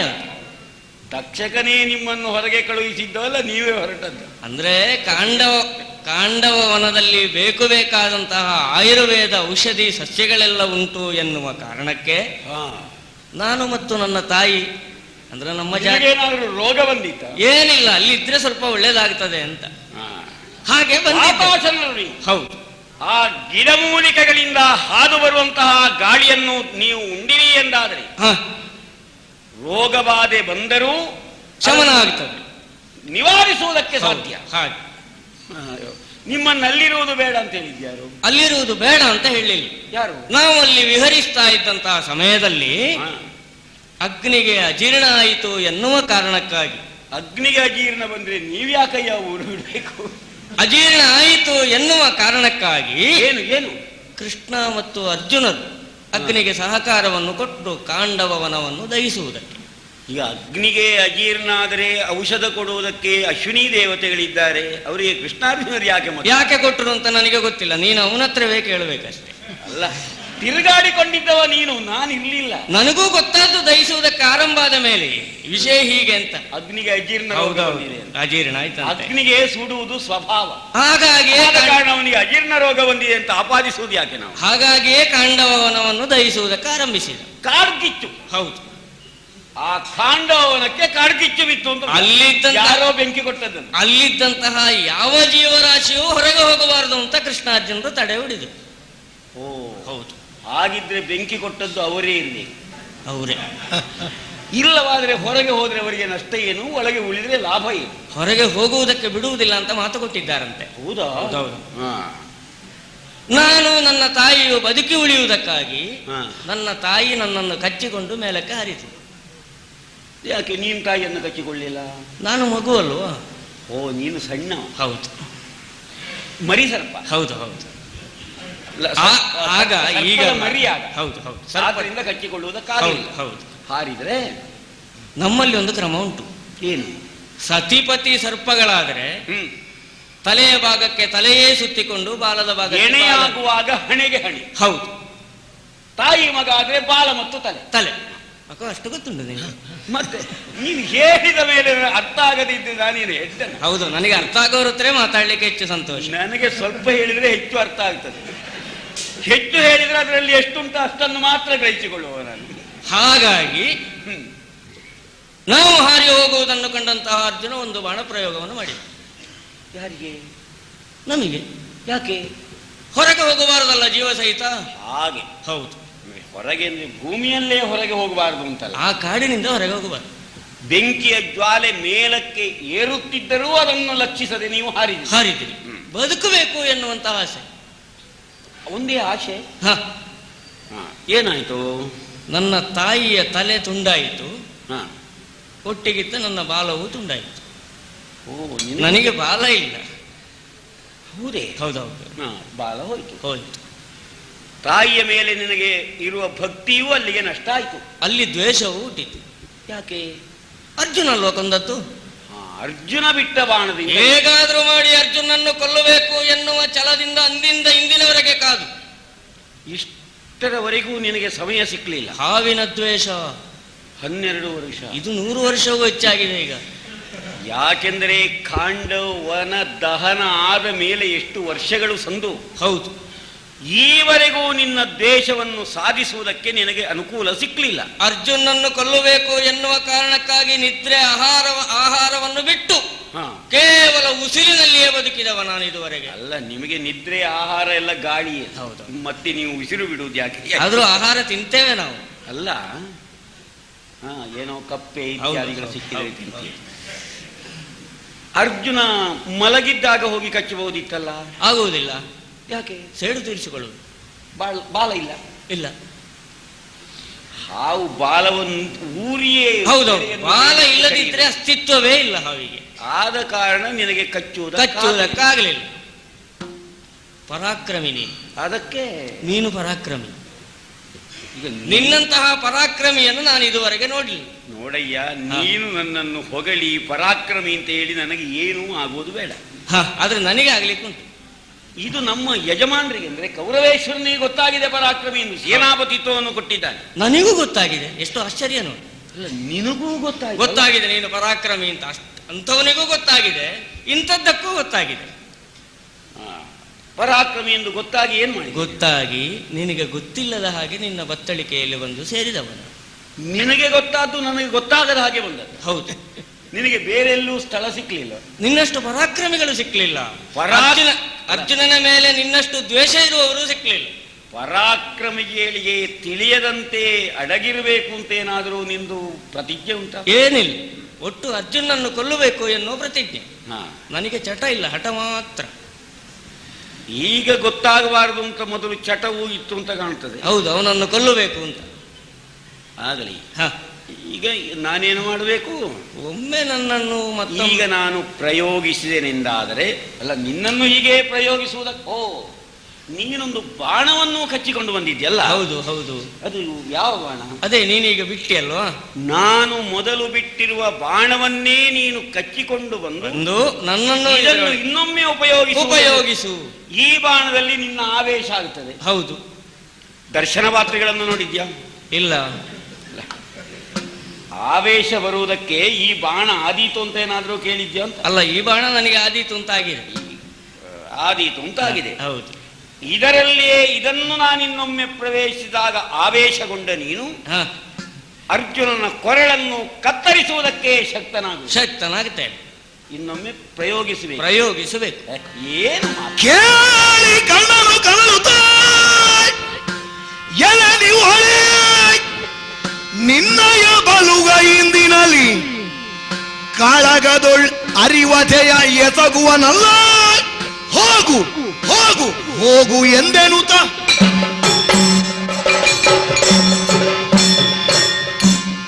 ನನ್ನ ಬತ್ತಳಿಕೆ ಎಂದರೆ ಹಾವುಗಳು ವಾಸ ಮಾಡುವ ಹುತ್ತ ಎಂದು ಭಾವಿಸಿದೆಯೇನು? ಮೊದಲಾಗಿ ಹೇಳಬೇಕಾದುದಿಲ್ಲ, ಕೇಳಬೇಕಾದ ಅಗತ್ಯವೂ ಇಲ್ಲ ಎಂದು ತಿಳಿದು ನನ್ನ ಬತ್ತಳಿಕೆಯಲ್ಲೇ ಅಡಗಿದ್ದು ನಾನು ಗುರುಗಳ ಅನುಗ್ರಹದಿಂದ ಲಭಿಸಿದಂತಹ ದಿವ್ಯಾಸ್ತ್ರವನ್ನು ಪ್ರಯೋಗಿಸುವುದಕ್ಕೆ ಸಿದ್ಧನಾದಾಗ ಅದರಲ್ಲಿ ಆವೇಶಗೊಂಡು ವಿರೋಧಿಯಾಗಿರುವ ಅರ್ಜುನನ ಶಿರಚ್ಛೇದನ ಮಾಡ್ತೇನೆ ಎಂದು ಮೊದಲಾದರೂ ಹೇಳುತ್ತಿದ್ದರೆ ನಾನು ಯೋಚಿಸುತ್ತಿದ್ದೆ. ನನ್ನಲ್ಲಿ ಮೊದಲು ಹೇಳದ ನಿವಾಳಿ ಸತ್ಯ ಹೇಳ್ಬೇಕು, ಅನ್ನೆರಬಲು ಹೀನಿ ಸತ್ಯ ಹೇಳ್ಬೇಕು. ಎಲ್ಲಿ ಸ್ವಲ್ಪ ಸುಳ್ಳು ಹೇಳ್ತೀನಿ ಅಲ್ಲ. ಎಲ್ಲಿಯಾದ್ರೂ ನೀನು ಆಗ ಪ್ರಯೋಗಿಸಲ್ಪಟ್ಟ ಬಾಣದಿಂದ ನಾನು ಸೇರಿ ಅರ್ಜುನನ್ನು ಕೊಲ್ತಿದ್ರೆ ನಿನ್ನ ಹತ್ರ ಬರ್ತೇ ಇರ್ಲಿಲ್ಲ. ನಾನು ಗೋವಿಂದ ಅಂತೇಳಿ ಆ ಕಡೆ ಹೋಗ್ತೇನೆ. ಈಗ ನಾನು ಮೊದಲೇ ಎತ್ತಿ ಪ್ರಯೋಗಿಸಿದ ಬಾಣದಲ್ಲಿ ಆವೇಶಗೊಂಡ ನೀನು ಹೌದು ಅರ್ಜುನನ ಕೊರಳರಿಯುತ್ತಿದ್ದರೆ ಅಶ್ವಸೇನ ಕೊಂದ ಅಂತ ಆಗ್ತಿತ್ತು ಅಲ್ಲ, ನಾನು ಕೊಂದೆ ಅಂತ. ನೀನೇ ಅದೇ ನಾನು ಸುದ್ದಿಯೇ ಇಲ್ಲ, ನಾನು ಎಲ್ಲಿಯೋ ಹೋಗಿ ಆಗ್ತಿಪ್ಪ. ಈಗ ಎಲ್ಲೇ ಹೋದು ನೀನು ಅವನನ್ನು ಕೊಂದದ್ದು ಯಾರು ಅಂತ ನಿನ್ನ ಅಂತ ಸಾಕ್ಷಿಗೆ ನಾನು ನೀನೇ ಕೊಂದದ್ದು ಅಂತ ಆಗ್ತಿತ್ತು. ನನ್ನ ಅಂತ ಸಾಕ್ಷಿ. ಇದು ಕರ್ನಾರ್ಜುನ ಕಾಳಗ, ಅಶ್ವಸೇನ ವಿಜಯ ಅಲ್ಲ. ಅದು ಗೊತ್ತಾಗೋದಿಲ್ಲ ನಿನಗೆ. ಅಶ್ವಸೇನ ಮಹಾತ್ಮೆಯೂ ಅಲ್ಲ. ನಾನು ಯಾರ ಹತ್ರ ಹೇಳುವುದಿಲ್ಲ. ನಾವು ಹೇಳದೇ ಇದ್ರು ನಿನಗೆ ಗೊತ್ತಾಗ್ತದಲ್ಲ. ನನಗೆ ಗೊತ್ತಾಗ್ತದೆ ಅಂತ ನಿನಗೆ ಗೊತ್ತಾಗ್ಬೇಕಲ್ಲ. ನಾನು ಅರ್ಜುನನ ಬದ್ಧ ವಿರೋಧಿಯಾಗಿ ಅವನನ್ನು ಕೊಲ್ಲಬೇಕೆಂದು ನಿಶ್ಚಯಿಸಿದವ. ನನ್ನ ಜೊತೆಗೆ ಪಾಲು ಪಡೆದುಕೊಳ್ಳುವುದಕ್ಕೆ ನೀನು ಏನಿಲ್ಲ, ನಾನು ಏನೂ ಬಂಡವಾಳ ಹಾಕದೆ ಪಾಲು ಪಂಚಾಯಿತಿಯ ಮಾಡಿಕೊಂಡು ವ್ಯವಹಾರ ನಡೆಸೋಣ, ವ್ಯಾಪಾರ ನಡೆಸೋಣ ಎಂದು ಬಂದ ಮೂರ್ಖ ನಿವಾಳಿ ಅನ್ನೆರಬಲು ಹೀನಿಂದ ಅರಿವಧೆಯನ್ನು ನಾನೆಸಗುವವನಲ್ಲ. ತೊಳಗತ್ತ ಅಂಗಾಧಿಪತಿ ಸ್ವಲ್ಪ ತಡೆ. ಬೇಳಲ ನುಡಿಗೊಳಿದು ಶಲ್ಯನು ಕೀಳು ಮಾಡದಿರ ಕಟ ಬಾಣವ ಮೇಳವಿಸಿನಿ ತೋಡುವುದೆನಲು ಮೇಳವಿಸಿನಿ ತೊಡುವುದೆನಲು ರವಿಜ ನಿಂತಂದ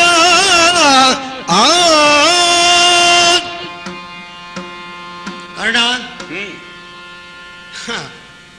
ಇದೊಂದು ಯೋಗ ಅಂತ ನೀನು ಭಾವಿಸಬೇಕಾಗಿತ್ತು. ಯಾಕೆಂದ್ರೆ ಒಮ್ಮೆ ಬಿಟ್ಟ ಬಾಣ ಮತ್ತೊಮ್ಮೆ ಬರುವುದು ಇತಿಹಾಸದಲ್ಲೇ ಇಲ್ಲದಂತಹ ಒಂದು ಕ್ರಮ ಅದು.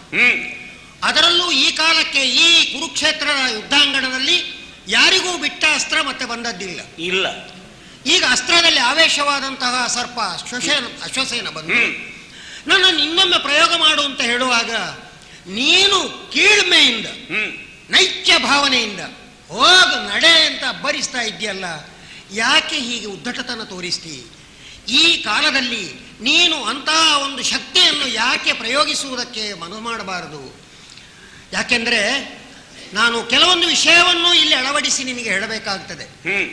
ನಮ್ಮ ಈ ಕುರುಕ್ಷೇತ್ರ ಯುದ್ಧಾಂಗಣದಲ್ಲಿ ಈ ಹಿಂದೆ ನಡೆದ ಎಷ್ಟೋ ಘಟನೆಗಳು ಇದಕ್ಕೆ ಪೂರಕವಾಗಿ ಸಾಕ್ಷಿಯಾಗಿ ಬಂದಿವೆ. ಒಬ್ಬ ಶ್ರುತಾಯುಧ ಅಂತ ಇದ್ದ, ಗೊತ್ತಾ ನಿನಗೆ? ಆ ಶ್ರುತಾಯುಧ ತನ್ನಲ್ಲಿದ್ದಂತಹ ಗದೆಯನ್ನು ಯುಕ್ತಾಯುಕ್ತ ವಿವೇಚನೆ ಇಲ್ಲದೆ ಹೊಡೆದ. ನಾನಾಗಲೇ ನಿನಗೆ ಹೇಳಿದೆ ಗುರಿ ಬದಲಿಸು ಅಂತ. ಅವನು ಮಾಡಿದ್ದದನ್ನೇ ಅವ ಯಾರ ಮೇಲೆ ಪ್ರಯೋಗ ಮಾಡಬೇಕಾಗಿತ್ತೋ ಅದನ್ನು ಯುಕ್ತವಾಗಿ ಯೋಚಿಸದೆ ಅರ್ಜುನನ ಮೇಲೆ ಪ್ರಯೋಗ ಮಾಡುವುದನ್ನು ಕೃಷ್ಣನ ಮೇಲೆ ಮಾಡಿದ. ನಿರಾಯುಧನ ಮೇಲೆ ಪ್ರಯೋಗ ಮಾಡಿದರೆ ಆ ಗದೆ ಮತ್ತೆ ಅವನನ್ನೇ ಕೊಲ್ತದೆ ಎಂಬುದು ಅವನ ತಾಯಿಗಿದ್ದ ಅನುಗ್ರಹ ವರುಣನಿಂದ. ಅವನ ತಾಯಿ ಪರ್ಣಾಶ ಎಂಬುವಳು ವರುಣನಿಂದ ಪಡೆದಂತಹ ಶಕ್ತಿ ಅದು. ಯುಕ್ತಾಯುಕ್ತ ವಿವೇಚನೆ ಇಲ್ಲದೆ ಹೊಡೆದದ್ದರಿಂದ ಆ ಗದೆ ಮತ್ತೆ ಬಂದು ಅವನನ್ನೇ ಕೊಂದಿತ್ತು. ಇದು ನಮ್ಮ ಯುದ್ಧ ಕ್ಷೇತ್ರದಲ್ಲಿ ನಿನ್ನೆ ಮೊನ್ನೆಯಲ್ಲಿ ನಡೆದಂತಹ ಘಟನೆ. ನೀನು ಯುಕ್ತಾಯುಕ್ತ ವಿವೇಚನೆ ಇಲ್ಲದೆ ಹೊಡೆದೆ ಬಾಣವನ್ನು. ಹೇಳಿದೆ ನಾನು ನಿನಗೆ, ಅದು ಉನ್ಮುಖಿಯಾಗಿ ಹೊಡೆಯುತ್ತಾ ಇದ್ದಿ ಅಲ್ಲ, ಅಭಿಮುಖಿಯಾಗಿ ಹೊಡಿ ಎದೆಗೆ. ಅದನ್ನು ನೀನು ಕೇಳಲಿಲ್ಲ. ಒಮ್ಮೆ ಒಂದು ನಿರ್ಣಯ ಮಾಡಿದರೆ ನಾನು ಬದಲಾಯಿಸುವುದಿಲ್ಲ ಅಂತ ಹೇಳಿದೆ. ಅದು ಯುದ್ಧ ಕ್ಷೇತ್ರದಲ್ಲಿ ಹಾಗಾಗುವುದಿಲ್ಲ ಅಂತ ನನ್ನ ಅಭಿಪ್ರಾಯ. ಯಾಕೆಂದ್ರೆ ಯುದ್ಧ ಕ್ಷೇತ್ರದಲ್ಲಿ ಗುರಿಯನ್ನಿಡುವಾಗ ಉನ್ಮುಖಿ, ಅಭಿಮುಖಿ, ಯಮಕಾಕ್ರಾಂತ, ಮಂದ, ಪೃಷ್ಠ ಇತ್ಯಾದಿ ಅನೇಕ ಗುರಿಗಳಿವೆ, ಗತಿಗಳಿವೆ. ಈ ಗತಿಗಳಲ್ಲಿ ಪ್ರಯೋಗ ಮಾಡುವಾಗ ತಿರ್ಯಕ್ ಗತಿಯಿಂದ ಪ್ರಯೋಗ ಮಾಡಿದರೆ ಆ ಕಾಲಕ್ಕೆ ಅದು ಆಗಲೇ ಹೋಗಿ ಅಲ್ಲಿಯೇ ಹೊಡಿಬೇಕು ಎಂಬ ನಿರ್ಣಯ ಏನೂ ಇಲ್ಲ. ಅದು ಬೇರೆ ಭಾಗದಿಂದ ಹೋಗಿ ಹೊಡಿಬಹುದು. ಯಮಕಾಕ್ರಾಂತ ಎಂಬ ಇನ್ನೊಂದು ಗತಿ ಇದೆ, ಒಂದು ಗುರಿ ಇದೆ. ಅದಲ್ಲಿ ಒಮ್ಮೆ ಹೊಡೆದರೆ ಆ ಬಾಣ ಮತ್ತೆ ಮತ್ತೆ ಹೋಗಿ ವೈರಿಯನ್ನು ಕೊಲ್ಲಬಹುದು. ಮಂದ ಎಂಬ ಮತ್ತೊಂದು ಗತಿ ಇದೆ, ಅದು ವಿರೋಧಿಯ ಚರ್ಮವನ್ನೇ ಸುಲಿಯಬಹುದು.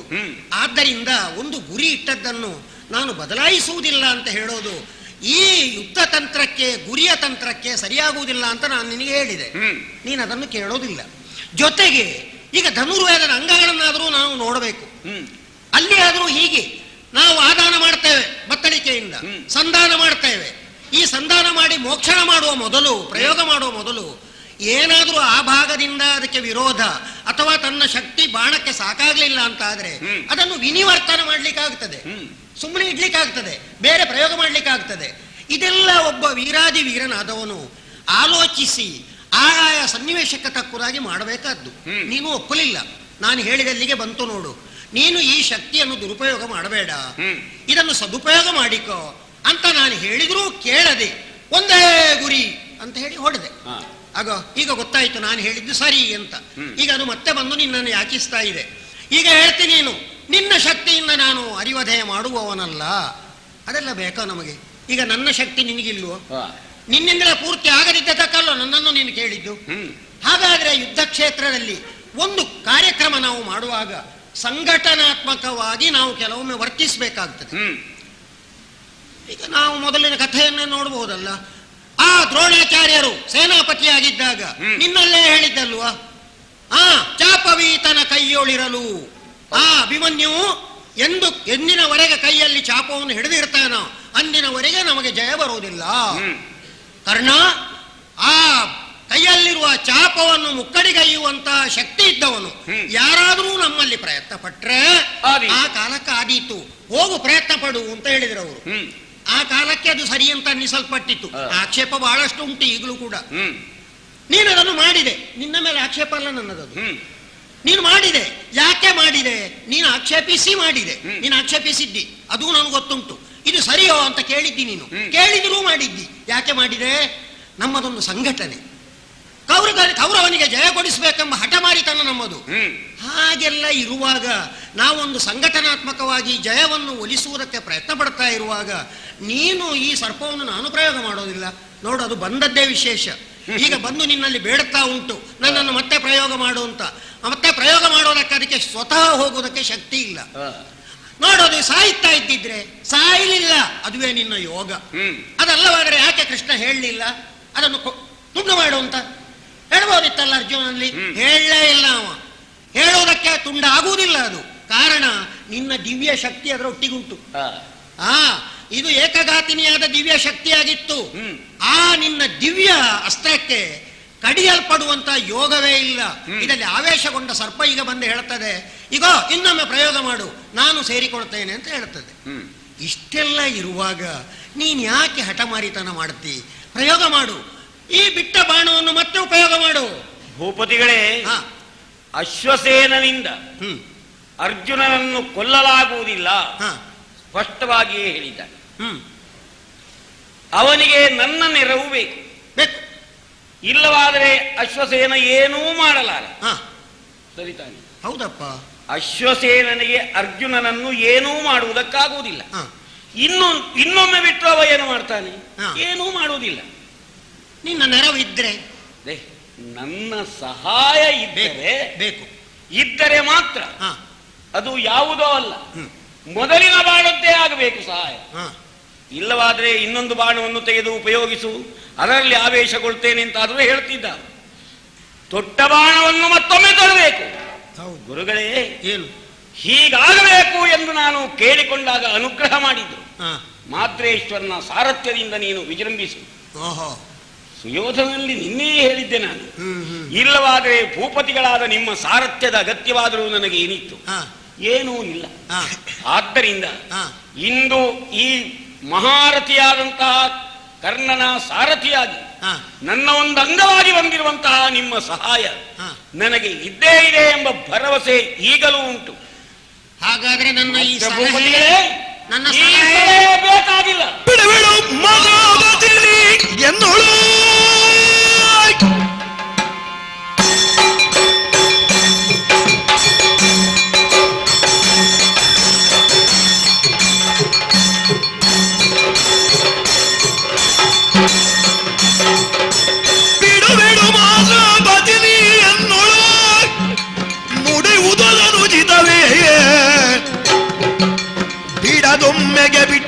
ಅಸ್ತ್ರವ ಮರಳಿದು ತೊಡುವೆನೆ ಸಮರದಲ್ಲಿ.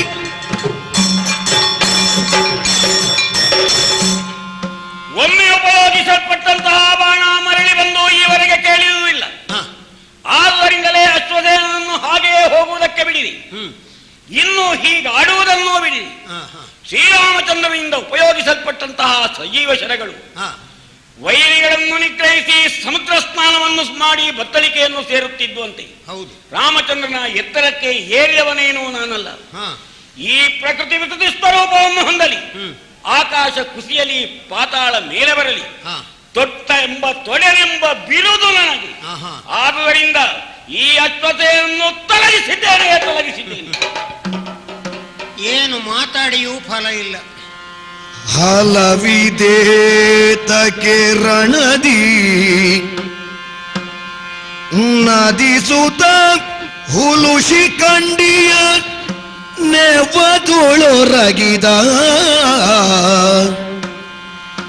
ನದಿಸುತ್ತ ಹುಲುಷಿ ಕಂಡಿಯ ನೆವದೊಳೊರಗಿದ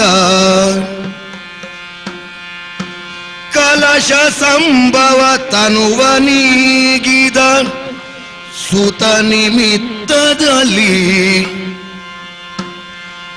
ಅಲಗು ಮರಳಿದೆ ಹೂಡೆ ಎಂಬ ಚಲಕಣ ನಿನಗೆ ಕೌರವ ತಿಲಕ ಮೂವರ ನಂಬಿ ಕೆಟ್ಟ ಕೌರವ ತಿಲಕ ಮೂವರ ನಂಬಿ ಕೆಟ್ಟ ಎನ್ನುತ್ತ ಕತಿ ತಳೆದ ಹಲವಿದೇತಕ್ಕೆ ರಣದಿ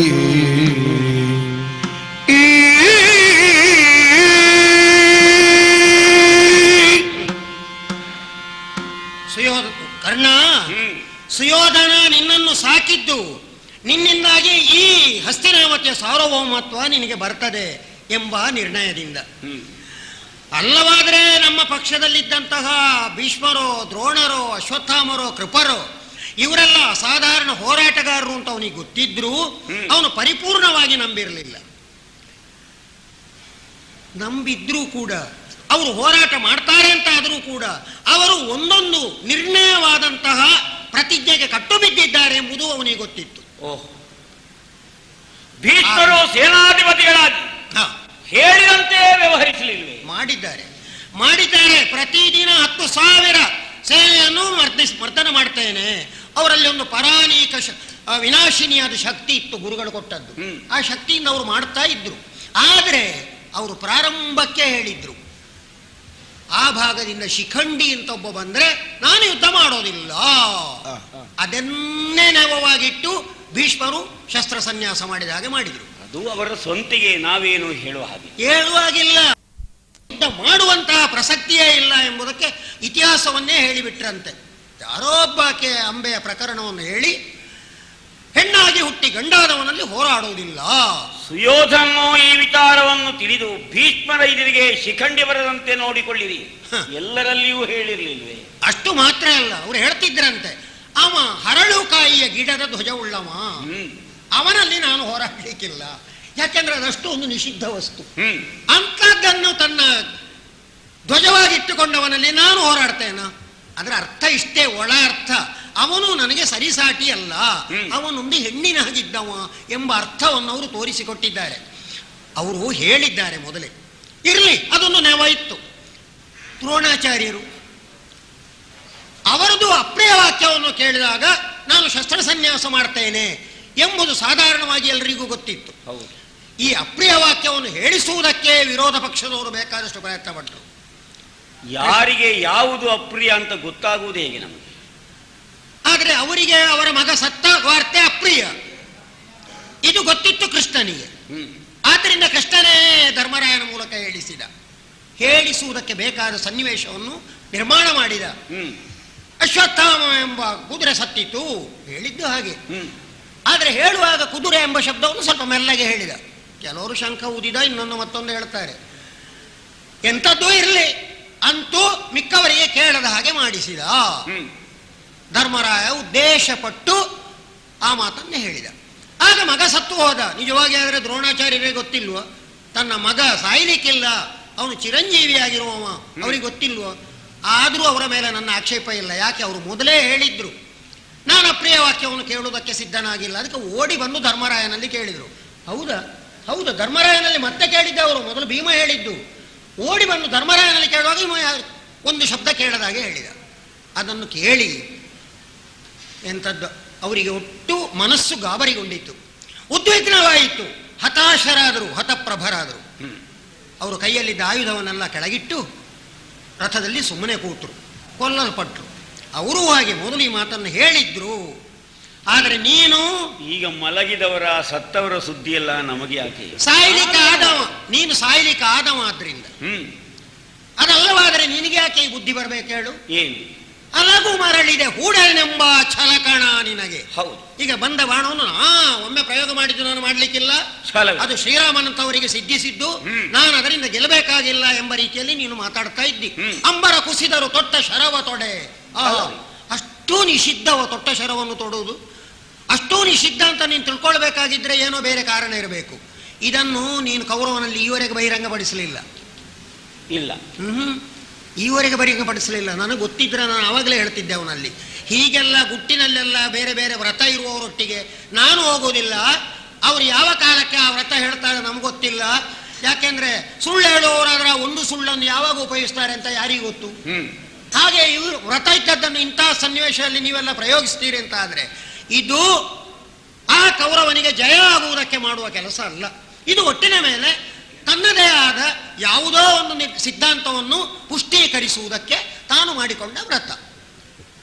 ಈಗ ಭೂಪತಿಗಳೇ ಮಾತು ಹೇಳ್ತೇನೆ.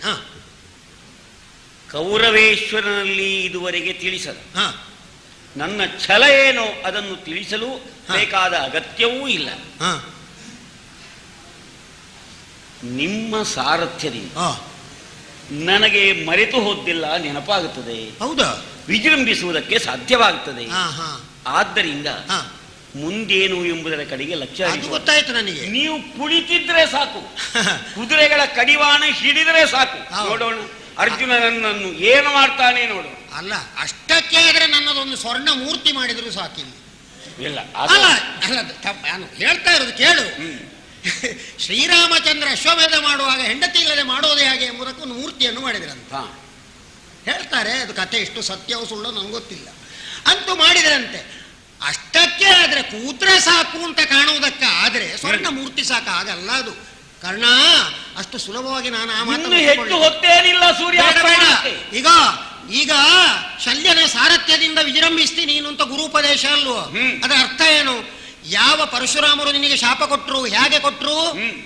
ನಿನಗೆ ಕೊನೆಯ ಕಾಲಕ್ಕೆ ನಾನು ಉಪದೇಶಿಸಿದ ಅಸ್ತ್ರಗಳಲ್ಲಿ ಬ್ರಹ್ಮಾಸ್ತ್ರ ನೆನಪಿಗೆ ಬಾರದೆ ಹೋಗಲಿ ಅಂತ ಹೇಳಿದರು. ಆದರೆ ನಿನಗೆ ಮಿಕ್ಕ ಅಸ್ತ್ರಗಳು ಕೂಡ ಸಕಾಲಕ್ಕೆ ನೆನಪು ಬರುವುದಕ್ಕೆ ಸಾಧ್ಯ ಇಲ್ಲದೆ ಆಗುವ ಪ್ರಸಕ್ತಿ ಉಂಟು. ಈಗ ಒಟ್ಟಿಗೆ ಅವರು ನಿನಗೆ ಹೇಳಿದ್ದಿರಬಹುದು, ನೀನು ಮಾತ್ರಾಧೀಶ್ವರನ ಸಾರಥ್ಯದಿಂದ ಜಯಿಸಬಹುದು. ಸಾರಥ್ಯದಿಂದ ಅಂತಂದ್ರೆ ಅರ್ಥ ಏನು ಗೊತ್ತಾ? ಆ ಮರೆತು ಹೋದ ಬಾಣಗಳನ್ನೆಲ್ಲ ಇವ ಜಾಪಿಸಿ ಕೊಟ್ಟವನು ಅಂತ ಅರ್ಥ. ನಿನಗೆ ಮರೆತು ಹೋಗ್ತದಲ್ಲ, ಅದಕ್ಕೆ ಮಂತ್ರ ಹೊಡ್ಲಿಕ್ಕೆ ನನಗೆ ಗೊತ್ತುಂಟು, ನಾನು ಕಲ್ತವನೇ. ನಿನಗೆ ಮರೆತು ಹೋದ್ರೆ ಹೇಳಿಕೊಡ್ಲಿಕ್ಕೆ ನನಗೂ ಗೊತ್ತುಂಟು. ಅಂತವನನ್ನು ಸಾರಥ್ಯಕ್ಕೆ ತೆಕ್ಕೋ ಅಂತ ಅವರು ಹೇಳಿದ್ದು. ಇನ್ನೊಂದು ನೆನಪು ಮಾಡಿಕೊಡಿ, ಪ್ರಯೋಗಿಸ್ತೇನೆ. ಈಗ ನೆನಪು ಮಾಡಿಕೊಡ್ತೇನೆ. ಮತ್ತೆ ಪುನಃ ಬಾಣವನ್ನು ಪ್ರಯೋಗ ಮಾಡುವಂತದ್ದು ಸತ್ತೋಗಿದೆ ಈಗ. ಅಲ್ಲ, ಅದು ಸತ್ತು ಹೋಯ್ತು ಈಗ. ಆ ಬಾಣ ಹೋಯ್ತಲ್ಲ, ಅದಲ್ಲ. ಅಶ್ವಸೇನನು ಸತ್ತ. ನೆನಪು ಮಾಡ್ತೇನೆ. ಯಾವುದು ಗೊತ್ತಾ? ಯಾವುದು? ನಿನ್ನೆ ರಾತ್ರಿ ಕೌರವೇಶ್ವರ ನನ್ನಲ್ಲಿ ಬಂದು ಬೇಡಿದ, ನೀವು ಸಾರಥ್ಯ ಮಾಡಬೇಕು ಅಂತ. ಆಗಲೇ ಆಕ್ಷೇಪಿಸಿದ್ದೆ ನಾನು. ಅವ ಕೇಳಲಿಕ್ಕಿಲ್ಲ. ಹೇಳಿದ ಹಾಗೆ ಕೇಳುವ ಜಾಯಮಾನವೇ ಅಲ್ಲ ಕರ್ಣನದು. ಅವನು ತಾನೇನು, ತನ್ನ ಶಕ್ತಿ ಏನು ಎಂಬುದು ಗೊತ್ತಿಲ್ಲದೆ ಅನ್ಯರ ಮೇಲೆ ಅಹಂಭಾವದಿಂದ ಪ್ರವರ್ತಿಸುವವ. ಆದ್ರೆ ಅವನು ಒಂದು ಮಾತು ಹೇಳಿದ, ಇಲ್ಲಪ್ಪ ನೀವು ಹೇಳಿದ ಹಾಗೆ ಕೇಳ್ತಾನೆ ಅಂತ. ನಾನು ಹೇಳಿದ ಹಾಗೆ ಕೇಳ್ತೀನಿ ನೀನು ಅಂತ ಅವ ನನಗೆ ಆಶ್ವಾಸನೆ ಕೊಟ್ಟಿದ್ದಾನೆ. ಜೊತೆಗೆ ನಾನು ಇನ್ನೊಂದು ಮಾತು ಹೇಳಿದ್ದೇನೆ, ನಾನು ಬಾಯಿಗೆ ಬಂದಾಗೆ ಹೇಳಿಯೇನು ಕರ್ಣ ಮಾತಾಡ್ಲಿಕ್ಕೆ ಕೂಡುದು ಅಂತ. ಅದು ಹೇಳಿದ್ದೇನೆ ನಾನು, ಬಾಯಿಗೆ ಬಂದಾಗೆ ಹೇಳಿ. ಅದೀಗ ಬೆಳಗ್ಗೆ ಗೊತ್ತಾಗಿದೆಯಲ್ಲ. ಹೌದಾ? ಇಲ್ಲವಾದರೆ ಕೌರವೇಶ್ವರನೇ ಬಂದು ನಮ್ಮಲ್ಲಿ ಹೊಂದಾಣಿಕೆ ಮಾಡಿಕೊಳ್ಳು. ಹೌದಾ? ಆಗ ನಾನು ಹೇಳಿದ್ದೇನೆ. ಆಗ ಕೌರವೇಶ್ವರ ಬಂದು ಹೊಂದಾಣಿಕೆ ಯಾಕೆ ಮಾಡಿದ? ನಾನು ಏನು ಹೇಳಿದ್ರು ನೀನು ಕೇಳಬೇಕು ಅಂತ. ಮಾತ್ರದ ಸೇನೆಯನ್ನೆಲ್ಲ ಕರೆದು ಕರ್ಣನ ತಲೆಗಡಿಯುವುದಕ್ಕೆ ಸಿದ್ಧರಾಗೋಣ ಎಂದಾಗ ನಮ್ಮೊಡೆಯ ಬಂಧುದಲ್ಲಿ ಈ ಕಾಲಕ್ಕೆ ನಾನು ಹೇಳಿದ ಮಾತನ್ನು ನೀನು ಉಲ್ಲಂಘಿಸಿದ್ದಿ. ನನ್ನ ಮಾತನ್ನು ನೀನು ಉಲ್ಲಂಘಿಸಿದ ಮೇಲೆ ಇನ್ನಾಗುವುದಿಲ್ಲ. ಇನ್ನು ಹಾಗಾಗುವುದೇ ಆಗುವುದಿಲ್ಲ. ಇನ್ನು ಬೇಡ. ಅದು ಒಮ್ಮೆ ಉಲ್ಲಂಘಿಸಿದರೆ ಸಾಕು. ಅದು ಒಮ್ಮೆ ಏನಾದರೂ ಇಂಥದ್ದು ಸ್ವಲ್ಪ ಸ್ವಲ್ಪ ಮಾಡಲಿಕ್ಕೆ ಪ್ರಾರಂಭ ಆದರೆ ಮತ್ತೆ ಹಾಗೆಯೇ ಅದು. ಅಧಿಕಾರಿಗಳು ಒಮ್ಮೆ ಸ್ವಲ್ಪ ತೆಕ್ಕೊಳ್ಳಿಕ್ಕೆ ಪ್ರಾರಂಭ ಮಾಡಿದರೆ ಸಾಕು. ಮತ್ತೆ ಮುನ್ನೆ ತೆಕ್ಕೊಂಡದ್ದಲ್ಲೋ ಈಗೇನು ಸ್ವಲ್ಪ ತೆಕ್ಕೊಂಡ್ರೆ ಅಂತಲೇ ಆಗುವುದು. ಅದೇ ನೀವು ಸ್ವಲ್ಪ ತೆಕ್ಕೊಂಡೇ ಈಗ ನನಗೆ ಸ್ವಲ್ಪ ಸ್ವಲ್ಪ ತೆಕ್ಕೊಂಡು ಕೊಟ್ಟ ಆಶ್ವಾಸನೆಗೆ ಆದದ್ದು ಸಾಕು. ಇನ್ನು ನಿನ್ನ ಮಾತು ಸ್ವಲ್ಪ ಸ್ವಲ್ಪ ತೆಕ್ಕೊಂಡು ನಾನು ಹಾಳಾಗುವುದು ಬೇಡ. ನಾನು ನಿನಗೊಂದು ಮಾತು ಹೇಳ್ತೇನೆ. ಸಾಧ್ಯ ಇದ್ರೆ ಹೋರಾಡಬೇಕಾಗಿತ್ತು ನೀನು ಆ ಬಾಣದ ಮೂಲಕ. ನನ್ನ ಮಾತನ್ನು ನೀನು ಉಲ್ಲಂಘಿಸಿದ್ದಿ, ನನ್ನನ್ನು ನೀನು ಕಡೆಗಣಿಸಿದ್ದಿ.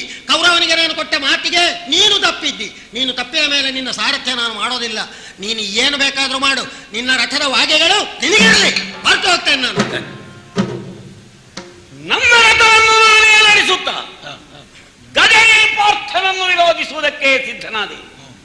ಆದರೆ ಏನ ಮಾಡಲಿ, ಏನ ಮಾಡುವುದಿನ್ನು, ಏನ ಮಾಡುವುದಿನ್ನು, ದೈವವಿಹೀನನಲ್ಲ ದ್ರೌಪದಿ, ರಣದಭಿಮಾನಿ ದೇವತೆ ಮುಳಿದಳಿಂದಿನಲಿ ಎನ್ನುತ್ತ ಚಿಂತಿಸಿದ. ಏನ ಮಾಡುವುದಿನ್ನು ಶಿವನೇ ಶಿವಮಹಾದೇವ.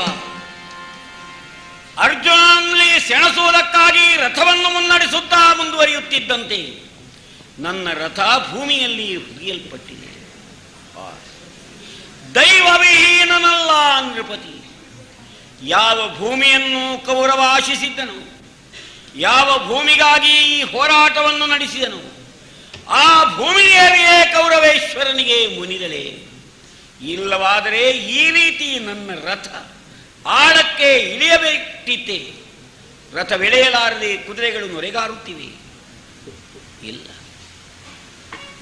ಯಾರ ಅನುಗ್ರಹದಿಂದ, ಯಾರ ಬಲದಿಂದ ಯುದ್ಧದಲ್ಲಿ ವಿಜಯವಾದೀತು? ಹರನು ಪಾಶುಪತಾದಿ ಶರಗಳನ್ನು ಪಾರ್ಥನಿಗಿದ್ದಾನೆ. ಇಂದ್ರಾದಿಗಳ ಅನುಗ್ರಹ ಪಾಂಡವರಿಗಿದೆ. ಸ್ವಯಂ ಶ್ರೀಹರಿಯೇ ಪಾಂಡವರ ರಕ್ಷಣೆಯ ಹೊಣೆಯನ್ನು ಹೊತ್ತಿದ್ದಾನೆ. ದೈವ ಮುನಿದವನ ಮೇಲೆ ಯಾರು ಯಾವ ಪ್ರಯೋಗವನ್ನು ನಡೆಸಿದರೂ ಅದು ಪರಿಣಾಮಕಾರಿ ಆಗಿಯೇ ಮುನಿದಿದೆ. ನಮ್ಮೊಡೆಯನ ಮೇಲೆ ರಣದ ಅಭಿಮಾನಿ ದೇವತೆ ಮುನಿದಿದ್ದಾಳೆ. ಆದ್ದರಿಂದಲೇ ಈ ಸೋಲು. ಹೌದು, ಆದರೆ ಖಡ್ಗ ಯುದ್ಧವನ್ನು ಅಭ್ಯಾಸ ಮಾಡುತ್ತಿದ್ದೆ. ನಾನಾ ರೀತಿಯಾಗಿ ಬೀಸುತ್ತಿದ್ದೆ. ಕತ್ತಲೆಯ ವೇಳೆಯಲ್ಲಿ ನನ್ನ ಕೈ ತಪ್ಪಿದಂತಹ ಕತ್ತಿ ಗೋಹತ್ಯೆಯನ್ನು ಅದರಿಂದ ಆದಾಗ ನನಗೊಂದು ಶಾಪವೂ ಬಂದಿತ್ತಲ್ಲ. ನಿನ್ನ ಅಂತ್ಯಕಾಲದಲ್ಲಿ ಈ ಭೂಮಿ ನಿನ್ನ ರಥವನ್ನು ಕಚ್ಚಿ ಹಿಡಿಯಲಿ. ಗಾಲವರಲ್ಲಿ ಮಣಿದು ಪ್ರಾರ್ಥಿಸಿದ್ದೆ. ನಿನ್ನ ರಥವನ್ನು ನೀನೇ ಮೇಲೆತ್ತಿ ಯುದ್ಧಕ್ಕಣಿಯಾದೆ ಎಂದಾದರೆ ವಿಜಯ ಪ್ರಾಪ್ತಿಸ್ತದೆ ಎಂದು ಅನುಗ್ರಹವನ್ನು ಮಾಡಿದ್ದು. ಈಗ ನನ್ನ ಲಕ್ಷ್ಯ ಆ ಕಡೆಗೆ ಹರಿಯಬೇಕು. ರಥದಿಂದಿಳಿದು ಅರ್ಜುನನ ಮುಖವನ್ನು ನೋಡಿ ಅವನಿಗೆ ನೀತಿ ವಿಧಾನವನ್ನು ತಿಳಿಸಬೇಕಾಗಿದೆ. ಪಾರ್ಥ, ಎಲೆ ಪಾರ್ಥ, ಪಾರ್ಥ, ನೀ ಕೇಳುವುದೊಲಿದೆನ್ನ ಮಾತಾ.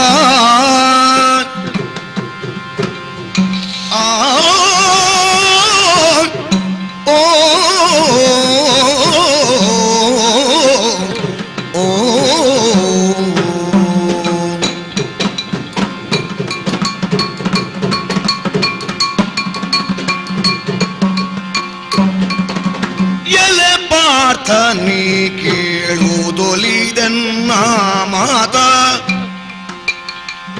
ಛಲದಂಕನಗೆ ನೀನು ಸೋಮ ಕುಲ ಜಾತ. ನೆಲದಲ್ಲಿ ಉಳಿದು ಉಮ್ಮುಳಿಸಿತು ರಥವು. ನೆಲದಲ್ಲಿ ಉಳಿದು ಮುಳಿಸಿತು ರಥವು. ಕಲಹಕ್ಕೆ ಅನ್ನುವಾಗ ಈಗಲ ಎಲೆ ಪಾರ್ಥ ನೀ ಕೇಳುವುದು ಒಲಿದೆನ್ನ ಮಾತ ಆ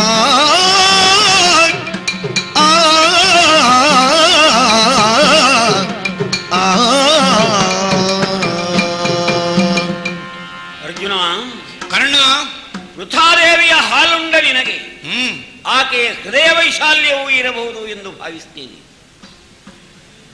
ಇಂದ್ರದೇವನನ್ನು, ಶಚೀದೇವಿಯನ್ನು ಪಾಂಡು ಚಕ್ರವರ್ತಿಯು, ಕುಂತಿದೇವಿಯು ವರ್ಷ ಪರ್ಯಂತ ಆರಾಧಿಸಿ ಅವರ ಅನುಗ್ರಹವನ್ನು ಪಡೆದು ನಿನ್ನನ್ನು ಪಡೆದರಂತೆ. ಆದುದರಿಂದ ನೀನು ಧರ್ಮಜಾತನಾಗಿಯೇ ಲೋಕ ಪ್ರಸಿದ್ಧನಾದೆ. ನೀನು ಕಾಮಜಾತನೇನೂ ಅಲ್ಲ. ಸೋಮ ಕುಲದ ಕೀರ್ತಿ ಧಾವಳ್ಯಕ್ಕೆ ಕಳಂಕಬಾರದಂತೆ ವ್ಯವಹರಿಸುವ ಪ್ರಬುದ್ಧತೆ ನಿನ್ನಲ್ಲಿದೆಯಾದ್ದರಿಂದಲೇ ನಿನ್ನಲ್ಲಿ ಕೇಳಿಕೊಳ್ಳುತ್ತಿದ್ದೇನೆ. ಏನು? ನಿನ್ನಲ್ಲಿ ದ್ವೈರಥ ಯುದ್ಧವನ್ನು ವಹಿಸಿದವ ನಾನು. ರಥವಿಲ್ಲದ, ಬಾಣಗಳಿಲ್ಲದ, ಬಿಲ್ಲಿಲ್ಲದ ನನ್ನಲ್ಲಿ ನೀನು ಯುದ್ಧವನ್ನು ಬಯಸುವುದು ಸರಿಯಲ್ಲ. ಹಾಗೆಂದು ಛಲದಂಕನಾದ ನಾನು ಅದನ್ನು ಮರೆತವನೂ ಅಲ್ಲ.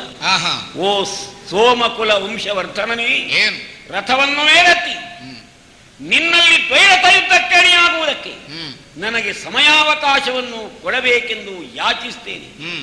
ಕೊಡುವೆಯಾ? ರಥ ನೆಲದಲ್ಲಿ ಹೂತು ಹೋಗಿದೆ, ಕೈಯಲ್ಲಿ ಆಯುಧಗಳಿಗೆ ಕೊರತೆಯಾಗಿದೆ. ಆದರೂ ನನ್ನಲ್ಲಿ ಹೋರಾಡಬೇಕು ಅನ್ನುವಂತಹ ಹುಮ್ಮಸ್ಸು ಕಡಿಮೆ ಆಗಲಿಲ್ಲ. ಯಾವ ದೃಷ್ಟಿಯಿಂದ ನೋಡಿರು ನೀನು ಅಸಮಬಲ ಅನ್ನೋದು ನನಗೆ ಅರ್ಥ ಆಯಿತು. ಅಸಮಬಲನೆಂದ ನುಡಿಗೊಲಿದ ಧನಂಜಯ ವಸುದೆ ಕೀಳುಗಲು ಚಾಪಮಂವಳಿಕ ರಾಧೆಯನ್ನ ಸುತಿರುಗಿ ಬಾಗಿ ಮಂಡಿಯ ನೂರಿಗಾಲಿಯ ಪಿಡಿದೆತ್ತುತ್ತಿರ್ರಿ. ಅಸಮಬಲನೆಂದ ನುಡಿಗೆ ಒಲಿದು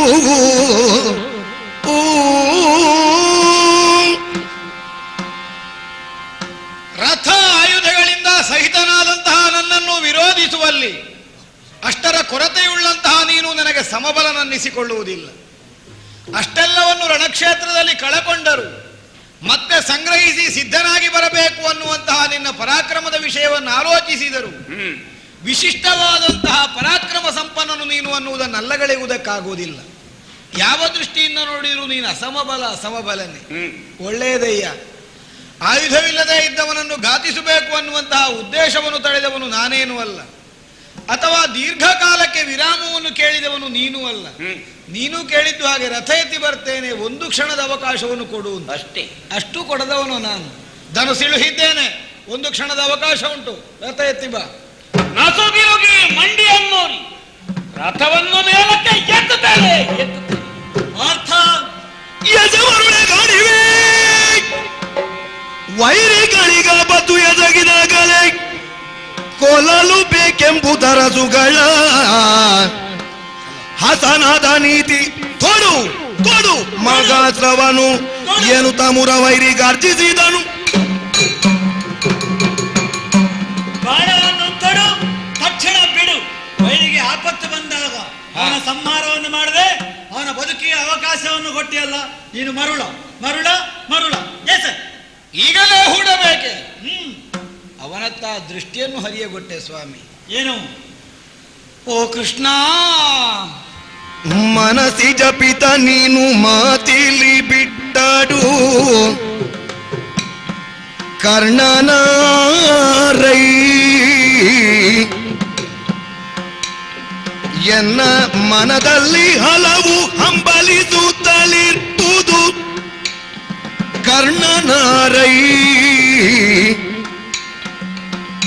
ತನುವೆತ್ತಲಾರೆ ಕೂರ್ಗಣೆ ತೋಡಲಾರೇನು ತನುವೆತ್ತಲಾರೆ ಕೂರ್ಗಣೆ ತೋಡಲಾರೇನು ಕರ್ಣನಾರೈ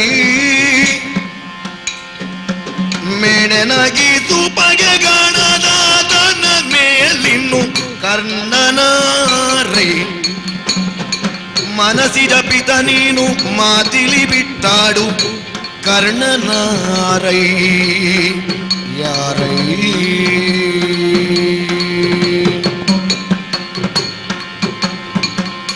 ಹೇ ಗೋಪಾಲಕೃಷ್ಣ, ವಿರೋಧಿಯಾದಂತಹ ಕರ್ಣನ ನಾಶಕ್ಕೆ ಇದುವೇ ಸರಿಯಾದಂತಹ ಸಮಯ ಅನ್ನುವಂತಹ ನಿನ್ನ ಸೂಚನೆಯನ್ನೇ ಒಪ್ಪಿ ಯುದ್ಧವನ್ನೆಸಗುವಂತಹ ಉದ್ದೇಶದಿಂದಲೇ ಅವನತ್ತ ನಾನು ದೃಷ್ಟಿಯನ್ನು ಹರಿಯಗೊಟ್ಟೆ ಸ್ವಾಮಿ. ಆವಾಗ ನನ್ನತ್ತ ಬೆನ್ನು ತಿರುಗಿಸಿ ಮಂಡಿಯನ್ನೂರಿ ರಥವೆತ್ತುತ್ತಿರುವಂತಹ ರಾಧೇಯನ ಬೆನ್ನನ್ನು ನಿರುಕಿಸಿದ್ದು ಕೃಷ್ಣ, ನನ್ನ ಮನಸ್ಸೇ ಅಲ್ಲೋಲ ಕಲ್ಲೋಲವಾಗಿ ಹೋಗಿದೆ. ಮನಸ್ಸಿಜ ಪಿತನನ್ನುವಂತಹ ಖ್ಯಾತಿಯನ್ನು ಹೊಂದಿದವನು ನೀನು. ಓ ಭಾವಜನಯ್ಯನೇ, ಸಕಲರ ಭಾವನೆಗೂ ನೀನೇ ಮೂಲ ಕಾರಣನು ಅನ್ನುವುದನ್ನು ನಾನು ಚೆನ್ನಾಗಿ ಬಲ್ಲೆ. ಮನಸ್ಸಿನಲ್ಲಿ ಹಿಡಿದಿಟ್ಟು ಮಾತಾಡಕೂಡದು ತಂದೆ. ಕರ್ಣನ ಮುಖವನ್ನು ನೋಡಿದಾಗ ಯಾವ ತರದಿಂದ ಈ ಮೊದಲು ನಾನು ರೋಷಾವೇಶದಿಂದ ಅವನ ವಧೆಗಾಗಿ ಆಸಕ್ತನಾಗಿ ಮುಂದುವರಿಯುತ್ತಿದ್ದನು, ಅವನ ಬೆನ್ನನ್ನು ನಿರುಕಿಸಿದಂತಹ ನನಗೆ ಅವನ ಕುರಿತು ಯಾವ ವಿರೋಧದ ಭಾವವೂ ನನ್ನಲ್ಲಿ ಉತ್ಪತ್ತಿಯೇ ಆಗುವುದು. ಬಿಲ್ಲನ್ನು ಕೆಳಗಿಟ್ಟಿದ್ದೀಯಲ್ಲ, ದನು ಎತ್ತಲಾರೆ, ಕೂರ್ಗಣೆ ತೊಡಲಾರೆ. ಮೂಡಿಗೆಯಲ್ಲಿ ತುಂಬಿದ ಬಾಣಗಳುಂಟಲ್ಲ, ಒಂದೇ ಒಂದು ಸಹಾಯಕಗಳು ಅವನ ಮೇಲೆ ನಡೆಯದು. ಯಾಕೆಂದ್ರೆ ನನ್ನ ಮನಸ್ಸಿನಲ್ಲೇ ಆ ಭಾವನೆ ಇಲ್ಲ. ಸ್ಪಷ್ಟವಾಗಿ ಹೇಳ್ತೇನೆ ಸ್ವಾಮಿ, ನನ್ನನ್ನು ಕಂಡಾಗ ಏನನ್ನಿಸ್ತದೆ ನಿನಗೆ? ಪಡವಿಪಾಲಕನಾದಂತಹ ಅಣ್ಣನಾದ ಧರ್ಮರಾಯನಿಗಿಂತಲೂ ಈತ ಅಧಿಕ ಅನ್ನುವಂತಹ ಭಾವನೆ ನನ್ನ ಮನಸ್ಸಿಗಾಗುತ್ತಾ ಉಂಟು. ಸ್ಪಷ್ಟ ಹೇಳು ಕರ್ಣನಾರೈ, ನನ್ನ ಒಡ ಹುಟ್ಟಿದವನೇ, ನನ್ನ ಸಂಬಂಧಿಯೇ. ನನಗೆ ಏನೇನು ಹಗೆಗಾಣದೆ ಇವನಲ್ಲಿ ವ್ಯಾಮೋಹವೇ ಉಕ್ಕಿ ಬರಬೇಕು ಅಂತಾದ್ರೆ ಏನು ಕಾರಣ? ಅವನನ್ನು ಕೊಲ್ಲುವನ್ನು ಹಾಗೆ ಹೇಳ್ತಿದ್ಯಲ್ಲ, ಏನುಂಟು ಅವನ ಕೈಯಲ್ಲಿ? ಸಾಯಕಗಳಿಲ್ಲವಗೆ ಕರದೊಳಗಾಯತದ ಧನುವಿಲ್ಲ ಬರಿದೆ. ಸಾಯಕಗಳಿಲ್ಲವಗೆ ಕರದೊಳಗಾಯತದ ಧನುವಿಲ್ಲ ಬರಿದೆ. ಬರಿದೆ ನಿರಾಯುಧನ ಕೊಲಲೆಂದಡೈ ನೋಡು ಮನದೊಳಗೆ. ನೀನು ತೋರಿಕೆಗೆ ಮಾತಾಡಿದ್ರೆ ಆಗಲಿಕ್ಕಿಲ್ಲ, ಮನಸ್ಸಿನಿಂದ ಆಲೋಚನೆ ಮಾಡಿ. ಬಾಯ ಬಿಡುತ್ತಲಿ ರಥವನೆಳೆದೆಳೆದಾಗೆಸುತ್ತ ನಿಂದವನ ಮೇಲುರುಗಾಯ ತೋರುವವನ್ಯಾರು ನೀ ನಿಷ್ಕರುಣಿ ಪೋಗೆಂದ. ಶ್ರೀಕೃಷ್ಣ ಸ್ವಾಮಿ, ಪಾರ್ಥ, ಹೋರಾಡುವುದಕ್ಕೆ ಬೇಕಾದಂತಹ ಆಯುಧಗಳ ಸಿದ್ಧತೆ ಅವನಿಗಿಲ್ಲ. ಕಾಯದ ಕಸು ಒಳಿದು ಬಸವಳಿದು ನೆಲದಲ್ಲಿ ಹೂತಂತಹ ರಥವನ್ನು ಎತ್ತುವಂತಹ ಉದ್ದೇಶಕ್ಕಾಗಿ ಶ್ರಮಿಸುತ್ತಾ ಇದ್ದಾನೆ. ಬಾಯಿಯಿಂದ ಹಾಹಾಕಾರವನ್ನು ಹೊರಚೆಲ್ಲುತ್ತಾ ಇದ್ದಾನೆ. ಬರಿದೇ ನಿರಾಯುಧನಾದವನನ್ನು ಕೊಲ್ಲಬೇಕು ಅನ್ನುವಾಗ ನನ್ನನ್ನು ಪ್ರಚೋದಿಸುತ್ತಿರುವೆಯಲ್ಲ ಸ್ವಾಮಿ. ನಿನ್ನನ್ನು ಕರುಣಾಕರ ಅಂತ ಹೇಳಿದಿರಲ್ಲ ಆ ಲೋಕದಲ್ಲಿ, ನೀನು ನಿಷ್ಕರುಣಿ. ಆ ನಿರಾಯುಧನನ್ನು ನಾನು ಹೇಗೆ ಕೊಲ್ಲಿ ಕೃಷ್ಣ, ಹೇಗೆ ಕೊಲ್ಲಿ ಹೇಳು? ಪಾರ್ಥ, ನಿನ್ನದು ಅಸ್ಥಾನ ಕಾರುಣ್ಯ ಇದು. ಮಂದಮತಿ ಸೂತ ಸೂತ ನಿವ ನಿನ್ನ ಬಾಂಧವನೇ, ಇವನನ್ನ ಬಾಂಧವನೇ. ಅಂದೆ ಕುಲಗೆಡುಕ ನೀನೆ ಸುಮಾರುಗುವೆ ಸಾಕು ಹಿಂದಣರಣಾಗ್ರದೊಳಗೆ. ಕಂದನ ಅಭಿಮನ್ಯು ಕೊಲವಾಗಲೆಸೆವ ಬಂದದ್ದವನೆಂದೆನುತ ನೋಡುತ್ತಲಿ ಬಿಡುದ್ರತ ಬಂದು ತನ ಮಂಬಳಿಕ ಧನು ಬಿಡಿದು ತೊಡು ದಿವ್ಯ ಮಾರ್ಗಣವ ಎಂತನೂ.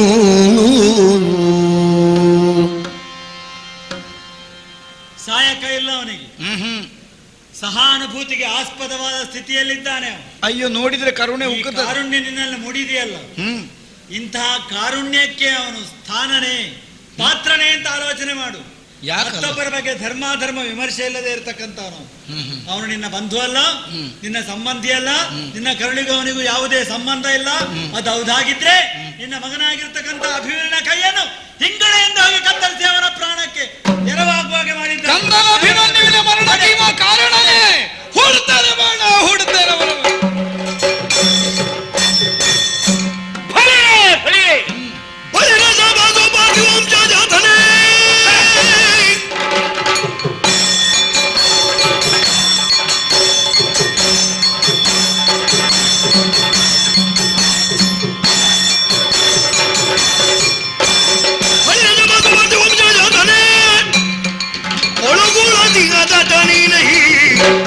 ತಿಳಿಯದಿ ಬರೀ ಖತಿಮದಲ್ಲಿ ಕೊಲ್ಲುವೆಂದ ರಾಳುಕುವ ಪಾಟನೆ.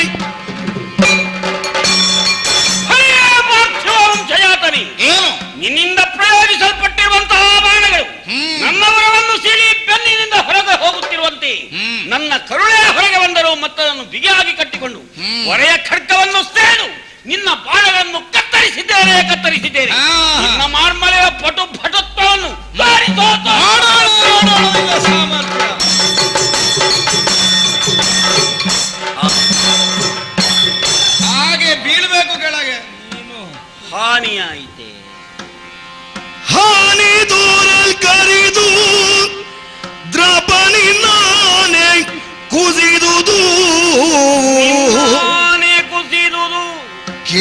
ತೊಳುಗುಳ ಕಾಣುವಡೆ ಕೈಕಾಲು ನಡುಗಿದು ಧೈರ್ಯ ಸಿರಿ ತೊಲಗಿ ಹೀನನಾದನು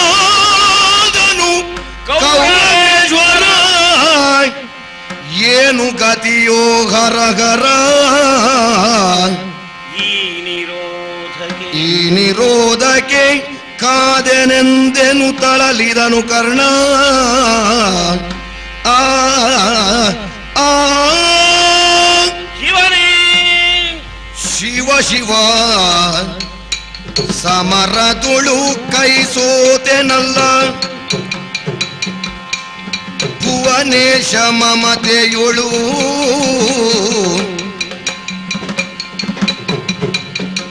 ಕುವರರಂದದುಳೆನ್ನನು ಆಪತ್ತಿಗಾಗುವ ಎಂದು ಸಲಹಿದನು ಶಿವ ಶಿವ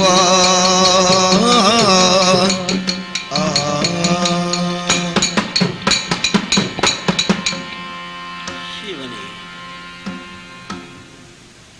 ನನ್ನ ಮೇಲೆ ಪೂರ್ಣ ಭರವಸೆಯುಳ್ಳವನಾಗಿ ಸುಯೋಧನ ಸೇನಾಪತಿತ್ವವನ್ನು ಕೊಟ್ಟದು ಮಾತ್ರವಲ್ಲ, ನನ್ನ ಕೇಳಿಕೆಯನ್ನೆಲ್ಲ ಕೈಗೂಡಿಸಿದ. ನನ್ನ ಆಪತ್ತಿಗಾಗುವ ಆನೆ ಕರ್ಣ ಎಂದು ಸಾಕಿದ. ಪ್ರಭೋ, ನೀನು ಸಾಕಿದ ಮದ್ದಾನೆ ಇದೋ ಭೂಮಿಯಲ್ಲಿ ಕುಸಿಯುತ್ತಿದೆ. ಪ್ರಭೋ, ಕುಸಿಯುತ್ತಿದೆ.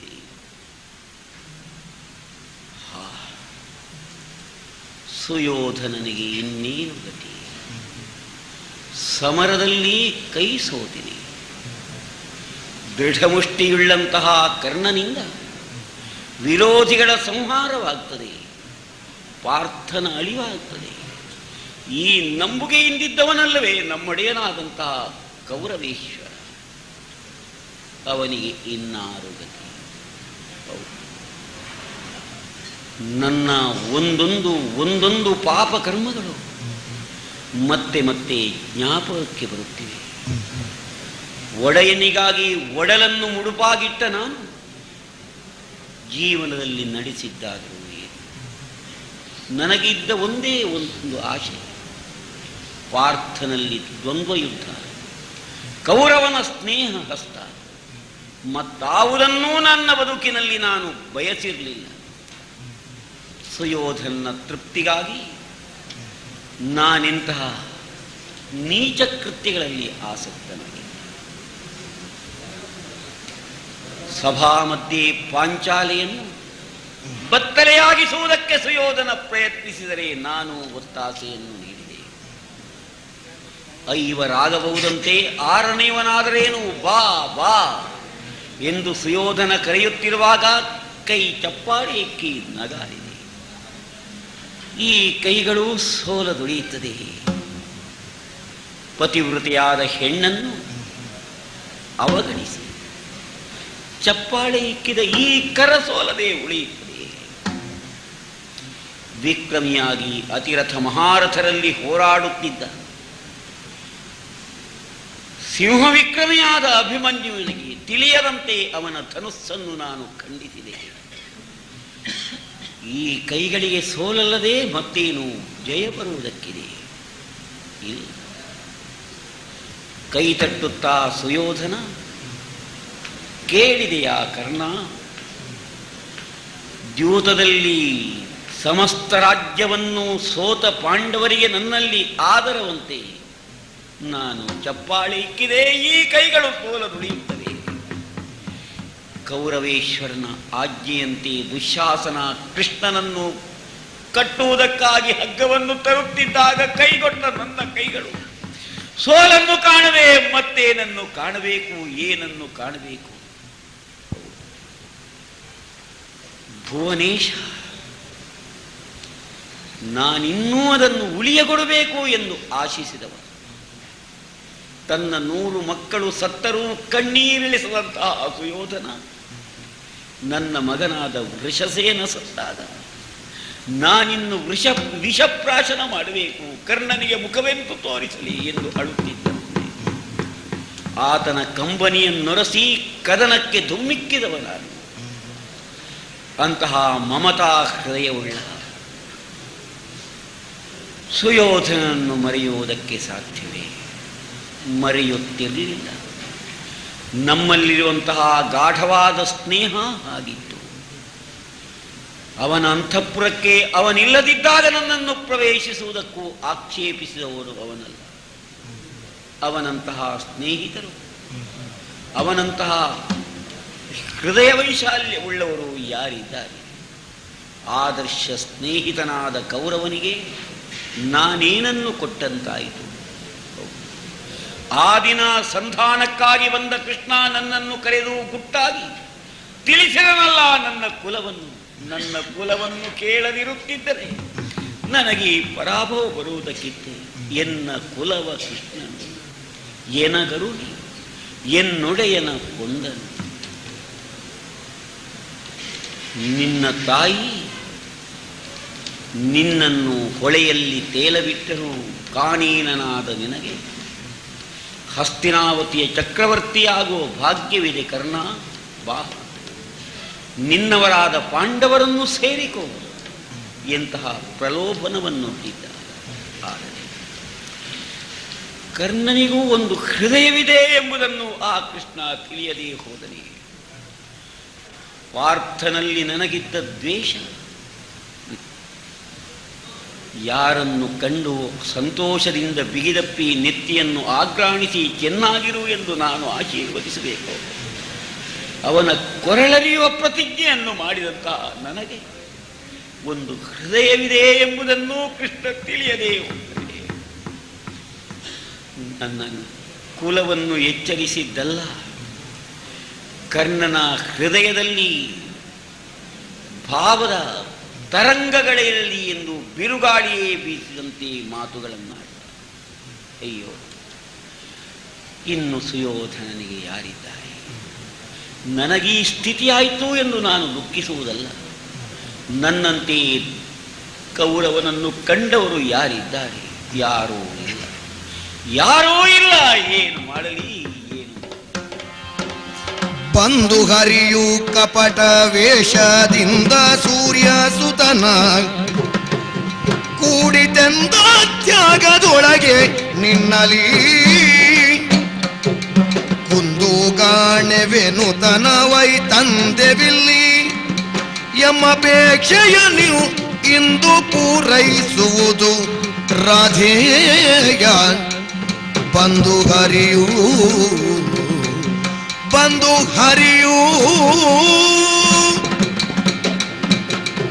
ಕರ್ಣನನ್ನು ಕಾಣುವುದಕ್ಕಾಗಿ ಹರಿ ಬಂದದ್ದು ನಾನು.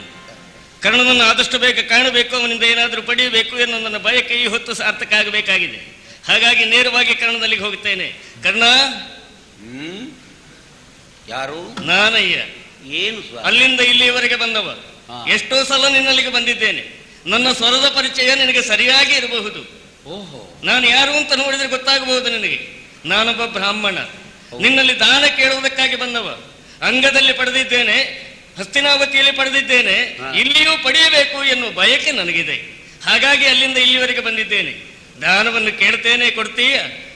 ಧಾತುಗಿಟ್ಟು ಭೀತಿ ಹೆಚ್ಚಾಗಿ ಮುಂದೇನು ಎಂದು ಕಣ್ಕಾಣದೆ ಕಾತರಿಸುತ್ತಿರುವ ನನ್ನ ಕಣ್ಣುಗಳು ಮಂಜಾಗತೊಡಗಿದ್ದು. ಓಹೋ, ಕಣ್ತೆರೆದು ಸರಿಯಾಗಿ ನಿಮ್ಮನ್ನು ನೋಡಿದೆ. ಅಂಗಕ್ಕೂ ಬಂದಿರಬಹುದು, ಹಸ್ತಿನಾವತಿಗೂ ಬಂದಿರಬಹುದು. ಇಟ್ಟುಕೊಂಡವ ನಾನಲ್ಲ. ಹೌದಯ್ಯ. ಯಾವ ಬ್ರಾಹ್ಮಣನೇ ಬರಲಿ ಏನೆಂದು ಕೇಳಿ ಬೇಕಾದುದನ್ನಿತ್ತು ಅವರನ್ನು ತೃಪ್ತಿಪಡಿಸುವ ಭಾಗ್ಯ ನನ್ನದಾಯಿತು ಎಂದು ಹಿರಿ ಹಿಗ್ಗುತ್ತಿದ್ದವ. ಸ್ವಾಮಿ, ತಾವೇಕೆ ಇಲ್ಲಿಗೆ ಬಂದಿರಿ? ದಾನವನ್ನು ಪಡೆಯಬೇಕು ಅಂತಲೇ ಬಂದವ ನಾನು. ದಾನವೇ? ಹೌದು. ದಾನ ಕೊಡುವುದರಲ್ಲಿ ನೀನು ಶ್ರೇಷ್ಠನಂತೆ. ದಾನಶೂರ ಕರ್ಣ ಅಂತ ಹೆಸರು ಗಳಿಸಿದವನಂತೆ ನೀನು. ಸ್ವಾಮಿ, ನನಗೂ ಅಪಖ್ಯಾತಿ ಬರುವಂತೆ ಮಾಡುತ್ತಿರುವಿರಾ? ಯಾಕೆ? ಅರಮನೆಯಲ್ಲಿದ್ದಾಗ ಬರುತ್ತಿದ್ದರೆ, ಆಸನದಲ್ಲಿದ್ದಾಗ ಬರುತ್ತಿದ್ದರೆ, ಓಹೋ, ನೀವು ಕೇಳುವ ವಾಕ್ಯ ಪೂರ್ಣವಾಗುವ ಮೊದಲೇ ನಿಮ್ಮ ಅಭಿಪ್ಸೆಯನ್ನು ಈಡೇರಿಸುತ್ತಿದ್ದೆ. ಯುದ್ಧರಂಗದಲ್ಲಿ ವಿಪನ್ನಾವಸ್ಥೆಯಲ್ಲಿರುವ ನಾನೇನು ದಾನ ಕೊಡಬಲ್ಲೆ? ದಾನ ನಿನ್ನಲ್ಲಿ ಕೊಡುವುದಕ್ಕಿದೆ ಅಂತ ನಾನು ಸೂಚಿಸಿದ್ರೆ ನೀನು ಕೊಡ್ತೀಯ? ಮನಸ್ಸಿದ್ದರೂ ಒಡವೆಗಳು ನನ್ನಲ್ಲಿಲ್ಲ ಸ್ವಾಮಿ. ನನಗೆ ಕಾಣ್ತಾ ಉಂಟಯ್ಯ. ನಿಮಗೆ? ಹೌದು. ನನ್ನಲ್ಲಿ ಹೊನ್ನಿದೆ. ಹೌದು. ಯಾವ? ನಿನ್ನಲ್ಲಿರುವ ಆಯುಧ ಕೇಳುವುದಿಲ್ಲ ನಾನು, ನಿನ್ನಲ್ಲಿರುವ ರಥ ಕೇಳುವುದಕ್ಕೆ ಬಂದವಲ್ಲ ನಾನು. ನನ್ನ ಪಥವೇ ಈ ಹೊತ್ತು ಬೇರೆ. ನಿನ್ನ ಕಿವಿಯಲ್ಲಿ ಕಾಣ್ತಾ ಇದೆಯಲ್ಲ ಕರ್ಣಕುಂಡಲ, ಅದನ್ನು ತೆಗೆದು ದಾನ ಮಾಡಿ ಕೊಡಯ್ಯ. ನನ್ನ ಕಿವಿಯಲ್ಲಿರುವಂತಹ ಕುಂಡಲಗಳು ನಿಮಗೆ ಕಾಣ್ತಾ ಇದೆ, ಚೆನ್ನಾಗಿ ಕಾಣ್ತಾ ಇದೆ.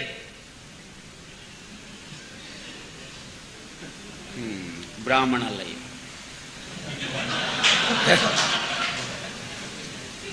ತಾಯಿಯಾದ ಕುಂತಿದೇವಿ ಕಾಣುತ್ತಿದ್ದು, ಮಾತೆ ಬಾರಳು ತಂದೆಯಾದ ಸೂರ್ಯದೇವನಿಗೆ ಗೋಚರಿಸುತ್ತಿದ್ದ ಕುಂಡಲಗಳು ಆಕಾಶ ಮಧ್ಯದಲ್ಲಿ ಹೊಳೆಯುತ್ತಿದ್ದಾನೆ.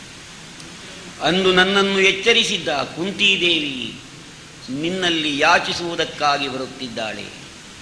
ಜಾಗರೂಕನಾಗಿರು. ಆತನೇ ಮತ್ತೊಮ್ಮೆ ಬಂದು ಕೇಳಲಿದ್ದಾನೆ. ಇನ್ನೊಬ್ಬನಿಗೆ ಮಾತ್ರ ಗೋಚರಿಸುವಂತಹದ್ದು ಮುರಾರಿ. ಅವನ ದಾರಿಯೇ ಮೂರನೆಯದ್ದು, ಯಾವಾಗಲೂ ಹಾಗೆ. ಎಲ್ಲರೂ ಹೋಗುವ ದಾರಿಯಲ್ಲಿ ಮುರಾರಿ ಹೋಗುವುದಿಲ್ಲ. ಅವನಲ್ಲದೆ ಮತ್ತಾರು ಅಲ್ಲ. ನನ್ನ ಮಾತನ್ನು ಸತ್ಯವಾಗಿಸುವುದಕ್ಕೆ ಈ ರೀತಿ ಬ್ರಾಹ್ಮಣನಾಗಲಿ. ಶಲ್ಯನ ಸಾರಥ್ಯದಿಂದ ಉಬ್ಬಿದ ನಾನು ಬೆಳಗಿನಲ್ಲಿ ರಥವೇರಿ ಕಂಡವರಲ್ಲಿ ಕೇಳಿದ್ದೆ, ಅರ್ಜುನನನ್ನು ತೋರಿಸಿಕೊಡಿ, ಶ್ವೇತವಾಹನನನ್ನು ತೋರಿಸಿಕೊಡಿ, ಬೀಭತ್ಸವನ್ನು ತೋರಿಸಿಕೊಡಿ, ಕೇಳಿದುದನ್ನು ಕೊಡ್ತೇನೆ, ಘೋಷಿಸಿ. ನನ್ನ ಘೋಷಣಾ ವಾಕ್ಯ ಸತ್ಯವಾಗಬೇಕು ಎಂಬುದಕ್ಕಾಗಿ ವಾಸುದೇವ ಬಂದ. ಕೃಷ್ಣನಲ್ಲದೆ ಮತ್ತಾರಿದ್ದಾರೆ ಅರ್ಜುನನನ್ನು ತೋರಿಸಿಕೊಡುವವರು? ನಾನು ರಥವನ್ನು ಮುನ್ನಡೆಸುತ್ತಿದ್ದಾಗ ಅದಕ್ಕೆ ಅಡ್ಡವಾಗಿ ರಥವನ್ನು ತಂದು ನಿಲ್ಲಿಸುವವನು ಕೃಷ್ಣನೇ ಅಲ್ಲವೇ? ಇದೋ ಇಲ್ಲಿ ಅರ್ಜುನನಿದ್ದಾನೆ ಎಂಬುದನ್ನು ತೋರಿಸಿಕೊಟ್ಟವ ಶ್ರೀಹರಿ. ಆದುದರಿಂದಲೇ ನನ್ನ ಮಾತಿನ ಸತ್ಯವನ್ನುಳಿಸುವುದಕ್ಕಾಗಿ ಈ ರೀತಿ ಯಾಚಕನಾಗಿ ಬಂದಿದ್ದಾನೆ. ಸ್ವಾಮಿನ್, ನನ್ನ ಕಿವಿಯ ಕುಂಡಲಗಳನ್ನು ಇದೋ ಕಿತ್ತು ನೀಡುತ್ತಿದ್ದೇನೆ, ಸ್ವೀಕರಿಸಬೇಕು. ಹಾಗಾಗುವುದಿಲ್ವಯ್ಯ. ನಾನೇನು ದಾನ ಕೇಳುವುದಕ್ಕೆ ಬಂದವ, ಭಿಕ್ಷೆ ಬೇಡುವುದಕ್ಕೆ ಬಂದದ್ದಲ್ಲ. ನನಗೂ 5 ಜನ ಗಂಡು ಮಕ್ಕಳು ಇದ್ದಾರೆ. ಅವರು ನನ್ನ ಪ್ರಾಣ ಅಂತ ನಾನು ತಿಳಿದವ. ಅವರನ್ನು ಬೆಳೆಸುವುದು, ಅವರನ್ನು ಉಳಿಸುವುದು ನನಗೆ ಆದ್ಯ ಕರ್ತವ್ಯ. ನಿಮ್ಮ ಪ್ರಾಣ ಪಂಚಕವನ್ನು ಪೋಷಿಸುವಂತೆ ಪೋಷಿಸಲ್ಪಡುವ ಅವರ ರಕ್ಷಣೆಯ ಹೊಣೆಯುಳ್ಳ ನೀವು ಈ ರೀತಿ ಕುಂಡಲಗಳನ್ನು ಕೇಳಿದ್ದೀರಿ. ಹೌದು. ಮತ್ತೇಕೆ ಯೋಚನೆ? ನನಗೆ ದಾನ ರೂಪದಲ್ಲಿ ಕೊಡಬೇಕಯ್ಯ, ಭಿಕ್ಷೆಯಾಗಿ ಕೊಡುವುದು ಅಗತ್ಯ ಇಲ್ಲ. ದಾನ ಕೊಡಬೇಕು ಅಂತಾದ್ರೆ ದಾರೆ ಎರಿಬೇಕು. ದಾರೆ ರೂಪದಲ್ಲಿ ಅದನ್ನು ಕೊಟ್ಟರೆ ಅದನ್ನು ದಾನ ಅಂತ ನಾನು ಸ್ವೀಕರಿಸ್ತೇನೆ. ದಾರೆ ಎರೆಯಬೇಕಿದ್ರೆ ನೀರು ಬೇಕಲ್ಲ. ನೀರಿಲ್ಲದ ಸ್ಥಳದಲ್ಲಿ ನೀರನ್ನು ಕೇಳುತ್ತೀರಿ. ಹೌದು. ಧಾರಾದತ್ತವಾಗಿ ನೀಡಬೇಕು ಎನ್ನುತ್ತೀರಿ. ಹೌದಯ್ಯ. ಈ ಕುರುಕ್ಷೇತ್ರದಲ್ಲಿ ನೀರನ್ನು ತೋರಿಸಿದವರಲ್ಲಿ ಮೊದಲಿಗ ಅರ್ಜುನ. ಭೀಷ್ಮರು ಆಶಿಸಿದಾಗ ಪಾತಾಳ ಗಂಗೆಯೇ ಮೇಲಕ್ಕೆ ಬರುವಂತೆ ಮಾಡಿದ್ದನಂತೆ. ಓಹೋ. ಇನ್ನೋರ್ವ ಕೆರೆಯನ್ನು ನಿರ್ಮಿಸಿ ಕುದುರೆಗಳಿಗೆ ನೀರುಣಿಸಿದವ ಶ್ರೀಕೃಷ್ಣ.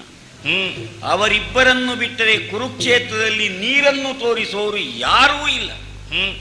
ಮತ್ತೆ ಇಲ್ಲಿದೆ ಸ್ವಾಮಿ ನೀವು ಕರ್ಣ. ಅಲ್ಲಿ ಇಲ್ಲಿ ಹುಡುಕಬೇಕಾದಂತಹ ಅಗತ್ಯ ಇಲ್ಲ. ಎಲ್ಲಿ ಹುಡುಕಿದ್ರು ಇಲ್ಲಿ ಶೋಣಿತ ಧಾರೆಯೇ ಹೊರತು ಬೇರೆ ಯಾವುದೂ ಕಾಣ್ತಾ ಇಲ್ಲ. ಆದ್ರೆ ನನಗೆ ಕಾಣ್ತಾ ಇದೆ. ಅಂದ್ರೆ ದಾನ ಕೊಡುವುದಕ್ಕೆ, ದಾರೆ ಎರೆಯುವುದಕ್ಕೆ ಎಲ್ಲಿದೆ? ಇದೆಯಲ್ಲ ನಿನ್ನ ಎದೆಯಲ್ಲಿ ಅಮೃತ ಕಲಶ. ಅದನ್ನು ತೆಗೆದು ಧಾರಾರೂಪವಾಗಿ ಕೊಟ್ಟರೆ ಸ್ವೀಕರಿಸ್ತೇನಯ್ಯ.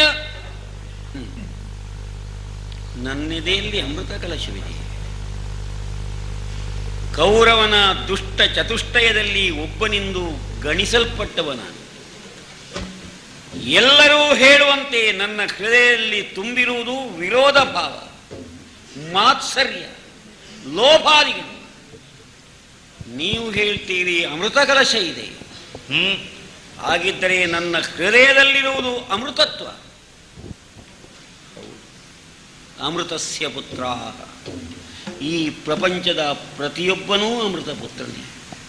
ಆದರೆ ಎಲ್ಲರಿಗೂ ಹೃದಯದಲ್ಲಿರುವಂತಹ ಅಮೃತತ್ವವನ್ನು ಕಂಡುಕೊಳ್ಳುವುದಕ್ಕೆ ಸಾಧ್ಯವಾಗುವುದಿಲ್ಲ.